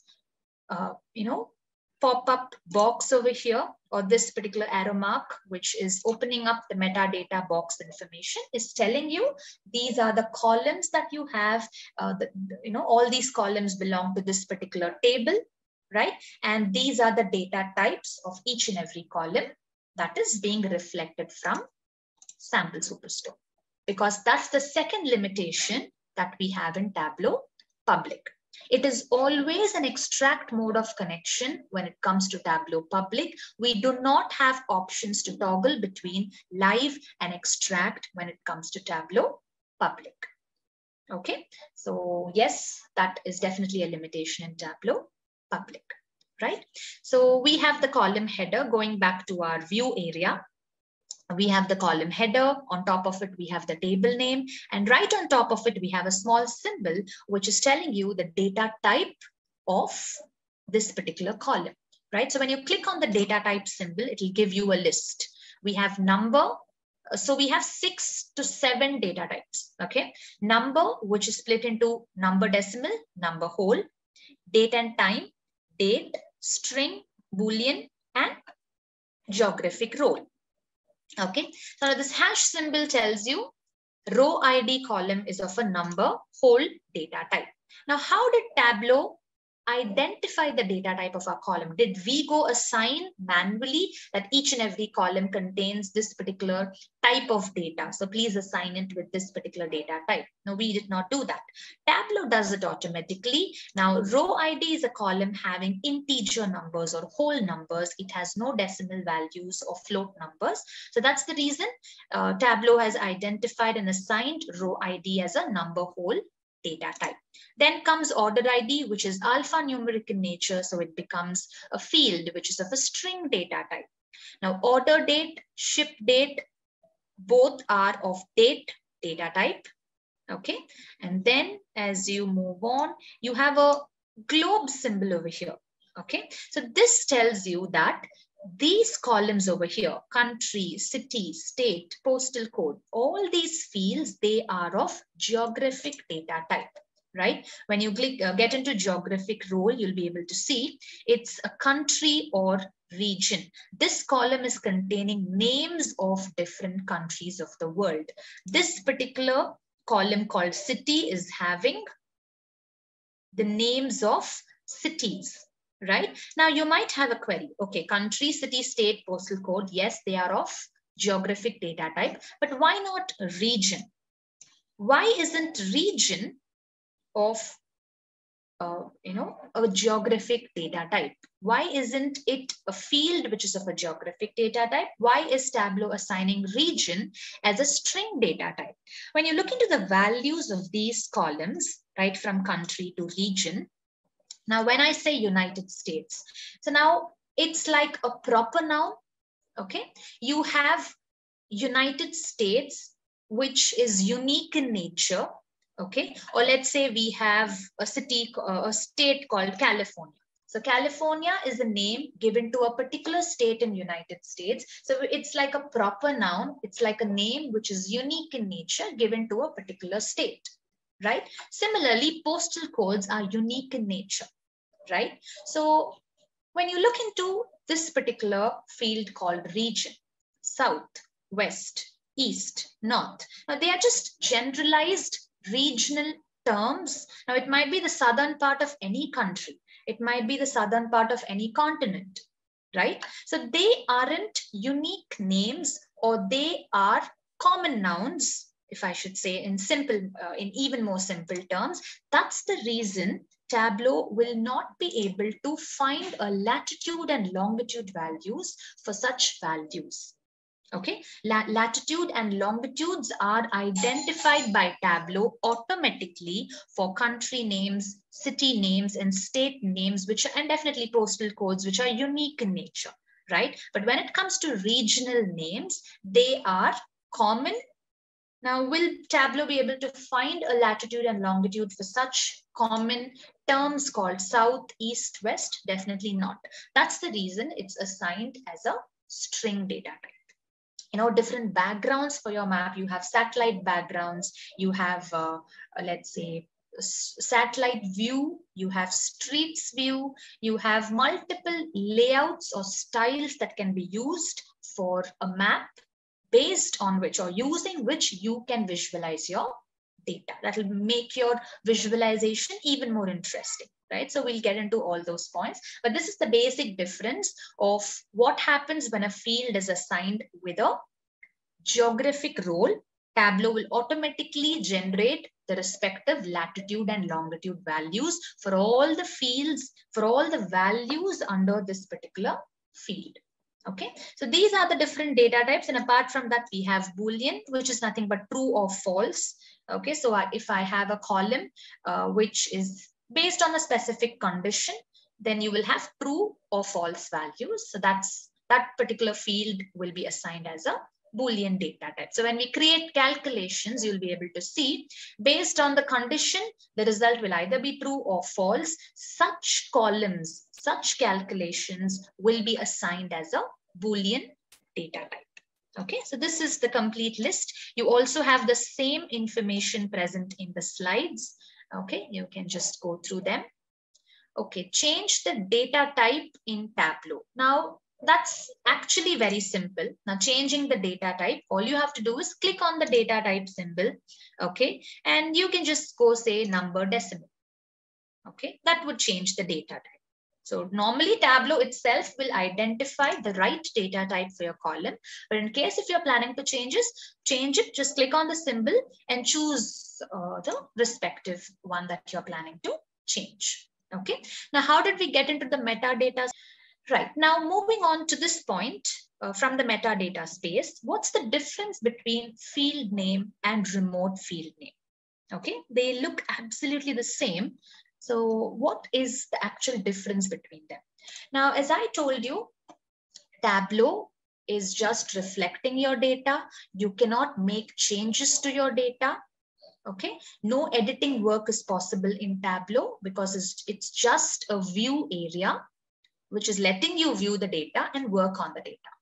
Okay, but we do have options to rename your column headers.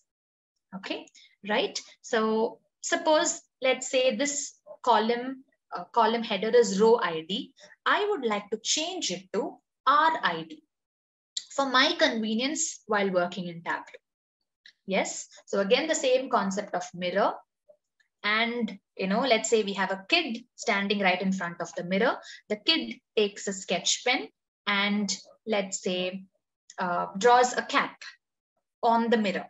Okay, so it's like now this renaming concept of your column header is like the mark you make on the mirror with a sketch pen. Will this sketch pen mark on the mirror affect the kid in any way, as in physically? No. So if I am changing, just click on the arrow mark right on top of the column header, click on the first option called rename and change it to RID or whatever, however you want the column's header to be named as. So I am just changing it as RID instead of row ID. So as you can see, my column header in the view area of Tableau has been changed to RID. This change is happening locally in Tableau's workspace, just for my convenience to work in Tableau. This is in no way going to affect my original data set. Renaming is like the sketch pen mark the kid is making on the mirror. It stays locally on the mirror. It is in no way affecting the kid in any way. Right? Similarly, this renaming stays locally in Tableau. It is not affecting my data set in any way. Right? Then you might ask me, why? Then what's the purpose of renaming the column? Because it's for my convenience to work in Tableau. I might have a column name which sounds too complicated or which is quite lengthy, okay, or which is too technical. To make it simple, to make it easy for my analysis purpose in Tableau, I am just renaming it, making this kind of a change locally in Tableau. Okay, right?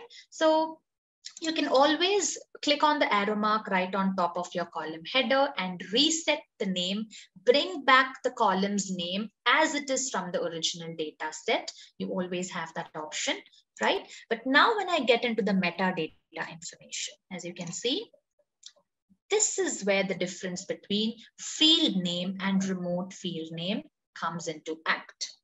Okay, remote field name is a column which is always displaying the column header as per the original data set, right? See, it's telling you, though you might have changed the column header as RID in the local view area of Tableau, but the original Excel file, the original data source, still has the column header as row ID. Okay, so at any point you must have renamed multiple columns multiple number of times, and suddenly you wanted to refer. Okay, so this is how I've renamed the column, but what was the actual column name?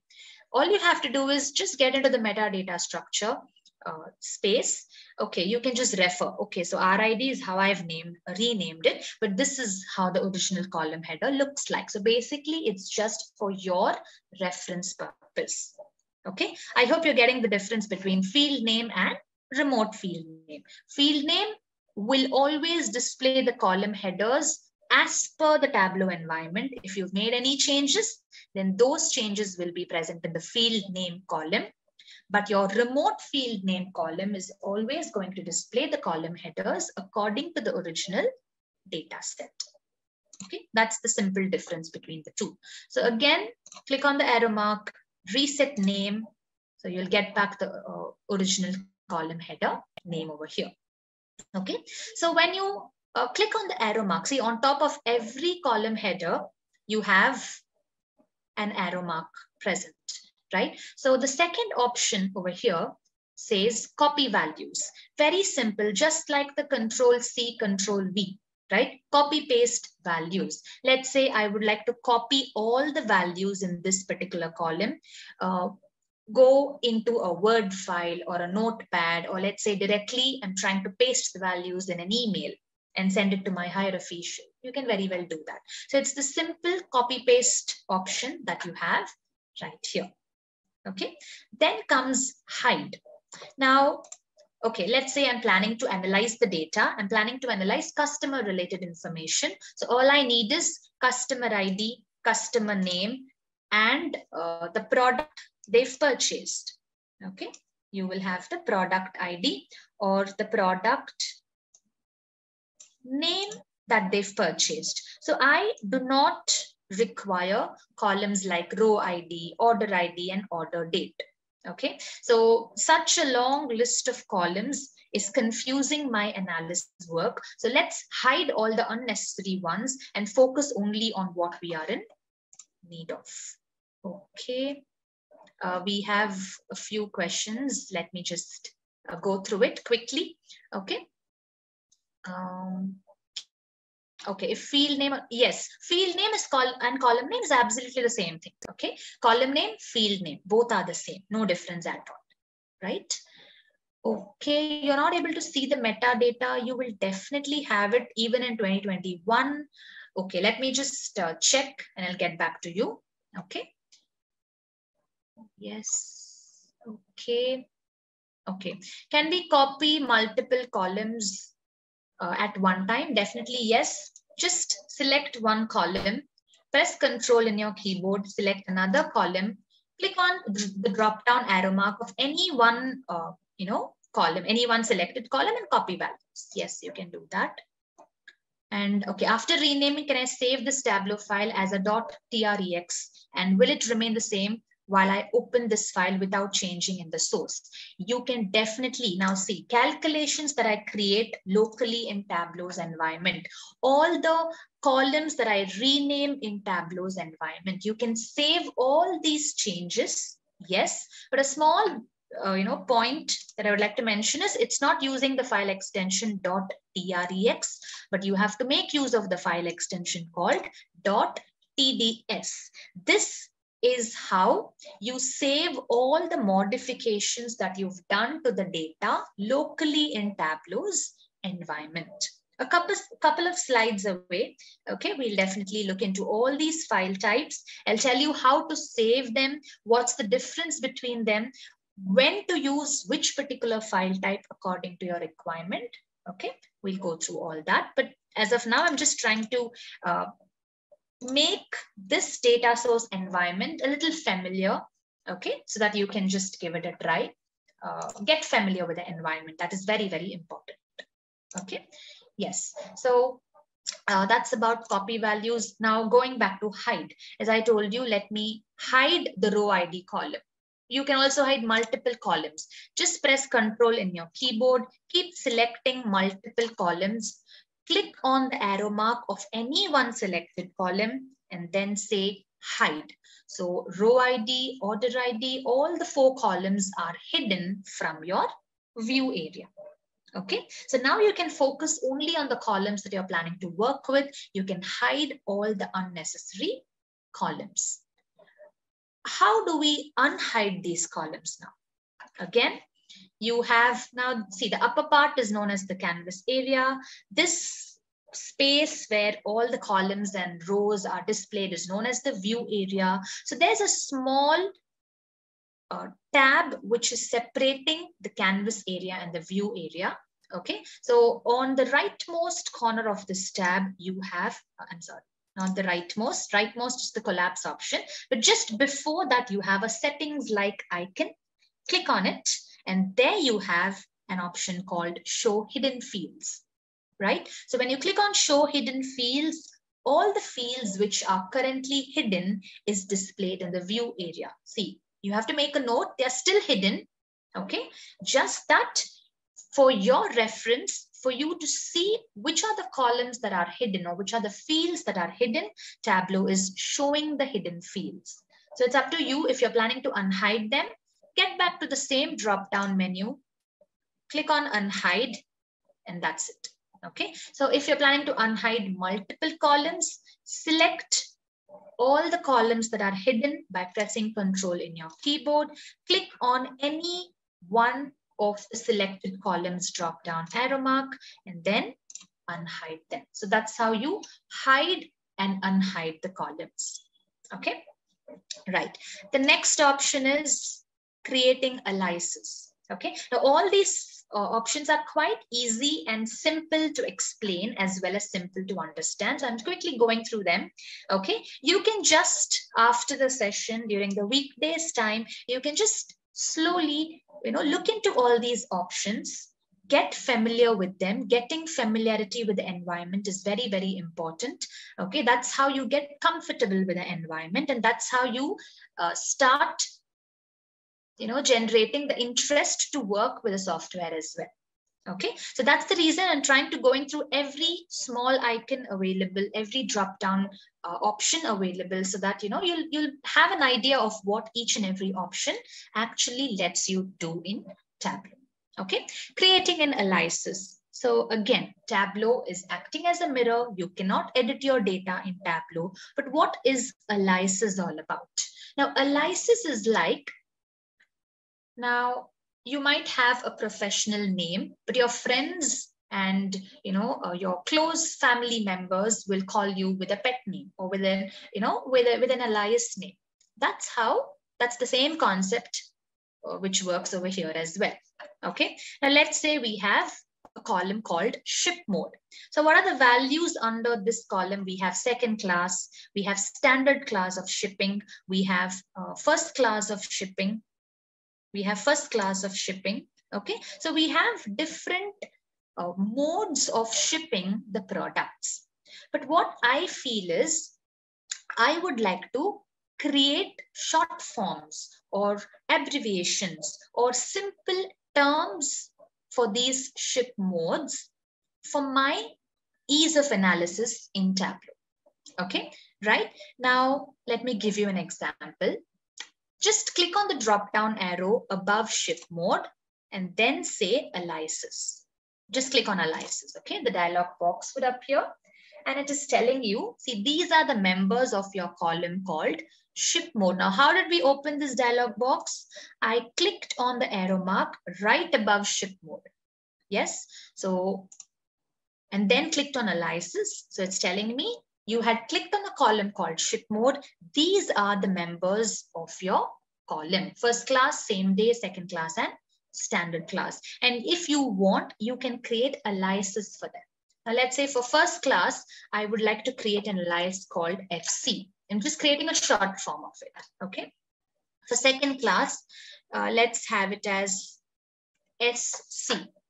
For standard class, I'll have it as STD class, right? And if you would like to leave same day as it is, just leave it as it is. It's not necessary. It's not mandatory that you'll have to create an alias for all the values in your column.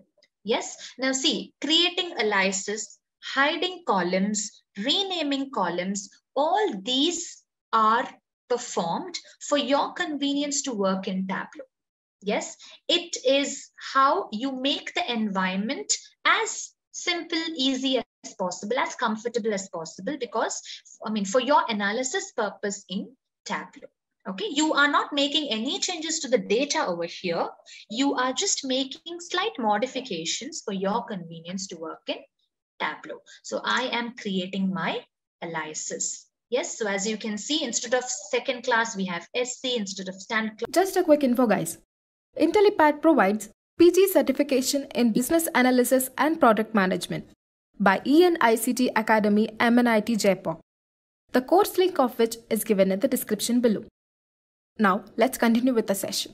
We have STD class. So I've created aliases for this column called ship mode for my convenience to work in Tableau. At any point, you can always click on the settings icon. Okay, and if you don't want aliases to be displayed, if you want the original values to be displayed, just uncheck this option and you'll get back your original values. If you want aliases to be displayed, just check this option. If you want to completely remove the aliases, go back to the same drop-down menu, click on aliases, and just, one single button called clear aliases, then click on OK. So you'll get back the original values. Okay, another scenario where this concept of aliases will be of great use. Now, let's say, suppose I have a mechanical company, an automobile industry related data. Okay, so the product names are quite complicated and technical in that case. Okay, something similar to this might be. The product names are, with the type numbers. Okay, let's say we have gearboxes, different types of gearboxes, then we have clutch facing tools. So everything is quite complicated in nature, quite technical in nature.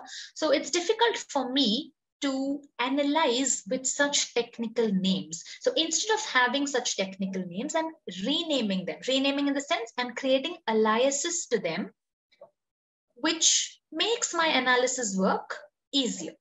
Okay, so that way, that is a kind of a scenario where you make use of aliases. Again, aliases will in no way affect your original data set. It is just for your convenience to work in Tableau. Okay. Then we have pivot or pivot. This is nothing but I have a separate example, separate small text file with which I'll tell you how pivoting works. Just like how it works in Excel, it works in Tableau as well. We'll see how it works. And describe is nothing but a small box which gives you a brief description about the column called row ID. Okay, the remote column name, the data type of your column, the members. Okay, so that is what is description all about. Now, apart from these options that were listed out over here in the drop-down menu, we have two more additional options for fields which are of string data type. Okay, so you click on the drop-down arrow of any field which is of a string data type. In addition to all these options, you will have two more options called split and custom split. Okay. So splitting up a column, you have to split a column based on a separator or delimiter, right? See, when you're planning to split a column, all the rows in your column should have a common symbol or value which is separating the values inside your column. See, for example, in this case, we have hyphen. Hyphen is present in all the rows, all the values of my order ID column. So I can very well use hyphen as a separator or delimiter. I can tell Tableau using this particular symbol as the separator, split my column. I need the year information. See, the row, order ID is something which have a code called US or CA. Okay, and it also has the year during which this particular order has been made. So to fetch out only the year number from the whole order ID value, I can make use of the split option, right? Click on the drop-down arrow mark, get into split. Now you have two things, split, custom split. We'll first see what split is going to do, and then we'll see how to make use of custom split. Okay, just click on split. And as you scroll to the rightmost space of your view area, you'll be able to see 3 new columns created. Split 1, order ID split 1, order ID split 2, and order ID split 3. Yes, going back to the order ID column, we had 3 parts. One is the code called CA or US, then is the year number, and then comes the actual order ID number, right? So based on hyphen, Tableau has automatically identified hyphen as the separator or delimiter in this case, and it has created 3 new columns with naming them as order ID split 1, order ID split 2, and order ID split 3. You can very well now see, instead of order ID split 2, I would like to rename this column as year. You can very well do that. Just click on the drop-down arrow mark, click on rename to rename your column, or another option is just to double-click on your column header, which is going to let you rename your column. Okay, so that's how you've picked up only the year number from the order ID values. Okay, so another point, see, there's a lot of things that you'll have to observe when you're working with this new software. okay, till you get familiar. Yes. So as you notice, now you have this blue line on top of all the columns, right?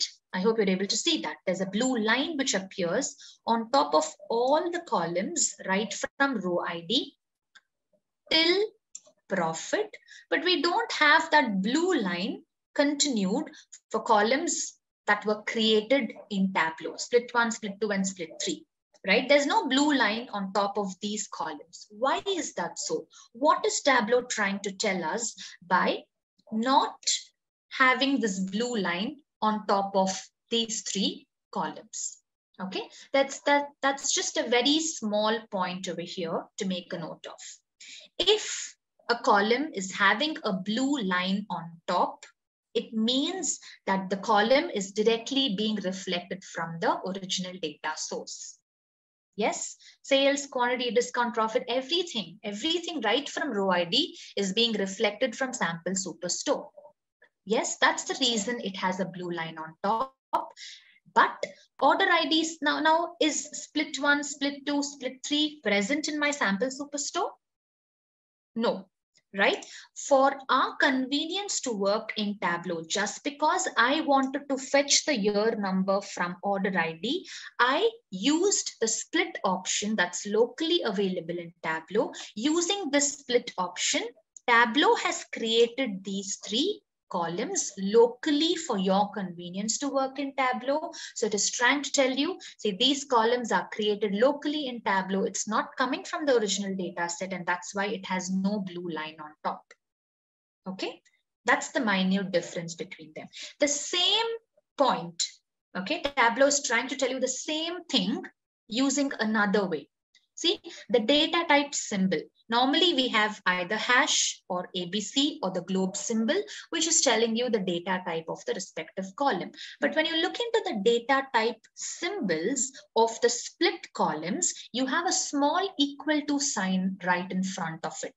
Might be, if it's not visible right now, you can see it in your own system. Okay, there'll be a small equal to sign right in front of the data type symbol, which is again telling you the same thing. See, these are columns created locally in Tableau. They are not reflected, or they do not belong to the original data set. And there's one more thing telling you the same thing. Okay, there's one more point over here, which is again trying to tell you the same thing. On top of all the column headers, normally we have the table name to which it belongs to.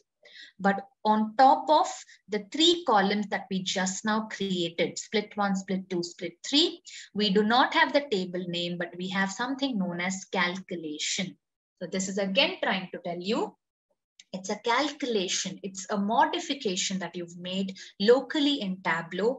This is not a column that is reflected from the original data set. That is also something you'll have to make a note of. So 3 things are trying to convey the same concept of whether the column is being pulled or reflected from the original data set, or it is or whether it is locally created in Tableau.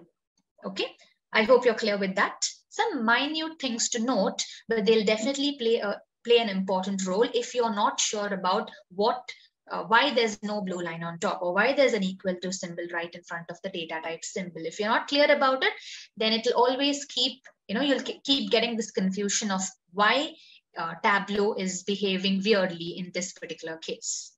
Okay, what is the difference between having an equal to symbol or not having an equal to sign right in front of the data type symbol?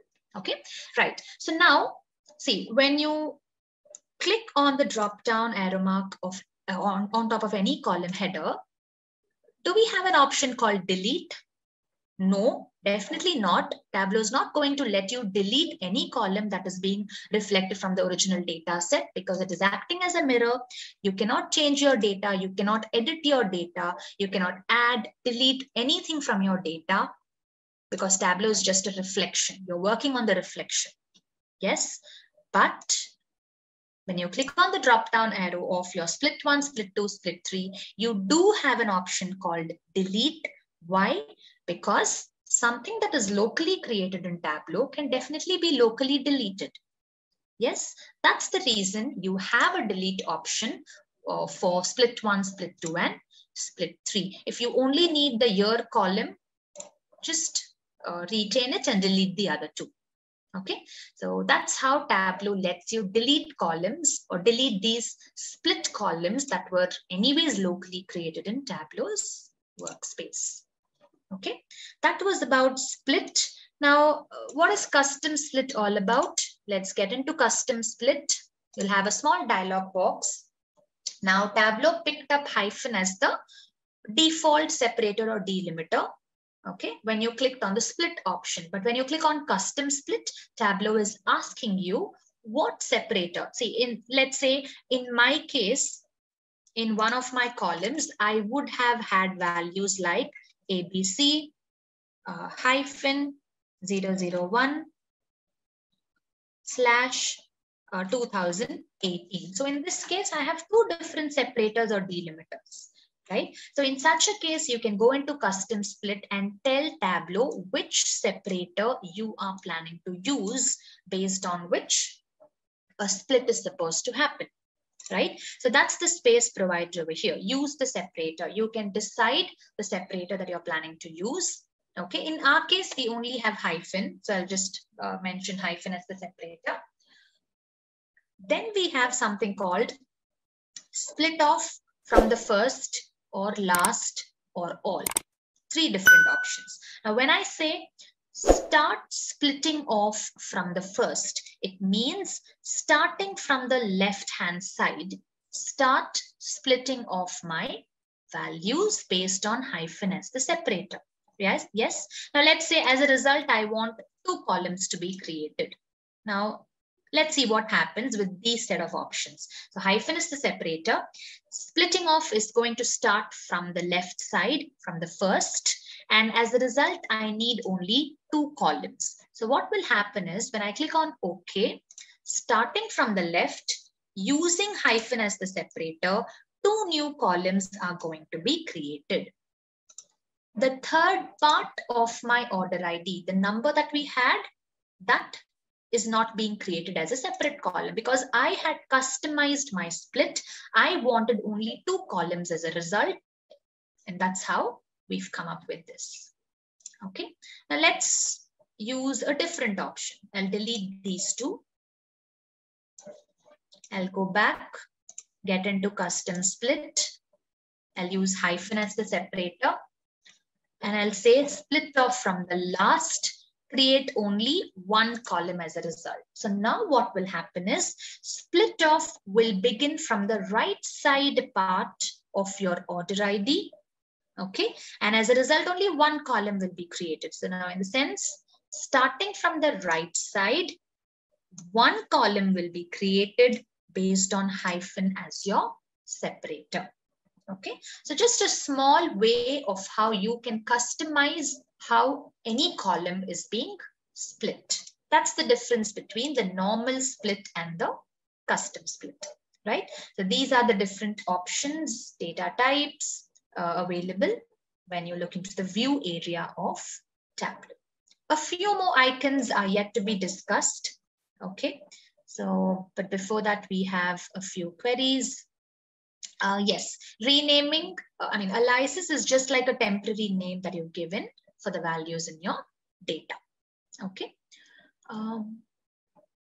Okay, if there are too many values in a column, should aliases be done manually one by one? Or does the list look okay? Okay, can we, as in, should we manually? Now, definitely, yes, aliases is something that we will have to manually create for all the values one by one. If at all you have, let's say, something like a mapping file, okay, you have a separate file which is having all the aliases names. Let's say I have 10,000 products in my data source, and I have a mapping file which is having the aliases for all these 10,000 products. Okay, now I cannot keep renaming them manually. In that case, you can simply connect both your original data source and your mapping file with Tableau, join them together, okay, so that you can directly use the aliases name column, the friendly name or the temporary name or easy name column for analysis in Tableau. So that is how you can do it. But creating aliases in Tableau is where you have to manually enter, no other go. But when you have a long list, you can then connect a separate file for it and join the tables together. Okay. If I want to remove these newly added columns, only delete option is there, or Tableau has any undo function. Tableau definitely has an undo function. See, you have this arrow mark over here. You have n number of undos, no limit at all. You can simply keep clicking on it n number of times. Yes. So this on the right, on the left top corner, the second option that you have, the backward arrow, that's how you undo any operation. You have n number of undos in Tableau, no limit. Okay. Yes. So we are almost done with the options. Live and extract is something we'll be coming back in detail. But before we discuss about live and extract, I will have to explain about the file types in Tableau. So that's the reason I'm keeping it on hold now. Once we discuss about the file types, only when you get to know the file types, you'll be able to understand the concept of live and extract in a better manner. So we'll come back to it. Okay, now it says this is simply a search option. See, right now we have only one table, so it's quite easy. But as I told you, you can have multiple tables in your canvas area. In that case, if you need one particular table's view to be brought in, that is when you can go in for a search over here. Okay. Then, okay, there's another point over here. It says 21 fields, 9994 rows. Now, 21 is nothing but the count of columns present in your orders table. Okay, so you needn't count it manually. Just by looking into this point, you can say, okay, I have 21 columns in this particular table, and I have a total of 9994 rows of data. You can just cross-check, get into the Excel file, scroll all the way down, and you can see you have a total of 9994 rows of data. Okay, so that's about this. And this space over here, it says 100. Now I have 9,994 rows of data, but what is this 100 all about? Why does it say 100 rows? Okay, see, now view area is just like a sample. Okay, it's just like a trailer. Yes, so your view area is by default going to display only the top 100 rows from your original data source. Okay, right? See, now it is just a sample of data. The first 100 rows displayed in your view area, but that doesn't mean when you proceed with your analysis, Tableau will consider only the first 100 rows of data and display the values. Okay, let me explain this further. See, once you drag and drop your table into the canvas area, as I told you, the view area is going to appear.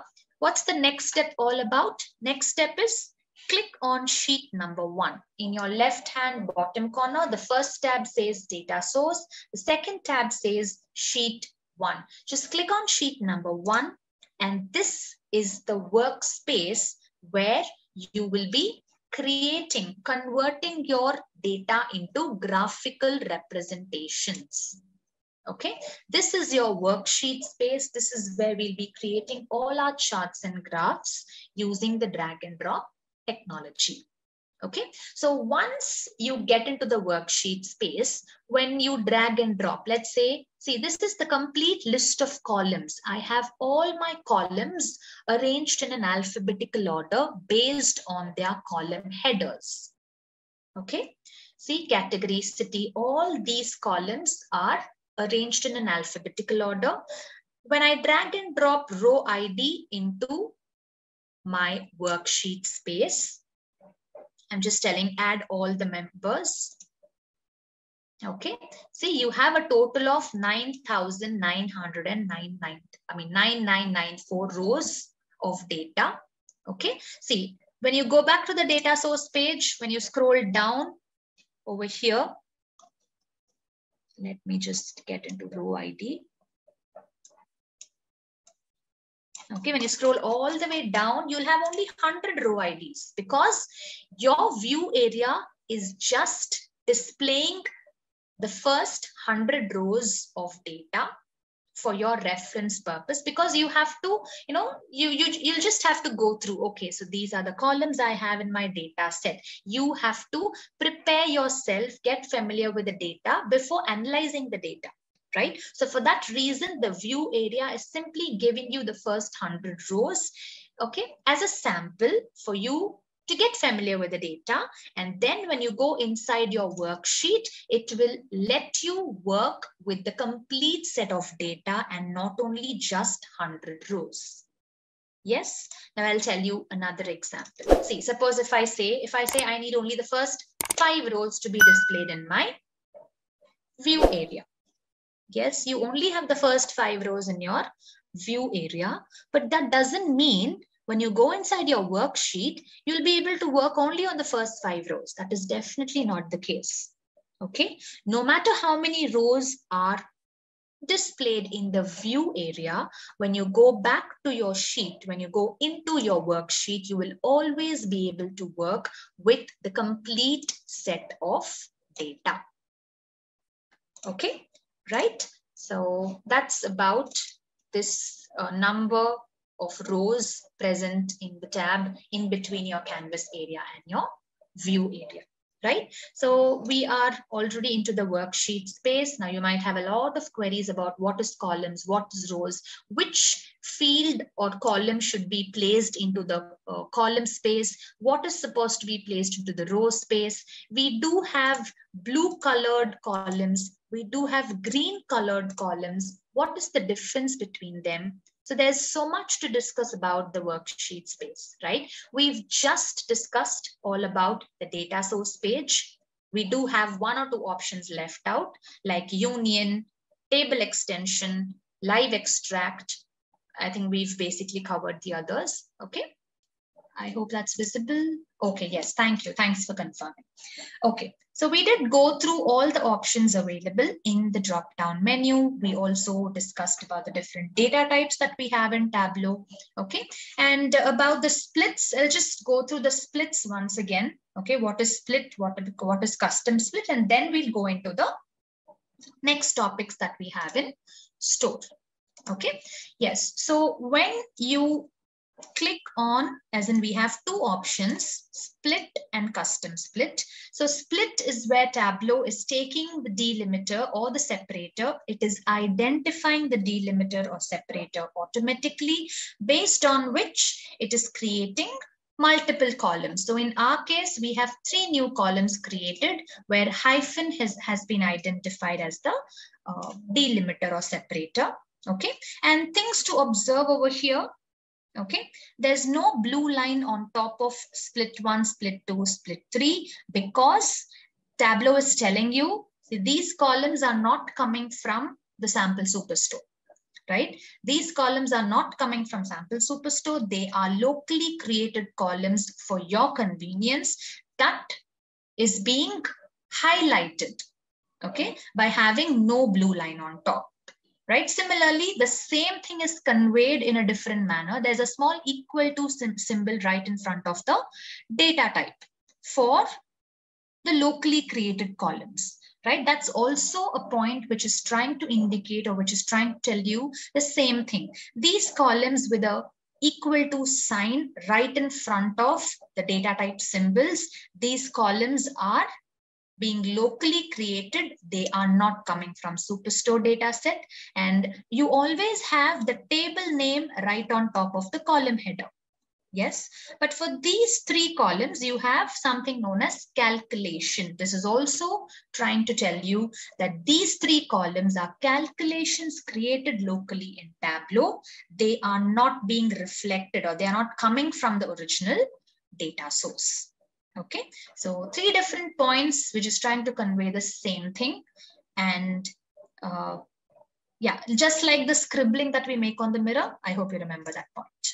Okay, yes, okay.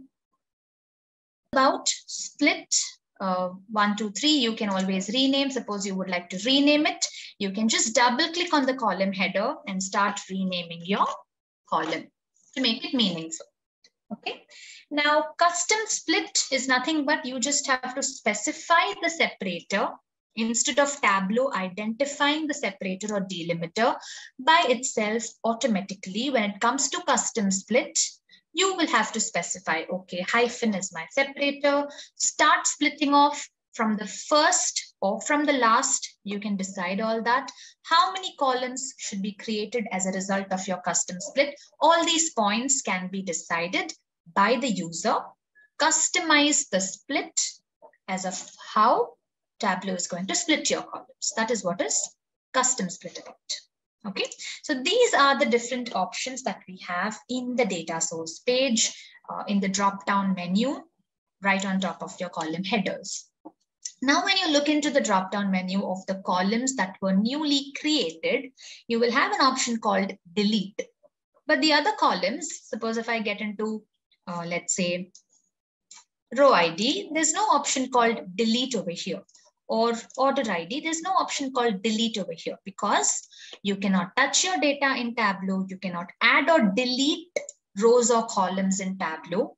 But this is like the column that was locally created in Tableau. The scribbling part that we make on the mirror, you can simply take a cloth and rub it off. So something that's locally created in Tableau can be deleted in Tableau itself. Right? That's the reason you have the delete option. And I hope my mouse pointer is fine now if you're if you were finding it difficult to locate it, previously. Okay, right. So that's how you delete your split columns if you don't require. They are in no way going to affect your original data set. Okay, so yes, now my view area looks fine. Let's get into the worksheet space. Okay. Yes. Another point about this 100 over here. See, by default, so how many rows does orders of Sample Superstore have? It has around 9,000. See, this part tells you 9994 rows of data. Okay. We are having a few queries. Okay. Now what I'll do is I'll just complete small topics and then get into queries so that we'll have a good flow and the other participants also will not be interrupted by the queries. So we'll complete a topic, get into the queries and have this alternatively that's happened. Okay. There was a point about my pace is a little too fast. Okay, definitely I'll slow down. Okay, so because we also have a time constraint, so we have to cover all the topics. So I'll go through in a medium pace. Okay, it might be if you have any queries or if you need a detailed explanation, once again, you can let me know during the end of our session. We'll take some additional 5 minutes and explain for explaining the topic much more, or once again to repeat any topic, we'll have the last 5 to 10 minutes. Okay, we'll adjust accordingly. Okay, so yeah, so we have 9994 rows of data in our orders table, but by default, Tableau is displaying only the first 100 rows in your view area. Now, view area is like a trailer that you see regarding the original data you have in Sample Superstore. Okay, so Tableau is telling you, see, we have around 10,000 rows. I'll give you an idea about the table. I'll give you an idea about the structure of your table by displaying the first 100 rows of data in the view area. You can look into the trailer. You can see how the columns are arranged or what kind of columns are present in the data set. And after that, you can go inside your worksheet to build your charts and graphs. So when you look into the left side bottom corner, the first tab is known as the data source tab. Right next to it, you have sheet number 1. So this is the actual worksheet space where we are going to create or develop our charts and graphs. So I hope you remember the definition of dashboard. What's a dashboard? A dashboard is collection of worksheets, right? So this is nothing but the worksheet space where we are going to visualize the data, create all the charts and graphs. Okay. So once you're into the worksheet space, you have the left side pane known as the data pane. Okay. The data pane gives you the name of your data source connected with Tableau. It's the orders table of sample superstore connected with Tableau. And right below that, you have the complete list of column names or field names that belong to orders table. Okay. As you notice, in your view area, the columns are arranged as per the data source order. Now you do have options to change or customize that as well. When you click on the settings icon where we had show hidden fields, show aliases, we also have options to sort your fields in any order you wish to. By default, the columns are arranged in a data source order. See, we are just talking about sorting the fields. We are discussing nothing about sorting the rows. Okay, just arranging or arrangement of columns is what we are discussing about. So by default, the columns are arranged in the data source order. Data source order in the sense, in sample superstore Excel file, this is the order in which the columns are arranged. I first had row ID, then we have order ID, then order date, and so on. But if you wish to sort them out in a different order, might be an alphabetical order, let's say A to Z ascending. Okay, so what will happen is all the column names will be arranged in an alphabetical order when you click on A to Z ascending. Basically, it's just the arrangement of columns that is being changed. Now, what's the reason? Why do or when do we make use of this? See, it's very important for you to understand your data before you proceed into its analysis. Without an idea of, what are the columns in my data set or what kind of data I have in my data source, without an idea about these, you'll not be able to analyze your data. Right? So for that reason, you first have to go through the columns, get an idea. Okay, I have these kind of columns in my table. Okay, this kind of analysis is what I can make. So you should have that basic idea. And for that reference purpose, you can make use of your view area. Okay, so similarly, Z to A descending is also possible. And where in a reverse alphabetical order, your columns are arranged. Then we have two more options, A to Z ascending per table, Z to A descending per table. So as I told you, you can have multiple tables placed into the canvas area where joining can happen, data blending can happen. That is when you can make use of these options. But when we come back to those topics, they are the major topics of module 1. But we'll be coming back to them a little later after completing all the basics. So yes, that is when we'll go back to these options. Okay, but they are nothing but basic arrangement of columns in your view area. We were just discussing about, the data types, and I'll tell you what is data interpreter. We have to discuss about field types. So some basic topics are still in store. Only after that we'll be getting into joins. So I still haven't covered it. We will be covering it in future. Okay. Okay, right. So when you get inside your worksheet, so there's another query about, can we arrange the columns depending on our requirement? Okay, in any random order depending on our requirement.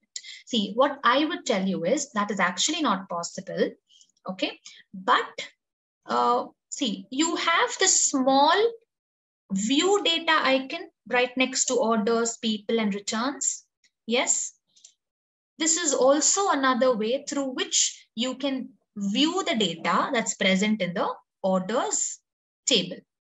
Okay, right? So here we have the complete set of columns, right? So this is again the view data. But yes, arrangement of columns is basically for your reference purpose. But there's no point in arranging them in any order. I'll tell you why. Let it be a random order, or let it be I don't know why is my cursor changed, but yes, I hope it's visible anyways.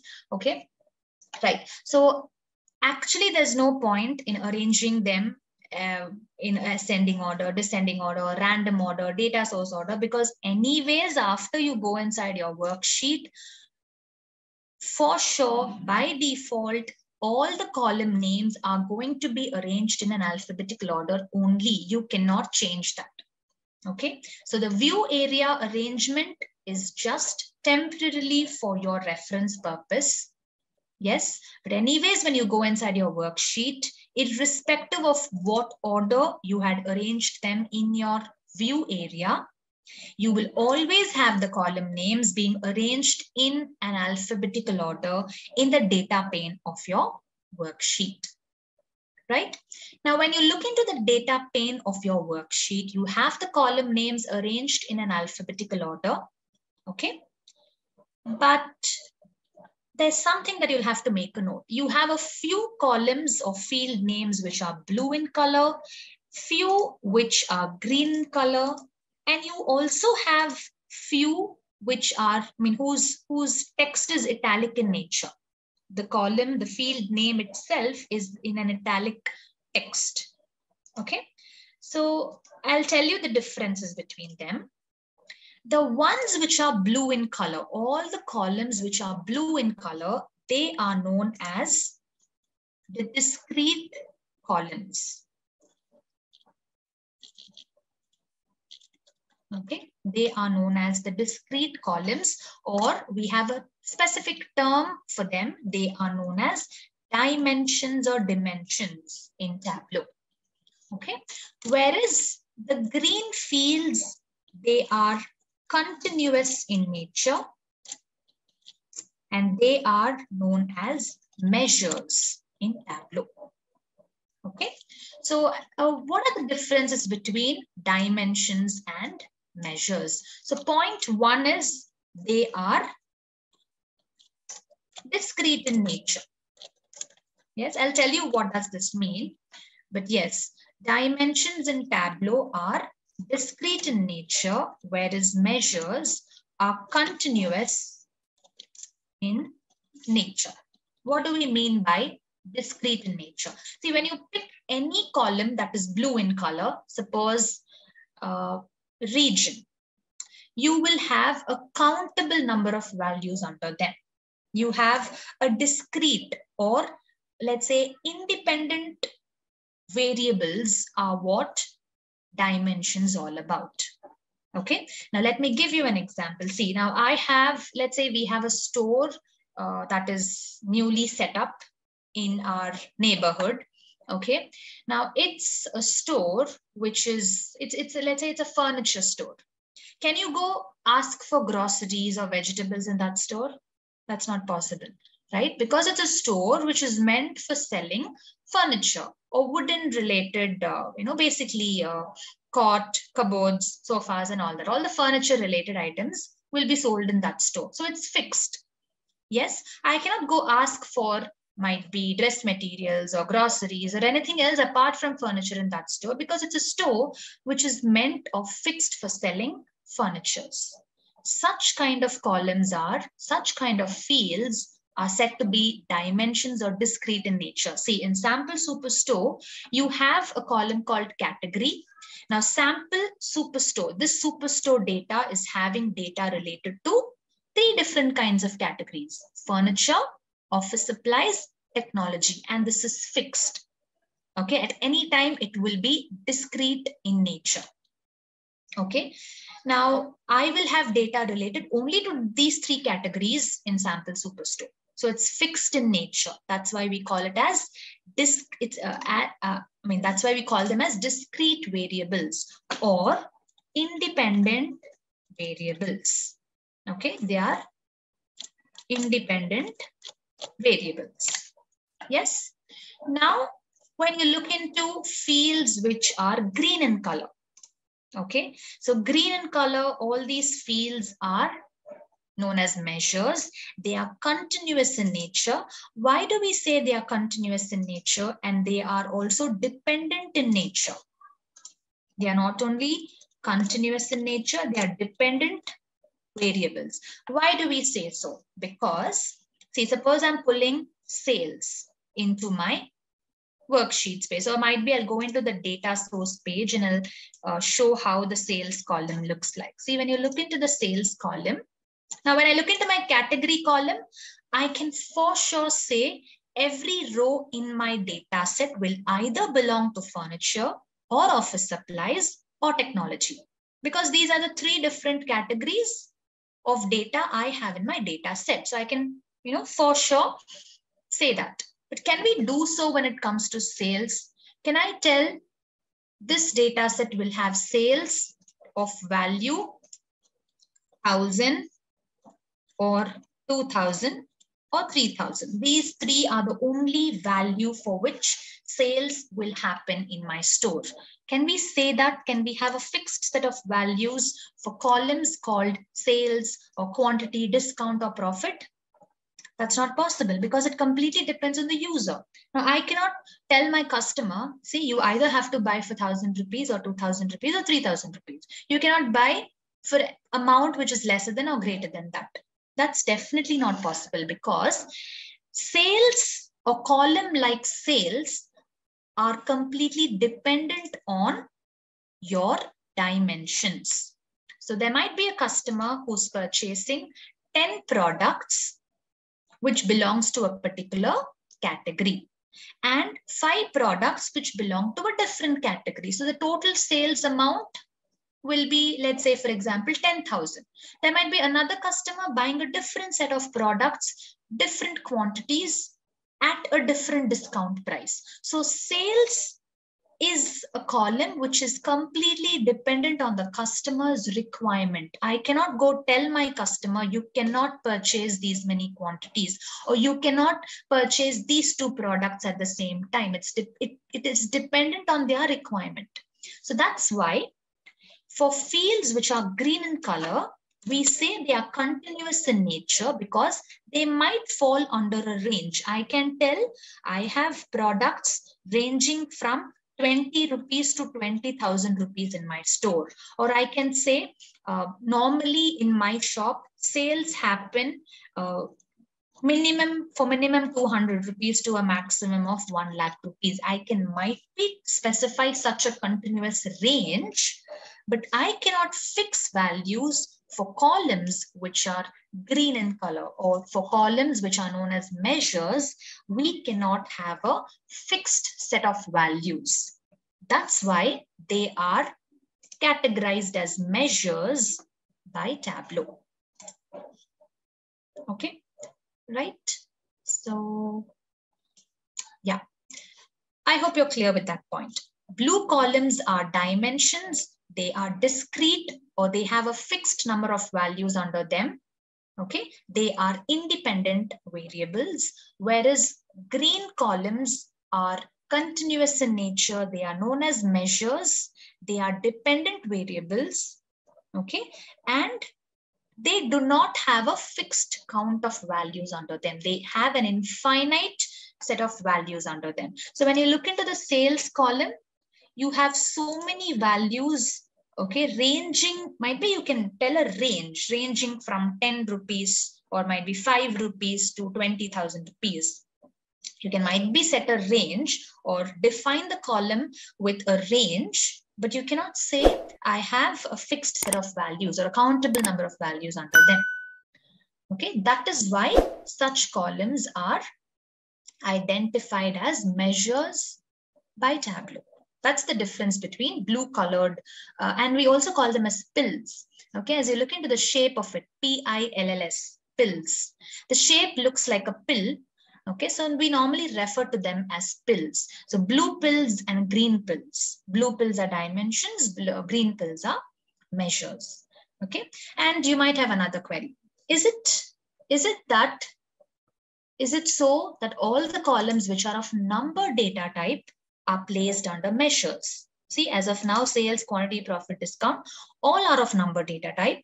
So does Tableau identify measures using the data type of a column? If it's of a number data type, Tableau blindly pushes into measures. That is not the case again, because See, I have row ID. Row ID is also of a number data type, but it's placed under dimensions. Why? Because it is having a fixed set of values, or you can say it has a countable number of values under them. I can clearly say I have 9994 row IDs. It's fixed in number. It is not continuous in nature. And that's why, though it is of a number data type, it is having, it's placed under dimensions. Yes, green colored data is not fixed. It keeps changing, right? I might have one customer buying bulk of items. They might, they would have made a sales of 2 lakhs. There might be another customer purchasing only 2 items for 200 rupees. So you cannot fix it. It keeps changing according to the users. It depends on the user's requirement. So it's not fixed. And that's why they fall under measures. Okay. And yes, we do have options to convert measures into dimensions, dimensions into measures. So all these conversion comes when you're creating calculations. Okay. But yes, you do have options. If you want a particular column to be converted from dimensions to measures or discrete to continuous, you do have an option. Okay. So on the corner of every pill, you have a drop-down arrow mark. When you click on it, you have a lot of options. So we'll gradually start using all of them soon. Okay, but yes, we do have options to convert them, right? So I hope you're clear with this green and blue colored ones now. And then you have few pills, which is italic in nature, like measure names, latitude, longitude, orders, count, and measure values. So these pills, we did not have them in Sample Superstore. So where did they come from? They are known as the auto-generated fields, or they are automatically generated by Tableau. Okay, they are basically fields which are automatically generated by Tableau. And what does each of these fields tell us? Or where do we make use of them? So what did I tell you about fields which are of geographic data type? Tableau will automatically generate latitude and longitude values for them, right? So this is that field where Tableau has automatically generated the latitude and longitude values for all the columns which are of geographic data type. Let's look into a sample. I have state, okay, for all the members of this column called state, Tableau will automatically generate latitude and longitude values. Let's give it a try. Just double click on the state column or any column which is of a geographic data type and we'll see what happens. Okay, just double click on it.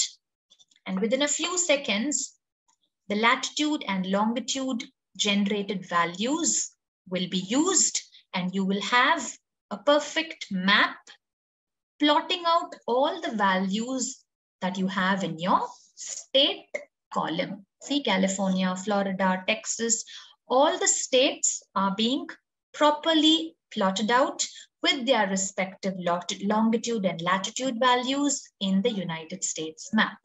So this was just an automatically generated field, which is giving you the count of rows in, see, it says count of rows in orders 9994. So this is just a column which is giving you the count of rows in your orders table. Might be you can find the split out. I would like to see how many rows belong to furniture, how many rows belong to technology and office supplies, right? So just bring your category into the column shelf here. You can also find the split out of count of rows by pulling in your dimension, any dimension. So see, 2,121 rows belong to furniture, these many rows belong to office supplies, and these many rows belong to technology. So it's basically giving you the total count of rows in your table for your analysis purpose. This is automatically generated by Tableau. You can make use of it. And finally, we have two others. Totally, we have around 5 auto-generated fields. We have measure names and measure values. Okay, measure names, measure values.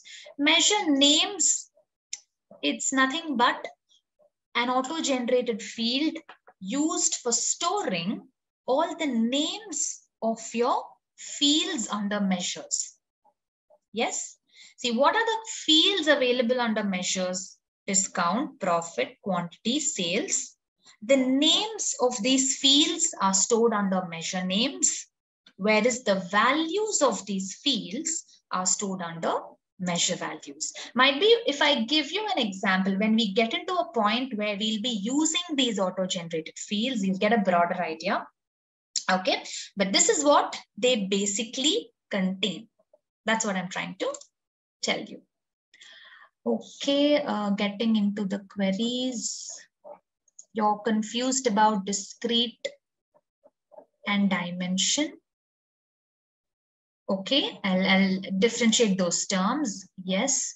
For region, as I told you, you'll not be able to create a map because it's not having unique values like city names or state names or postal codes, for which Tableau will be able to generate the latitude and longitudes automatically. It just has some generalized values like central, east, south, and west. It might be the central region or central part of any country. It might be the southern part of any country. So Tableau will not be able to take such common nouns and generate a latitude and longitude for them.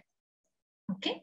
Yes, this is a data which is automatically generated by Tableau. So any data set you connect with Tableau, you will have these auto-generated fields. Okay. Any issues with my network, my audio, my screen? Do you have any issues with that? Okay, because sometimes if more number of participants are facing an issue, then there would be an issue on my side. Maybe you can try reconnecting. Such issues will get resolved. If it still persists, then I'll check from my side as well. Okay, right. So it's a group of measure names like a folder. Yes, kind of a folder, but not exactly a folder. It is a field which is used or which is basically storing all the names of the measures. Yes, kind of a folder. Okay, you just tried double clicking on the state, but nothing is appearing on a map. That might be because your map is not fixed to United States country. Okay, okay, yes. So quickly getting into dimensions and discrete, the definition of those two. See, discrete, okay, dimensions is the name given to fields which are blue in color. Okay, it's a term used in Tableau, right? Just like how we have a lot of terms for features given to different tools that we have. Okay, we have dimensions as a term used for referring to fields which are blue in color. Measures are fields which are green in color. Okay, now when I say discrete is nothing but individual. You can use terms like individual, fixed values. Fixed values are nothing but discrete values. Okay, you pick any column under dimensions. Might be product ID or region or segment, right? If I pull any column, I will have a fixed count of values or, separate values which are independent in nature. I have consumer related data, corporate related data, home office related data. So they are, separated in nature. They are fixed in nature. They are countable in nature. And that's why we, use one single term called they are discrete in nature. And collectively, all the fields which are blue in color are just known as dimensions. Yes, discrete is nothing but fixed values are present inside every single column. Such a column is known as a dimension. Okay, right. Might be as as we start using them, you'll clearly find the difference how dimensions and measures differ from each other. Okay, so this was a basic introduction about the worksheet space. And then we have columns and rows. We also call them as column shelves. Okay, they are individual shelves, page shelf, filter shelf, row shelf, column shelf, right? So Tableau uses the drag and drop technology, right? So suppose I would like to see how the sales has been performed by the different, let's say, categories in my store. So pull category and pull sales. You have a simple bar chart where it tells you this is the sales done by furniture, this is done by office supplies, and this is done by technology. Now you might have a query. Do we have any rule that blue pills are to be placed in column shelf? The green pills are supposed to be placed in the row shelf? Not at all. We don't have any such rules. Any pill can be placed in any shelf, but just the outcome is going to be different. Okay. So here we have a tool. We'll be going through all the tools available in the toolbar then and there. Okay. But here we have a tool called Clear Sheet. With one single click, you can clear the sheet, bring it back to a blank sheet. Okay. See, now when you place a dimension in column and a measure in rows, you get a vertical bar chart. Yes, but if you do it the other way around, if I place my dimension in rows and my measure in columns, you'll get a horizontal bar chart. That's the only difference. But other than that, the result, basically the content of the visualization of the graph is just the same. Okay, yes. So that's about dimensions, measures, drag and drop technology using which you can create your chart. You can give a try about all these after the class. And you also have a button called Show Me on the right-hand top corner. So we have around 24 readily available charts and graphs using which data can be visualized in Tableau. These are the basic 24 readily available charts. Apart from these, you can also create different charts. Like for example, you only have a pie chart available under Show Me. You can create a donut pie chart in Tableau. You can create a waterfall chart. You can create a, let's say, we do have multiple charts that can be created apart from the readily available. By default, Tableau creates a bar chart. But when you look into Show Me, suppose I would like to convert it into a bubble chart. Okay, a packed bubble chart. Just click on packed bubbles. So it'll in a fly convert your chart into a packed bubble chart, or might be a pie chart or a tree map. Okay, so you have multiple options based on which you can visualize your data. These are just the basics we'll gradually get into. Okay, how do I connect my PDF files with Tableau? Now what happens is when you connect a PDF file, only data which is present in a tabular format will be read by Tableau. Tableau is capable of reading only tabular data from your PDF files. Okay, so suppose I have a table in my PDF file. How do I, within a few seconds, yes, you're being directed to the data source page. Text sample is connected with Tableau. You have the respective columns and rows brought into the view area. Yes, everything looks fine.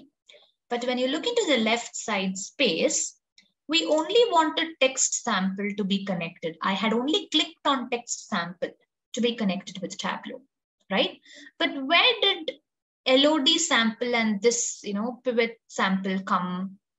How did these two come into my data source page? So now that's a small difference of how Tableau is handling text files, text file connections with Tableau. Yes. Now, what's the basic difference between an Excel file and a text file? Excel file has multiple worksheets inside it. So I have one file called Sample Superstore. It is having 3 different sheets: orders, people, and returns. Okay. But is that possible when it comes to a text file? A text file itself is a single table. Can we have multiple tables inside a text file? That's not possible, right? So for you to easily work with joining and blending of data from multiple text files, Tableau is giving you this option. But the tables that I am in need of, the tables that I'm planning to bring into Tableau belongs to these 3 pages. So if I go tell Tableau scan all the 10,000 pages, it's going to take a long time. It's going to pull tables from all the pages which I don't require basically. Okay, so to make the work faster, I'll simply tell Tableau scan pages starting from page number 49 till page number 51. So only 49, 50, 51. These 3 pages will be scanned by Tableau. It'll take a very little time, and I'll be able to see all the tables brought into my data source page. So everything happens quickly to save time, basically, right? This is how you specify a range of pages. Or might be if you have only one single page, you can directly say page number 23 is where I have my table. Just blindly get into page number 23 and pull the table, scan the table in that page. That's more than enough. So these options are basically to save time. So to save the time taken to scan your PDF file by Tableau. Okay. Now you might have another query. What if I have tables in page number 40, 100 and 350. How do I specify this? How do I tell Tableau to scan only these pages in Tableau? There's no other option. You have to go ahead with a range, and range should start from 40 to 350. No other option. This is how you'll have to tell Tableau. These are the only 3 options. Okay, so you'll have to tell, though you have only hardly 3 pages to be scanned, but yes, this is the best way to go ahead with. Okay, so then another point, a very, very important point. When you're specifying your page numbers to be scanned, see, there's something that you have to make a note of. The scan counts the first page of your file as page number 1, ignores the page numbering used in the file. Now, what does this mean? See, I have a PDF file, okay, containing 5 pages. Okay, let's say I have my, might be my Max textbook, okay, where Max textbook, okay, page numbers 41, 42, 43, 44, and 45. These are the 5 pages, okay, containing in my PDF file. Now, if I go tell page numbers in the sense, see, it will be mentioned right here in the bottom, right? So I have a PDF file containing 5 pages from my Max textbook where the page numbers in the actual page says 41, 42, 43, 44, 45. But page number 41 is the first page of my PDF file. There's a difference between both, right? So that is what Tableau is trying to tell you. The scan will count the first page of your file as page number 1, but the actual page numbering in your file would not be taken into consideration. So if I want the 3rd page, say in this case, if I want the 3rd page to be scanned by Tableau, I shouldn't go tell scan page number 43. Tableau will not know because your PDF file itself has only 5 pages. So you'll have to go tell Tableau scan page number 3. So the 3rd page of your PDF file will be scanned and the actual page numbering will not be taken into consideration. Okay, so some minute points to make a note of. Right? But in our case, we just have 2 pages as it is a sample file. So I'm asking Tableau to read or scan all the pages for data. Click on OK, and within a few seconds, you'll automatically be directed to the data source page. Okay, so I have 2 tables, one in page number 1, and there's another table also in page number 2. My PDF file has been scanned and brought into the data source page. And right from here, the way we work will remain the same. Okay. So see, this is how the tables are named. Page 1, table 1, page 2, table 2. Okay. Now let's start with page 1, table 1. If you have another table in the same page, it will be page 2, table 2, page 2, table 3, page 2, table 4, and so on. That's, that's how by default Tableau names your tables. Okay, so let's pull in page 1, table 1 over here. Right? So now let's see how it looks like. Now, does this table look fine? Let's compare it with our PDF file. Okay. See, this is the actual table that I have.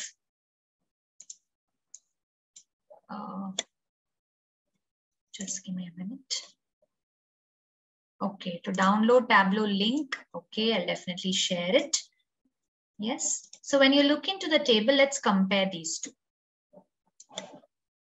Okay, see, number of coils, number of paper clips is supposed to be the column header, but Tableau has not identified it properly.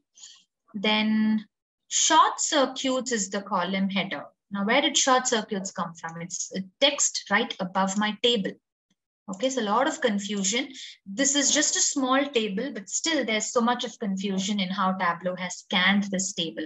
So that's kind of a, drawback.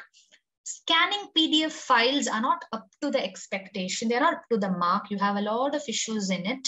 And in real-time scenarios also, we generally don't prefer data, shared as PDF files, because this scanning process, fails to scan the data properly. It pulls the text that is present right above or below the table. It, assumes it to be a part of the table. So we have a lot of such issues in scanning. Okay, so how do we rectify these issues? That's when the concept of data interpreter comes into act. So data interpreter, the small checkbox that we have right here, it says data interpreter might be able to clean your PDF file workflow. So ETL is what we had discussed, Tableau prep. I hope you remember. ETL is a cleaning tool. Okay. But this data interpreter is a simple handy tool available in Tableau desktop itself, which will be able to clean your data to a certain extent. Okay, might be major transformations cannot be made using your data interpreter, but basic cleaning work, data interpreter can handle the basic cleaning work in Tableau desktop. Okay, so let's see how that can be done. So I'll just check this box called Use Data Interpreter. And it says, cleaned with Data Interpreter, review the results by clicking on this link. Okay, so it says data has been cleaned. But yes, this column looks fine. Number of paper clips has been properly identified as the column header. Okay, but this column, we have to get rid of short circuits as well, right? Number of coils is the column header, but I don't want short circuits to be present right in front of it. So how do we get rid of it? So that has to be done manually only. See, data interpreter can clean it to a certain extent, but even after using the data interpreter, if you have such issues, you'll have to do it manually. So we can manually rename the column just by double clicking on it. Remove short circuits, and now my table looks perfectly fine. Yes, agreed? Okay. So that's how issues in scanning your PDF file can be rectified. So that's when data interpreter will be of great use. Now, sometimes, we do have scenarios where when I connect files which are of different data types, sometimes I don't see the checkbox. Data interpreter is not available for all file types. It's available only for Excel files, PDF files, text files, okay? Some basic file types which can be cleaned by the data interpreter. And sometimes even when I'm connecting my sample superstore, I won't see my data interpreter. That's the reason behind it is because Tableau is telling you, see, your data is already clean. It's in a perfect format. You don't require data interpreter for any cleaning work. So Tableau itself removes it from your data source page. So nothing to worry if you don't see your data interpreter. It means your data is already clean enough. There's no need for any additional cleaning work. Okay. Yes. So the next important point. Okay, this was a small PDF file. So we were able to quickly use the data interpreter, clean it, and rename the column header to achieve the table that we are in need of, that we're expecting for. But what if I have a lengthier table where multiple columns are present and I have to go use the data interpreter? And let's say this table is something that I'm using frequently for my work purpose, almost like 3 or 4 times in a day. I'll have to again and again keep connecting to this table to work. And every time using the data interpreter, making the changes manually, this is going to take a lot of time. It's going to be time consuming, and my time is going to get wasted because of this. Okay. So to avoid that, to avoid rework, to avoid doing the same corrections again and again, what you can do is you've already cleaned your table now, right? You can save this cleaned table as a CSV file so that in later, you needn't scan your PDF file every single time, use the data interpreter, make the changes, and then go start working with your data. To make your work easier, Tableau lets you only for the first time scan your PDF file, pull your data, clean it, and prepare your data. Then convert this table or save this table, basically export this table into a CSV file so that in future, you needn't scan your PDF file, but directly connect this CSV file with Tableau for analysis work. Let's see how that can be done. So once my cleaning work is over, I'll go into my sheet number 1. Which type of data file type we deal with? Okay, now as in that depends from organization to organization, right? Wherever your organization is having data, some organizations still deal with Excel files only, but some places we have databases stored in servers or clouds, right? So wherever your data is, you can very easily connect it with Tableau and proceed with your analysis in the similar manner. This concept of exporting to CSV is not only applicable to PDF files, but any file, even if it's an Excel file, even if it's a database coming in from servers, you can very easily export it into a CSV file. This option is not only applicable for PDF files. It's applicable for all file types. You might have a question, why particularly export into CSV? Why this CSV format is used as an option, as a export option here? Because that's the most simplest form of file type available, right? Text files or CSV files are the simplest file types available. That's the reason, no matter where your data is coming from, if you want, for your convenience, you can export it into a CSV file for later use. Okay. Okay. You don't see the export to CSV option. Okay. I hope you've pulled in. So now see, it's very important to pull your table into the canvas area first. Okay. Then go into your worksheet space, right click on the data source, as in whichever table you've pulled in right here in your canvas area, just go right click on it. And from the last, the second option is going to be export data to CSV.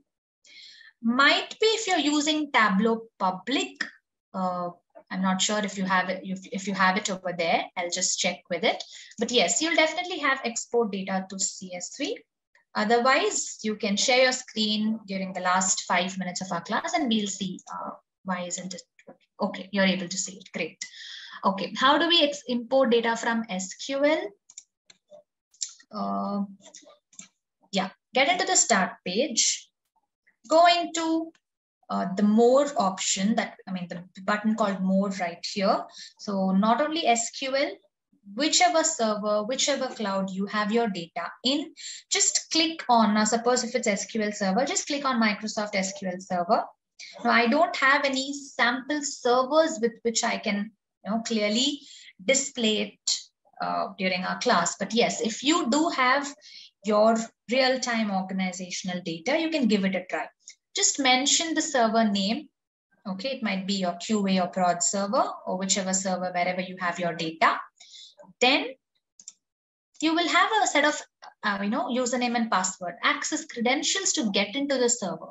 Yes, just specify that and that's it. When you click on sign in, you'll be directed to the data source page, just like how we are being directed to after connecting Excel files or text files or PDF files. In a similar manner, you'll be directed to the data source page where you will have the list of databases available in the mentioned server. Just pull the database or pull the table into your canvas area and start working in a similar manner. So it's just the same. Okay. Okay, I'll try to get some sample SQL server. Might be that I can, explain in future. But yes, it's quite similar. You can give it a try. Anyways, from my side, I'll try getting a sample server as well. Okay, it seems that SQL data can be accessed only on desktop or student version. Yes, exactly, because when you look into the start page of Tableau Public, you have no option called servers or clouds available for connecting databases from servers or clouds, because Tableau Public is limited to data. Okay, only certain file types can be connected with Tableau Public. That's one limitation. But I would say just for practice purpose, Tableau Public is enough. But when it comes to real time or organizations where data is in servers or clouds, Public cannot be used. Okay, I'll slightly slow down. I can understand, yes, but yes, that's the file types that are available in Tableau. Okay, so a note on file types. We have TWB, because right after this discussion, we'll be getting into the topic known as modes of, okay, I think the font is too small. I'll make it a little bigger tomorrow. Okay, but yes, just to give you an idea, this is going to be our next very, very important topic that belongs to module 1, modes of connecting data with Tableau, live mode of connection and extract mode of connection. You will have to choose the mode very carefully, depending on where your data is coming from, how the processing speed, the processing speed with which you work in Tableau, depending on that, you'll have to choose the apt mode. Okay, depending on your requirement, you can toggle between live and extract mode. Refreshing the data in both the modes have differences. So this is going to be a very interesting topic, but at the same time, it's a little, deep, a little tricky to understand, very important, but I'll give you simple examples.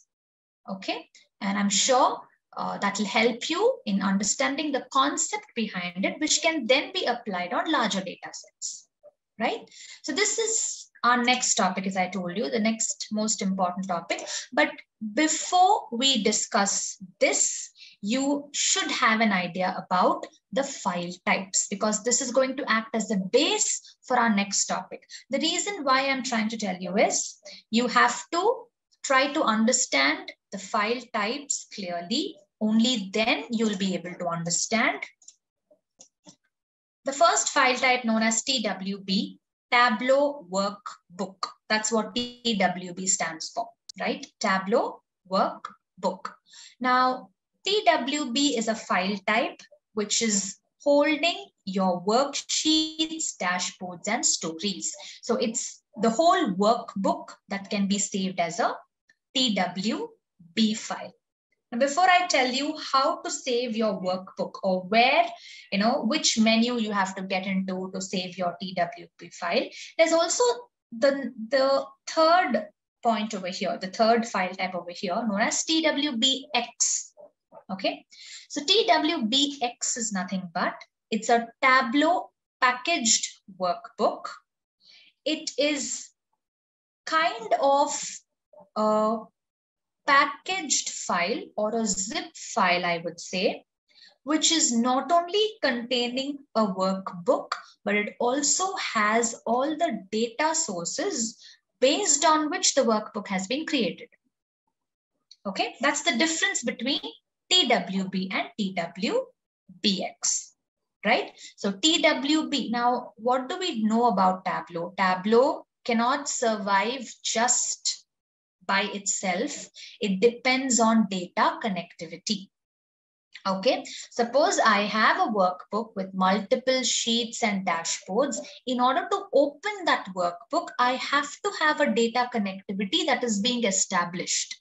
Only then my workbook will display the charts and graphs.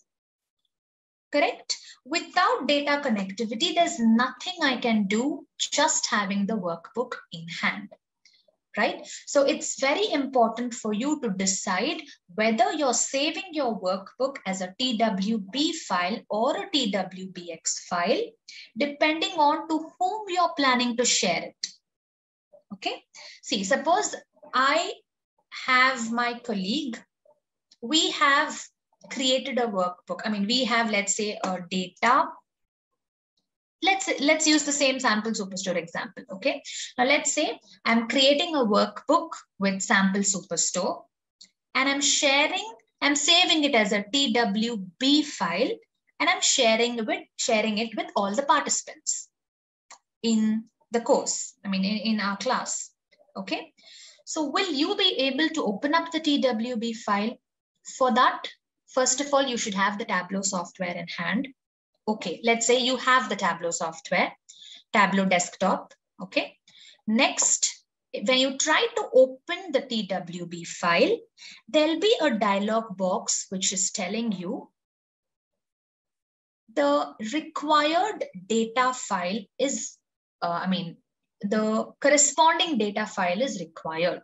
Let's say you don't have sample superstore. In that case, you will not be able to open up the TWB file and view it because the base data connectivity is not being established. Tableau is not able to locate the data. Tableau will go through all the folders in your system. Tableau will try finding sample superstore, but if it's not available, Tableau will give you a warning message or an error message telling Tableau is not able to open the file because data connectivity or the corresponding data file is not being located, or Tableau is not able to locate the file basically. Okay, but on the other hand, if you have sample superstore, I'm sharing the TWB file with you, you will be able to open up the TWB file because you have the sample superstore. You have the corresponding data with which the workbook had been created. You have it in hand. So yes, you'll be able to open the workbook. So when should you share the TWB file? When the person on the receiving end has access to the data, has the data in hand, that's when you will have to share your workbook as a TWB file. Hello everyone, welcome to this tutorial on Business Analyst interview questions and answers. So in this tutorial, we'll be going through various questions that you may come across while facing interviews for a business analyst profile. Now, before we move ahead, do subscribe to Intellipaat's YouTube channel and press the bell icon so that you never miss out on our upcoming updates. Now let's begin. So starting with the first one, what is the difference between a data analyst and a business analyst? Now starting with data analyst, the role requires more problem-solving skills and data analysis skill, whereas it requires more of decision-making and data visualization skills for a business analyst, as we are dealing with the real-life business problems and a business analyst has to resolve it, has to find a solution for it by making a better decision. Now, it is more of an operational role in the organization for a data analyst, and for a business analyst, it is more of a strategic role in the organization.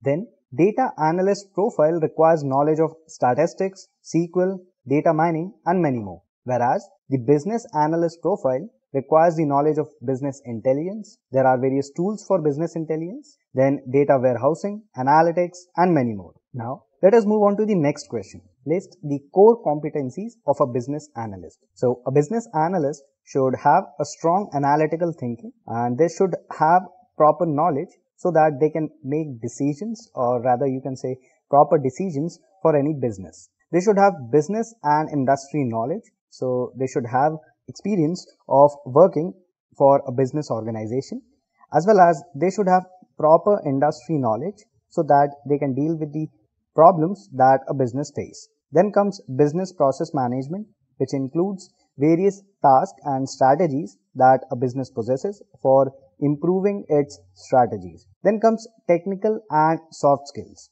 So as in this digital era, most of the companies or businesses uses some or other sort of technology for implementing their day-to-day business tasks. So a business analyst should have a thorough knowledge of which technology their company is using. Also, they should have knowledge of various tools that helps them to analyze the business data for their company. Now coming to soft skills. So as the job of a business analyst is to analyze the business data and prepare reports, then make the team understand about the business insights. So they should have a good communication skills, or you can say the soft skills, so that they can communicate well with their team. And the next one is problem solving and negotiation skills. So problem solving skills always help to solve the real life business problem. Therefore, same applies for a business analyst. Now coming to negotiation skills. So good negotiation skills help build relationships because the aim is to foster goodwill despite differences in the interest of client and the company. So good negotiation skills help in avoiding future conflicts and problems by leaving both parties equally satisfied with no barriers to communicate for the future. Now let us move on to the next question. That is, what is a feasibility study? So a feasibility study is identifying the possibility, or you can say the success rate of the proposed idea for a business problem. So first, you should have a business problem. So how you can exactly resolve it. So then you should have an idea. Then after building or developing the product or the solution to it, you should evaluate it on the basis of success rate or the feasibility study. So a feasibility study is an analysis that takes all of a project's relevant factors into account, including the economical, then technical, legal and scheduling considerations to ascertain the likelihood of completing the project successfully. Basically, it evaluates the project's potential for success. Therefore, perceived objectivity is an essential factor in the credibility of the study for potential investors as well as the lending institutions. So the main purpose of a feasibility study is to assess the financial viability of a developed product, whether it will be a success or a failure. So this is about the feasibility study. Now let us move on to the next question, which is, what are the different tools used in business analytics? Starting with MS Office. So it is a set of computer applications that is mainly used for business or office purposes for storing the data. So MS Office helps simplify basic tasks and improve the work productivity, and each application in MS Office is designed to address specific tasks such as the word processing, the data management, making presentations and organizing emails. So it is a collection of various applications, and each application has a unique purpose and it offers a specific service to the users. So it has Microsoft Word that is used to create documents, then Microsoft PowerPoint used to create presentations, then Microsoft Excel that is used to store the data in a structured way. So that is why we use MS Office. Then comes SQL, that is a structured query language. So it is a database language. So as we are dealing with analytics of the data for resolving a business problem or analyzing the business, so we need data for it. So where do we get it? We use SQL for fetching the data from the database. Then comes Blueprint. It is a tool that monitor the impact of your business processes. So it helps in reporting and analytics, and it is a tool for gaining clear, centralized and executive level visibility of the data. After that comes ClickView and TabView. So these are the tools that actually helps to visualize the data using various graphs and plots. So you can get the clear idea about the data using the beautiful graphs. After that comes Python and R programming language. These two programming languages serves as the major tools for the analytics of the data, and it provides various libraries and packages that helps to get the insight of the data using various graphs, plots, and various parameters. So these two are the widely used programming languages used in the business analytics industry. Then comes Azure. It is a powerful design tool for creating highly interactive HTML prototypes for web, mobile, and desktop application projects. So the rapid prototyping in Azure is the core focus of the tool, and it allows users to quickly create wireframes and prototypes for any rough ideas that they may have. So it is a wonderful tool for business analytics. Now explain the business analysis process flow.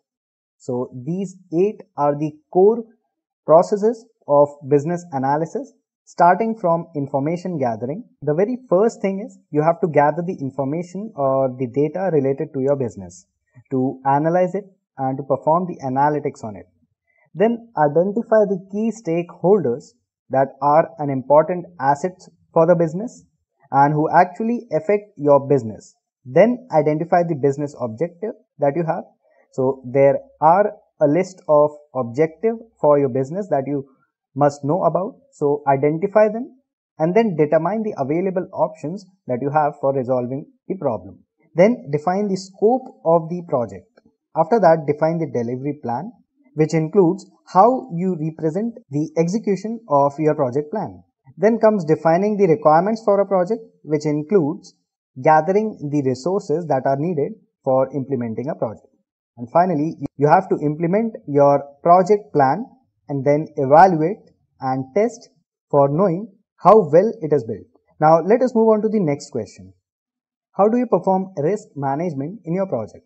So a risk is defined as an uncertain event that causes threat to the existing business. So for performing risk management in our project, here are the risk management process. So first you have to identify the problem.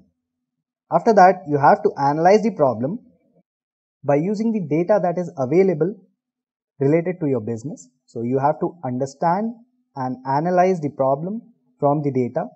Then you have to create a plan for the resolution of the problem. So you have to make a proper strategy to execute your strategies made for the resolution of the problem or the risk. Then you have to make actions on that, the strategy and the plan that you have made. You have to execute it, and after executing the plan, so after making the proper action for the made strategy, you have to monitor the results and you have to understand and analyze the results so that you get the knowledge about whether this risk management process is working out for a particular business problem or not.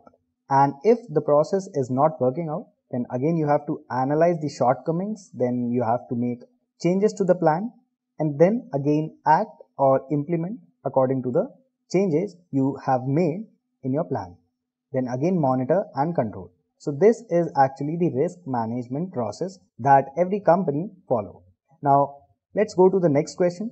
Differentiate between risk mitigation and risk avoidance. Starting with risk mitigation. So risk mitigation is what to do when a risk occurs, and risk avoidance is what to do to avoid the risk. Then coming to risk mitigation, it reduces the probability of risk occurrence, and the risk avoidance, it avoids the risk by eliminating the cause that is creating the risk. Then comes, it checks whether any impact occurs for the business or the project. Whereas in risk avoidance, the impact of threat occurrence is reduced to zero, as it avoids the risk by eliminating the cause. Then in risk mitigation, cost is high in case any risk occurs. Whereas in risk avoidance, cost is eliminated in risk avoidance. So this was the actual difference between risk mitigation and risk avoidance. Now let's go to the next question. What are the different phases of an IT project? So there are 5 phases of an IT project, starting from project initiation, then project planning, execution, closure, and finally monitoring and control. So initiation is the very first process of the phases of an IT project. So first you should have an idea for the project, what you have to actually build. After that, you have to plan what all things actually your project requires. So you have to jot down the requirements and how you have to make your project, along with the resources that you need for developing this project. Then comes project execution. So after getting all the requirements, resources and planning about the project, you have to execute the project. So you have to put all your resources for implementation. Then after the successful execution of the project comes the project closure step. So after the successful completion and the closure of the project, you have to monitor and control your project so that you can test it, you can evaluate its performance. So these are the phases of an IT project. Now let us move on to the next question, that is differentiate between a software development life cycle and project life cycle. So starting with SFDC, that is software development life cycle, it is used for developing particular software products, whereas project life cycle is used for developing a new product in the business. Then mostly involves, that is software development life cycle mostly involves single software across different phases, whereas project life cycle involves multiple software in a single customer scenario. After that, SDLC phases include requirement gathering, design, coding, documentation, operations and maintenance, whereas project life cycle phases include idea generation, screening, research, development, testing and analysis. So these are the basic differences between software development life cycle and project development life cycle. Now let us move on to the next question. What are the tasks and responsibilities of a project manager? So starting with defining scope, resource planning, budget estimation, risk analysis and quality control. So these are the tasks and responsibilities of a project manager. So in defining scope, so it actually refers to the combined objectives and requirements needed to complete a project, and the term is often used in project management, and it is properly defining the scope of a project that actually allows manager to estimate costs and the time required to finish the project. So in simple words, it is all the work that needs to be done in order to achieve a project's objectives, and it actually involves the process of identifying and documenting specific project goals as well as outcomes, milestones, all the tasks, then cost and timelines, including dates specific to the project objectives. So this is actually defining scope. Then comes resource planning. So actually resource planning is a process of allocating tasks to humans as well as non-human resources so that they are maximized for efficiency. Also, it helps project managers manage resources and its utilization and track resource capacity to keep projects on budget. So in simple words, resource planning is a systematic process to achieve the optimum use of an organization's time and people. So using a confluence of project management skills and various techniques, we can maintain stability between projects, tasks, teams, time and budget. Then comes budget estimation. So it is the process of estimating all the costs associated with completing a project within scope and according to its timeline. So it is actually forecasting the cost and other resources needed to complete a project, and it accounts for each element required for the project and calculates a total amount that determines a project budget. After that comes risk analysis. This is one of the most important factor in any project development task for a project manager. So risk analysis involves examining how project outcomes and objectives might change due to the impact of the risk event. Once the risks are identified, they are analyzed to identify the qualitative and quantitative impact of the risk on the project so that the appropriate steps for tackling the risk can be taken to mitigate them. After that comes quality control. So control quality involves activities that are used to evaluate whether the product or service meets quality requirements that are specified for the project. And this quality control is very crucial in any project for any project manager handling the task of business analytics, because it ensures that everything is within the scope of the project planning. So these are the tasks and responsibilities of a project manager. Now let us move on to the next question. What do you mean by critical path analysis? So critical path is the set of activities which includes the longest path in the whole project. So it is basically a technique that requires mapping out every key task that is necessary to complete a project, and it includes identifying the amount of time necessary to finish each activity and the dependencies of each activity on any others. So basically, it is also a sequence of project network activities which can add up to the longest overall duration, regardless of the longest duration of the project. Then it actually helps to identify the most important task in a project, and this provides a higher level of insight into your project's timeline and a correlation between tasks that gives you more understanding about which task durations you can modify and which must stay the same. So this is actually critical path analysis. So you can see this diagram. So here is the project start date, and it is categorized with the labels of A, B and C, starting from A1, that is 10 days, then A2 8 days, A3 9 days, and finally the project completion date. Then comes B1. So B1 has 2 days, B2 7 days, B3 3 days. Then coming to C1, C1 has 10 days, C2 has 8 days, and C3 has 12 days. So the longest duration is of category C and the least duration is of category B. So you can analyze the timeline that is required for the completion of different tasks of a project. Now let us move on to the next question. List various components of a strategy analysis. So it starts from vision, then mission, then objective of the project, then strategy, and finally the action plan. So starting with the detail of vision. So what actually is the vision when talking about the strategy analysis for any project?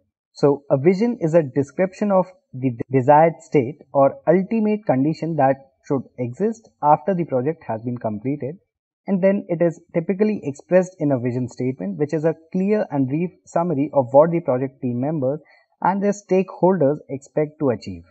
Then comes mission. So the mission statement is a summary of what the project is trying to achieve.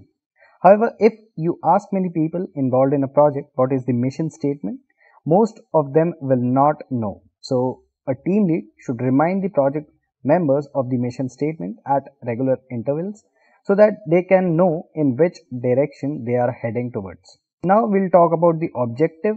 Now project objective describes the desired results of a project, which often includes a tangible item.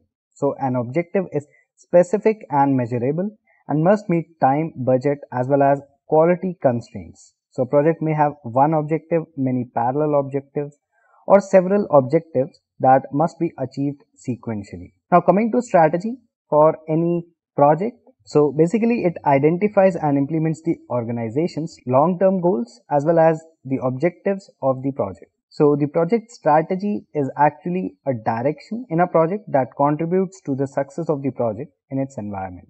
Then comes action plan. So it is a list of tasks that you need to do to complete a simple project or objective. So to draw one up, simply list the tasks that you need to complete to deliver your project or objective in order that you need to complete them. So this is the component. So these are the list of various components of strategy analysis. Now let us move on to the next one. What is business modeling? So business modeling is identifying the value proposition for a business and then building a step-by-step approach for operating the business. So in business analytics, business process modeling is the activity of representing processes of an enterprise so that the current process may be analyzed, improved and automated. So the change in the management programs are typically involved to put any improved business processes into practice. So this is the use of business modeling. So these are the outliers, or you can say these are the outliers for business modeling, that is vision, options and plan. So vision consists of you have to map your target's ecosystem. Then in options, you have to create winning business model options so that you can stand unique in the market. Then you have to map your business Then you have to map your business model roadmap by making effective plans and strategies for your business. So this was about business modeling. Now let us move on to the next one, that is list various software engineering processes. So it starts from gathering of requirements, where you have to gather the requirements of the user, client or customer. So what they actually need in the software, or any functionality or any specific function they need in the software. So first process And the first step is actually the gathering of the specific requirements, and that you have to collect directly from the customer or the client. Then you have to analyze the requirement to make the software or to make the proper strategy, the software. Here you have to analyze what all things can be done and what all things cannot be done. So you have to look into the estimation of the cost, the time that is required for developing the product or the software. So you have to analyze all that. After that, or after analyzing, you have to design the product. So how your product or how the product for the client will look like, or you have to design the structure of the software so that you can add the functionalities, or you create or develop or implement using various tools and techniques or programming language. Then comes the implementing, that includes the implementation part using the programming language or any tools or technology that you have to use. And after that comes the testing part, where after the development of the software you have to test it in order to evaluate it or evaluate the performance on the basis of various factors or parameters, so that you can iteratively test and improve the software for the final deployment. And finally comes the deployment in the business environment. So you have to deploy the software in the real-time business environment to see how it performs. And then again you have to collect the response, and again if there are any changes you have to do it. So these are the list of software engineering processes that companies follow. Now let us move on to the next question in the queue, that is differentiate between agile and waterfall model. So talking about agile, so it is flexible in nature, whereas waterfall model is structured software development methodology. So agile focuses on customer satisfaction majorly, and in waterfall model the internal process does not require customer participation. After that, agile is flexible to changes in the requirement. And talking about the waterfall model, so the requirements must be clearly defined and the changes are difficult to implement. So agile has an incremental approach, whereas the waterfall model has sequential design process. Finally, in agile, testing can be done in every phase, and in waterfall model, testing is performed only in the final phase. So these are the major differences between the agile and the waterfall model. Now let us move on to the next question. What is RUP methodology? So RUP is an object-oriented approach that guarantees successful project management and top-notch software production. So the RUP development methodology provides a structured way for companies to envision, create software programs. Since it provides a specific plan for each setup of the development process, it helps prevent resources from being wasted and reduces unexpected development cost. Also, the main goal of RUP, or you can say the rational unified process, is to create high quality software with a predictable budget and time frame. So it is supported by a variety of tools supporting change and configuration management, as well as creating automated documentation with performance tracking and other tasks. So it actually helps in application improvement, software production and project management.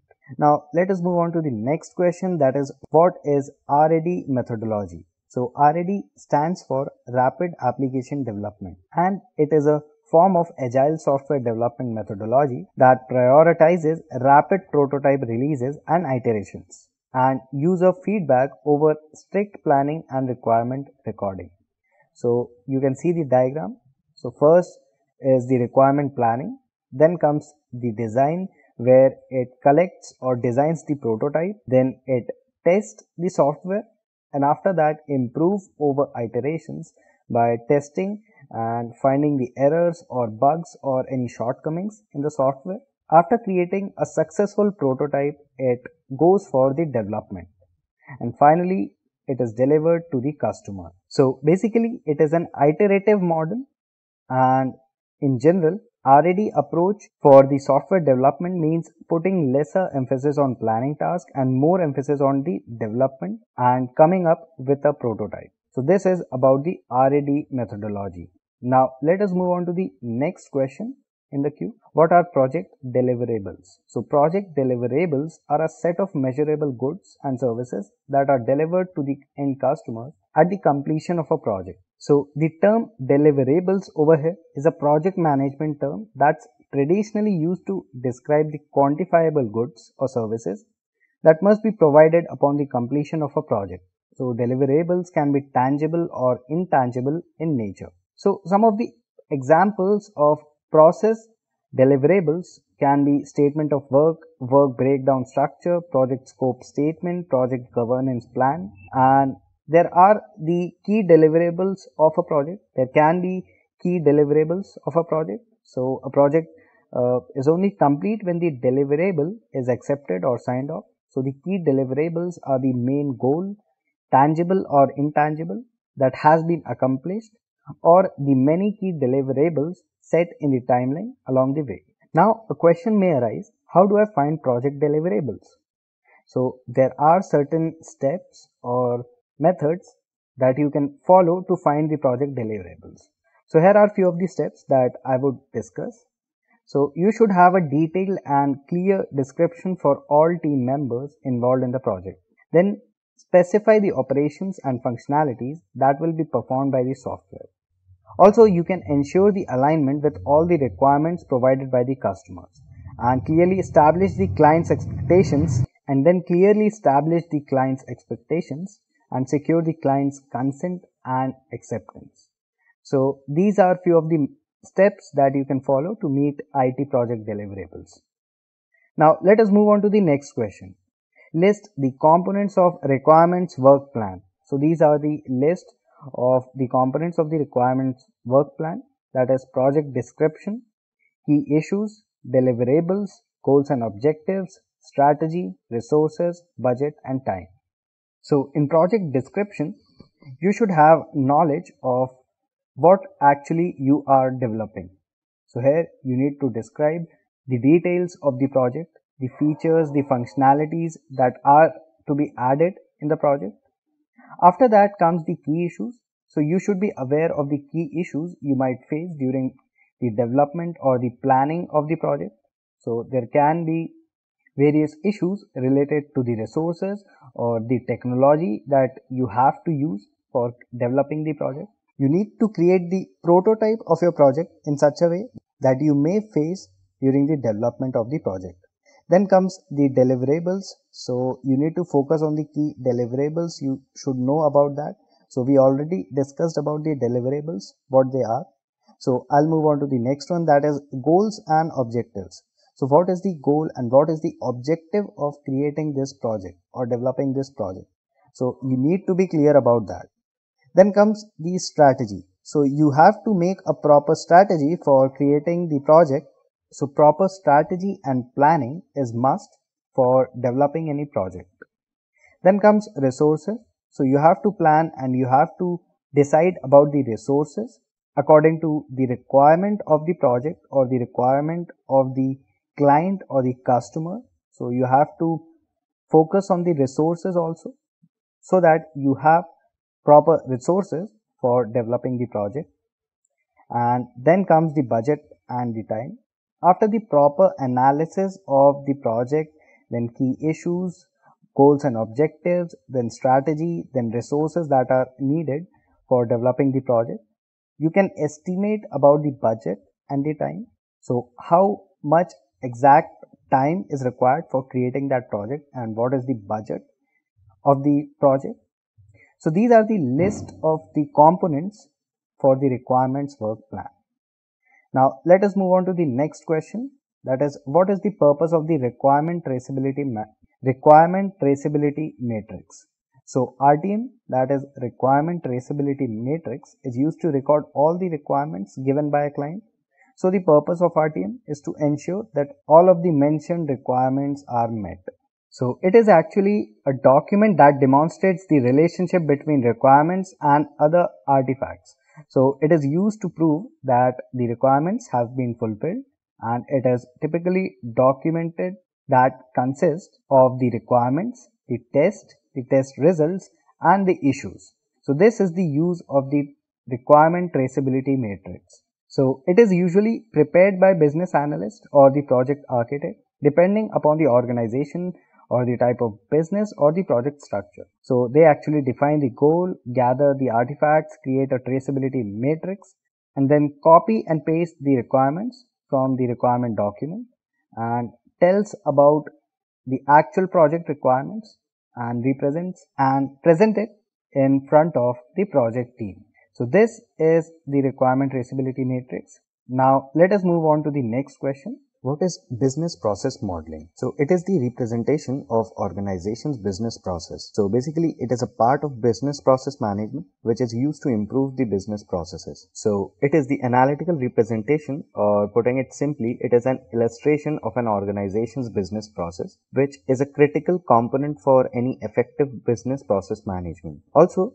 with the help of business process modeling, we can understand and describe the various processes involved in the business, and it connects and improves the communication between the current and the future state of various business processes. There are various key advantages of business process modeling, which are quality of the conversation, then mutual understanding, documentation of the processes so that everything is structured and well known. Then comes transparency, alignment of business processes with business and IT, along with business process improvement and agility. Then standardization of best practices and business system requirements. So these are the key advantages of business process modeling. So here is an example or the diagram you can see for an operation team working for a company. So we are checking the status of the working group and we have to send the issue list.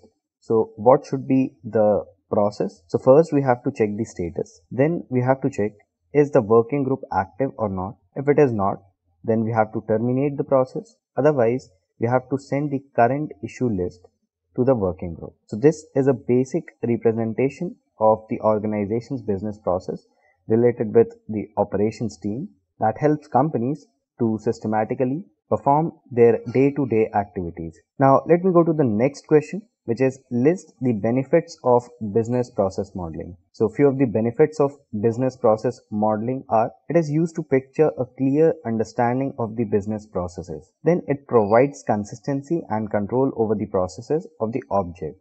Also, it is used to identify and eliminate the errors and bottlenecks, and it gives a pathway for clear start and end for the process without hassles. Now these were the benefits. Now let us move on to the next question. What is the use of UML? So UML stands for Unified Modeling Language, and it is a general purpose developmental modeling language that provides a standard way to visualize the system. So it is a standardized modeling language that consists of an integrated set of diagrams developed to help systems and software developers for specifying, visualizing, constructing and documenting the artifacts of software systems, as well as for business modeling and other non-software systems. So the UML represents a collection of best engineering practices that have proven successful in the modeling of large and complex systems. Also, the UML is one of the very important part of developing object-oriented software and the software development processes. It uses mostly graphical notations to express the design of the software project, and using the UML, it helps project teams to communicate, explore, create potential design, and validate the architectural design of the software. Also, it helps to reason the system's behavior, then detect and eliminate errors and propose design plans to stakeholders. So this is Unified Modeling Language. Now let me move on to the next question, that is, how do you analyze performance metrics?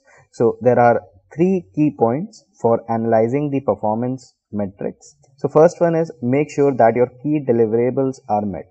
So this means that whatever feature or functions that you have to add for the customers are properly developed. Then comes the budget and the time for the project should not be extended. So as you have given the quotation, or as you have to give the quotation for the budget of the project and the time of completion, so it should not be extended, because it will make a negative impact on the customer's mind that the budget, the estimated budget was something else before the creation of the project, and now after the completion of the project they are or the company is stating the extended budget. Also, the time of completion is one of the important factor that customer notices. So if you have completed your project on time, it makes a positive impact. Then quality deliverables are maintained. So you have to keep in mind or make sure that the quality of the software or the product that you have made is according to the standards of the customer, or you can say the quality should not be hampered. Now let me move on to the next question, that is, what do you think is the scope of business analyst in the agile methodology perspective?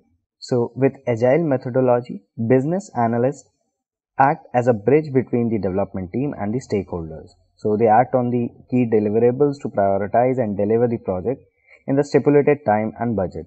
So in actual, a business analyst is a person who analyzes an organization's or business domain and documents its businesses and processes or systems and accessing the business model or its integration with technology. But coming to development team, so they help them improve their processes and systems, and they conduct research and analysis in order to come up with better solutions for the development team that they faces for developing a product for the customer, and they help to introduce these systems to businesses as well as their clients. So this is the scope of a business analyst in the agile methodology. Now let me go to the next question. What is meant by scope creep? So scope creep is defined as the uncontrolled or sudden changes or deviations in the project's scope without changes in other resources of the project. So it actually describes, or you can say, the scope creep as adding features and functionality in the project scope without addressing the effects on the time, cost and resources, or without the customer approval. So changes on the project is inevitable, and so the possibility of scope creep is also inevitable.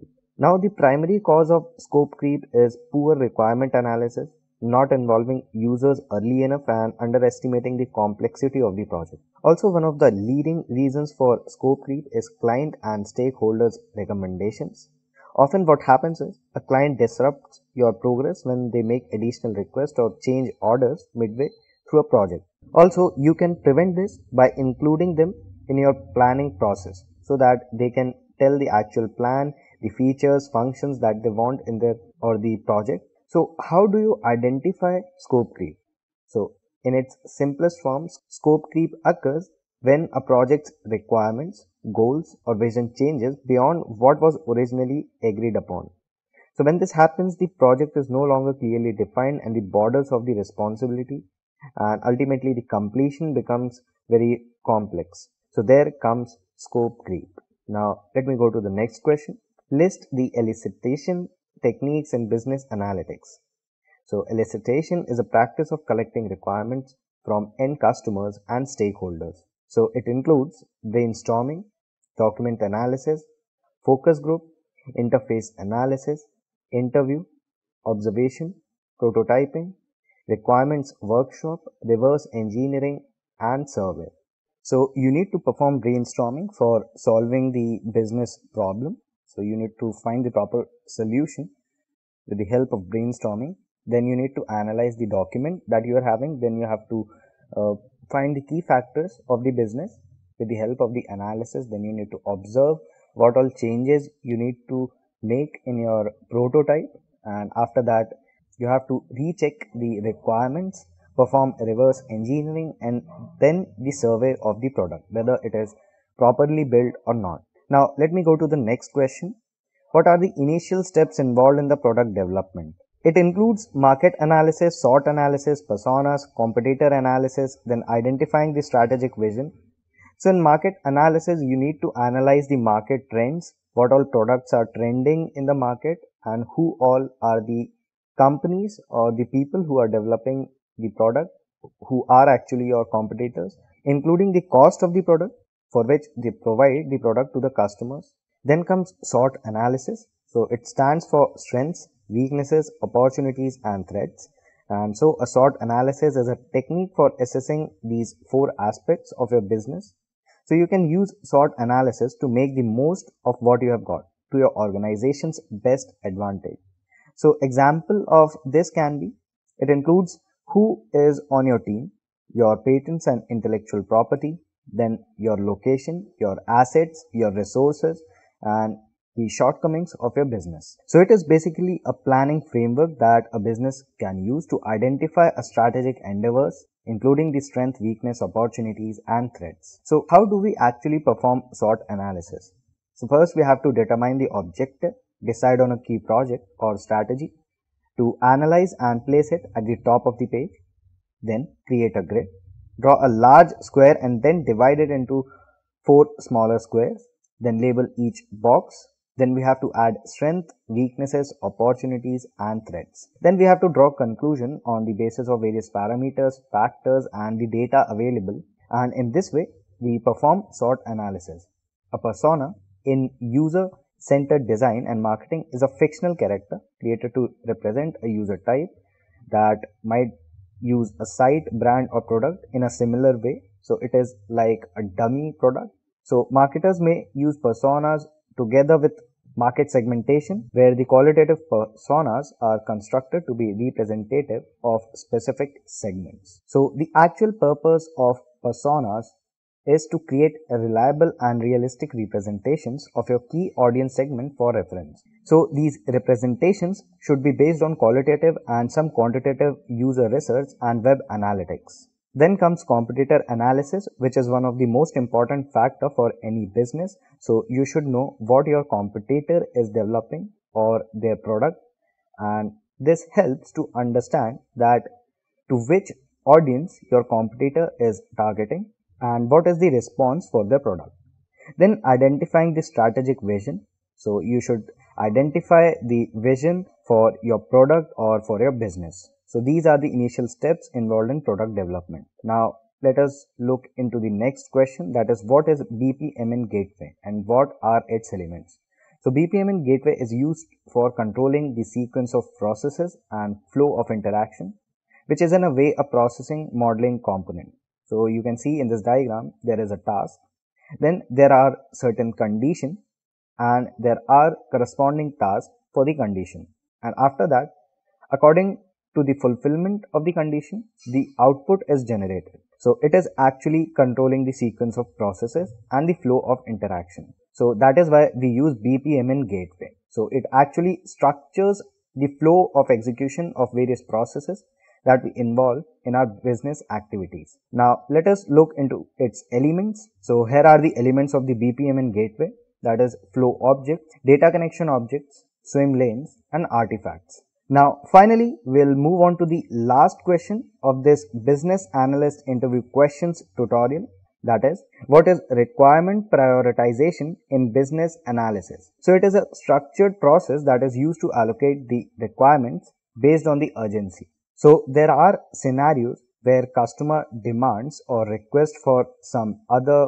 features or functions or tells you about some requirements while developing the product. So the customer is not wrong on his part, but the business analyst needs to understand the needs of the business to prioritize the requirements. So actually the prioritization means the order of importance. Now how do we actually prioritize our requirements or the requirements of the customer or the business? So first we have to understand the purpose and strategy for prioritization. Then we have to list the needs of the customer, then the list of the requirements. Then we have to facilitate the rating of the need or the requirement interrelationships, then determine the technical or the development factors, and then determine the priority rating. So after that, there are some factors that influence the requirement prioritization, and they are project phase, delivery schedule, and cost capping. So in the project phase, so we have to look into which phase the project is going on. So it may be in its end phase, so it becomes a hectic task for the developers to make the changes. Also, the delivery schedule may get affected due to this, and the cost capping as well. So maybe the cost will be increased, the date on which the product has to be delivered, it can be extended. So these are the factors that influence the requirement prioritization. Just a quick info, guys. Intellipaat provides PG certification in Business Analysis and Product Management by IICT Academy MNIT Jaipur, the course link of which is given in the description below. Now, let's continue with the session.